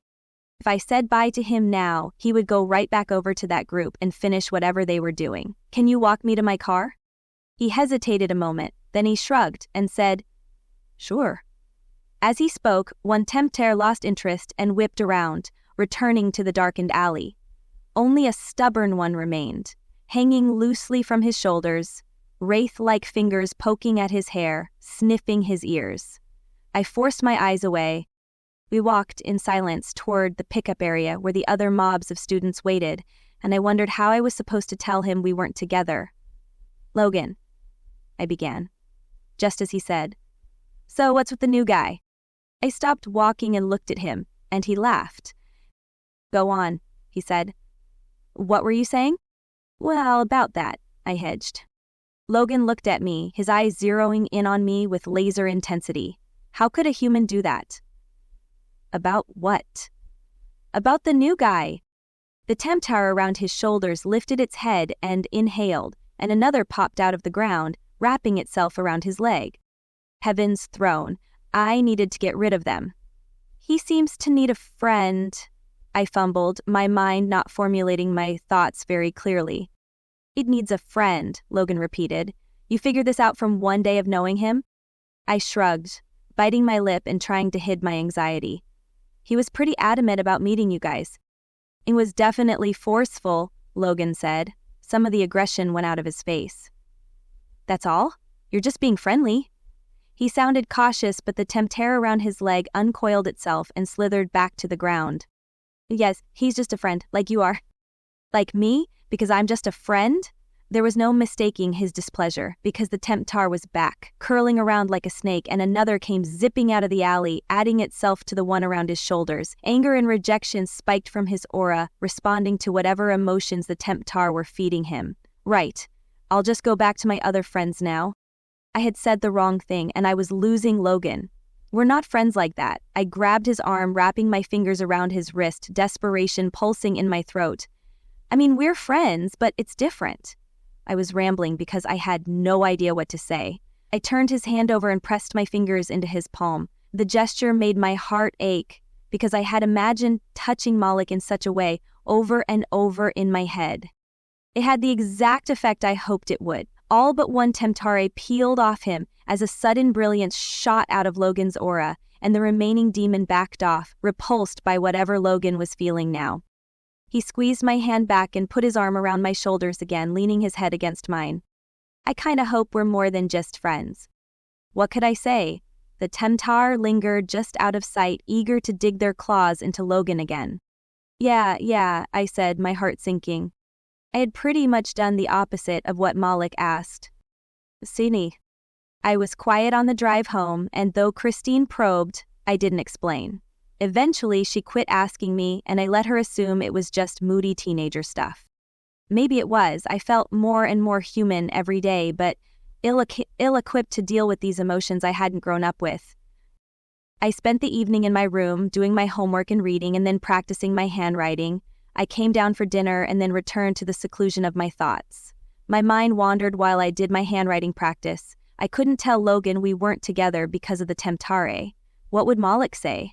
My stream of consciousness flooded out across the pages of my notebook. As if summoned by my thoughts, Malik appeared behind me, slipping through the window. I turned around at my desk, then jumped from my chair and ran to him. Malik! I nearly threw my arms around him before I caught myself, stopping from doing what I had literally wanted to do for months. Hey, Malik said, and the smile he gave me warmed my insides. He held his hands out, palms outward, and I held mine in front of his, almost touching but not, our auras mingling as they always had, and then I pushed the boundaries because I couldn't resist. I closed the gap between us and pressed my fingers against his fingers, flesh against flesh. The result was immediate and shocking. A radiant heat coursed through me, not burning or painful, but more pleasant than any feeling I'd had before. My chest felt like it was turning into hot liquid, and I closed my fingers around his, tightening my grip as the warm liquid spread from my chest to my stomach. I expected Malik to pull away from me, but instead his fingers closed around my hand as well, and we stayed that way for an eternity, our hands interlocked, something brilliant and pure passing between us. I wanted more. I pulled on his hands, trying to tug him closer, but that was when Malik let go. He slid free of my grip. One hand came up and stroked my face, fingers running from my jaw to my chin before he took a step backward and sank onto my bed. I moved toward the bed, wanting to be closer, but he held a hand up to stop me and shook his head. It's enough. I furrowed my brow at him, frustration spilling into my soul. How could that be enough for him when I wasn't satisfied? I just want to be close to you. I just want a little more. I know, he said, and he suddenly looked tired. But he didn't agree with me. He didn't express his own desire for more. I sank down on the beanbag and pressed my lips together. Malik looked at me and laughed. You're cute when you pout. I'm not pouting. Pouting was something young children did when they didn't get their way. We, the Temptare, I meant, couldn't touch them, the young ones, because the light of heaven radiated too brightly around them still. Children managed to come up with their crazy antics all on their own. Malik's smile only grew wider, and I realized he thought the definition still applied. Well, when won't you let me touch you? I asked, trying to sound calm and reasonable. This is what we've been waiting for. His smile dissolved, an expression forming on his face that I couldn't read. It's what you've been waiting for. I was happy the way things were. His words stung, and I tried to shake off the hurt. You liked it the way it was, when all we could do was hold our hands up next to each other. I never felt closer to anyone than I did to you. Our souls could touch, even if our bodies couldn't. It wasn't enough for me, I shook my head. I've never touched anyone in my entire existence without excruciating pain. I see other angels touching, receiving pleasure and strength and comfort from each other. Why shouldn't I have that too? Because there's danger also, Jez, and that's something you're not aware of. The anger was back, muted this time, swirling into his aura. Just as quickly, he seemed to get control of it, and it vanished. What danger? I asked, but my eyes were on his aura, and I was more intrigued by his battle with his temper. I shifted my gaze from his aura to his eyes. Is it hard for you, fighting the anger? Malik hesitated a moment, and then he said, I wasn't my best self in mortality. Nobody is, I said. That's why mortals get another chance. After they die. Yeah, but I was one of those who didn't try. He said it in a flat tone, and I realized he was ashamed to admit that to me. To me, of all people. Malik, you can't think there's anything you might have done that could be worse than what I did. I said my words softly, not wanting to remind him of who I had been and what I had done, but if he thought he should feel guilty, I had so much more reason. It's different though, Jez. You didn't have any choice. You didn't know. Again, the angry color spiked in his aura. Why are you angry? I didn't want to debate the issue of our past lives with him. My father started drinking when I was a kid and it turned him mean, and I dealt with it by becoming angry. I thought I had an excuse for the anger, so I didn't try to control it. I would lash out at people, my mom, my friends, my teachers, He stopped. His wings fluttered and I knew there was more he wasn't saying, but I didn't press him. When I got to Arcadia, learning how to control my temper was one of the hardest things I had to do. It's a lot harder to change in spiritual form than physical, but I knew better once I received the greater light. I didn't want to be that person. I don't want to be him now. I swallowed against a tightness in my throat and an uncanny desire to cry. All that stemmed from your father? Because of his drinking? In his anger, I guess, he was my example, but I can't blame him. I still had the choice. I still had a mother who tried to teach me. I nodded, because what was I supposed to say? The guilt racked me, and I couldn't meet his eyes, so distraught was I by my own role in his mortal distress. I'm different now, Jez, he said, his tone earnest, as if he felt he needed to persuade me. I've worked hard to get my anger under control, but it's harder here, it really is. I feel almost human again. I need the light to help me. Malik, I don't care what you're battling, I said, meeting his eyes. You have fared much better in your battles than I have in mine. Knowing you is an honor. For a moment, his aura flared so brightly I squinted my eyes against the light. Thank you, Jez, he said, some of the sadness fading from him. I latched on to his change in mood, desperate to get away from this subject before I gave away something I would regret. My conscience screamed at me to come clean, but I knew Elder Master Barakiel was right. This wasn't the time. Tell me about the academy, I said, leaning forward on my beanbag. I'm so glad you're back. I stopped just short of admitting I had missed him. In light of the distance he seemed to want to maintain between us, perhaps it was best I didn't say it. Look, Malik reached into his bag and pulled out a shiny black feather. He held it out to me, and I took it, turning it over in my hands. What is this? I asked. Your feather. I looked up at him in confusion. I don't understand. The one you sent me from Arcadia. My eyes widened. It worked. He nodded. I don't know how, but whatever you're creating is more than a window. We should tell someone, I said, almost reluctantly. We should, he gave a half grin, then leaned back, his expression going serious. But that's not what's on your mind. Time to fess up. I pleated my fingers together. I'm worried about Logan. Without your light, he seems to be slipping. Logan's making his own choices, for better or worse. My GM's been keeping an eye on him also. But you've gotten too involved. Did you explain things to him? I tried. When Malik frowned at me, I wrung my hands together and hurried to explain. He's always surrounded by Temtare. I managed to get him away from them so I could tell him, but then his mood changed when I started to, and the Temtare were returning, and I thought I was making things worse, so I didn't do it. So he still thinks you're his girlfriend? An incredulous note entered Malik's voice. You know you can't be. You have to tell him. I did. I mean, not in so many words, but I did. I told him we're friends. I slid my fingers apart, trying to remember the exact words I'd used. That we're just friends. That's what I said. But you didn't stop him from believing it might be more than that. I gave a helpless shrug. Malik, I've spent this time you've been gone creating a relationship with him. He didn't have you, so I took your spot. Being his guardian, I couldn't undo that. But you're not his guardian, and you might be making things worse. What is he going to do when you disappear? I shrugged. It's no worse than somebody dying. You don't know anything. It is worse. When someone vanishes from your life, you wonder about them. You think about them. There's always the what ifs. At least when someone dies, there's closure. I licked my lips, thinking, then we'll just have to fake my death. Malik groaned and put his face in his hands. We never should have left you here alone. I've been helping, I said, wounded. At least I can see the Temtare. They always hide when you come around. Malik lifted his face from his hands. Are they the same ones every time? It's hard to say. They're still in wraith form, but I think so. There's 3 or 4 of them that like to hang around him. One in particular that doesn't ever leave his side. We might be able to use that to our advantage, that you can see them and they don't know what you are.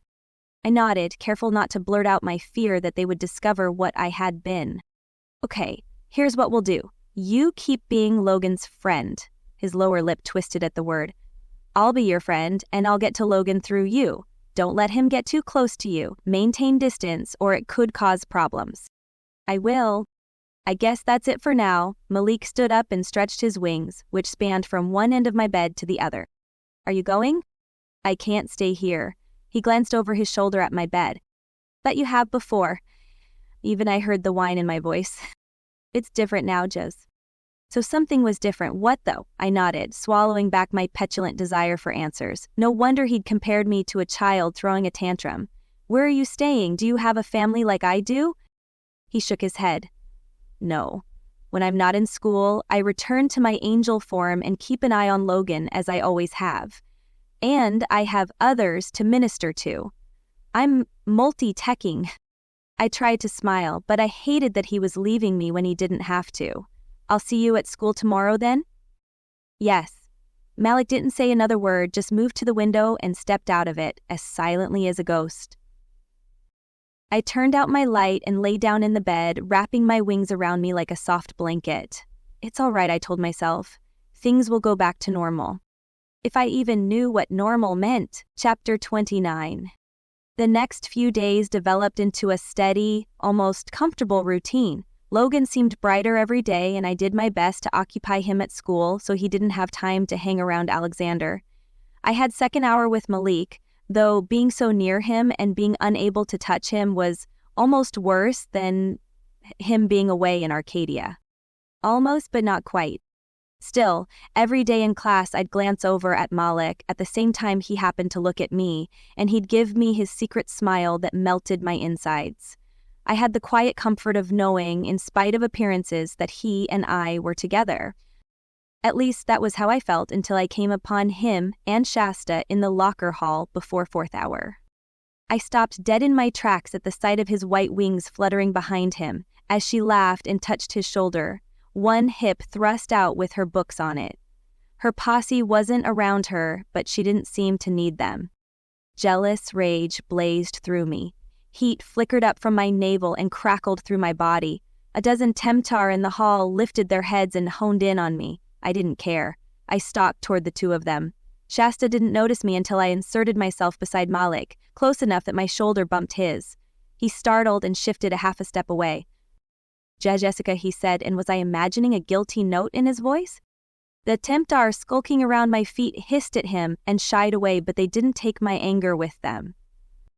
Excuse me, Shasta said, narrowing her crystal blue eyes at me. Private conversation here. Her locker door slammed shut. She turned toward it, surprise written on her features, and I said, "Conversation over." She whipped back toward me, recognizing the challenge in my words. She looked from me to Malik and arched an eyebrow. Is there some reason why Miss Freak here thinks we shouldn't be talking? Does she have some kind of claim on you? Ooh, Jessica. He shot me a quick glance, and I read a brief warning in his eyes. We just met. We're friends. She smiled, tossing her long hair and shaking her shoulders so her sleeves slipped just enough to expose more skin. Might want to make sure she knows that. I inhaled sharply, and a bizarre breeze blew through the hall, slamming every locker before throwing the school doors open and howling into the outside air. It was nice to meet you, Malik said. We'll talk later. His fingers trailed along my wingtips, and he found a feather and tugged. Hard. Ow, I breathed out, but he didn't answer. He was already walking toward the open exit doors. I was meant to follow. I started after him, but Shasta stepped in front of me first. The Tempter came with her, latching onto Shasta and filling her head with malice. And mine. I didn't turn to the shadowy figure as it crawled around my shoulders, afraid it would detect my true nature if I made eye contact. Listen, freakazoid, she said. He's not into you. Do yourself a favor and back off." She reached up and patted my cheek with a simpering smile, and I resisted the urge to bite her fingers. Her gaze traveled from my face to my shoes and back again. I doubt he would date a target. He certainly wouldn't sleep with one. She stepped around me, and I said, as calmly as I could in a clear, loud voice, "I hope you warn all your partners that you have herpes." The hall fell into a deathly silence, and then a slow murmur rose up again, but this time, news of Shasta's would-be diagnosis filled every sentence. Her face had gone white when she turned to face me. "I do not," she breathed. I knew that, and I felt utter shame for spreading such a lie. The Temptare still hunched around me, growing heavier, feeding off my weakness. It fed me more witty comebacks, more opportunities to slam Shasta into the dirt in front of her peers. But I knew better, and I was ashamed. So I did the only thing I could do. I ran from the hall. Malik was still outside when I burst out. The Temptare took flight when I neared him, but I knew it wasn't gone. "What did you do?" he demanded, and I looked behind me at the chaos in my wake. "I'm sorry," was all I could say, and then I remembered why I'd become so angry in the first place. "But you... What could I say, Jez?" he said, interrupting me. "She wouldn't understand anything you and I have, especially when we have to spend our time here pretending to hardly know each other." "Yes, but after you made me tell Logan that we're only friends..." I didn't lead Shasta on. It's the first time I've ever talked to her. "But you liked the way she touched you." "Hey, no," he protested, too weakly in my opinion, and my temper flared. "Don't you know who she is? She's my nemesis." "Jez." He hesitated a split second, and then he put his hands on my forearms, right below my shoulders, his fingers closing around my skin. I froze. I stopped talking. I didn't breathe, didn't move, afraid he'd take his hands off me. He seemed to have forgotten whatever he was going to say also. Instead, he ran his hands down my forearms, stopping at the elbows. He didn't look at me, but stared at his hands as if they'd grown a mind of their own. My heart raced in my chest, my body prickling as an electric energy shot through me. He tightened his grip on my elbows and pulled me ever so slightly closer to him. Then he stopped and released me, letting me go and splaying his fingers as if touching me had burned him. He took a step back, increasing the distance between us. He shook his head, paused, and said, "You're letting your emotions get away with you. Learn from me, Jez. You don't want to let anger do the deciding for you." If it would make him touch me again, the ways of my yoga class opened up. If it would bring him closer... ... Maybe I did. He stopped me from finishing, pressing a finger to my lips. "Don't say it, Jez. You don't. That emotion is beneath you. She's a girl, just a stupid human girl. What would you do if you were called on assignment right now to protect her?" His words gave me pause. I had to sit back and consider that, and, with a sinking heart, I knew my jealous emotions conflicted with my heavenly responsibility. I had to overcome them. Just don't be so friendly with her," I said, and then my face flushed, because asking that of him, expecting that of him, gave an indication that I thought I had the right to do so. "I'm an angel," he grinned at me. "It's my job to be friendly." I tried to smile back, but I couldn't. My heart was troubled. I'd become a quick target for the Temptare. I was better than that. "I have to get to class," I said. "I'm late for 4th hour." "Jez," he said, calling me back as I turned to go. You're the only one, right? You know what I feel for you?" I hesitated and then gave a brief nod. "I think so." I waited for him to say something else, but he didn't, so I slipped into the building. My grounding finally lifted. I felt foolish for hoping it, but I half expected Malik to come around on Saturday and take me out to do something like he told Logan he was. But apparently that was a lie for Logan's sake, so I stayed at home with nothing to do, even though I was no longer grounded. Where was Malik, and what was he doing? The phone rang around dinner time. Christine answered it. "Hello?" "Yes, she is." She met my eyes across the room and gave me a small smile. "Just a moment. May I ask who's calling?" I waited for her to hand me the phone, knowing who it was. There was nobody else who called me. Christine handed it over and whispered loudly, "It's Logan." I took the phone and popped into a window seat in the sitting room, crossing my legs over the edge and staring outside. Hello? Hi, Jessica. Glad Christine's still letting me talk to you. Never grounded anymore. I know. I thought you were going somewhere with the new kid today. Me too, I said. But he never contacted me. I felt a little guilty for letting my feelings out in my words. Malik and I were not having a mortal experience together so we could date properly. What existed between us was so much bigger than dating, so much more profound, that it made the earthly custom feel trite and meaningless. So why did I wish he were the one on the phone with me, the one asking me to go somewhere? Well, I guess that means you're still available. I can pick you up in an hour, take you to dinner maybe, see a movie?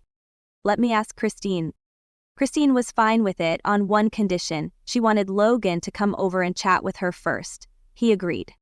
I sat at the kitchen table with a book open in front of me, though I didn't read it. Instead, my eyes focused on the view outside the window, watching for an unfamiliar vehicle to pull up. "So what are your feelings for Logan?" Christine asked me, interrupting my vigilance. I focused my attention on her. "I think he and I are getting to be good friends." "Friends?" Christine smirked. "Only friends," I said. "I think he would like to be more than that, but that's all we can be." "Does he know your feelings?" "We have not discussed them in great detail," I hedged. "For now, I would like to just enjoy his friendship and company. Plus, I believe I am a good influence on him." "Well, I believe that," Christine said. "There's something about you. It makes people want to be around you, makes people want to be better when they're around you. You have an inner light." "I do?" I couldn't help the hope that sprang up in my chest. Was it possible? Did I have more light than the mortals around me? Could they sense it? "You do. You also have a maturity as if you were 1,000 years old instead of 16. My face warmed at the accuracy of her statement. Of course she didn't know. But the truth was, I had a millennia of experiences, mostly what I'd witnessed from people who I had led astray. Which reminded me that I was here because I wanted to redeem myself. I wanted to do good for humanity and somehow begin the impossible task of correcting my wrongs. A little white car purred to a stop in the driveway. Logan stepped out, shoving his blonde hair back with one hand. A hazy shadow lingered behind him, so transparent I barely saw it. A tempter. He couldn't seem to rid himself of that one, though the others were keeping their distance. He jogged up the steps, dressed in dark jeans, a blue t-shirt, and a black denim jacket. Christina and I both watched him without saying a word. He rang the bell and I jumped up. "I'll get it," Christine said, rising also. I stayed in place while she went to the door and pulled it open. "Hello, Logan," she said, inviting him in with a bob of her head. "Hi," Logan said, a flicker of nervousness coloring his aura. He stepped into the house, and the tempter came with him, disappearing into his shirt. So they could still enter this house. Even though Christine and Matt did what they could to keep the home holy and clean, temptations could still happen. "It's all right," I said, trying to reassure him. Christine shot me a bemused look and then faced him again.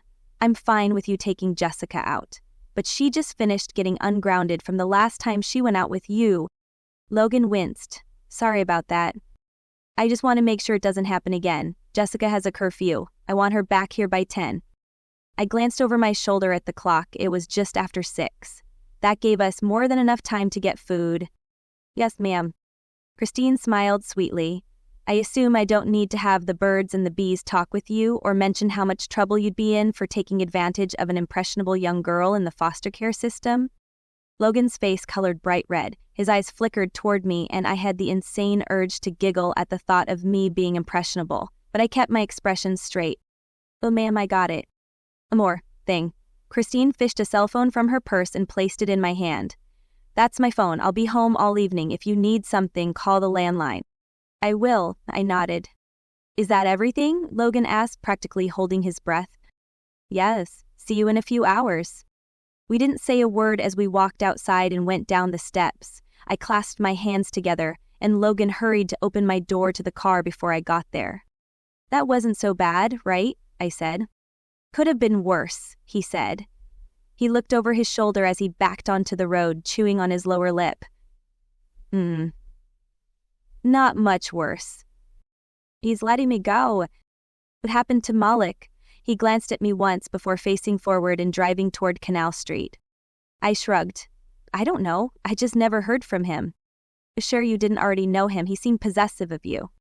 Not possessive enough. He should have been here tonight. He worries about me. He knows what kind of life I came from. What kind of life was that? Fire, brimstone, demons, and debauchery. I considered what I could say, and Logan answered himself. Sorry, I shouldn't have asked that. It's all right, I just can't talk about it. Is it that bad? It was hell, I said.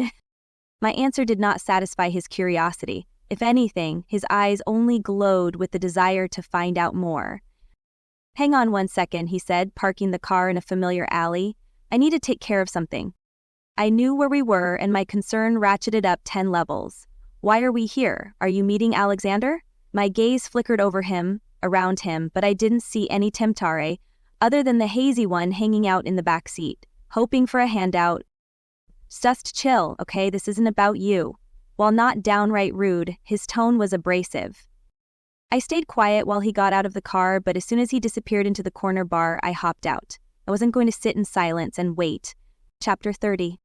Temtar clung to the building en masse, sniffing people who walked by and latching onto those coming and going, entering the brick storefront by a windowless metal door. Darkness permeated this locale. I became more anxious with each passing moment. Just as I was about to go in after Logan, he came out, 3 Temtar hanging from his arms and leg.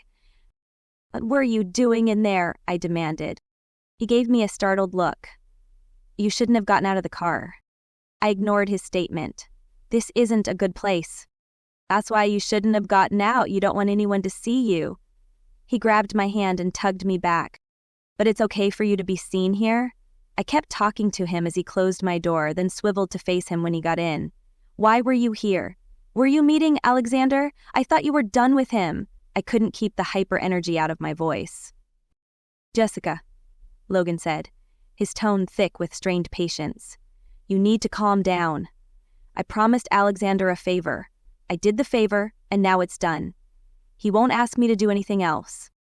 I relaxed a little at his words. But why were the Temtare still hanging around him? They were more solid, buzzing in the space between us. I hunched my shoulders, not wanting any of them to get close to me. Are you sure? I didn't mean my tone to be accusatory, but Logan's defenses flared. Yes, I'm sure, he snapped. But he didn't sound so sure. I kept quiet as he drove to Canal Street. He found a public parking space and came around to open my door for me. Sorry, he said, giving me an apologetic smile as he took my hand and pulled me from the car. I didn't mean to get snappy. I pulled my hand free. How involved are you with Alexander? What exactly is going on? He studied me for a moment, as if trying to decide something. How much do you know about Alexander? I know he's involved in something dangerous, I said. I know you should stay away. Logan shook his head. See, you don't know. Alexander was there for me when my dad wasn't. He's family. If he needs me to prove my loyalty, I'm gonna do it. No, nothing bad. I don't want to talk about this anymore. He would have taken my hand, but I shoved it into my jeans pocket, making it unavailable. We walked across the street and settled into an open cafe. Logan studied the menu while I studied the Temtare lurking around him.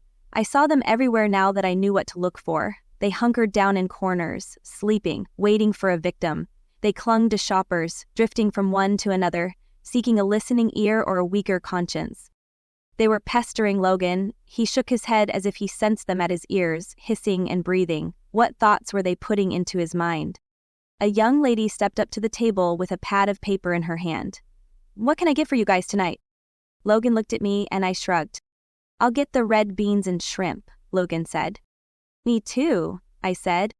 She took our order and left, and I leaned across the table toward Logan. What does Alexander have to offer you? He hesitated. I can't explain it. He didn't have to. It was written all over his aura. Acceptance. Inclusion. A part of his group, I said.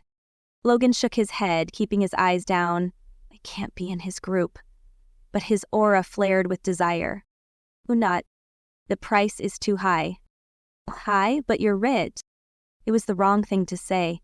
Logan ground his teeth together. That's what Alexander says too. Rich kids can't get their hands dirty. He was speaking in metaphors, I was certain, and the meanings were lost on me. Keeping my voice soft, I said, "Why do you want to be in his group?" "I can't explain it to you." Back to that, maybe he had no words, or maybe he just didn't want to tell me. "What is the price?" Logan frowned at the table, stabbing the wood with his fork. The Temtari swarmed him, and I watched those in the corners lift their heads and sniff the air. Whatever the price, Logan was considering it. "I won't do it," Logan said, half to himself, half to me. The Temtari didn't hear him. My heart raced as I watched them weave their fingers through his hair and stroke the skin of his arm. With a dagger, I could dispatch with several of them, most of them, give Logan the time he needed to hold fast to his resolve. He would make the right decision without them to persuade him. But without a dagger, I would have to find another way to rid him of the tempter. I reached my hand across the table and placed it over his fingers, halting the repeated, angry gestures of the fork. He stopped his movement and lifted his eyes to mine. I smiled at him, pulling as much energy from my soul as I could and expelling it through my fingers with the same intensity I would in the greenhouse. Grow. Let the light and goodness within him grow. You don't have to do anything you don't want to do. Logan's aura lit up as if infused from within, and the Temtare backed off, releasing him and moving into the dark shadows, except for the stubborn one, which dove into his shirt and hid. Sometimes, he admitted, I want to. But, he put his other hand over mine, when I'm with you, I don't. My stomach nodded. I wouldn't always be here. And then what? I waited for Malik to appear on Sunday. He didn't. I said my prayers that night, asking for special guidance over Logan. I also asked how I could reach Malik since he came and went as he pleased, basically leaving me on my own. I didn't expect a response, but as I knelt there, the words came to my mind so clearly that it could not have been my own thoughts. Open a window. I knew it didn't mean my bedroom window. Was it my own thought? Had I come up with the idea on my own? I was no longer certain I could tell the difference. Either way, it was worth a try. The only place I had complete privacy was the bathroom. I slipped out of my room and padded down the hall to the small toilet room. Once inside, I locked the door and faced the mirror. Then I gathered the energy around me and pulsed it outward, concentrating on Malik. A window spiraled open across the mirror, dissolving my reflection and instead showing me the angel. He was in a hospital, talking with an angel I didn't know. "You're a shade," the other angel said to him. "You might be able to heal him." "I'm not his guardian," Malik said, and he sounded anxious. "I've failed before. I can't always reach their souls." "Just try," the angel said, placing a hand on Malik's shoulder. Malik let out a breath, and I sensed his determination through his uncertainty. "Lead the way." They continued down the hallway, unnoticed by the mortals around them, and I followed, intrigued. They rounded a corner and entered a room where a small child lay sleeping. A white pillow engulfed his bald head, the rest of his body skin and bones. His breath came in rasping gasps. "His parents have faith," the angel said. "They've asked for healing. I would give it if I could. Instead, the father sent you." Malik ran his hand over the boy's fingers, a tender expression on his face that tore at my heart. "Have you done this before?" the angel asked, watching Malik. "Yes, but I don't always succeed." He closed his eyes and exhaled, and the light around him spilled outward, filling the room with brilliance before shrinking and diving into the chest of the inert human boy. The child's chest expanded. He inhaled, his nostrils flaring around the apparatus attached to his nose. The other angel rested his hand on Malik's shoulder, and I sensed it was more than a gesture of support. The light grew brighter and the boy's eyes opened, flickering in the brilliance around him. Malik's body convulsed, and he stumbled forward. The angel wrapped his arms around Malik's chest, securing him against him. "It's done," he said. "Thank you."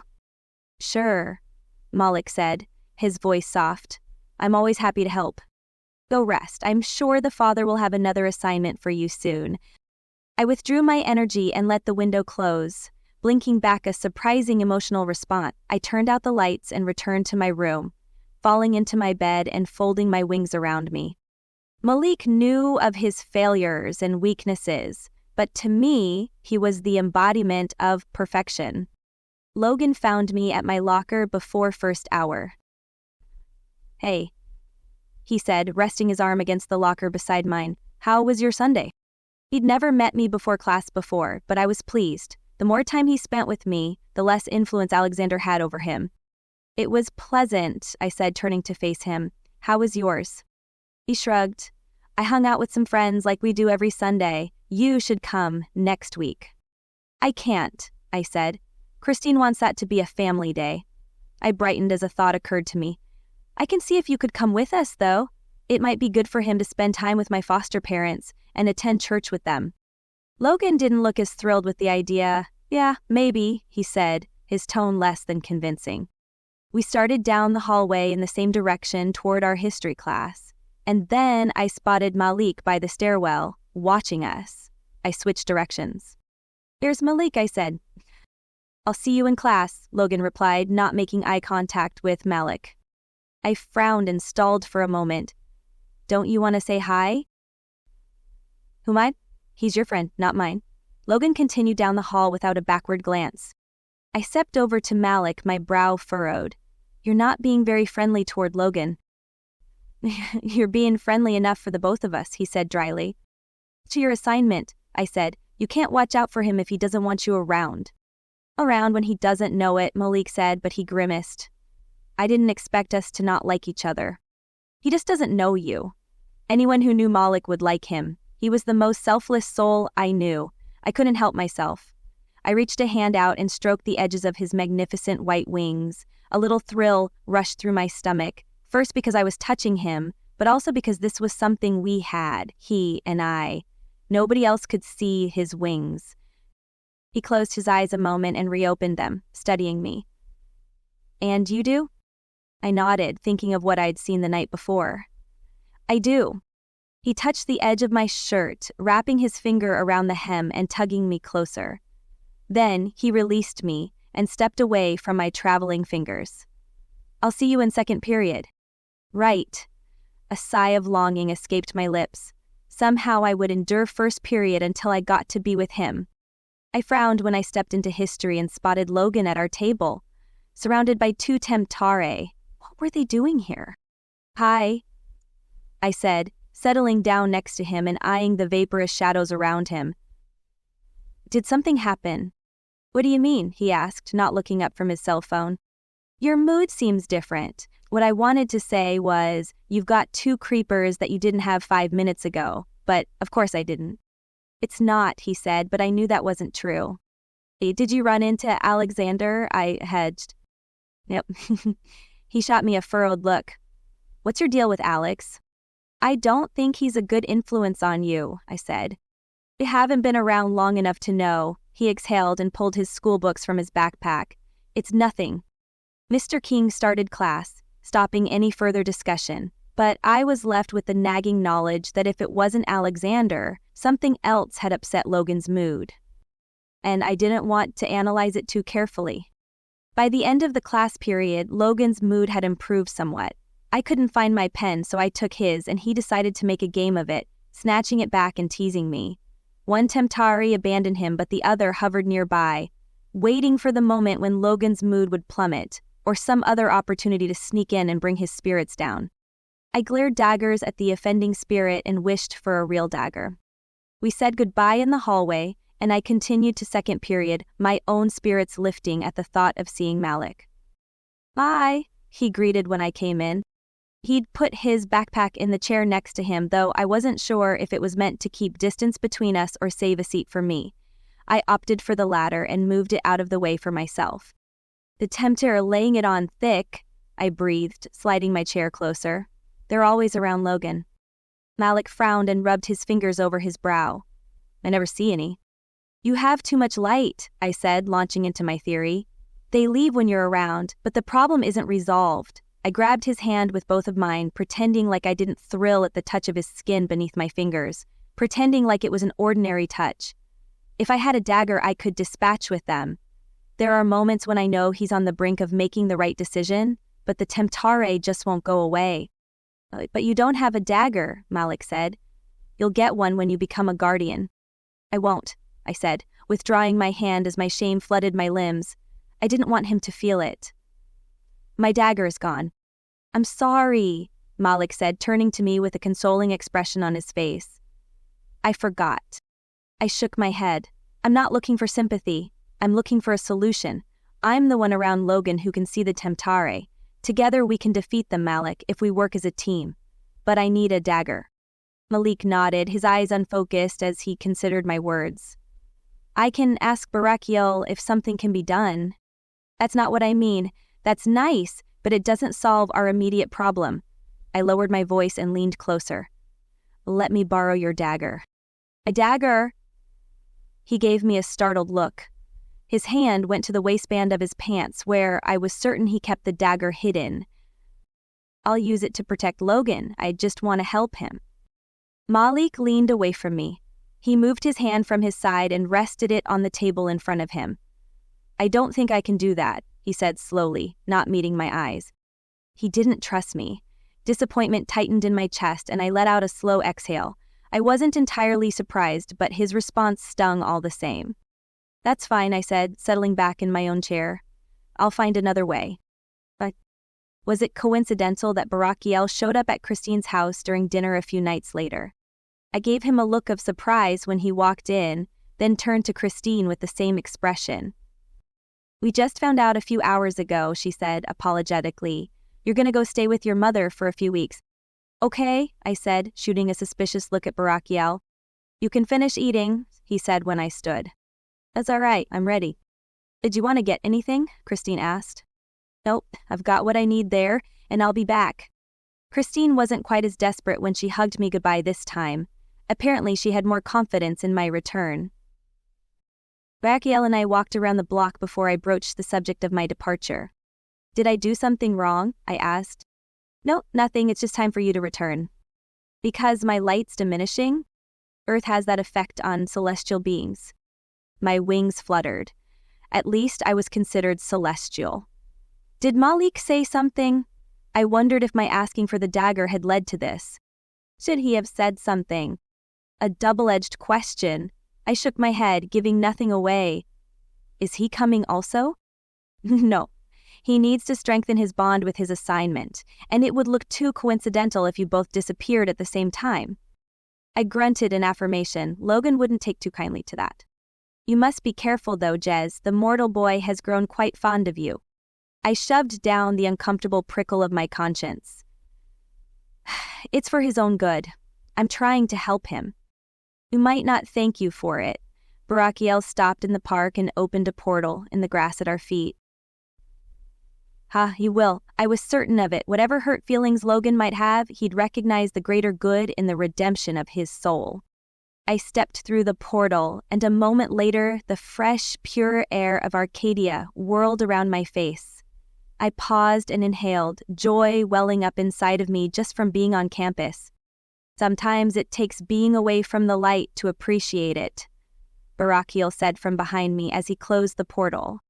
I wanted to kneel on the floor and dig my fingers into the carpet. Life and energy poured into my soul from every direction. I wondered how my little garden was doing. Your schedule is in your room, Barakiel said. Classes resume next week for you. You'll spend the next few days getting caught up. He had given me the chance to answer my question. Thank you, I said, and I took off for the greenhouse. To check on my little plants. Chapter 30 in. Classes had ended for the day, though a few angels still wandered around the greenhouse tending to their plants. I didn't see Master Sabriel. I made my way over to my garden plat, relieved to see several green shoots poking out of the soil. True to her word, Sabriel had not let my plants die.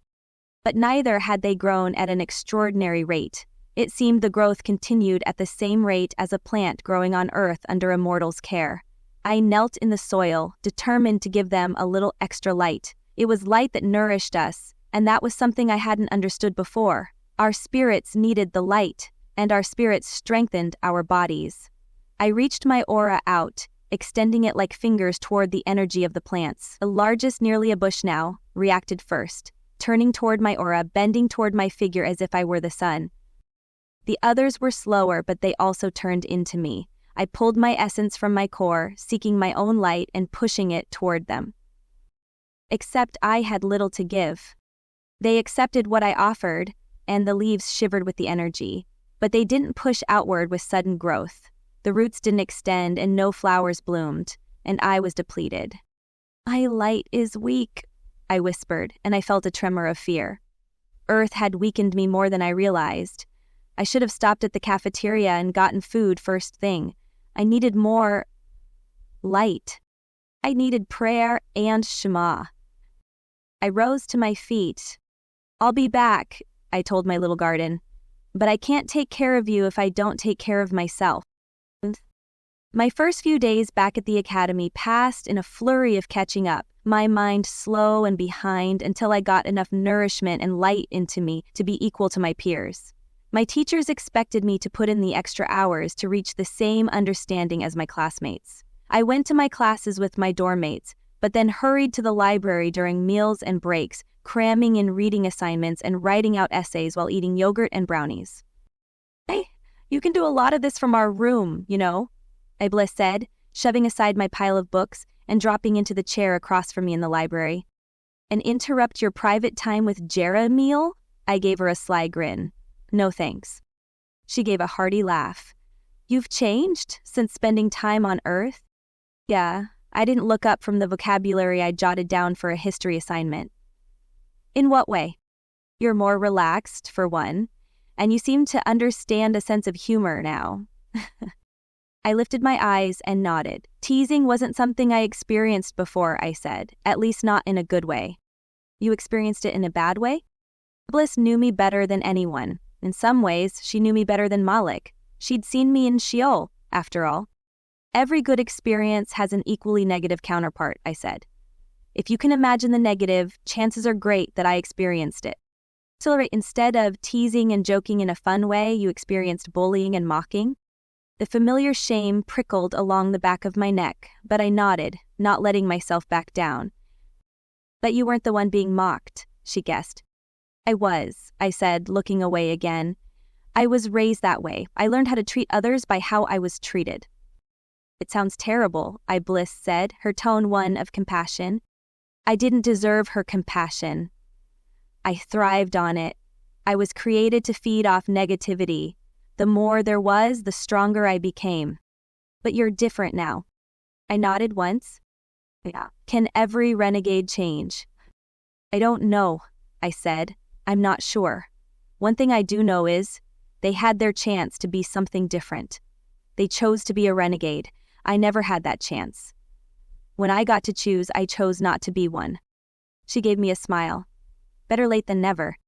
I looked away. Yes, but in some ways it was too late. I felt the loss of what I'd never have as I sat across from her, my angelic friend who carried so much light with her that I couldn't touch any part of her. As wonderful as it was to return to Arcadia, my return had brought me back to physical isolation. I would never have anything else. I would never get the light of the first emissary I so craved. I would never go to Earth for a mortal life. And how is Malik? She asked. He is wonderful, I said, my pain bleeding into my words in spite of my efforts to fight it. He has taken human form and relinquished some of heaven's light to be closer to his assignment. In so doing, he's closer to my level. I sighed as I remembered the breathless moments where we had touched, where our spirits and auras mingled. I will never be as good as he is. Jez? Iblis squeezed her hands together. You are as good as him. You've just had a very different upbringing. Very different, indeed. At least he knows where you came from, she said. He accepts you. Every part of you. Yes, I said. But Malik did not know everything. She stood up. I'm going to the cafeteria for dinner. Want to come? I shook my head. I've got to get through the biology assignment first. Oh, that one's important, Iblis said. We spent 2 weeks merging our understanding of energy and creation so we can start on healing next week. 2 weeks, I said, tapping the massive tome in front of me. I've got 2 days. I'll leave you to it then. Bye, Bliss, I said, waving. She paused. That's another thing. A nickname? The old you would never have thought of one. That was true. I smiled and went back to my studying. Oops. I spent the entire weekend preparing for biology class.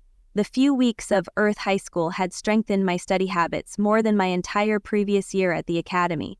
Who knew I'd be lacking such basic skills? By Monday morning, I felt prepared to join my classmates again. I even went with Iblis to breakfast.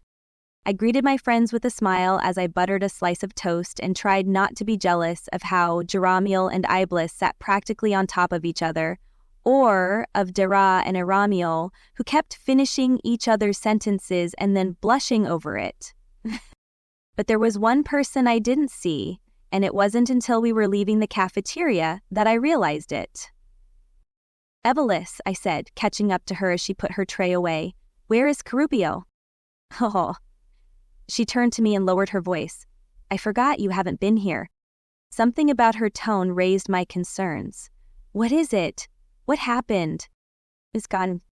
I stared at her, premonition prickling my spine. "Gone? What do you mean?" She shook her head. "That's all I know. He's not here. I asked Elder Master Barakiel, and he said Carubiel decided not to finish at the academy. So he's gone." Why did those words leave me feeling punched in the gut? My interactions with the Shade Angel had not been pleasant, but I hated to imagine his existence now. Had he become a fallen? Or was it much less ominous? Perhaps he'd been moved on to Shemayim to fulfill a different purpose. I doubted it. "And no one's tried to figure out where he's gone?" I asked, following her out of the cafeteria. Iblis shrugged. "I'm sure he's fine, wherever he is." She would think that, because she didn't know what kinds of places existed. But I wasn't so sure. I would look for him the next time I opened a window. Master Selafiel smiled at us as we gathered in her classroom for biology. "Please send in your essays," she said, and we tapped buttons on our screens to send our carefully worded and well-thought-out paragraphs to her tablet. "Today's class is very serious," she said. "We're going to practice healing. But before we do so, let's go over some of the practical laws of healing. What is the first law of healing?" Dara raised her hand. "Know the physical biology of the body." Master Salafiel nodded.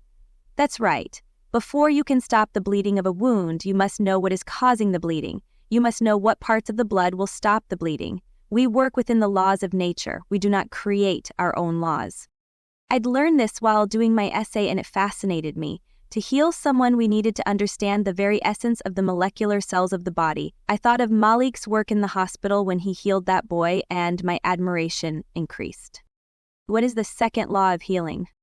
Penenmi spoke up. "Seek the will of the Father when performing medical miracles." "And why is that?"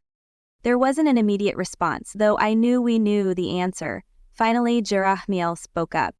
"Because not everyone is meant to be healed," he said.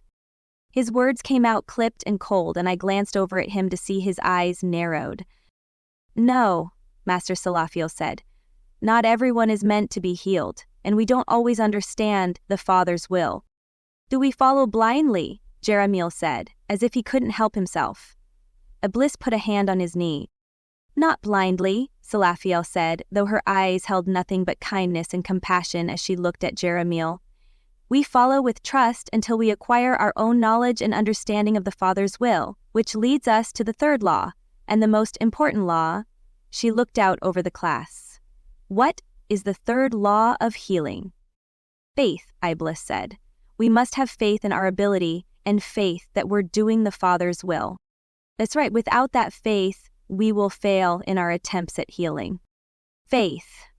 I doodled the word on my agenda, making it look beautiful and ornate, smiling a little that my handwriting could look so pretty. What was faith, exactly? How could I have it if I didn't understand what it meant? Now for the practical application. Master Salafiel reached under her desk and pulled out a glass container. Even from here I could see small writhing organisms within the box. "You've spent the past week intimately studying what creature?" "The earthworm," I said. I had just written an extensive paper on the biological functions of the small animal, although, to be honest, I hadn't understood why. "The earthworm," Salafiel confirmed. "The earthworm is a perfect candidate for practicing healing. It's a simple organism, and one of the easiest to heal. For our classes at the academy, we automatically fulfill law number 2, following the Father's will. It's His will that you learn how to heal. Law number 1 depends on you. Did you study? Did you learn the material?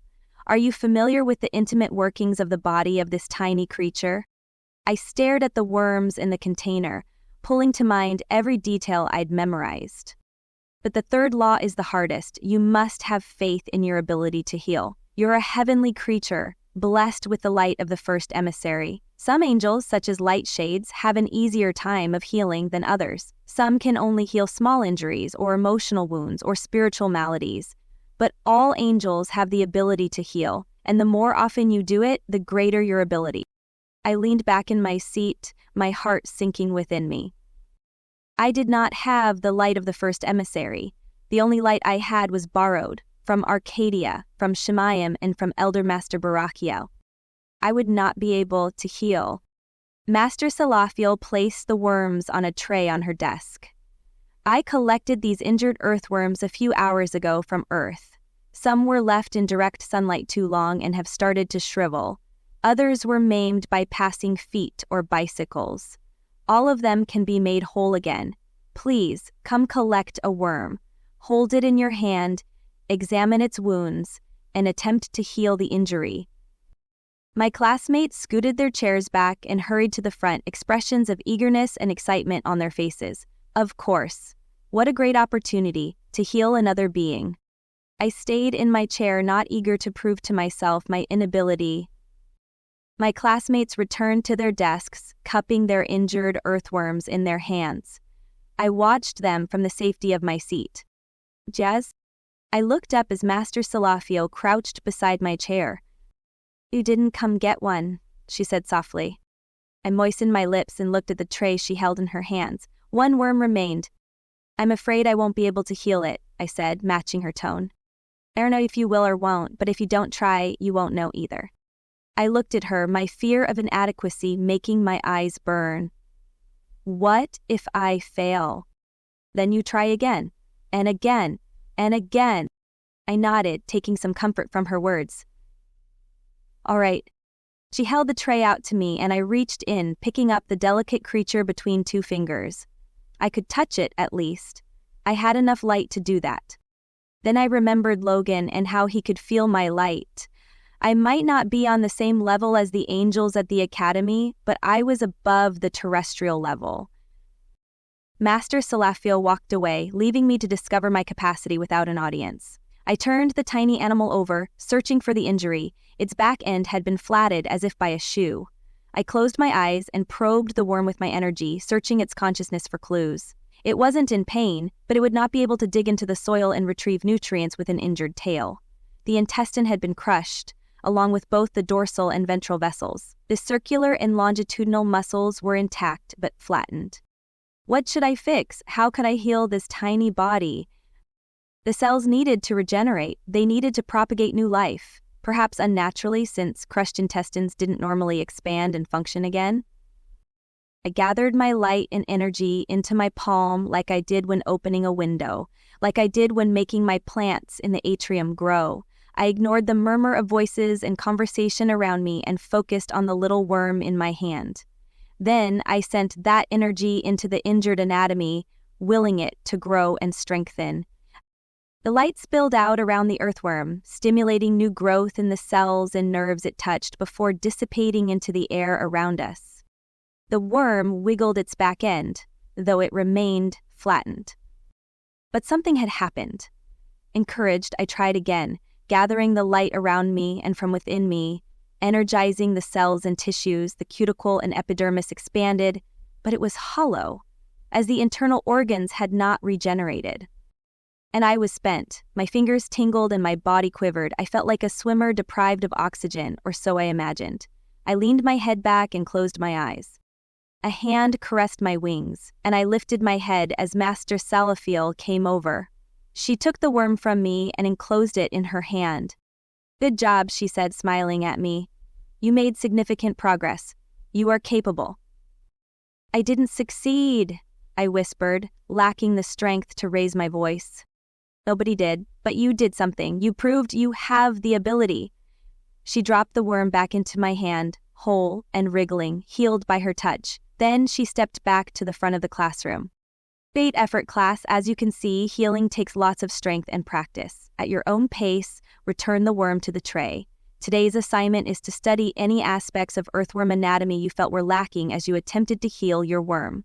Where you thought you knew everything, a gap in understanding may have become apparent during today's exercise. We will try again next class. Strengthen yourselves spiritually and seek the light, because the more you have, the more you can access it for healing. Class dismissed. I remained where I was for several more minutes. My classmates rose one by one, also exhibiting signs of exhaustion. This reassured me. Even those with greater light struggled with this ability. Perhaps with practice, I would be capable of healing. It would be a valuable gift indeed. Chapter 30. I was one of the last ones to leave the classroom. Iblis and Jeremiel spoke to each other, and then she got up and left him in the classroom. A moment later, I stood, feeling my strength had returned enough to do so. I deposited the worm on the tray and lingered as I left the classroom, hoping Jeremiel would join me. I was not disappointed. "Are you all right?" I asked him as we walked alone down the corridor. He shrugged. "Took a lot of effort, but you managed." "Yeah, I healed the worm." I nodded. I glanced around to make sure we were alone, and then I lowered my voice. "I have a favor to ask." He shot me a curious stare. "What?" I slowed and then stopped walking. "Remember when you offered to loan me your dagger?" "Yes." A light sparked in his eyes. "Could you still do that for me?" I was whispering, barely talking. He gave a long bob of his head. "What are you planning?" My face warmed.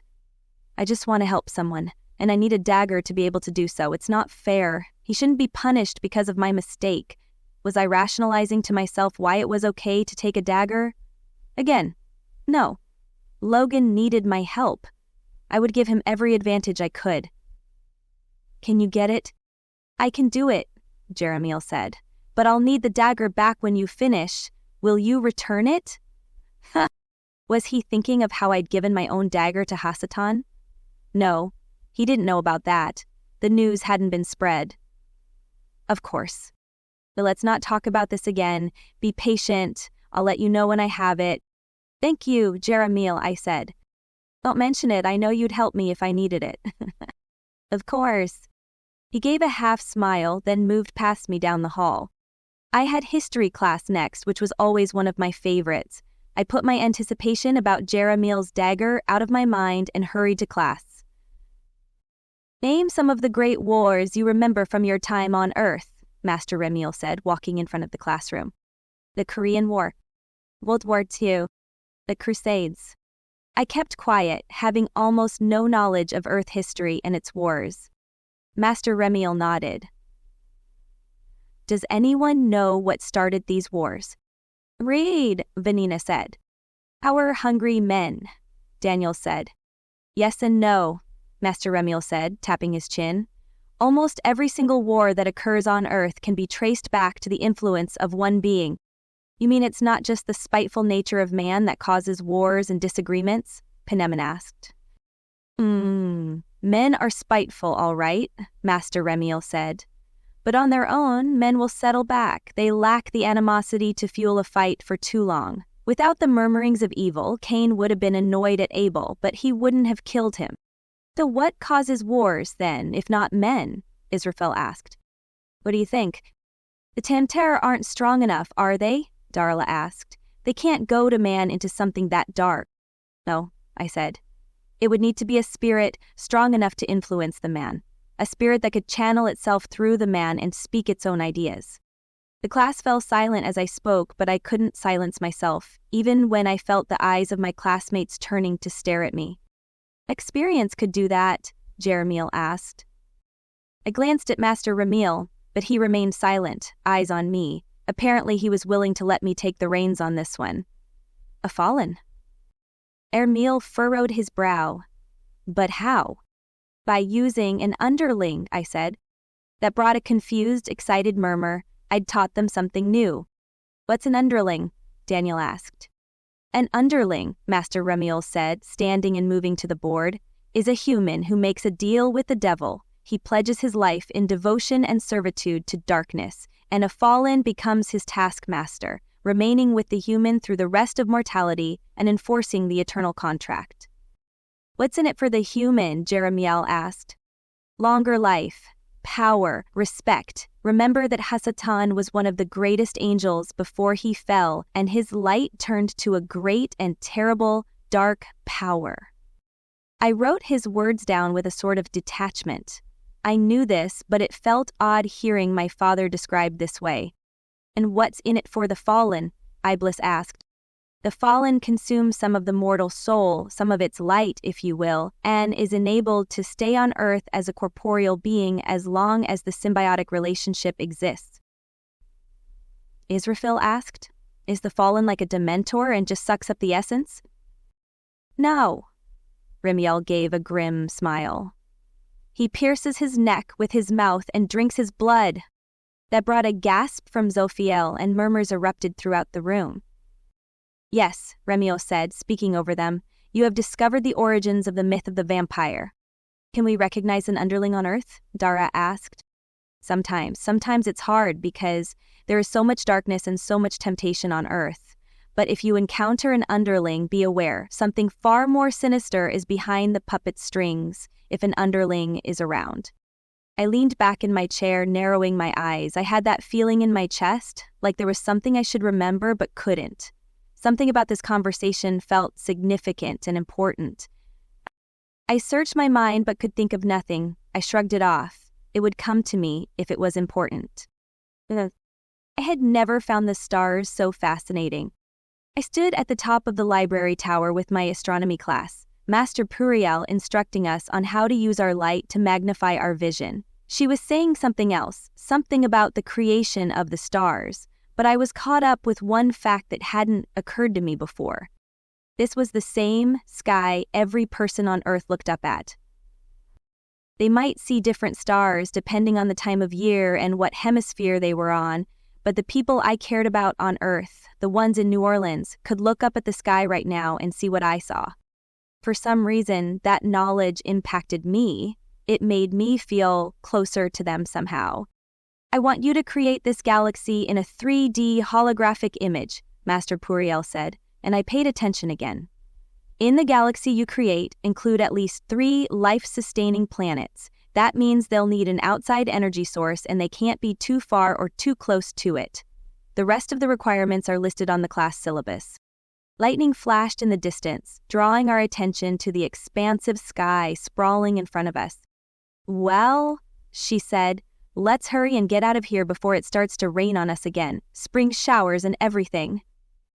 My classmates filed past me, walking across the translucent ground of the tower, grumbling about how it rained almost every night this time of year.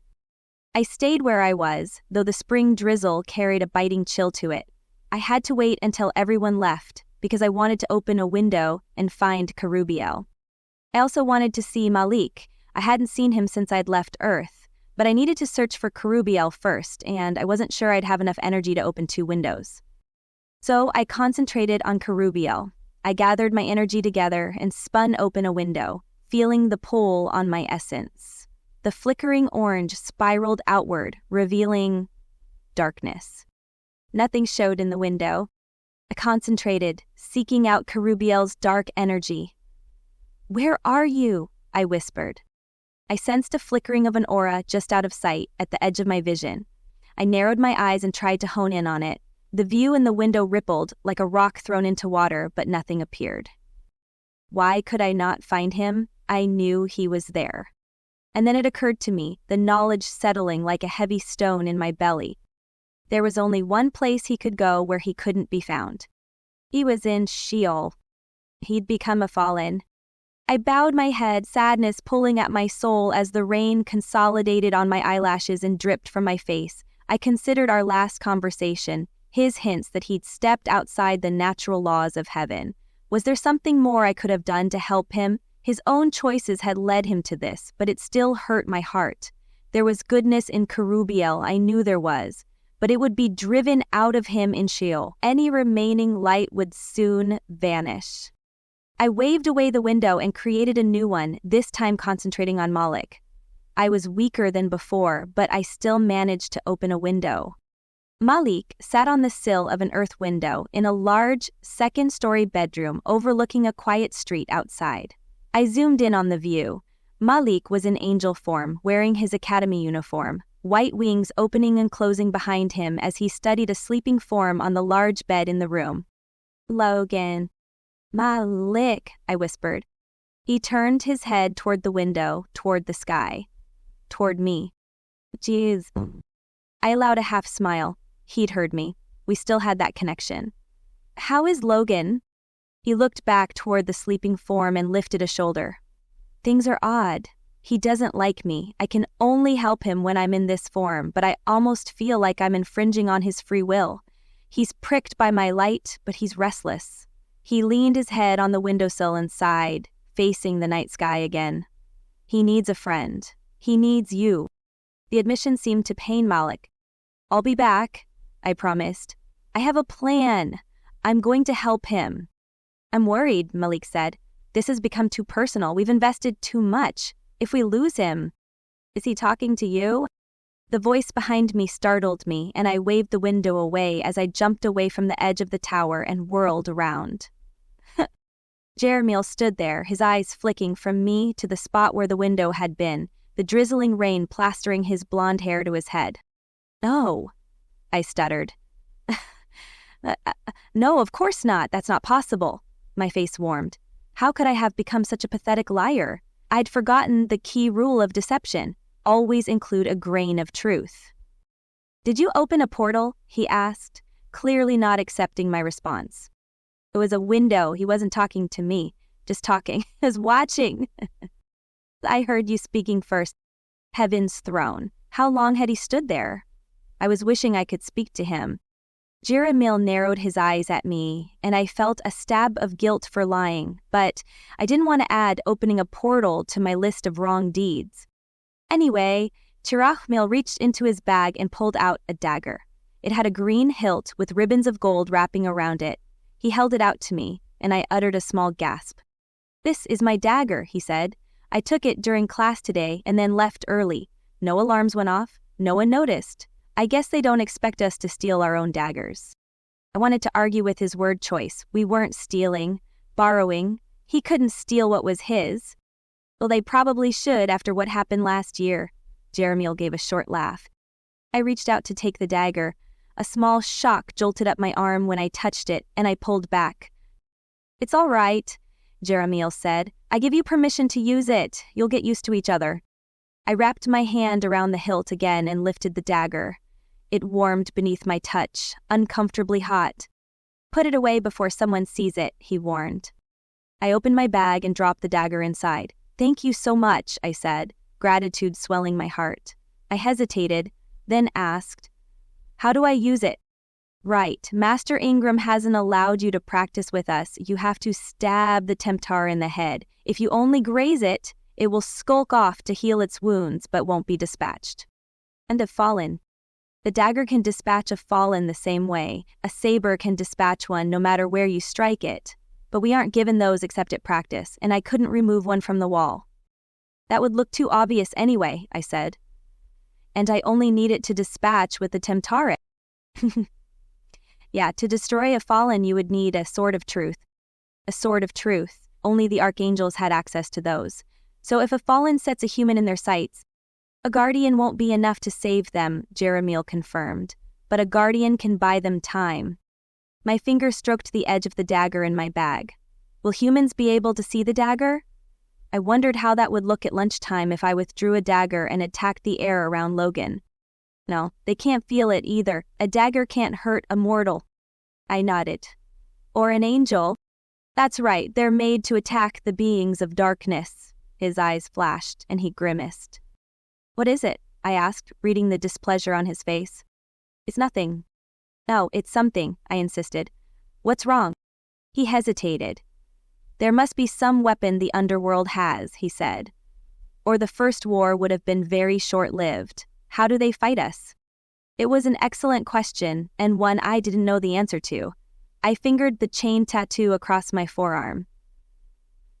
"I don't know. I wasn't a part of that first battle."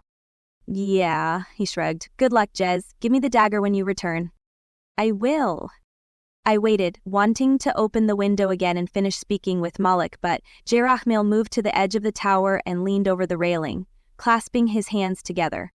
I sensed his desire to be alone, so I left him there, peering into the night sky. Ugh. Now that I had the dagger, my sole desire was to return to Earth. I wanted to be with Malik and I wanted to help Logan. But day after day passed, and Elder Master Barakiel did not summon me. Some of you will try out for the Skyball team next year, Master Sabriel said during our next flying class. This class made me anxious. It was the one I most desired to excel in, and it was also the one I most struggled with. My classmates stood on the edges of the 6-foot wall she'd erected in the pit, looking down on her as she spoke. Not me, I stood on a 3-foot-high box. But to be considered for the team, you have to be good at not just flying, you have to be able to fly and throw, catch, synergize, and utilize your gifts at one time. So today when you lift into the air, I want you to find a classmate and synergize in mid-air, both of you magnifying one of your gifts. I waited for her to finish talking to the rest of the class and approach me. We both knew that wasn't what I'd be doing. Master Sabriel reached my box. Ready to get liftoff? I sighed. At least the wings flap when I tell them to. That had been an improvement in our last class. Give them a warning that you're about to fly, bend your knees and begin your pre-flight flapping. I did as she told me, and to my delight, my wings fluttered at the same time. At the same speed. The moment you push off the box, flap them fast enough to catch the updraft. You want to feel suspended in the air for a moment. Ready? Go. I leapt from the box and my wings quickened their pace, and for a moment, a tiny moment, they caught the air currents and held me aloft. It was only a split second, and then my feet settled back to the ground. I felt it, I said, excited. Good, Master Sabriel said. Do this over and over again today. They'll get more accustomed to it. The pre-flight will streamline, and you'll learn how to bend and move your wings to manipulate the air currents rather than wait for them. I nodded. She returned to the rest of the class, and I resumed my place on my box. I would learn to fly yet. Chapter 33. After 3 weeks at the academy, I was caught up in my classes and feeling well-versed in my subjects. I was also anxious to return to Earth. I hadn't opened a window since Jerahmil had caught me at the tower. I sensed him always watching me, aware any time I went off alone. For some reason, I felt the need to guard my ability to communicate with Malik through the windows. But that meant I was missing Malik something fierce. I was also worried about Logan and ready to put my plan into action. So when my agenda lit up with a message to meet at Barakiel's office, I was ready. I'd hidden Jerahmil's dagger under my pillow as soon as he gave it to me. Now I pulled it out and stuck it in the waistband of my jeans. Then I pulled on an oversized tunic, perfect for earthwear, and checked my reflection to make sure the dagger was concealed. There was no sign of it, but my face looked as guilty as a convict. I widened my eyes and raised my eyebrows, trying to look innocent. I tried to smile, but it looked more like a grimace. I gave up and hoped Barakiel would not notice any change in my demeanor. He was waiting for me in his office. "Are you ready to go back?" he asked. I nodded, wrapping my arms around my waist and forcing my thoughts away from anything else I carried with me. I enjoy my time here, but there's so much I'm learning there. I know, it's a good experience for you. Barakiel opened the portal, and I stepped through. My wings fluttered, gliding me to a soft stop instead of the usual jarring one, and I smiled. I was gaining control over them. The air felt hotter than before, more moist. I lifted my fingers, and the water droplets came to me. I marveled as they condensed in my hand. How long was I gone? The same time you were at the academy, about 3 weeks, but 1 week was spring break at your school, so to your classmates, you've only been gone 2 weeks. How much had changed in that amount of time? Had Logan forgotten about me? The weather was warmer, the trees were blooming, sucking water from the ground just as I did. My wings opened and closed, and I felt connected to the earth around me. Christine greeted us at the door before we made it to the top of the steps. "Hi there," she said, enfolding me in a hug. I relished the touch, illusion that it was. Nobody had been able to touch me except my wings in 3 weeks, and I'd missed it. "I started to worry you weren't coming back," she said, pulling back to give me a serious frown, and then she shot a glare at Barakiel. Radio silence for almost 3 weeks. I'm sorry, Barakiel said, sounding only mildly concerned. All is well. We will be sure to inform you of her whereabouts next time. Next time. I shot him my own suspicious look. I suspected this was my last time on Earth. Barakiel left us after the pleasantries, and Christine took my face in her hands, swiveling it from side to side. Are you well? She asked, her tone quieter and gentler. Did things go all right? Yes, I said. Things are fine. I pulled away from her and walked through the house, trailing my fingers over the familiar wicker chair, the sofa, the beanbag. Something tightened in my stomach. How I loved this house and these people. Logan has called almost every day looking for you. I turned around, a pleased smile spreading across my face. So he hasn't forgotten me? I thought you didn't like him, she said, returning my smile. Of course I like him. I'm very concerned for his future. She laughed at that. You might want to give him a call. I went to the kitchen and picked up the cordless phone, my eyes trailing over the refrigerator and the open calendar. Christine had a habit of marking off the dates. April. It was already the beginning of April. Logan answered on the second ring. Jessica? He said, disbelief in his voice. It's me, I acknowledged. I'm back. Hey, that's great. He sounded genuinely happy. I was worried about you. I asked Christine for the phone number to your mom's place, but she didn't have it. There's no phone there, I said without thinking, and then I winced. That probably sounded odd. It's all right. You're back at just the right time. Have you got your dress for the spring formal yet? I need to coordinate colors with you. He'd lost me. What? Ooht. He paused. We're still going together, right? Yes. I remembered the importance of this event. I need a dress? Well, it's kind of like prom at other schools. We just call it a spring formal. Prom. This word sounded familiar to me. I wandered out of the kitchen to the living room where Christine was watching TV. Yes, of course, I said, catching her attention. No, I don't have a dress yet. Okay, well, the formal is in less than 3 weeks. It's time to get one. You need a dress? She said, pausing the television. I'll talk to Christine, I said. Great. Will you be in school tomorrow? Yes. Christine was staring at me, a quizzical smile on her face. I hung up and looked at her. Oh, I guess I need a dress, I said. For a spring formal? Are you asking me or telling me? Bell.com, Logan told me I need to get a dress. Oh, did he ask you to go with him? Yeah. Christine squealed and clapped her hands. How exciting! Aren't you excited? He hadn't been kidding when he'd said this was important. I nodded, still not sure what this was. We'll go tomorrow after school. Okay, I turned and went to my room, deciding I needed to do some research on what exactly prom was. CD. By the time I closed my computer and rolled into bed, my mind was blown with all I'd learned about prom. It was a dance steeped in expectation, tradition, and superstition.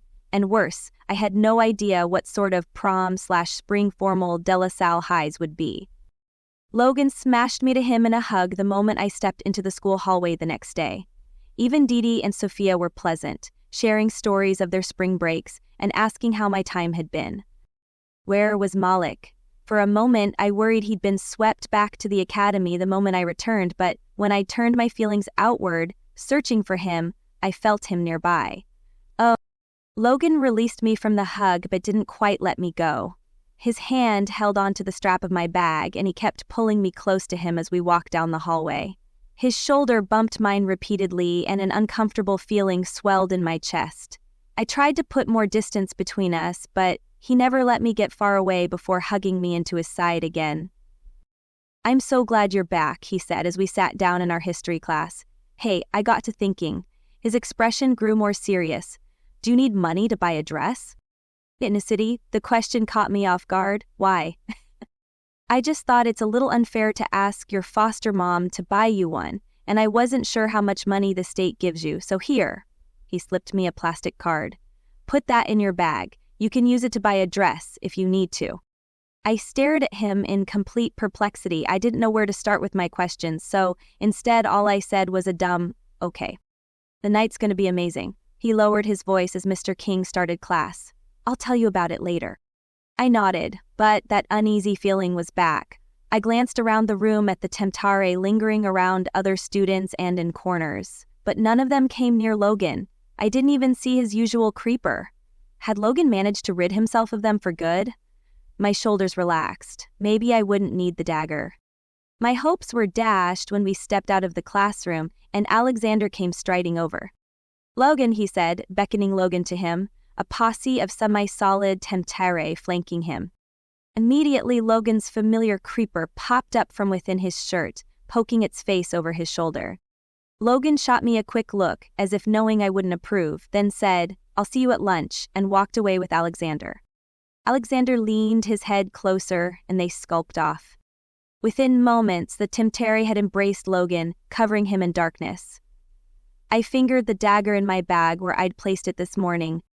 Now's not the time, Jez, I breathed, forcing myself to turn and walk down the hallway. There were too many. I needed to choose a time when Logan was fighting against the Temptare himself and then aid him in that battle. Otherwise, he would just invite more. Thoughts of Logan vanished when I stepped into my literature class and spotted Malik sitting at the desk. Another kid sat next to him. I faltered in the doorway, not expecting my spot to be taken. Malik lifted his eyes, and then he shot to his feet when he saw me. Jez, he said. He didn't seem to care who saw him as he pushed around the other students and wrapped me up in a hug. A brief hug. Then he released me, his fingers lingering on my feathers as he trailed them down my wings. You're back, he said. I didn't know you were back. You didn't? I felt a flash of surprise. I just assumed. Malik shook his head. I didn't know you were gone until you didn't come to school. Oh. Which made sense. Barakiel had never bothered to inform me of Malik's comings and goings. Come on, let's sit in the back. Malik grabbed his backpack and moved to the back row, and I followed. I missed you, he whispered, opening his laptop and pulling up a document. Why didn't you contact me again? He'd missed me. My soul warmed at those words. I didn't have the chance. I paused, then whispered. Did you know Kerubiel is gone? He gave a slow nod. Yes. Then, well, you didn't tell me. I didn't know you'd want to know. Of course I did, but I didn't know how to explain my interest or concern for the Shadow Shade. It's important news, one of our own. Free will still exists. I nodded. The teacher had begun speaking, and I opened my own laptop, though I was no better at typing notes than I had been when I started high school a few months prior.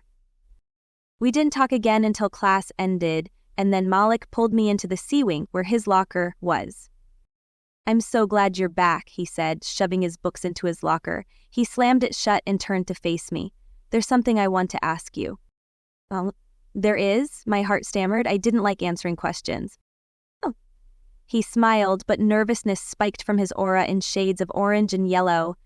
You might not know it, since this is your first year of high school. Of being mortal, really. But it's kind of a big deal. For you, it's a once-in-eternity kind of deal. With inflation. His nervousness was contagious.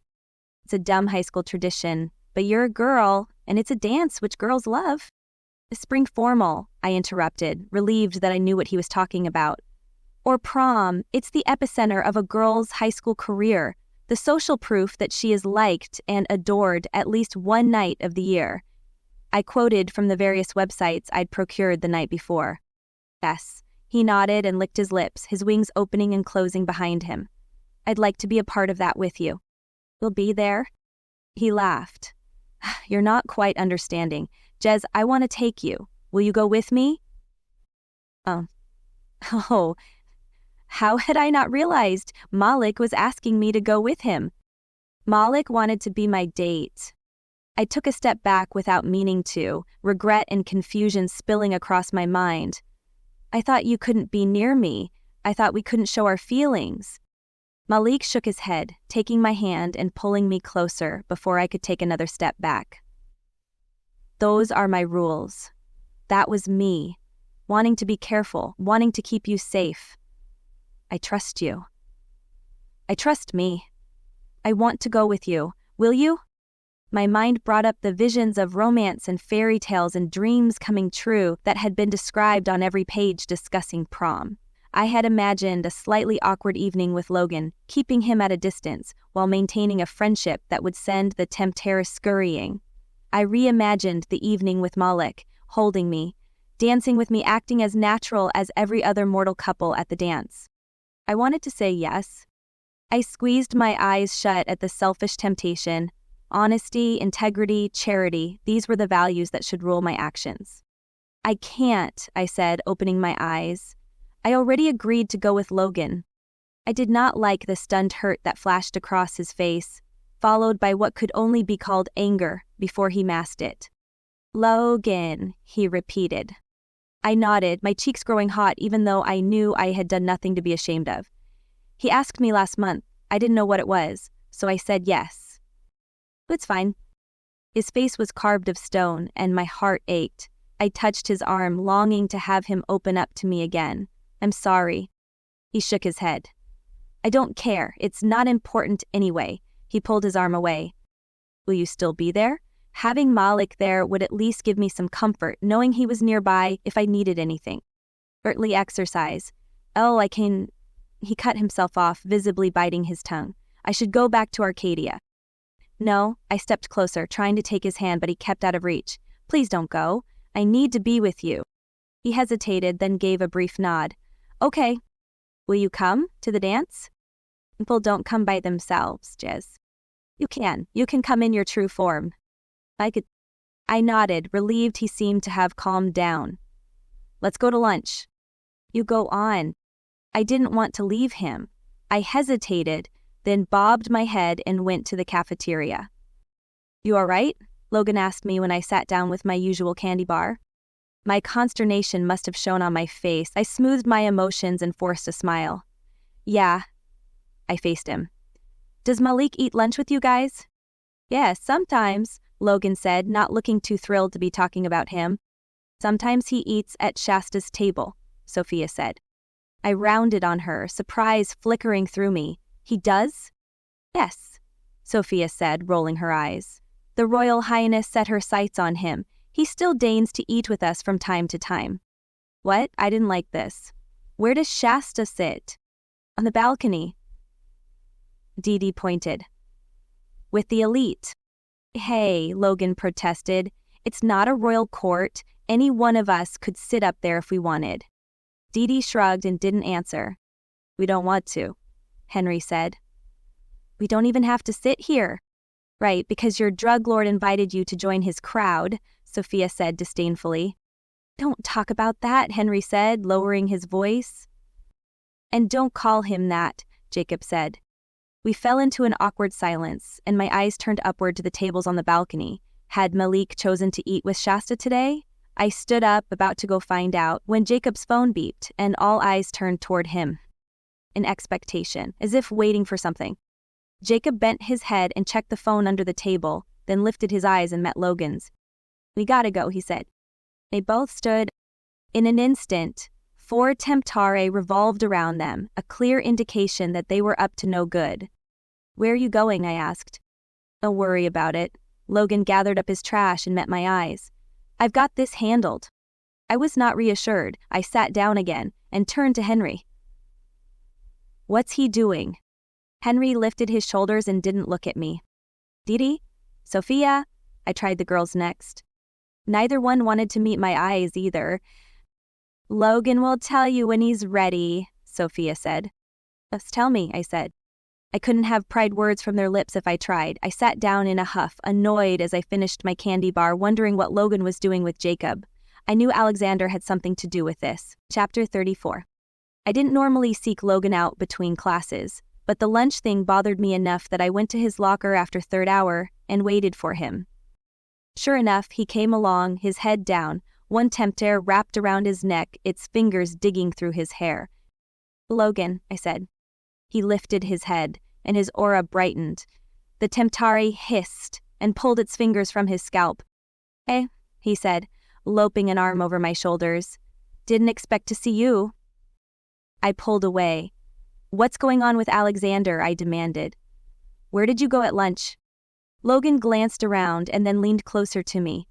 I can't tell you about it here. I will tell you, I promise. Trust me when I say I've got it handled. It's gonna be fine. Mortals had a lot of things going for them, but being trustworthy was not one of them. I grabbed his hand as he pulled back. Alexander is trouble, I said. He's leading you down a bad path. You have to get free of him, Logan. He grinned at me and squeezed my hand. I love how concerned you are for my welfare, he said, his tone teasing. I'll tell you everything. What are you doing tonight? Going shopping for a dress. Okay, how about Thursday? I shrugged. Come over after school. A bunch of people are coming to study for the history tests, and I'll tell you about it. I'll have to talk to Christine, I said. But it's a good idea. I needed to know. I couldn't read his mind. And if Malik knew what was happening with Alexander, he hadn't shared the details with me. Let's plan on it, and you can tell me what colors you got so we can coordinate. Colors? On your dress. He tugged on a strand of my hair. I kept forgetting these finer details to the upcoming dance. All right. Great, he changed his books out. I'll see you after school. I made it through my 4th-hour class, my thoughts turning to Malik. I was anxious to talk to him. Surely he'd gathered some information in these 3 weeks while I was gone, and I was tired of being in the dark. I dumped my books in my locker after school, intending to find Malik before Christine picked me up, but I was waylaid by Didi first. Did you hear about your friend? I closed my locker and faced her. How many friends did I have? No. He's taking Shasta to the spring formal. Who? She gave an exaggerated eye roll. Malik, of course. Malik? My heart dropped into my stomach. It wasn't possible. He wouldn't do that to me. Yes, she's telling everyone. When did that happen? I stuttered, but I knew. He'd asked me hours ago. Sometime after that, he'd changed his plans. I don't know, but it's Gagwelly. Do you know what she's calling him? Her angel. Didi stuck a finger down her throat. She's gone from thinking she's royalty to thinking she's heavenly. I felt like I'd been punched in the stomach. Was I still breathing? Did I even need to breathe? She narrowed her eyes and peered closer at me. Does that bother you? I am surprised, I admitted. I didn't think he cared for Shasta. Didi gave a short laugh. Every guy cares for Shasta, and she cares for them, or takes care of them, she smirked. My insides churned, and though I'd never been physically ill, I imagined this was what nausea felt like. I followed her outside, no longer interested in tracking down Malik. Christine was a ray of sunshine when she picked me up, eagerness radiating out of her as she bubbled over with joy. My friend has a dress shop in the French Quarters, she said. It's not a big department store, but she gets beautiful things, terrific finds. Do you mind if we search there first? I don't mind. I had no idea what to expect from this dress search. I reached into my bag and pulled out the piece of plastic Logan had given me. Logan gave me this, said to use it to buy the dress. Christine glanced at it, then shot me an unreadable look. He gave that to you? Yes, if we need it. We don't need it, put it away and give it back to him tomorrow. I did as I was told. She pulled into a small parking lot behind the streets and waited for me to join her. Do you know what colors you're looking for? She asked as we walked down the sidewalk toward the shops on Charter Street. I shook my head. Logan told me to pick the dress and let him know what colors to match. Christine looped her arm through mine and gave my hand a squeeze. Then the whole world is open for us. I told myself to smile. I told myself to act happy. This was a big moment in a mortal girl's life. But my heart hurt. I felt betrayed. We stepped into a shop called Violet's. I paused in the entry, taking in the table covered in bags and the mannequins in glittery dresses with long drapey necklaces. Christine turned around, her expression hopeful. I know it's not a fancy store, but sometimes the best things are found in these hidden gems. If we can't find anything here, we'll go somewhere else. This is fine, I said, stepping inside and fingering the fringe on an embroidered leather jacket. Hi. A slim older woman with spiked pink hair and a flowing, transparent shirt came over from the register. Her black bra beneath showed through the fabric. "Can I help you ladies find something?" "Well, Christine stumbled over her words. "Jessica needs a dress for the spring formal. We thought we'd see what you have in her size." "Oh, excellent." She took my arm and led me over to a row of mannequins. "I've got this gorgeous black dress. It's sure to turn heads anywhere you go." It was indeed. The neckline plunged to the navel on the mannequin, and a beaded design covered the waistline and straps. The short skirt ended just above the knees. "Maybe something not quite so revealing," Christine said, smiling, though she looked a little nervous. "Of course." The woman moved to a row of clothing and pulled down a dress on a hanger. "How about this one?" The sleeves were more substantial, a soft, peachy material with sequins overlaying a sky poop skirt. "It's pretty," I said. "Let's get you set up in a dressing room and I'll see what else I can find." "I'll stay out here," Christine said, as the woman ushered me into a room. "You come out and model for me if you like something." "All right," I said. I tried on the peach dress first, which was lovely but didn't seem quite my style. By the time I took it off, the saleswoman had brought me another dress, this one a light pink with black lace around the hem and sleeves. I modeled both for Christine, who smiled and nodded. A third dress awaited me when I returned to the room. This one was long and deep blue with layers gathered in the back. As soon as I touched the fabric, my breath caught. Even with my limited tactile senses, the fabric felt cool and light. I pulled it over my head, but the dress got stuck around my chest and wings. My wings maneuvered through the fabric and shot outward, as they were prone to do no matter what I wore, but my chest wasn't going anywhere. I tugged and stopped, afraid I'd damaged the dress. "Christine?" I called. "I could use some help." Her footsteps near the door, and then she said, "Is it all right if I come in?" "Yes." She pushed the door open and giggled when she saw me. "You got yourself into a mess here." "Yes," I agreed. "These sorts of dresses are meant to be stepped into, not pulled over your head." "Huh." My wings fluttered, creating a slight breeze, and I hoped she didn't notice. "Is it too late?" "Let me see if I can help you." Together, we inched the fabric down, both of us laughing at the hilarity. The layers slid into place, and Christine stepped back. "Oh, Jessica, this dress is beautiful." I turned to my reflection and sucked in a breath. I hardly recognized the girl in the satiny blue gown staring back at me. Her dark hair cascading behind her, magnificent black wings spread from one wall to the other. The chains on my arms shone in stark contrast against my skin, but no one else could see them. "Zemi?" "Thank you." Christine put her hands on my shoulders and leaned in close so our faces peered into the mirror together. "This dress is stunning on you. Shall we get it?" "Is it all right?" I trailed a finger over my exposed skin. "Should I get something to wear over the top?"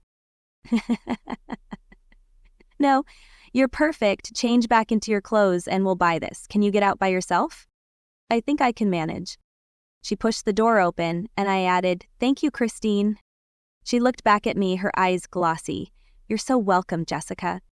I slid out of the dress after she closed the door, pondering her emotional response. While I was understanding a lot about high school and adolescent human feelings, her reaction left me perplexed.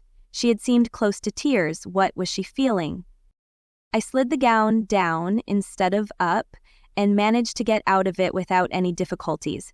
I put my school clothes on and stepped out of the dressing room, dress draped over my arm. Christine was at the register, chatting with the pink-hanged lady, but we weren't alone in the store. Another woman wandered the aisles, fingering purses and necklaces and glancing toward the register every few seconds. A tempter clung to her back like a koala, just a single, solitary tempter, but judging from its semi-solid state and the way it rested its head against her shoulder blades, it had been there a while. My chest tightened, and my hand reached for my bag with the dagger inside. Except I didn't have my bag with me, it was in the car. And besides, the temptar wasn't whispering to her, it didn't goad her. Whatever she was going to do, she would do it without the temptar's help. She hadn't noticed me, she was so intent on watching the register and Christine. One finger looped around a necklace on the table, and then she swept it into her purse. My feet moved her direction without me telling them to. Even without a dagger, I could prevent this. "It's a pretty necklace, isn't it?" I said, coming to a stop beside her. She gave me a startled look. Excuse me? The necklace. I nodded to the bare table. I kept my voice just low enough that I couldn't be overheard by Christine. My intent was not to get this woman in trouble, but to keep her from sinning. The one you were looking at a second ago. Isn't it pretty? Oh yes, it was quite pretty. She still had a wide-eyed, alarmed look on her face. And I see it unless you're gonna buy it. She hesitated for a split second, probably trying to decide if I was tricking her or naively curious. Then she pulled it from her purse. No, you go ahead. Thanks, I just wondered if it might go with my dress. I accepted the necklace when she handed it to me, my palm lowering from the weight. I held it against the material. What do you think? Yes, it's lovely, she murmured. She pushed past me and left the store, the bell jangling behind her.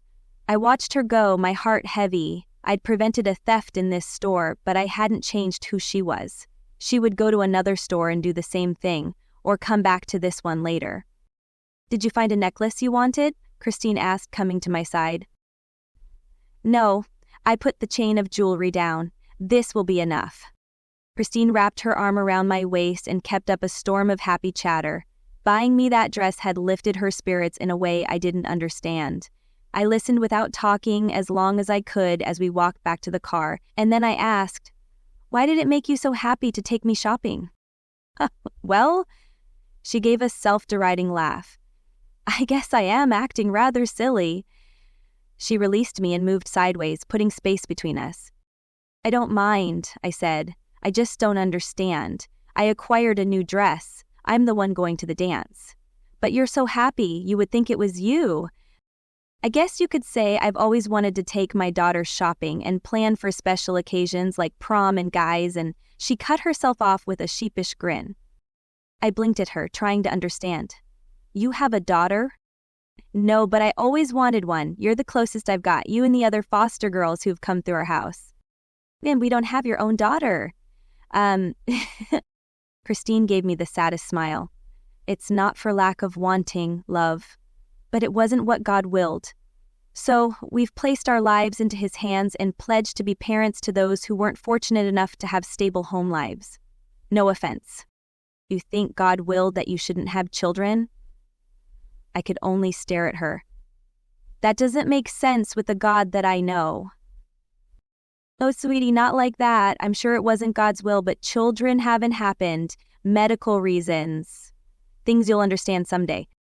I nodded, pretending like her answer satisfied me, then waited as she put my long gown into the back of the car, wrapped in plastic to keep it from getting stained or dirty on the drive home. She unlocked the door and I climbed in. The subject had changed onto something Matt had going on at work, but my mind was still trying to understand why people, as caring as Matt and Christine, wouldn't be given the chance to be parents like they so desired. Unlike at the academy, my teachers on Earth didn't seem to care if I made up the assignments I'd missed. More like, I suspected, they didn't believe I was capable of doing so. I sat down on my beanbag after dinner with my history book cradled in my arms, devouring the parts of early history that had been covered the semester before I arrived. I was especially interested in Earth Wars, now that I knew they'd been inspired and guided by underlings. A breeze stirred the hair around neck, and I looked over my shoulder just as Malik's feet graced the ground by my window. Jess, he said, and in an instant, everything that had transpired during the day came back to me. I shot to my feet and snapped the book shut. I don't know what I'm supposed to say, I said.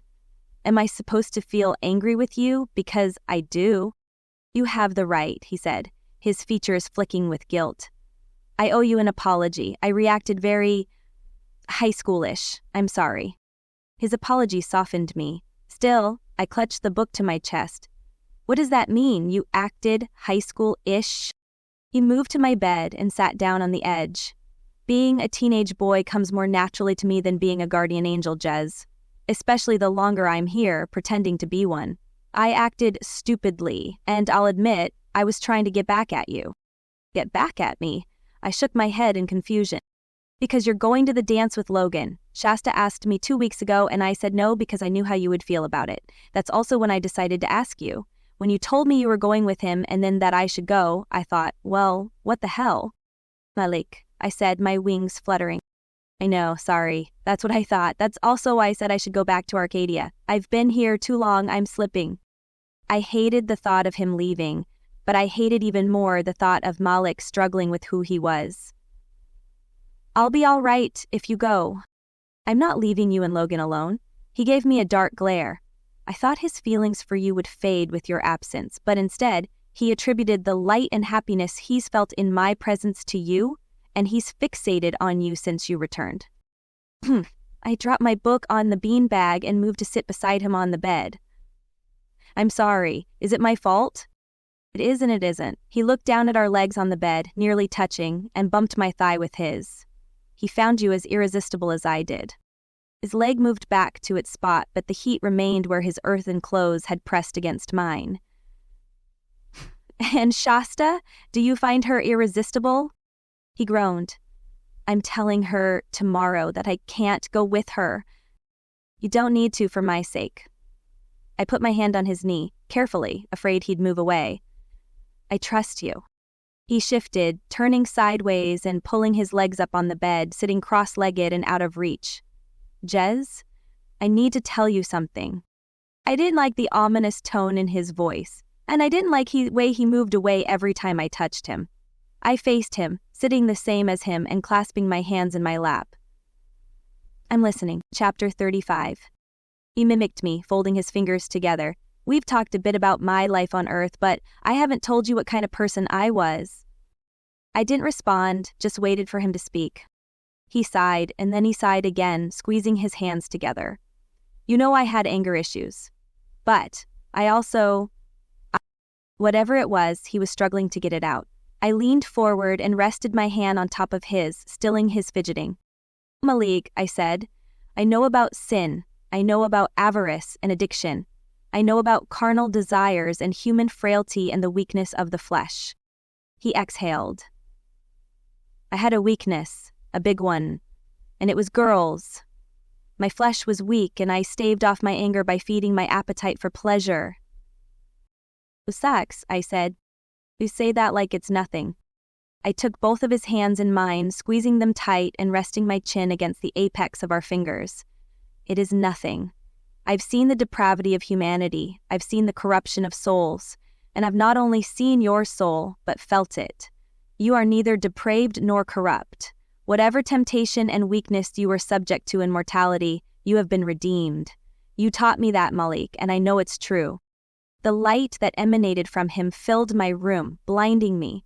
I shielded my eyes and looked toward the window, worried people walking by would see it. Just as quickly the light retracted, but Malik glowed, radiant beside me. He took my face in his hands and pressed his lips to my forehead, searing my skin with a kiss. I love you, he said. I wrapped my hands around his, wanting to hold him there, wanting to prolong the contact. But he let go and scooted to the edge of my bed. Now you know, he said. Maybe you can understand why I resist touching you. I still have those desires. They're easier to fight and control in spirit form, but they exist. Now that you and I can feel each other, the temptation is stronger. And the last thing I ever want is to treat you like an object for my own gratification. My heart pounded with words and feelings I couldn't name. I didn't know what it meant to love someone, but if Malik said he loved me, I believed him. I wanted to keep that love. I won't tempt you. You're tempting me now, he said, and a beautiful smile wreathed his face. I'm sorry? He shook his head. It's my fault. If I had restrained myself better during mortality, I wouldn't struggle so much now, but know this, Jez. He dropped his hand and threaded his fingers through mine. I never loved anyone before you. My pulse quickened. Never? I thought I did, but it's hard to tell when your mind is racked with hormones and rage. I never felt anything as pure and whole and fulfilling as what I feel for you. Pure and whole and fulfilling. I felt that when I was with Malik also. Was that love? Did that mean I loved him? I'll tell Shasta I won't go, and I'll come in my true form, just to watch out for you and Logan. I leveled my eyes at him. Are you tempted by Shasta? Not in the least, he said, holding my gaze. Then go with her. She has enough issues without being dumped by her angel. My lip twisted as I said the words. People came up with that, not me. She senses something with me. I should tell her. I can't. It's not protocol. We'll be fine. I squeezed his hand. I'd rather you be there in mortal form. A smile curved his lips upward. I'll save a dance for you. I'll be expecting it. He tugged on my hand, and I thought he was trying to free himself, but when I loosened my grip, he tightened his. He tugged again, and I realized he was pulling me closer. I didn't resist, but leaned forward until Malik turned me and pulled me against his chest, wrapping his arms around me in an embrace. Sorry for the drama, he said, his chin bouncing against my hair. But you wouldn't be getting a full human experience without it. I laughed, a fluid contentment building in my chest. My aura felt the touch of his on my back, and my wings folded down, minimizing the space between us. I closed my eyes and relished in the warmth of his nearness, the exquisite joy of his touch. I hadn't forgotten my questions about Logan, but at this moment, I didn't care. I just wanted to stay like this forever. So I didn't move. I didn't speak. I just let Malik hold me. I had no classes with Shasta and no reason to bump into her, but somehow she found me before first hour. Look, it's Target, she said, slamming her locker shut and turning to face me when I walked by. I stopped and cocked my head, studying her. What do you want with me? Best to make sure you remember your place here. She stepped toward me and flicked a strand of my hair behind me. Though I'm your new victim, I hadn't seen her picking on the other girl in a few weeks. At least she was flying under Shasta's radar. That's fine. I can handle you. Oh, you can? She raised an eyebrow like I'd just issued a challenge. Heaven's throne. That wasn't what I'd meant to imply. I turned around and started to walk away. Malik's going to the spring formal with me, she crowed behind me. I was proud at how I didn't feel anger toward her. I turned around. I know, he told me. I caught the surprise flicker across her features, but then she sniffed and nodded. Good, he's making sure you know where you stand. He's just a friend, Shasta, I said. I've had a date for weeks. You shouldn't be so insecure about someone like me. Oops. Some snark might have slipped out in that last sentence. I'm not insecure, she snapped out. I can have anything and anyone I want. No one stands in my way. But for you. I turned to continue down the hall, but apparently I wasn't cowed enough for her. She pounced after me, grabbing my hair and yanking on it. I'd had enough. I summoned up a portion of my energy and sent sparks to the ends of my hair. Not enough to catch them on fire or create a commotion, just enough to hurt her palms. She yelped and released me. I turned around. Keep your hands to yourself, I said. You never know when you might get burned. She stared after me, fear and anger battling for attention, but I turned the corner before either emotion won out. So maybe I hadn't handled that as well as I'd first hoped. She needed to stop bullying people. Christine gave me permission to walk to Logan's house on Thursday on the condition that I take her cell phone and check in every half hour. He seems like a nice guy, Jessica, she said. But you just never know. If you feel threatened or scared or even a little uncomfortable, I want you to call me. I will. And no drugs or alcohol, no. I won't. And don't be alone with him. Stick with the group. There's safety in numbers. Okay. Yeah. Christine, I interrupted. I'll be okay. She exhaled and gave a small smile. You're right. Sorry. I smiled back, relieved the interview had ended. Are you coming to Logan's after school? I asked Malik in literature class. No, he said. He took his pencil and drew a long stem on my paper, then added 2 leaves. Why? He said he's having a bunch of people over to study. I wasn't sure if that included you. He smirked and drew a round circle at the top of the stem. Logan and I aren't friends. The irony wasn't lost on me. You would be if he knew you were guarding his soul. Logan's an assignment. I knew better than that. He's more than that. Everyone is more than that. Then Malik nodded. I can't help being invested. I want Logan to have the best possible future. I want him to live his best life. I understand that. I want that for him also. It's not your assignment. Malik drew 6 petals around the circle at the top of the stem, making a flower. You'll have one next year. You shouldn't be so invested with him. Is important to you. That makes him important to me. My eyes were captivated by Malik's fingers, adding a swirling detail to the petals.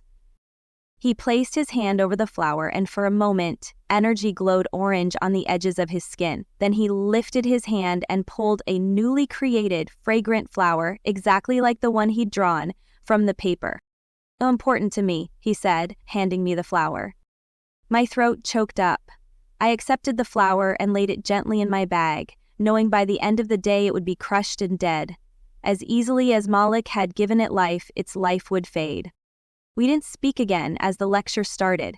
Then class ended and Malik shoved his backpack on, maneuvering his wings within the straps. "I'll see you at Logan's house." "You're coming?" "I'll be there, but he won't see me." I nodded in understanding. I joined Logan and his friends after school. Didi and Sophia flirted with Jacob, who pretended like he didn't care, but I could see from his aura that their attention pleased him. "Come on, Jessica, we'll see you guys tomorrow," Logan said, walking backward toward the street. "Tomorrow," Henry said, waving. He moved toward the parking lot, already pulling out his car keys. "Who needs a ride?" "Are they not coming with us?" I caught up to Logan, a little confused. "Who are we studying with?" He squeezed my arm and smirked at me. "I said that so Christine would let you come. It's just us." "Both? Just us?" I stumbled along after him, alarm growing in my chest. "Logan, I told Christine it would be a group of people." "Relax, Jess. Nothing bad is going to happen." I knew that. For one thing, I might appear human, but I wasn't, and Logan couldn't hurt me. For another, Malik would be there, and I drew comfort from that. But I didn't like the deception, even if it had been unwitting on my part. "I don't like being tricked," I said, catching up to him and matching his stride. At least he had the decency to look chagrined. "Sorry. I didn't think it was a big deal." "Well, it is. My honesty and integrity are important to me." He shook his head. "Nobody talks that way. It's like you're not real." I wasn't sure what that meant, but then he gave me a smile that took away any sting from his words. "So, it's a good thing," I said. He chuckled. "Yeah, it's a good thing." We walked along the sidewalk, the river to our left, past several neighborhoods with single-family homes painted colorful hues of blue and yellow. Then we turned a corner, and right plopped in the middle of the standard houses stood a giant behemoth of a mansion.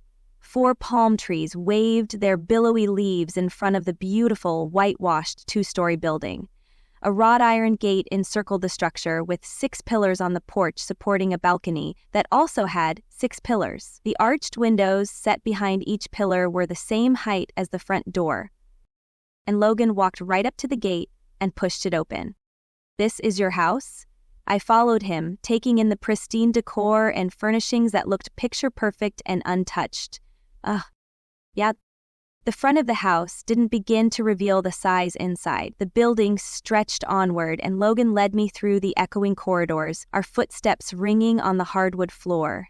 Then he threw open the back doors, revealing another long building to the right and a glistening pool embedded into the rock surface. "We can study out here," he said, putting his backpack down in a cushioned wicker chair. "It's my favorite place to be. Want a drink? Coke? Lemonade? Water?" Lemonade. The sunshine poured down on my hair, warming my skin. Logan disappeared into the house, and I stepped over to the edge of the pool. My reflection wavered back at me as I stared into the crystalline waters. They beckoned me forward, urging me to step inside. The water surged and bubbled near my foot, leaping upward to the edge of the pool, soaking my shoe. I jumped back, alarmed. "Want to go for a swim?" I turned as Logan came out of the house, 2 glasses of milky yellow liquid in his hands. He'd changed clothes also, putting on a palm tree printed button-up shirt and board shorts. "Thank you," I said, accepting my drink and returning to the table with our bags. "I'll stay out." "Well, don't mind me if I jump in." He unbuttoned his shirt and pulled it off. "Is it safe?" I grabbed his arm, worried what would happen if he needed help. The water was one place I didn't feel secure. "I've been swimming since I was 6 months old." He grabbed me, hugging my body against his warm chest. "If you're worried, you can come in and keep an eye on me." I pulled free. "I don't trust water." "Can you swim?" I shook my head. "I can teach you. Come on, I've got extra swimsuits upstairs." I kept shaking my head. "Suit yourself. Just let me know if you change your mind." He dove into the water, board shorts and all. With nothing else to do, I opened up my history book and began reading. You're supposed to be admiring his amazingly sculpted body while he swims. I looked up and smiled as Malik slid into the chair across from me. He can't see you? No, so don't make it obvious you're talking to me. I glanced over at Logan as he swam laps. He's oblivious to me. You're oblivious to human boys. Everything he's doing right now is for your sake. I don't understand. He laughed. That's okay. I flipped the page of my book, pretending to be reading. I didn't expect us to study the whole time, but I thought we'd at least get to talk. You will when he's done showing off for you, but be on your guard. The fact that he brought you here alone means he's hoping something more will happen between you two. Well, we both know that's not happening, I muttered. It's not like it's impossible. Humans and angels have coupled before. I know. It wasn't common, but it did happen.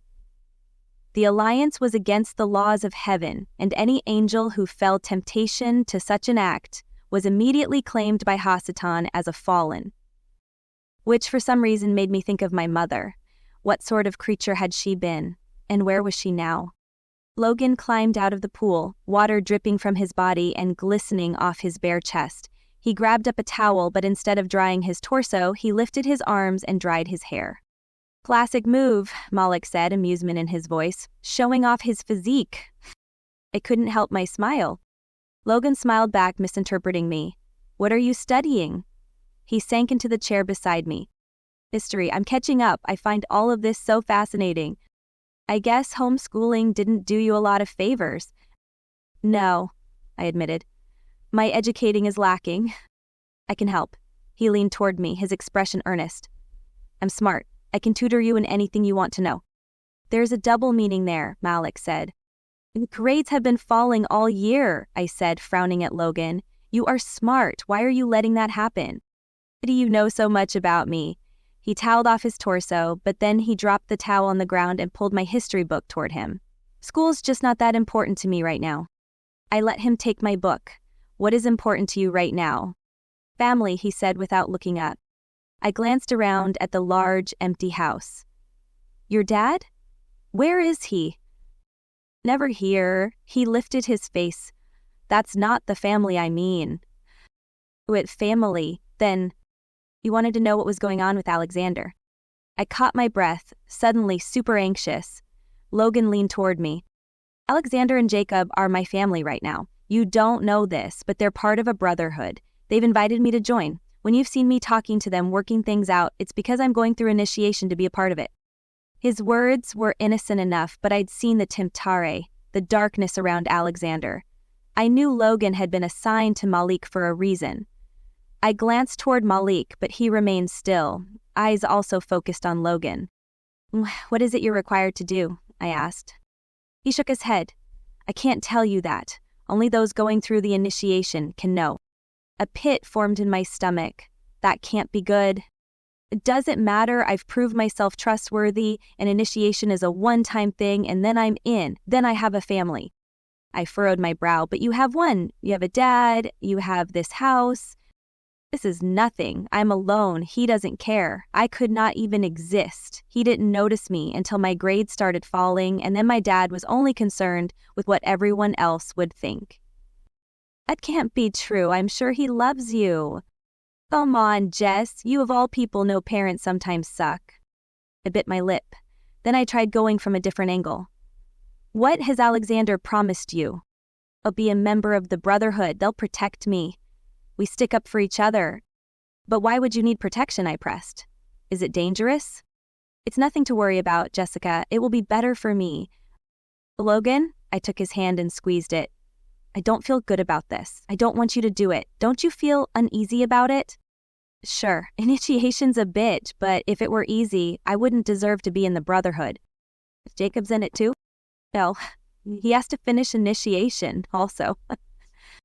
Can't you change your mind? I can't. I'm not. Logan hesitated for the first time. Because I've already pledged myself. If I back out now... He shook his head, but his aura spoke for him. Fear. No, Logan. I swallowed against a lump in my throat. Don't go down this path. He studied me a long moment. It's too late, Jessica. I have to. I turned to Malik. Isn't there anything that can be done? Malik has a choice, Malik said, his tone soft and discouraged. Even death could be preferable. It's not that big of a deal, Jess, Logan said. When I join the Brotherhood, I won't be participating in the dangerous stuff. I'll just have my gang around me. I already told Alexander I don't want to get involved with anything bad. It's not like they're going to leave you out. I blinked, a painful burn in my eyes. Once you're in, you won't get to decide. You've seen too many movies, he offered a crooked grin. It's not what you think. When do you finish your initiation? Logan shrugged. I have until the end of the school year. Alexander keeps asking, but I haven't picked a date yet. He was putting it off, I knew it. What is it Alexander's going to make you do? It doesn't matter, I'll be safe. Once I'm a member of the Brotherhood, they'll protect me. Please reconsider, please. I forced him to meet my gaze, wishing he could know what I knew. You're talking about more than physical danger. You're talking about endangering your soul. Jessica, he gave an uncomfortable laugh and then stood up, pulling away from me. That's being dramatic. Don't worry so much. I glanced around as Logan unzipped his backpack and pulled out his history book. There were no Temptari at the moment, which could mean Malik had scared them off, or Logan had already made his decision. Either way, the thought of Logan here in this big house, alone with his thoughts and temptation, tore at my heart. I could only hope we'd succeed in persuading him. Chapter 36. Malik didn't come to my room that night. I never knew when he would come and had learned not to expect him, but I was anxious to discuss with him what Logan had told me. Malik had gone off somewhere while Logan took me home, and I was left alone with my thoughts after he dropped me off. Christine quizzed me on the study session, and I kept quiet about the fact that it had been only the two of us. I also hid my discomfort with Logan's admission, not wanting her to perceive my sadness and attribute it to something else. Malik appeared in my room Friday morning after I'd pretended to take a shower and was loading my backpack up for school. Blue, he said, surprising me as he fluttered through my closed window. What are you doing here? I said. I took in his academy uniform and knew he'd been on official angel business.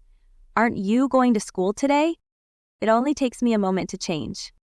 I'm about to leave. Christine's waiting for me. Find me at school. We're having an emergency meeting. Yeah. Have us at De La Salle High.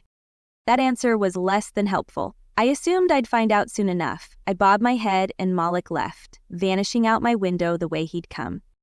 It was after I'd trotted down the stairs to the entryway that I remembered what he'd said when he came in. Blue? What did that mean?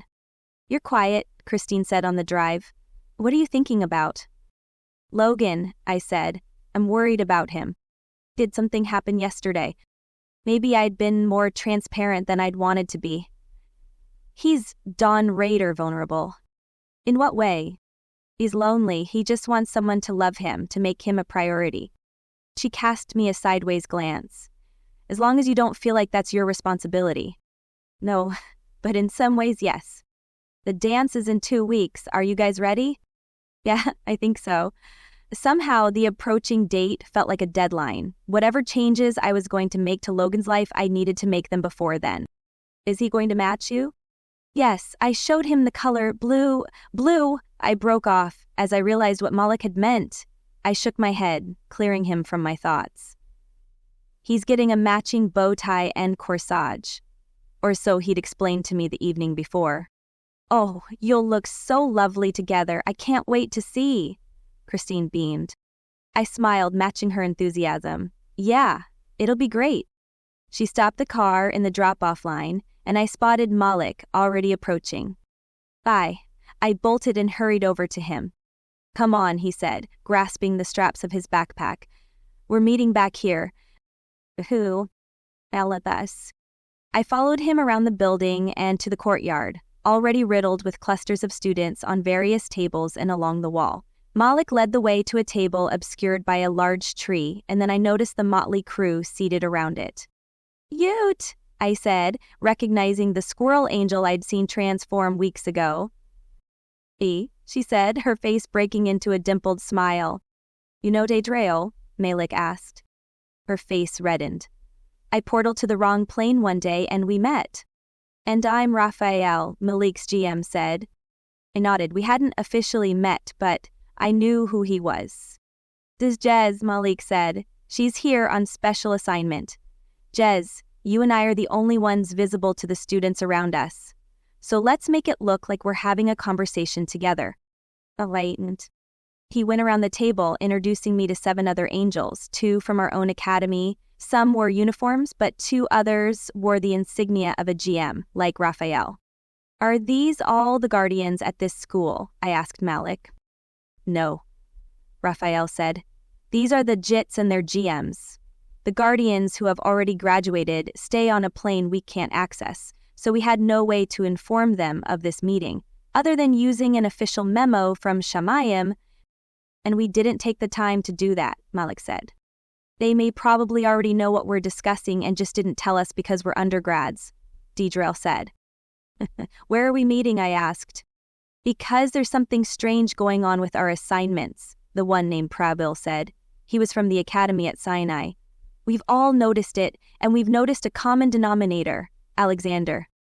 My stomach tightened, and I looked at Malik. He nodded. We thought it was just Logan, and it's not readily apparent with the others. They have a different contact in Alexander's brotherhood. But we've managed to trace those contacts back to Alexander, Raphael said. It turns out he's recruiting for an underground secret society, and its evil fingers are all over the high school. Not just this high school, Ariel said, Pravil's GM. She furrowed her brow, worry in her dark brown eyes. All of New Orleans. I've got another GIT at Benjamin Franklin High, and the same thing is happening there. But Alexander is just a human child? I said, disbelieving. You're right, Raphael said. That means he's reporting to someone else. Maybe a fallen, Raphael said, his tone soft. A fallen? I gave a shudder. They had the potential for great good when they were celestial beings, but as a fallen, they were capable of great evil. You think Alexander is an underling? I asked in a low voice. Raphael shook his head. He's dark, but he doesn't reek of evil.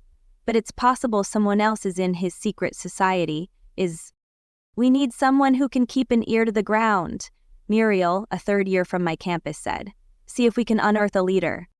You've been able to get information out of Logan that Malik couldn't, Raphael said, turning his eyes to me. You were the one who gave us what we needed to connect the dots. Me? I stared at him before remembering I was supposed to be conversing with Malik. I turned to face him instead. There's something else, Ariel said. We need someone who can dig deeper, someone who can maybe find out what's going on in Sheol, see if it's connected to this brotherhood. Malik thought you might be able to help. My face warmed and I glanced at Malik. He gave a quick shake of his head in answer to my unspoken question. I told him you used to have connections, he said, in your previous existence. He hadn't told them what I was then. I looked at the waiting angels. I don't have any contacts with Sheol anymore. I do remember a lot of things. It's possible, if I shadowed Alexander, I might be able to learn something. Can you shift? Deidrel asked. Or at least phase to a celestial plane? Pravil asked. No, my mission here is as a human. I don't know how to phase. It would be easier for one of us to shadow him, Raphael said. She'll be seen. Deidrel folded her fingers together and looked uneasy. There is darkness around Alexander. It's thick and suffocating. Malik has the most Katibin said. I knew him by sight as another angel from my own academy, but we'd never spoken before. The Tempterra will see him, I said. They won't manifest when they sense his light. The Tempterrim aren't propelling this forward anymore, Raphael said. They are just along for the ride. Alexander is in league with someone or something much more sinister. Ariel shifted and looked at me. I still think she's our best chance. She fits in here. She could pretend to want to join this secret society and find out who's behind this. No, Malik said. Didn't you hear her? She can't change forms. She can't hide. It's not like they can hurt her, Ariel said, shaking her head and shrugging like it was no big deal. Of course they can. They could bind her to her human form, trap her here on Earth, Malik said, his tone growing heated. I turned to face him. Wait, humans can do that? You've been bound before, Pahelia Dadrail's GM said, nodding to the chains visible on my forearms. I thought you'd know it was possible. I covered my chains with my hands, relics of when I'd been bound to Sheol. This has been done to others? Why hadn't I been able to find anything about the chains in the library? Was I looking in the wrong spot? That's why we thought you'd have connections to Sheol, Ariel said. How can we find out about Alexander? Kadami said, bringing us back to the issue at hand. She's our best bet. He knows her. He won't suspect. It will have to be someone else, Malik said, his hand closing on my shoulder. Once she's learned to phase to different planes, she can take on missions like that. But not yet. Let me try, I said. I don't have to endanger myself. But Logan would believe me if I said I was interested in learning more. I'll do it, Malik said. I can phase. His suggestion brought laughter from the other angels. You're a shade of light, Muriel said. It would be like a cop trying to pass for a mobster. You stand out like a bright sun. You can barely act like a high school student, Katablin added. You're too good. Besides, Muriel said, sobering, chances are good we're dealing with a fallen. The last thing we need is you initiating a full-on war. The warning bell rang, none of them moved, but Malik and I both stood. I'll keep at Logan, I said. I'm sure I can find something out, even if it meant I had to be a little bit sneaky. We'll meet later and see if we've learned anything new, Raphael said. Well, Malik said as we walked into the school together. I replayed the conversation in my head, feeling like there were clues right in front of me that I'd missed somehow, and then I blurted, Blue. He smiled. I'll make sure to wear something blue to the dance. Just like that, every important care disappeared, and I was caught up in our secret relationship, the one that left me giggly and giddy. What color is Shasta wearing? Orange. It couldn't be more contrasting. You'll be wearing it in blue. His fingers moved behind my back, trailing down the edges of my wings. Heat ignited along my feathers, and a shiver rippled through me. I'll see if I can't find something orange, I said. Something only the two of us would know. He gave me a smile, and then we parted. History. Time to talk to Logan. But I just don't understand why you want to meet with him. Logan exhaled, his demeanor annoyed and irritated, as he led me down the school corridor. You know why, I said. 4 days. 4 days of me pressuring Logan to let me talk to Alexander before he agreed. I want to do the initiation with you, I said. Alexander said they need women in the Brotherhood. And I'm telling you it's not a good idea, he replied, pushing the door open. The school day had ended, and Alexander was waiting for me in the darkened alley behind the school. Logan slowed his walk as we approached. Jessica, why do you want to do this? I turned to face him, harumphing. I'd explained this to him over and over again. I want to be a part of the Brotherhood also. No, you don't. I crossed my arms over my chest, ready to argue, but Logan kept talking. You've been trying to talk me out of this since you found out. Why did you change your mind? You said it's nothing bad. I dropped my arms and tugged on his sleeve. I thought about what you said, about it being a family. I need a family too, and what better family than to have you in it? It's not like that, he said. I knew why he didn't want me in it. He knew this was a bad path, and while it was okay for him, his natural instinct was to protect me, to keep me out of it. Someone with such a caring heart should not be endangering his immortal soul. It's not up to you to tell me what I can and can't do, I said. Logan pressed his hands together, steepling his fingers. I want you to understand this. You have to prove you're sincere before you can take part in the initiation. And the initiation, it's not pretty. At the end of it, yes, you get to be in the Brotherhood, but you don't need to go through that. You've got me. I'll be there for you. I'll protect you, even if you're not in it. I shook my head. If it's something you can do, I have the right to do it also. But it could change your life, not in a good way. I narrowed my eyes. Couldn't that happen to you also? Never mind, he sighed and continued walking again. Come on. It was only Alexander waiting for us in the shade of the building. None of his usual lackeys had come along. Let me see her, he said, jerking his head at me when Logan and I approached. Logan started to move forward with me, but Alexander lifted his hand. Not you, just her. The darkness rolled off him as thick as tar. I placed each foot forward hesitantly, anxiously. It looked as if it would reach out and grab me, stick me to its oily surface. Alexander sneered. You're afraid. No, I said, gathering my courage. I want to be a part of this. I want to know what you know. Would I know? He arched an eyebrow. I shouldn't have said that. I want to be in the Brotherhood. I want to be united with you. He grabbed my chin, jerked it upward. Then he swiveled my head from side to side. We need women for the new rule, he murmured. My wings fluttered, my blood running cold. The new rule? I hadn't heard those words in a long time. Alexander dropped my face. I stumbled back, surprised.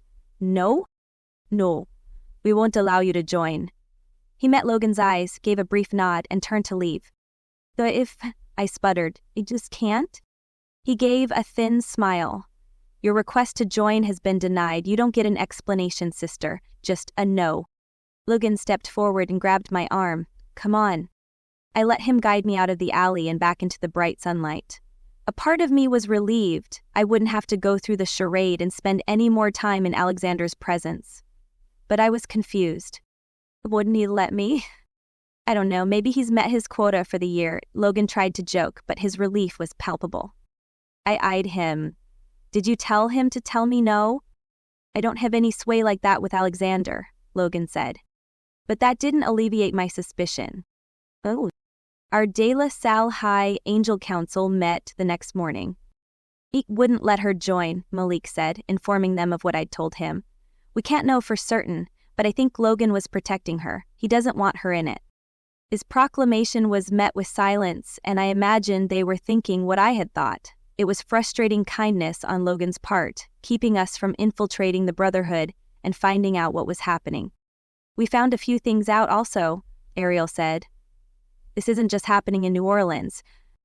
What? Pervuil spun to her, surprise on his face. But Malik nodded.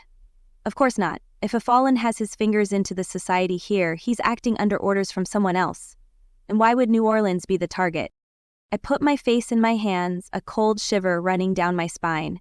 Alexander's words swirled through my head. The new rule. What is it, Jez? Malik asked. I lifted my head and looked at him. Nothing. He held my gaze, and I gave a subtle shake of my head. I'd tell him later. Acterium da Durel, da Dale asked. My assignment isn't asking to initiate in this Brotherhood, but she's aware of it. She's nervous around them and careful what she says. The rumor is if they don't like what you believe, they take you away and make you change your mind. How? Muriel asked. That I do not know, she said. Ears to the ground, Raphael said. Let's reconvene in a week and see what we know. Those of us with ties to Shemayim will see what else is happening. Maybe it's time to talk to the full-time guardians, Katabin said, looking uneasy. Maybe it is, Raphael agreed. Or even take it to the Council of Elders on Shemayim. The warning bell rang and Malik stood shouldering his backpack, but I didn't move. Jez, he said again. The attention of the angels turned to me, looking at me, waiting. I had to act normal, or I would end up spilling what I knew about the new rule, and they would want to know how I knew. I pushed to my feet. Coming? Malik remained quiet until we were far from the angel's extended hearing range. What is it? Come over later and I'll tell you, I whispered. He steadied me, then ran a finger over my arm, not touching me, just enough to electrify my aura with his. I knew from that one touch he'd pick up on my anxiety and the fear that I was right. I'll be over tonight, he promised. With that reassurance, we separated. The dance increasingly became the main topic of conversation. I'd noticed it last week, and with it 2 weeks away, girls were discussing dresses, and guys were planning and then changing their minds about what to do before and after the dance. We should rent a limo and go together, Dee Dee said at lunch. I haven't decided if I want to hang with all of you or just my date, Jacob said. She can be a lot more fun one-on-one. The boys laughed like that was hilarious, and Sophia and Dee Dee rolled their eyes. We don't want to go home with you, Dee said. We could do something together before the dance and go our separate ways after. Maybe I want one-on-one time with her before and after, Jacob said, grinning. My mom said I could have a party when it's over, Sophia said, ignoring him. I'm inviting lots of kids from our class. With adult supervision, right? Henry said. She glowered. Yes. That's because she wants to make sure you're not sneaking off to a hotel room somewhere, Dee giggled, elbowing Sophia. Oh. Are you doing after the dance, Logan? Jacob said. I focused on him, something in his tone warning me to pay attention. It wasn't a mere question of curiosity. It was a challenge. Almost a threat. I haven't decided yet, Logan said. He trained his eyes on his napkin, which he folded in half and folded again. The tension thickened between the two boys, and I looked back and forth between them. What's after the dance? Logan looked at me now, his pupils large, his expression warning me off. I haven't decided yet, he repeated. Henry was watching them also, but the girls hadn't picked up on anything. Dee launched into a giggly, breathless monologue of what she hoped her date had planned. And Sophia chimed in here and there with what other people were doing. The boys didn't say another word, and when the bell rang, they fell in together, shoulders sagging as their heads bent near each other. Something was going on, and this morning's conversation was ripe in my ears. I jumped up and ran after them. Logan, I called, catching up. I touched his arm, hoping to pull him away from them, and it worked. He stepped out from Henry and Jacob and put his arm around my waist, pulling me into a hug, and then he just held me. A strange feeling came over me, one of abject terror, absolute fear, and also desperate hope. Go on, guys, he said, his voice muffled beneath my ear. I'll catch up to you later. I pulled away from him and looked up into his face. What's going on? These feelings, they weren't mine. He took my hand and pulled me from the cafeteria, a mixture of euphoria and excitement and anxiety rippling off him. He led me out of the flow of students and under the darkened stairwell. Logan? I asked. He took a deep breath, clasping both of my hands and looking me full in the eyes. It's going to be okay. It's going to be, I began, but Logan swooped down and pressed his lips to mine. The kiss caught me off guard and I froze. I had no idea how to react. It was over almost as quickly as it began, and then Logan crushed me to him, his body trembling as he held me close. What is it, Logan? I asked, my own fear rising. You're going to save me, he breathed. I feel it. I feel it when I'm around you. I was a pent-up, nervous ball of energy. I didn't talk to anyone after school and didn't react when Logan grabbed my hand and pulled me close to him on the bench. He was feeding off my light, I knew that now. But he didn't know it. Christine couldn't engage me in conversation, and I stayed in my room, pacing the floor and waiting for Malik. There were so many things I needed to tell him. He didn't come before dinner, and I had to force myself through a cordial round of conversation, picking at my food before excusing myself to my room. I knew Malik would not be happy by what had happened. But that wasn't the worst of it. He stepped into my room after 9, when I'd tossed my homework all over the desk and scattered my magazines across the floor. Nothing held my attention. What took you so long? I cried when he landed on the carpet. His eyes surveyed me, taking in my destroyed room and my agitated state. What's wrong? I sucked in a breath. Where did I begin? Logan, I said, then I stopped. Malik waited. He studied me with growing concern. I sank to the floor, my wings opening wide and fluttering behind me. Still I didn't speak because words failed me. Should I just tell him Logan was too attached? That he saw me as his redemption? I was his path to safety?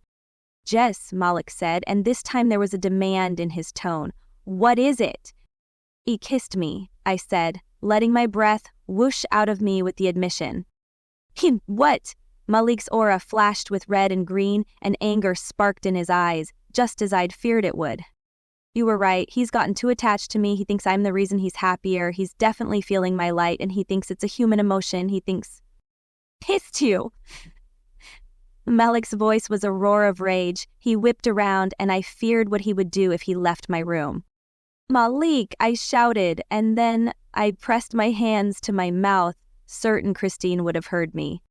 He halted, a semblance of rationale returning to his aura as he also listened for Christine. Footsteps sounded on the stairs, and I hurried to the door to intercept her before she came in and saw my mess. "I'm okay," I said, opening the door a crack and peering out. I dropped my schoolwork all over the floor and I shouted, "Sorry." "All right," she said, looking uncertain. "That's all it was? Let me know if you need anything." I closed the door and we both listened to her footsteps as they faded down the stairs. Then I whirled around, facing Malik. He had calmed down and he took a step toward me, a contrite expression on his face. "I'm sorry," he said. I folded my arms across my chest, not moving. I did not kiss him back. "I know you didn't." He took another step and stopped by the beanbag. I had a moment. I'm not angry with him. He doesn't know he shouldn't kiss you. I cringed, feeling the unintentional jab there. It was my job to let him know I was unavailable and I had failed. Malik kept going. "I am concerned that he's attached himself to you. Humans don't usually see their guardians, and when they feel the additional light, they attribute it to their correct choices." I swallowed hard, recognizing the disservice I had done Logan. He wasn't supposed to like me. "How could anyone not like you?" Malik said, as if it had been an inevitable outcome. "What do I do now?" Malik let out a slow breath. "You have to hold the course. If he makes the right decision because of your influence, he still makes the right decision. And when it's time for me to leave, we'll have to fake your death. It could even be a good thing. He will want to honor your memory." I nodded, feeling a bit relieved. "If he tries to kiss me again?" Malik put his face in his hands. "I don't know." I approached him and pulled his hand away from his face. "What should I do?" He jerked free of me and looked at me, his eyes blazing. What should I do if Shasta tries to kiss me? Indignation rose hot in my throat, and I knew without a doubt that I would want him to repulse her, to turn his face, run away, reject her. And then I was ashamed I'd asked the question. "I won't let him kiss me," I said, and then I added, "I'm sorry." He lowered himself to the beanbag and pulled me down beside him. His fingers trailed through my hair, tracing my hairline. I hate mortality. But at least you got to experience it. The desire to experience it fired through me, and I shut it down. "I suppose." We drifted into silence, and I snuggled closer to him, feeling the heat of his breath against my side. A sigh. "There was something else," he said, though he sounded reluctant to break the fragile peace we'd built around us. I hadn't forgotten. I sat up, pulling my legs up and facing him. "Something Alexander said," I whispered. "He said they are establishing the new rule." Malik frowned at me from where he lay. "What does that mean?" I hunched my shoulders as the old fear huddled around my soul. "It's something Hasatan is doing. It's one of the reasons he allowed me to go to the academy and why he had me steal a dagger. He is planning something he calls the new rule. He plans it to be the final battle, when he vanquishes the hosts of heaven and becomes the god of the universe. You think this is part of his plan?" I nodded, dread creeping along my spine.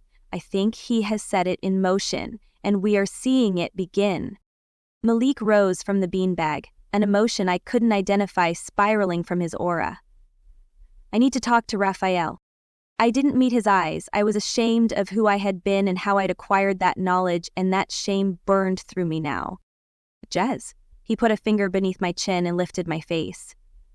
"You're on our side now. Your knowledge is an asset." He leaned close to me, his cheek brushing mine. "I accept you." I clutched at his hand, wanting to pull him closer, but he was already stepping away. "I'll let you know anything I find out," he said. Then he was gone. Chapter 37. I begged off when Logan tried to kiss me again, saying it made me nervous. "You've never kissed a boy before, huh?" he said. We stood in the hall after history class, and he'd tried to kiss me before we separated to our second-hour classes. I'd kissed 2 angels, but technically they weren't boys. Not mortal boys, so... I shook my head. "You don't have to be nervous," he said, his expression earnest. "We can take it slow. Kissing can be soft." No kissing for me, not yet." "All right." He looked disappointed, but he gave me a smile. "That's all right. I'll see you at lunch." He leaned over and hugged me, which I accepted, and we went our separate ways. I asked him a few more times about the initiation and what it was, but he shut me down with no answers, his smug attitude revealing that since Alexander didn't want me to join, he considered that justification not to tell me anything more. Jess, he said when we stood by his locker before lunch after I'd pestered him again about it, the initiation is the same night as the spring formal. It is? That got my heart rate going in double speed. I'm not going to do it, he said softly, so softly that I thought I'd misheard him. You are? He put his backpack in his locker and heaved it shut, then faced me. That's why Jacob's mad at me. That fear spiked in his aura again, but he took my hand and it dissipated. I don't care if it makes them angry. I don't want in anymore. I felt the same fear for him, fear of what the retaliation might be, but I also felt my soul singing with joy. Why did you change your mind? He pressed a kiss to my cheek. I have you as my family. He slid his fingers through mine, and my elation mixed with frustration. He felt the light, and he thought it was love. Our angel council convened on Friday before the spring formal. Their faces were grim as they confirmed what I'd told Malik. I talked to the council of elders in Shemayim. It does appear to be happening the world over, Raphael said. Guardians everywhere are reporting the same thing. The fallen are following a mandate. They are hustling humans and gathering supporters. But while we don't know what's going on, Pachaliah said, Shemayim does. We were told that nothing is going on unnoticed and all is going according to plan. According to plan doesn't mean it's going to be a joyride, Pravuel said uneasily. For sure, Raphael agreed. And just because the Father knows the end from the beginning doesn't mean we shouldn't try to find out. Prepare ourselves and the humans the best we can. That's part of our job as ministers, right? The angels nodded, taking comfort in all of it being part of the Father's plan. I did not. None of them knew Hasatan. None of them knew what horrors awaited under the new rule. It'll be all right, Malik said as we walked back to school after the meeting.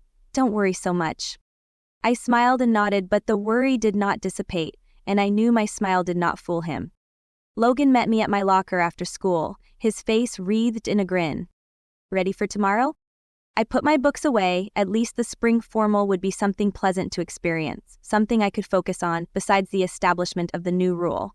I think so. Just wait until you see what I've got planned for after the dance. I thought the dance was the exciting part. I followed him outside into the bright sunshine. It's just the beginning. You said your curfew is midnight, right? That's what Christine said. She'd extended it for one night. There's a lot we can do before then. Speaking of which, I pointed as her car pulled into the pickup line. Logan hugged me, breathing in my hair and holding me tight. I'll call you tomorrow before we come, but expect us around 6. I nodded. I knew us meant Henry and Dee Dee and their dates, plus me and Logan. They had pooled their money together and rented a big car to pick us up. I had read about this tradition, so I wasn't too surprised by it. Jacob had other plans with his date, and so did Sophia. See you then, I said. Malik came to my room that night as I knelt by the bed, seeking light and guidance from Shemayim. Tomorrow night's the big night. I lifted my head at the sound of his voice and pushed away from the bed. I know. He sat down on my beanbag cross-legged, and I sat across from him. What time is he coming? 6 o'clock. And then what? We're taking a bunch of pictures. Then, we have dinner reservations for the group of us. Then, we're going back to Logan's house to freshen up and get ready for the dance. Those were Dee Dee's words, and I wasn't quite sure what that entailed, but I'd done my research, so I imagined there would be alcohol involved. Do your best to rein him in. I nodded. Then we'll be late to the dance. It's over at 11, and then Logan has something else planned for us before getting me home. Then he's not going to the initiation tonight? I shook my head. He's not planning on it. He doesn't feel he needs them anymore. Malik pulled out his tablet and checked it, then exhaled and put it away. We've almost got this. If we just keep him away from initiation tonight, I think his path is set. You managed to make him realize he doesn't need the brotherhood. Because he had me. Not for long. My time here was coming to an end, and I hoped Logan could stand on his own without me. I took Malik's hand in my own, and he squeezed my fingers. And you and Shasta? What did you plan for your date? Malik grimaced. I'm picking her up in my dad's old car. Where did you get a car? Angels have access to all kinds of things, not normally for this, but, well, it is what it is. And then, we're going to dinner, except she's paying because I wasn't going to take her someplace snazzy, and I'm totally not beneath letting a rich girl foot the bill. I laughed, and then I'll look for you at the dance. He pressed his forehead to mine.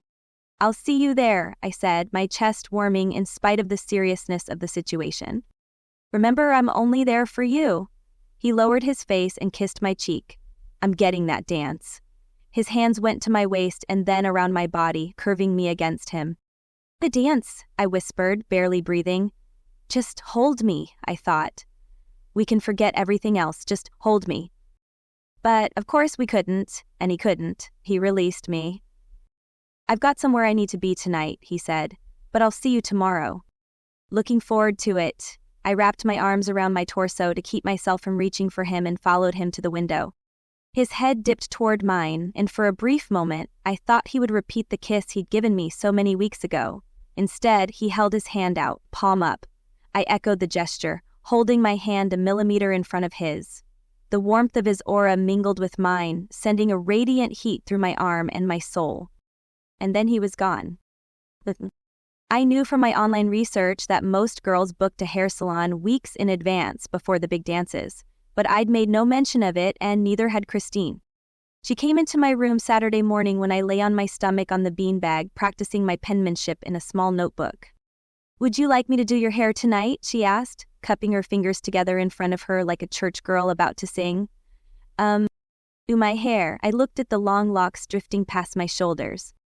We could put it up if you want. Curl it. I've got some pins I might be able to do an elaborate updo. I didn't want to do anything special to it. This night was a charade, something I'd agreed to without knowing what it was, and now it was a mission. Keep Logan from joining Alexander's brotherhood. But Christine looked so hopeful, so I nodded and said, we can curl it. Great. Do you need help with your makeup? Sure. I just wanted tonight to get over with so I could take a deep breath of relief. Of course, I knew Logan wouldn't be out of danger even if he didn't do the initiation tonight. He could always change his mind and do it later, but somehow I didn't think he would. He was different, happier, lighter. His grades were up. He still couldn't shake his creeper, but the other Temptara left him alone more and more. And I hadn't even needed to use Yeremiel's dagger. A little after 4, Christine came up to my room with the dress. I remember my first prom, she said with a sigh as she helped me step into the dress. Did you go with Matt? I asked. Oh no, she laughed. I didn't meet Matt until college. Prom was just for fun. I went with a nice guy who asked me to go with him. But I did my hair and wore a beautiful dress and felt like a princess. I smiled, imagining Christine as a teenager. My wings had already shot out from behind me as soon as the dress fell over my shoulder blades, and I stared at them as they fluttered in the mirror. I wished Christine could see them. I wished she could know the real me. She touched the metal rod she'd plugged into the wall, then took portions of my hair and wrapped them around the wand. The illusion of the hair curling was complete, and I had to admit the effect was lovely. Now remember, she said, a lot of kids use this night as an excuse to push things too far. But you'll have a much better time if you keep your wits about you. Stay sober. I'm trusting you and Logan. I won't be drinking. And, Christine hesitated. I would encourage you not to be physically intimate. I know it's not my place, but be careful, at least. I won't be intimate, I said. I'm not interested in Logan that way. Okay. Well, she suppressed a smile as she wrapped more of my hair around the wand. I'm glad, but don't be surprised if he doesn't feel the same way. My chest tightened. He didn't feel the same way. As much as I worried about his affection for me, I was also counting on it. What do you think? Christine put her cheek next to mine and smiled at our reflections. I smiled back, warmth for her bubbling up in my chest. I look like a princess, I said, knowing it would make her feel happy. Almost. She turned me on the chair. After I finish with your makeup, you will. Oh, and don't forget my shoes. I went to the closet and pulled out the final touch, a pair of creamy orange shoes. Christine had protested that they didn't match my dress, but I insisted. I like the color combination, she said, nodding when I put them on. And I've got lipstick that will match. Christine took me downstairs to show me off to Matt when we were done. He took pictures of me, and then pictures of me and Christine. Then he set the camera up and took shots of all three of us. We laughed and goofed off, and I could almost forget what was at stake tonight. We were still like that when the doorbell rang. I froze, sudden anxiety jolting through me like an icy drink. Christine gave me a big smile. Ready for this? Matt answered the door, saving me from having to answer. Come on in, guys. Logan came in first, looking handsome and mature in a black tuxedo with a sapphire-jeweled bow tie. Wow, he said, eyes widening when he saw me. You look amazing. You look good too, I said. I straightened his bow tie as he slid an arm around my waist. Henry and his date came in next, followed by Dee Dee and some guy I didn't know. Christine and Matt had their cameras ready, their eyes shining as they snapped picture after picture. We must have stood in 20 different poses, and the smiles of Logan's friends were beginning to look a little forced. Don't we have to get to dinner? I asked Logan. Yes, he jumped at the opening. Remember to get her home by midnight, Matt said. I sent Matt a dazzling smile. We'd remember. That didn't mean I would make it on time, only that I remembered. I intended to keep Logan out as late as necessary to make sure he missed initiation. At the latest, Matt said. He tried to look jovial when he lowered his gaze at Logan, but there was a vague threat in his eyes. The very latest, Logan said, looking nervous. We slipped out the door to the waiting car, a long black vehicle. Let the party begin, Henry said as we made ourselves comfortable in the cushy back of the car. We weren't alone. Several temptaires clung to the shadows of the interior, and they lifted their heads, sniffing the air with interest. Logan opened a little refrigerator and handed out small wine coolers. The temptaires dispersed, landing on the shoulders of each teen in the car. This wasn't good. The alcohol would put him under a greater influence of temptation than he'd had for weeks. Logan, I said, giving him a look. Oh, it's the formal Jess, he said, poking out his lower lip. Let's just have fun for a night. I shook my head when he offered me one. It wasn't that angels were forbidden from drinking wine. On the contrary, I could have as much as I wanted without any effect. But right now I was masquerading as an underage human girl, and breaking any laws would be counterproductive to my mission. Slow down, I said when Logan started on his second. You want to remember tonight, don't you? The temptaire behind him hissed in his ear, and I clutched the dagger in my purse. But Logan fought this one off on his own. Yeah, you're right. He put the wine down and pulled me in close, nuzzling my neck. I can think of other ways to pass the time. Not this. I almost preferred he pick up the wine again. I held my breath while his mouth brushed against the skin of my neck, and then I eased away. I took Logan's hand and clasped it in mine. Come on, he said. Tonight's for being together. Look. He bobbed his head at the other couples, and I couldn't help looking. They were wrapped in each other's arms, mouths entangled, holding on as best they could in the layers of fabric and lace and skirts, fingers creeping into hidden folds and seeking purchase on each other. Logan, I can't, I said when he gathered me into his arms. Can't we just enjoy what we have? He didn't answer, and he didn't release me, but at least he didn't try to do anything else. He looked a little irritated when we arrived at the restaurant, but once we got the food ordered and his friends began laughing and teasing him, he seemed to forget about it. He told me to try the chicken Alfredo, and he ordered the chicken marsala. Both dishes were amazing, but I couldn't get into the moment. My feet tapped out a nervous beat. I just wanted to get to the dance. After dinner, we went to Logan's house for an hour. The girls drank more wine while the boys opened up a few beers. This time, my suggestion that Logan slow down was ignored. Where's Jacob? Clarissa, Henry's date, asked as the three of us crowded in a bathroom and reapplied lipstick. He and his date went somewhere else, Dee Dee said breezily. We'll see them at the dance. Is he coming with us to Sophia's party after? I asked. Coloring my lips was fun. No, Dee Dee snapped. Her makeup bag shut and her aura flared with something like worry. He's got other plans. The initiation, I said, catching on. Dee Dee shot me a surprised look. We're not supposed to know about that. What is it? Clarissa asked, intrigued. Dee Dee lowered her voice. Well, Jacob's brother's involved in a secret club. He tried to get Henry and Logan to join, but they backed out. Not Jacob. So tonight, after the dance, he gets sworn in. Clarissa's eyes were wide. What did he have to do to join?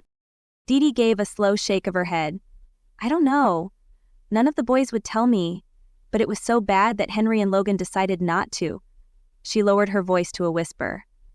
I'm glad. I focused on the coral lipstick color in my hand, trying not to think about Jacob.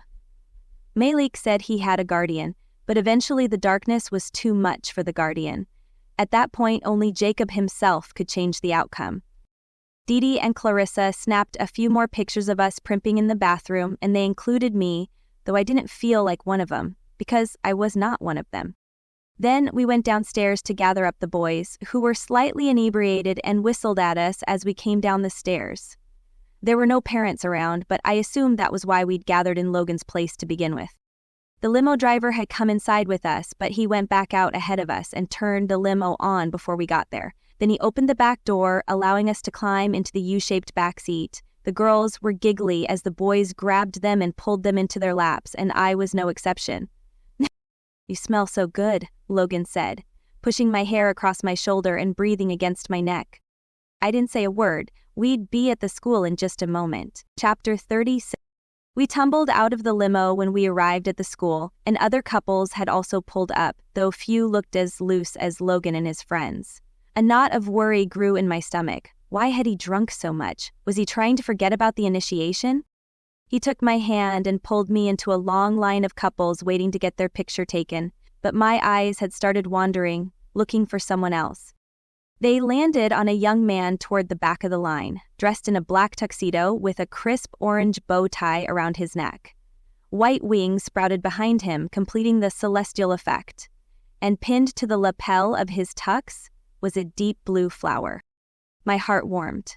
Malik glanced my way and our eyes connected. He gave me a smile and I returned it. I took a moment to study Shasta, who looked stunning in a fitted orange gown that flared out around her calves. Her blonde hair had been pulled into a pile of curls on top of her head, with tendrils creeping down her exposed neck and leading the way to her ample cleavage. I felt a tiny twinge of insecurity. I pushed it down. Malik had assured me, and I could trust him. Then I faced forward, putting my mind back into this act of being with Logan. Tonight was his night. The school gymnasium had been redone to look like a crystal ballroom. Blue and white lights stringing outward from the middle of the room to the exteriors like multiple spokes on a bicycle wheel. White curtains draped the edges of the room, hiding the fact that, a day before, it had been a gymnasium used for stinky shoes and sweaty bodies. The dance was already underway, a live DJ on the stage playing upbeat songs. Girls in dresses fancier than mine clustered together, waving their arms and shouting along to the music. Punch? Logan asked, his hand on my waist as he steered us through the crowd. I spotted a refreshment table with several teachers hovering nearby to make sure the drink maintained its original pureness. Water would be great, I said, half yelling to be heard above the dancers. Logan squeezed my hip and then disappeared into the crowd. Chilling? I turned as Malik stopped near me, but not close enough that anyone would assume we were talking to each other. How I wanted to touch him. You're going to have to come closer if you want that dance. He laughed, not turning his gaze to meet mine. Meet me on the stairwell landing above the restrooms in 1 hour. Keep an eye out for when I leave. Don't leave at the same time and don't go the same way. It's one dance. I reached out and traced the feathers of his wing. Shasta won't care, right? Logan will. I stuck my lip out and pouted. Logan would care. All right, I'll sneak away. I'll be waiting. I spent the next hour staying at Logan's side, laughing and bouncing like a crazy person on the fast songs and letting him pull me close on the slow songs. I could feel the way his body reacted to mine when he held me against him, but he respected my boundaries, planting kisses on my jaw and cheek but steering clear of my mouth. I wove my fingers together behind his neck and leaned my head against his chest, taking comfort from the fact that he was here and not with Jacob. I saw the moment Malik slipped out the door. Shasta didn't worry about him but moved in on another couple, separating them so she could dance with the guy. I glanced at Logan, but he hadn't noticed Malik's exit. We danced another minute before I pulled back. "I'll be right back." "Where are you going?" he asked, fingers clutching at the fabric around my waist. "This to the bathroom. If I'm not back before the next song, you can find someone else to dance with." I smiled, hoping I sounded normal and not too reassuring. "I'll wait for you." I nodded, biting my lower lip and wishing he wouldn't. Then I went out the side door. I waited until it closed behind me, drowning out the noise of the dancers before I quickened my pace. I ran to the stairwell and hurried up the metal steps, my shoes clanging the whole way. And there was Malik, standing in front of the window, staring out at the lights of New Orleans. He was breathtaking. He turned at my approach and a smile wreathed his face. "Jazz," he said. I couldn't wait any longer. I threw myself into his arms, melting as he caught me, his hands searing me everywhere they touched. I shivered and wilted against him. "Dance with me." Malik's voice was soft in my ear, and I nodded. I straightened up, wrapping my arms around his neck, marveling at the feel of his skin beneath my hands. My heart swelled, so grateful we'd taken this moment. We couldn't have this at the academy. Our souls were on different levels of light. We would never be able to touch like this. Enough of a beat carried out of the gym that we moved to it. I didn't know the song, but Malik did. He began to sing the words, very quietly. It sounded as if every word was meant for me. The song ended, but we didn't move. When the music began again, I leaned my head on his chest, and his arms went around me, holding me against him. I tipped my face up to look at him. Malik's hand grazed my cheek, his fingers caressing my jaw while his thumb trailed over my mouth. He dipped his face closer and then brushed his lips against mine, ever so softly. I moved my hands from behind his neck to his shoulders, gripping him tighter, pulling him back to me. He kissed me again, harder this time, tightening his hold on my back. My mouth opened against his, and it was as if the light of his soul poured into me. My chest ignited with joy, and I felt my feet lifting off the ground. I was flying. I had to be flying. "What?" Logan's voice jarred me back to earth, fast. Malik and I pulled apart, and my body ran cold. I whipped around to see Logan a few steps beneath us, hand on the railing, eyes and aura flashing with shock, rage, and betrayal. I searched for some way to explain away what we'd been doing, what Logan had just witnessed. But my mind was tripping, still replaying the feel of Malik's lips on mine, muddled by the confusion of Logan happening upon us. "Logan," I began. Even before I'd spoken, the Temptare rushed in. Logan's aura darkened in an instant, and at least 5 of them swooped in around him. "Now I know why you wouldn't kiss me," he snarled, hatred firing in his eyes. Hatred toward me. He turned around, running down the stairs 2 at a time. "Go after him," Malik said. "Hurry, Jez." "His aura," I gasped, my heart pounding in my chest. "He changed so fast." "It was the alcohol. It magnifies moods and changes perceptions. You've got to stop him." "Right, Logan tonight. What about you?" "I'll be right behind you. I have to tell Shasta, but I can find Logan anywhere he goes. I'm tethered to him. You have to go. You can't lose him." I nodded and ran down the stairs as well, but I had to take a brief detour inside the gym and find my purse. I hoped I wouldn't need it, but if tonight did not go right, I would want the dagger. I grabbed my bag and dashed out of the gym doors. I ran past other couples in various states of departure, my shoes clomping on the linoleum floor. I reached down and tore them off, then quickened my speed, racing out of the school. Logan didn't have a car with him. We'd ridden together in the limo. That gave me hope I'd be able to find him. But as I scanned the streets outside, I saw no one. My heart skipped a beat and began working in double time. Where was he? How would I find him? My wings batted up and down, thundering behind me, tempting me to take to the sky and search for him. I could wait for Malik and let him use his powers to find him. He'd said he'd be right behind me. I glanced over my shoulder but saw no sign of him. By then it might be too late. I needed to do something now. I closed my eyes, desperation surging through my soul and into the palms of my hands. The moisture in the air echoed the call, condensation forming on my fingers. Just like when I gathered energy to open a window. which sometimes almost seemed like a portal. I caught my breath. Such things required permission and regulation. You do what you have to do, Jezbaz-Asat, I breathed. Somehow, saying my full name filled me with courage. My lineage might be damned, but it was strong. I was no weakling. I swirled my hands together and opened a window like I had done dozens of times before, gathering not only the energy from my core, but also the energy that existed in the universe around me, concentrating on Logan. Needing to see where he was, and with any luck, I would find a way to get there. Water dripped from my fingertips, pulled from the air around me, and the window opened up, a fiery wreath revealing a scene in a speeding vehicle. Logan wasn't driving, but apparently Logan had summoned a driver after he ran away from me in a fit of anger. Faster, he told the man while his fingers typed away at his phone. Almost there, he wrote. Wait. I pulled my vision back out of the car. They drove through a small suburban neighborhood. I pulled back farther, guessing the direction of the car, toward a poorer part of town along the bayou. It wasn't far from here, 10 minutes by car, maybe an hour on foot. I didn't have an hour. I made up my mind before I'd thought through my options. I smashed the window away and opened another, this time concentrating on another boy, Alexander. The scene opened up in a forested swamp near the bayou. Alexander stood in the darkness with Jacob and several other of his friends. But more than the black of night, a soul-swallowing emptiness surrounded them. The absence of light. I picked a copse of trees near where they stood. Then I widened the window. My heart batted at my throat, but I could not allow myself to second-guess my instincts. I took a breath and stepped into it. It was indeed a portal. It didn't feel the same as when I'd traveled with Barakiel. A suffocating energy pulsed around me, squeezing my lungs, tightening around my neck and body. I couldn't breathe. I felt as if I were being squished by a giant fist.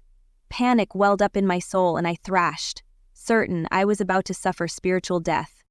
And then it stopped, depositing me in a heap on the forest floor. I lay there, gasping, my body trembling, the need to retch overwhelming me. I feared for my soul. What had I just done? Why had it felt as if the forces of evil held me in their grasp? Voices penetrated the fog in my brain, and I lifted my head. Several paces in front of me, visible from the full moon overhead, stood a ring of boys, including Alexander. Beside him stood the hooded man we'd met in the alley, the one whose aura wrapped around him like a black oil spill. Sebastian. Sebastian was talking to Logan. Logan was here. Already? I pushed myself to my feet and the copse of trees spun around me. I paused a moment to steady myself. Something strange had happened. Logan was en route but shouldn't have arrived for another 10 minutes. But there he was, facing Sebastian, who held a bowl of red liquid in one hand and a knife in the other. Knife, dagger. I slid my hands along the ground and breathed a sigh of relief when my fingers landed on my bag. I still had it. I pushed to my feet and ran into the clearing as Sebastian handed the knife to Logan. It glinted silver in the moonlight, evil and menacing. "Stop, Logan!" I cried as he lifted the weapon. I couldn't see what he aimed for, but the spilling of blood could not be a good thing. He spun toward me as I emerged from the trees, his face so wreathed in darkness I hardly recognized him. "Jessica," he said, disbelief in his voice. The other eyes turned to me also, and Sebastian's cold black gaze fell upon me before he swiveled back to Logan. I halted, fear whispering through me. The mark of an underling brandished Sebastian's forehead. I was not prepared for this. "You told her," he hissed. "No," Logan said, colors lighting up his aura. "I swear I didn't." I picked up on more than just denial in his tone. There was also fear. "Then how is she here?" Sebastian swiveled to Alexander, who backpedaled with his hands up, his customary smirk replaced by panic. "I denied her request to join us. I didn't tell her where we were." "He must have followed me," Logan said. Sebastian pulled out a small switchblade and stepped closer to Logan, his eyes glinting. "Do you know what the punishment is for betrayal?" My ichor froze, for standing behind Sebastian was not a temptare, but a fallen. I couldn't make out the features, but the darkness of the wraith spilled outward, falling toward me. Understanding made my knees go weak. Sebastian was an underling. Sebastian was the link we were searching for. The fallen was looking at me, leering at me. He knew me. This was much more than I had bargained for. "Traitor!" Alexander shouted, and the other boys took up the chant. "Blood is the price," Sebastian said. "Blood is the token." "No," I said, tearing my eyes from the fallen to focus on the underling. "Logan didn't tell me. He's right, I followed him. I saw him get in the car." "And you what, flew behind him?" Sebastian sneered, and the others laughed harshly. He stepped closer to Logan, breathing into his face. "You backed out, and now you're here, changing your mind and bringing her along. It looks awfully suspicious." "No," Logan said, sweat gleaming on his forehead. His breathing came in short spurts. "I swear I didn't bring her. I want to join you." "Then swear the oath." Sebastian handed him the knife. "Logan, don't!" I cried, leaping forward. Several arms grabbed me, wrapping around me with surprising force. Superhuman force. I swiveled, shocked to find I couldn't free myself, and then I realized the boys weren't alone. Their eyes gleamed with the powers of multiple entities locked inside their bodies. They held me with the strength of a dozen shadows, and standing behind them was another fallen, his dark power cloaking us with emptiness and despair. I could fight them if I could get to my dagger. But before I could work that plan out in my mind, Logan took the knife from Sebastian and sliced it across his hand. He let out a small cry as blood leapt from the wound. Sebastian thrust the bowl beneath it, catching the dripping blood. "Repeat the oath," he said. Behind me, the boys chanted, "My blood for the Brotherhood." "My blood for the Brotherhood," Logan repeated, his voice faint. "My life for the cause. My life for the cause. My soul for the secret. Mine soul for the secret. My body for the rule. My body for the rule." The Tempterra reared up around him, their bodies almost corporeal, hungry eyes fastened upon his face as Logan uttered the last words. I sobbed, struggling against my captors. "Logan!" I cried. He didn't look at me. Sebastian handed him the bowl where he'd collected the dripping blood. Without hesitation, Logan accepted the bowl and tipped it back, drinking the contents. The men around me stiffened, their bodies going rigid for a moment, and a ghostly, transparent set of chains flashed from Sebastian, going around Logan's soul and binding him to each of them. The Tempterra rushed in, surging into Logan's body. I fought against my captors, unable to accept defeat. "Welcome to the Brotherhood, Logan," Sebastian said. "As our newest member, your task tonight was to bring us a sacrifice, that we might mingle our blood with it and strengthen our bond. Jacob brought us a squirrel, but you brought us something greater." Sebastian's eyes glowed as he turned and locked them on me. "You brought us a girl." Logan faced me also, his expression blank and distorted. Sebastian closed his hand over Logan's hand, the one that held the knife, bloodlust in his eyes. "Go! Take her!" Logan moved toward me. A cold shiver fell over me moments before I felt the voice of the fallen in my ear. "That's the matter, trapped by a few mortals," he taunted. I knew that voice. My eyes widened and I swiveled. "Carubio," I whispered. He sneered at me. "Not so high and mighty now, are you? Where's your light?" Anger surged through me and I fought harder as Logan approached me, knife in his hands. "Won't be able to kill me," I said. "I'm not human." "No, but he will think he did, and his soul will be corrupted." I pushed against the arms holding me back, physical bodies possessed by dozens of Tempterra, using their legions to bind me. "Have you no light left?" Carubio roared, his voice thunderous in my mind. "Are you reduced to darkness, like those who created you?" "Light." I froze for a moment, his words sinking in. Here I was, trying to fight darkness with anger. What I needed was light. Logan was almost upon me, and it took every ounce of concentration to hold still. I closed my eyes and raced through my soul, through my wings, searching. Light. I gathered it up and pushed it outward, and the hands grasping me sprang away. At the same moment, the chains wrapped around my arms slid free and fell to the ground at my feet. I thrust my hand into my bag and pulled out the dagger. The fire embossed into the green blade glowed, as if knowing it was about to be used. Logan stopped in front of me, studying me with dark eyes, and the darkness of the tempter peered back at me. I detected Logan in there as well, hesitating, struggling against the possession, though whether it was from the light I'd summoned from my core or from Logan's own conscience, I didn't know. He lifted his knife, but I was faster. I would free him from their hold. I jerked the dagger back and thrust it into Logan's forehead. He didn't see it, none of them did, but his eyes went wide and he grasped at it, batting at his face, gasping as the color left his skin. He opened his mouth and screamed, and the temptare rushed out in a cloud of blackness, clawing and scrambling for escape. But it was too late for them. Satisfaction filled my soul as their beings faded and vanished, leaving only Logan. I looked at him, anxious to see the return of my friend. But his face was still contorted in a wordless scream, his eyes rolled back in his head, and his body convulsed as he collapsed on the ground. The boys behind me released their grip, and from my peripheral vision, I saw a great number of the temptare abandon the human bodies and vanish into the night as they realized the danger I represented. "What happened?" Jacob cried, fear leaping into his voice. I knelt beside Logan, taking his hand. Logan, the dagger can't hurt you. You're okay. He clearly wasn't. Just as I was panicking, a brilliant light filled the clearing and Malik descended upon us in radiant glory. Chapter 39.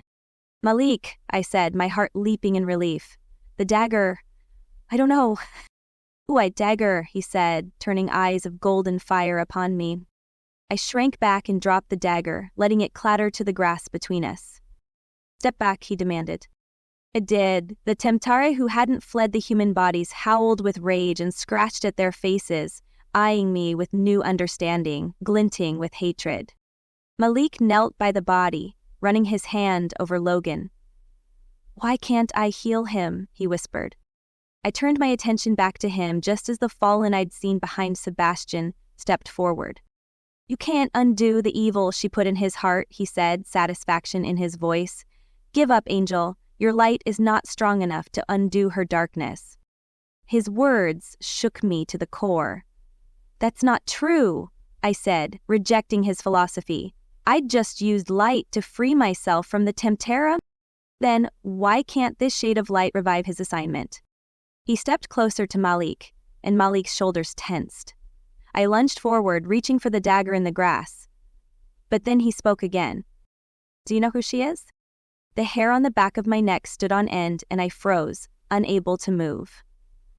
"I know what she was," Malik said, jerking away. "She is not that anymore." The fallen laughed maliciously.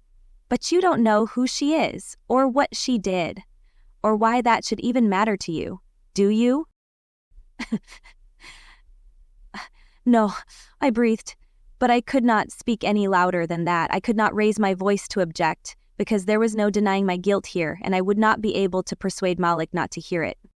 Malik glanced back at me with the briefest of hesitations, and in that moment, I know he wanted to see the same confidence that I'd shown when I defended myself earlier, but I had none. I could imagine I looked as stricken as I felt. "Why should it matter to me?" Malik said. "You have the tiniest inkling, don't you? You've always wondered. You knew what she was, but did not think it possible she could be connected to you. Well, explore those darkest fears, because they are right." The fallen waved his hand, using his dark energy to open a window, a black hole to another place, another time. I could only watch as the scene unveiled. A man got into his car, hands shaking, craving a drink, but determined to go to a job site instead. Malik's father. I knew his intentions because I was there. I remembered. He opened his GPS and set in the coordinates. And then a temptar appeared in the seat next to him, only it didn't appear as a vaporous black outline the way they appeared when hunting and hungry. This one was humanoid and clearly female. Clearly me, shrouded in black clothing and covered in chains, just as I had been when Malik first met me. My words couldn't be heard as I leaned into him, nestling my hands in the crook of his elbow, but the hiss of my whispers carried through the window. The man shook his head, trying to fight off the temptation, but the me in the window leaned in closer.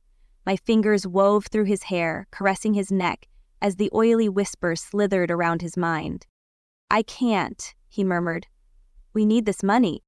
The wraith version of myself coiled around his neck, soothing and needling and tempting. He made a sharp left turn into a bar instead of the job site. But of course he didn't stop with just one drink. He had a devil on his shoulder, goading him on until he was so inebriated he passed out.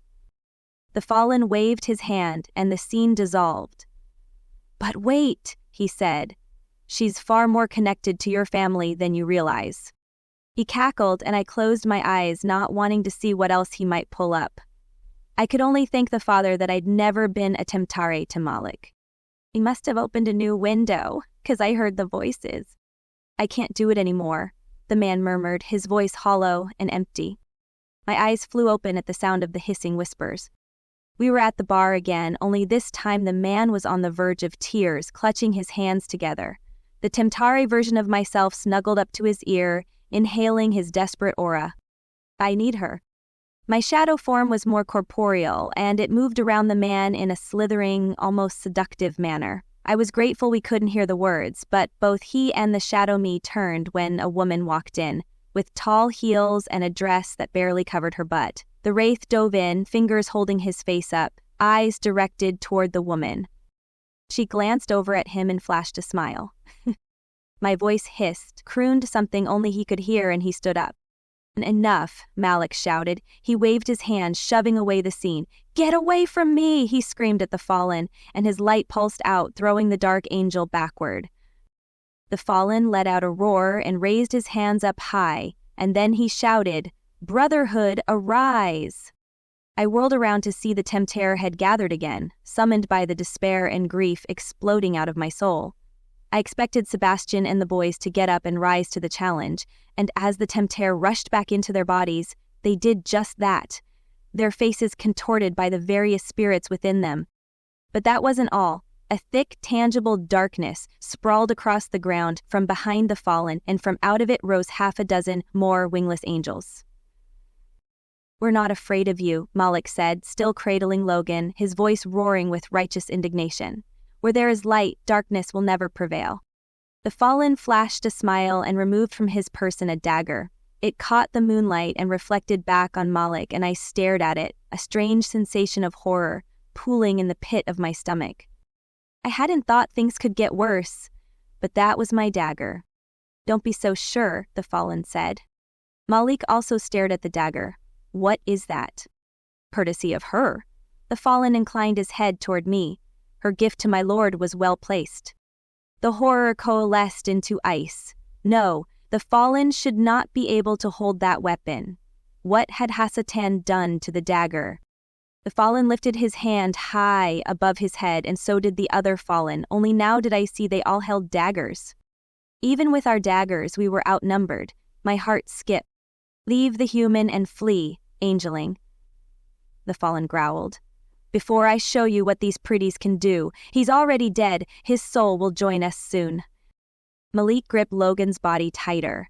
His wings flapped, his light dispelling outward like a radiant bubble. Lifting his head, he screamed toward the heavens. "Father!" He was calling the Father. I could not bring myself to do the same. The fallen had shown me my worthless, evil nature. I was the cause of the wrong here, and I wished I could cease to exist. But I would not let any harm come to Malik, so I lifted my voice and called on Zeder, who I thought might hear me, might help me.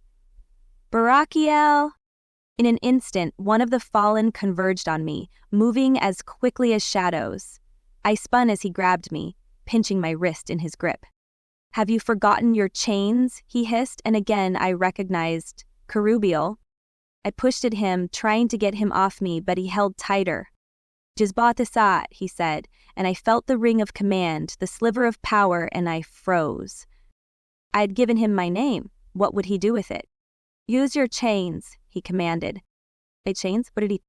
My chains! They had fallen off me when I'd freed myself from the Brotherhood, and now they lay in the grass, ready to be weaponized.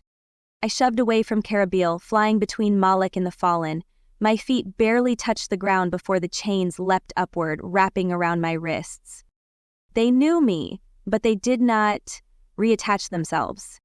I whipped around. A sudden flurry of light, like dozens of spotlights, fell upon Malik. The Gits from De La Salle High formed a ring around him, guarding him, their daggers out. But their daggers would not dispatch a fallen, and the fallen also had weapons. My mind flashed back to that moment in Sheol a year earlier, when I used my chains against the fallen and the renegades in my father's kingdom. Without thinking, I threw myself into the converging fallen, throwing my chains out like whips. I wanted the chains to bind these dark angels and trap them in prison where they belonged. The chains released from my wrists, wrapping around the fallen as they stood before me. The three fallen who I attacked shrieked with pain and tried to break free, and then they disappeared in a puff of inky blackness, leaving my chains behind. I had managed to distract them from Malik and the GITs. Now the fallen swiveled toward me and charged. Sebastian called forth Alexander and his cronies also. I lashed out with my chains as they ran at me, and the GITs ran into the melee, slashing daggers at the mortals. But I noticed none of them stabbed the humans in the heads as I had. They slashed arms and torsos, and the Temptari fled the human body, right into the arms of the waiting GITs. I knocked away another fallen and whirled to search for others. A roar like rushing wind filled the clearing, and energy blasted outward as Barakiel appeared, bearing a flaming sword of truth in his hands. The fallen fell back. They shrank from the appearance of the archangel. 3 or 4 remained, but they vanished into the earth, taking their blackness and daggers with them. Even the Temptare retreated, dumping the human bodies on the ground and disappearing. "Older master," Malik called, his voice strained and choked.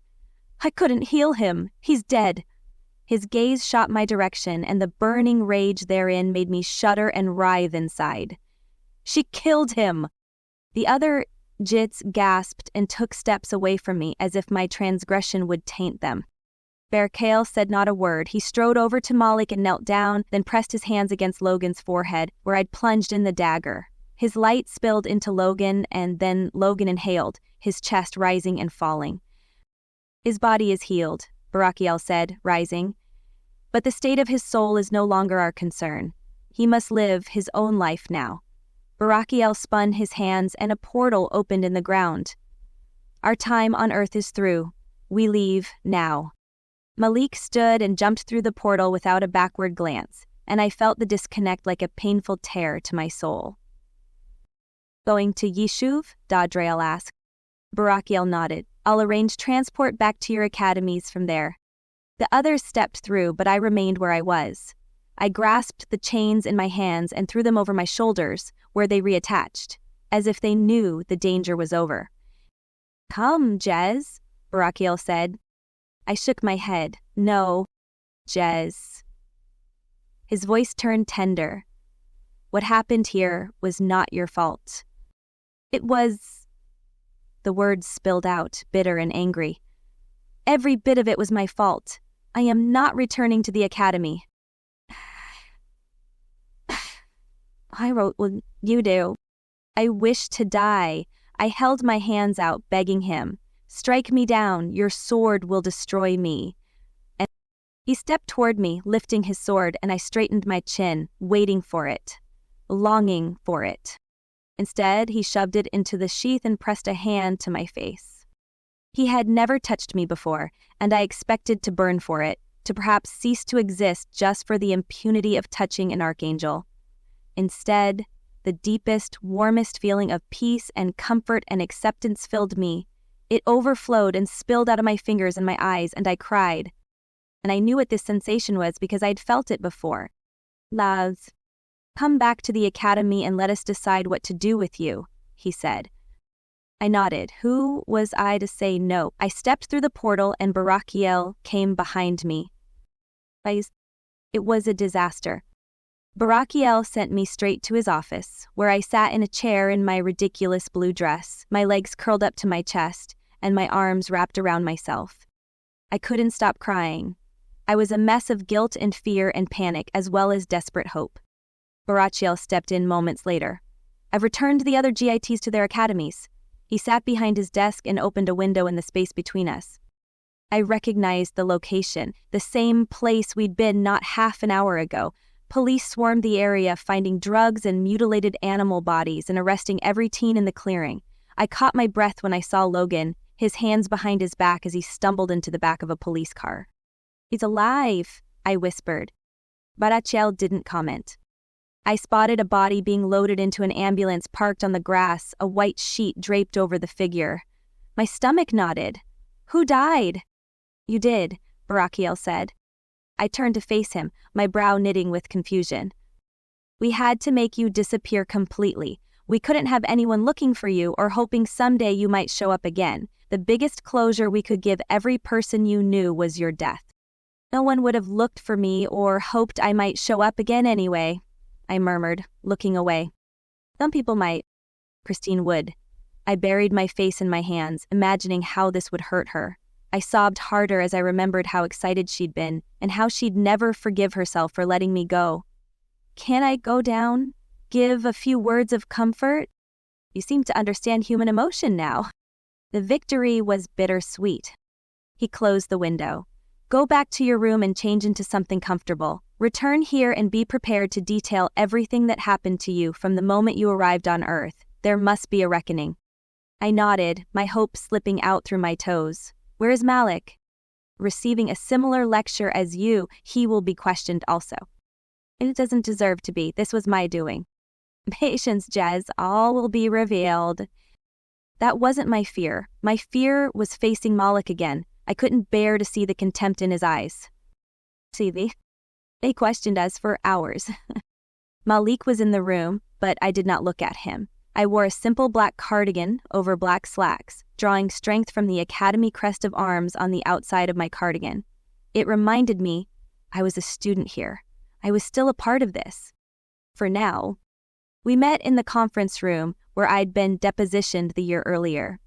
I detailed as much as I could recall from the moment I'd arrived on Earth to the moment we left, explaining the plan to use Logan's natural affections toward me to make him decide not to join with Alexander and his Brotherhood. The Masters and several angels sat around the table taking notes, including Archangel Michael, the one who authorized my Earth visit. I made eye contact with no one except Barachiel. He nodded and urged me on each time. I proceeded uninterrupted until I reached the part about arriving at the clearing, and then they sat forward, all of them, interest shining in their eyes. "How did you get there?" Sellafiel asked. "I opened a portal," I said, my voice small. I might have rationalized to myself that it was only a window, but the fact that I passed through it proved otherwise. "Students are taught how to create portals in year 3, Michael said, and it requires another angel to synergize. How did you do it?" "I'm not sure," I said. "I realized one time when I opened a window that I could communicate through it, pass objects through it." I avoided looking at my Alik. I knew he did not want to be questioned in conjunction with me. So I decided to try and pass through. "And it worked," Sellafiel said. "Not the way it does when Elder Master Barachiel opens a portal for me," I said. "This time there seemed to be some distortion. The timing felt off, I felt physically ill, and I didn't arrive where I expected to." I waited while the angels murmured among themselves. "This is something we'll need to explore in more depth," Barachiel said. "Then what happened?" I was still waiting for Malik. When I got there, there was an... "Where was Malik?" Master Ingram asked, and their eyes swiveled toward him. I could not look at him. He had not bothered to hide his revulsion for me from his aura, and it burned my heart. "I was delayed leaving the school," Malik said. "The girl I'd taken to the dance insisted I drive her home. We argued and I took her home. I realized I should have left without explaining myself to her, but I thought I would be able to locate Logan without any difficulty, since he was my assignment. I could not." "You couldn't locate him?" Sellafiel asked. "I couldn't find him at all. It was like he wasn't on Earth. I finally looked for Jez and found him that way." More murmuring and debating ensued. "Having questioned both of them already, I have a few theories," Barachiel said. "I suspect that by the time Malik sought out Logan, Logan had already performed his oath and sold his soul to the Brotherhood. In so doing, he corrupted his own light and untethered himself from his guardian." The angels nodded, accepting that explanation. "And then what?" Archangel Michael asked, focusing on me again. I swallowed. There was an underling. That brought a new flurry of exclamations and question, but Michael raised his hand. "We knew the Fallen were establishing a regime on Earth," he said. "We just didn't know every location or every victim," continued Jez. Logan performed his oath and the Temtare entered his body. Sebastian, the underling, commanded him to kill me. The humans held me back, but I managed to get free just as Logan approached me. "How did you get free?" Sebriel interrupted. "You found the strength?" "No," I said. Kerubiel's taunt echoed in my mind. I realized I was angry and trying to fight them off without any light, so I stopped. I pulled up the light from inside, like Barakiel taught us in class, and I repulsed the Temtare, and then I shuddered. I stabbed Logan with the dagger. The questions erupted at once. Where did you get the dagger? Who did you stab him in the head? What happened once you did that? Michael held up his hand, stilling their voices. Where did you get the dagger? Jezba sat. I exhaled. I asked a fellow student to let me borrow his. You're second year, and second years are not allowed to take their daggers, Michael said. One reason is they have not been properly trained, yet you sought one out anyway, after having lost your own last year. The tears pricked my eyes again. I thought I could save Logan if I had one, I said, sobs breaking my speech. I was prideful and arrogant. I thought I knew best.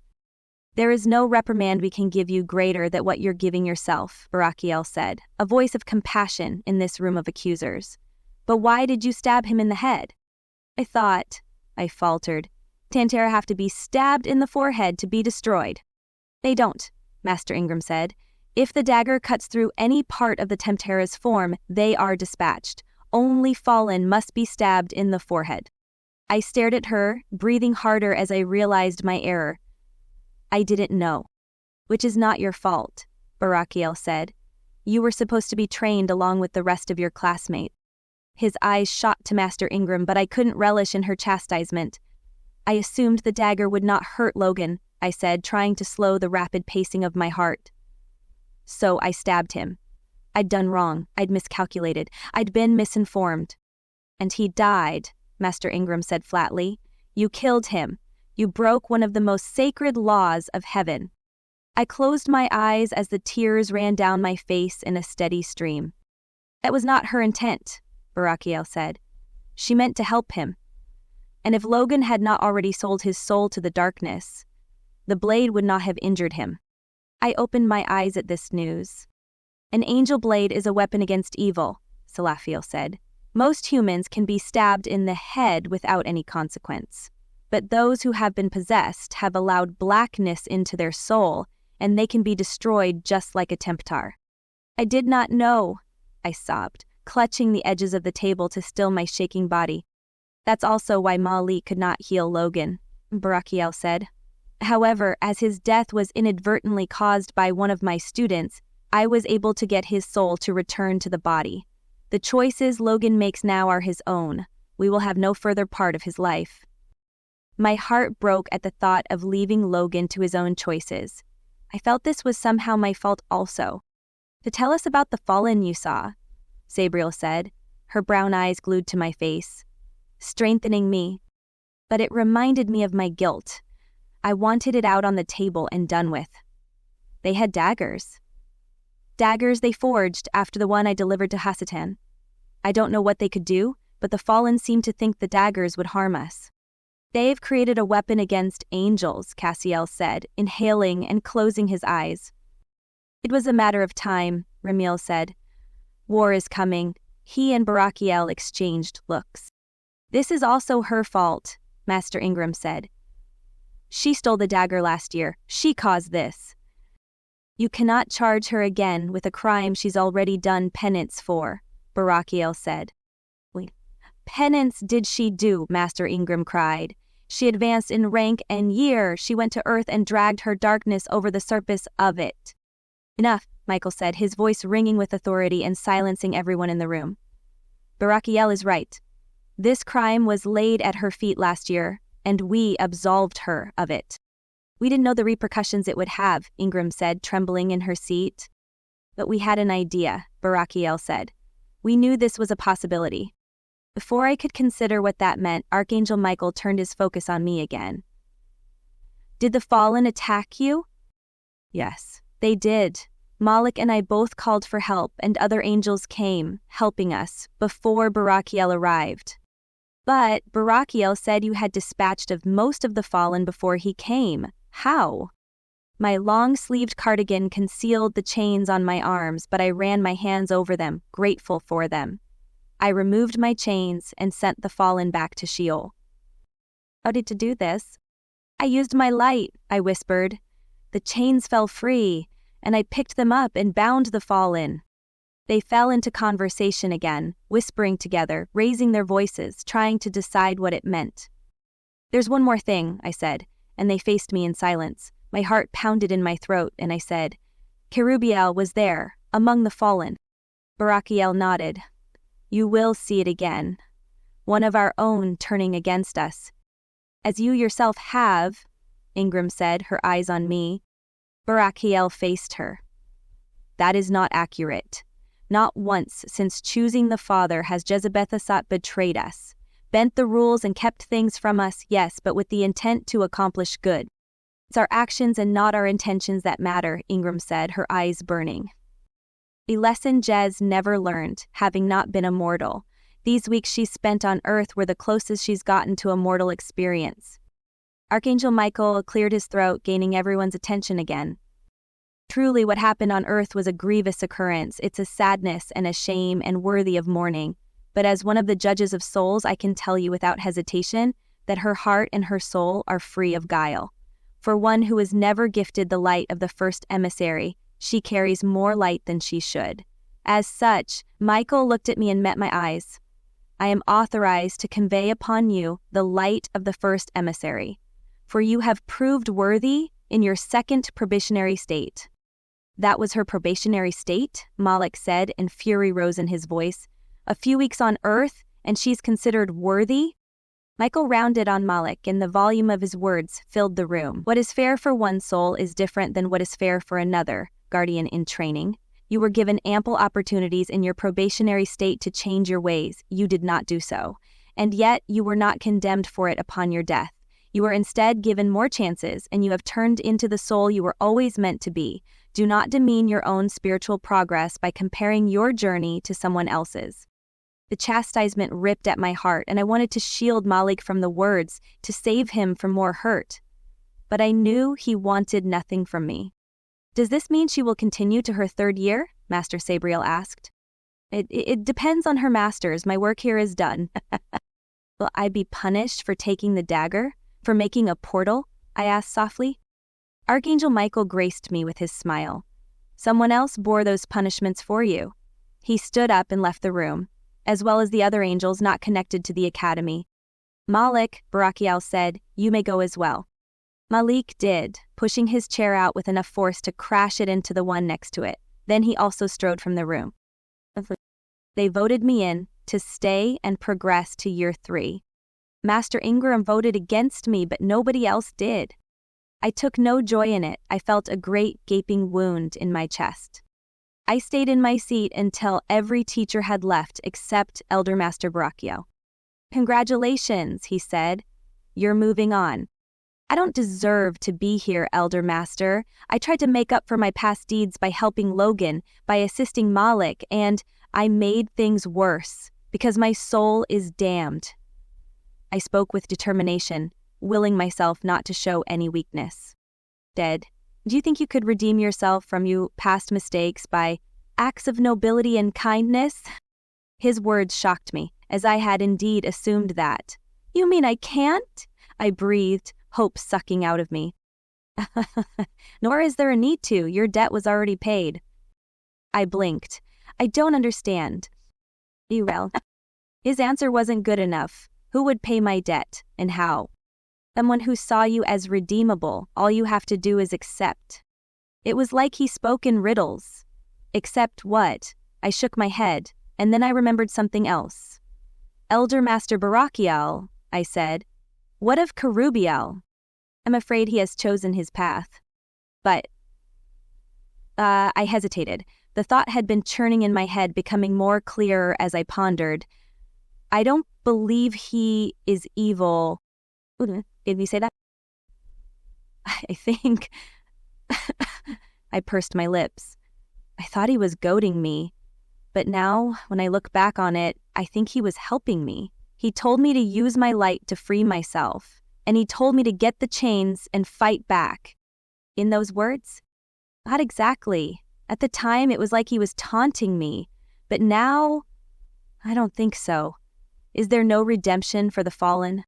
I don't know the answer to that, Barakiel said. Perhaps at the end of times. He gathered up his thick books and stood. You have the same light as the rest of us now. You can touch other angels. It was what I had wanted for so long. Except, there is no one I want to touch, I said. Forgiveness is an eternal principle. But eternity can be a very long time. Barakiel gave me a sad smile before leaving the room. I was terrified of running into Malik, so, of course, as I stepped out of the MAB, I saw him. He stood next to the fountain, his back to me, his hands in his pockets. Despite the dozens of students walking around, I felt as if he waited for me. I approached with trepidation and stopped 6 feet from him. Malik, I said, my voice barely above a whisper. I need to make one thing clear, he said, his voice cold as ice, so that it does not have to be said ever again. He spun around, and I saw that the ice reached all the way into his eyes, hardening the golden color to stone. He crossed the distance between us, leaning so his face nearly touched mine. I willed myself not to flinch, not to back away. I don't care what the teachers say, I don't care what heaven says. My wrath is eternally kindled against you. I will never forget what you did. I will never forgive. I'd known it already, I'd told myself those same things, but I felt myself breaking in two. The agony fired through my heart like acid, eating me alive. Malik, I whispered, the hot tears swimming in my eyes. I love you. His face went rigid, hatred burning in his gaze. Go to hell. You do not exist to me. Never speak to me again. Do not even look at me. He whirled away and left me standing there as my soul crumbled into a million aching pieces. You've been listening to Year 2, Redemption, from Guardian Angel Academy by Tamara Hart Heiner. Be sure to subscribe and follow my audiobook playlist to find more audiobooks as they are created. You can see my other books on my website, tamarahartheiner.com. Thanks for listening.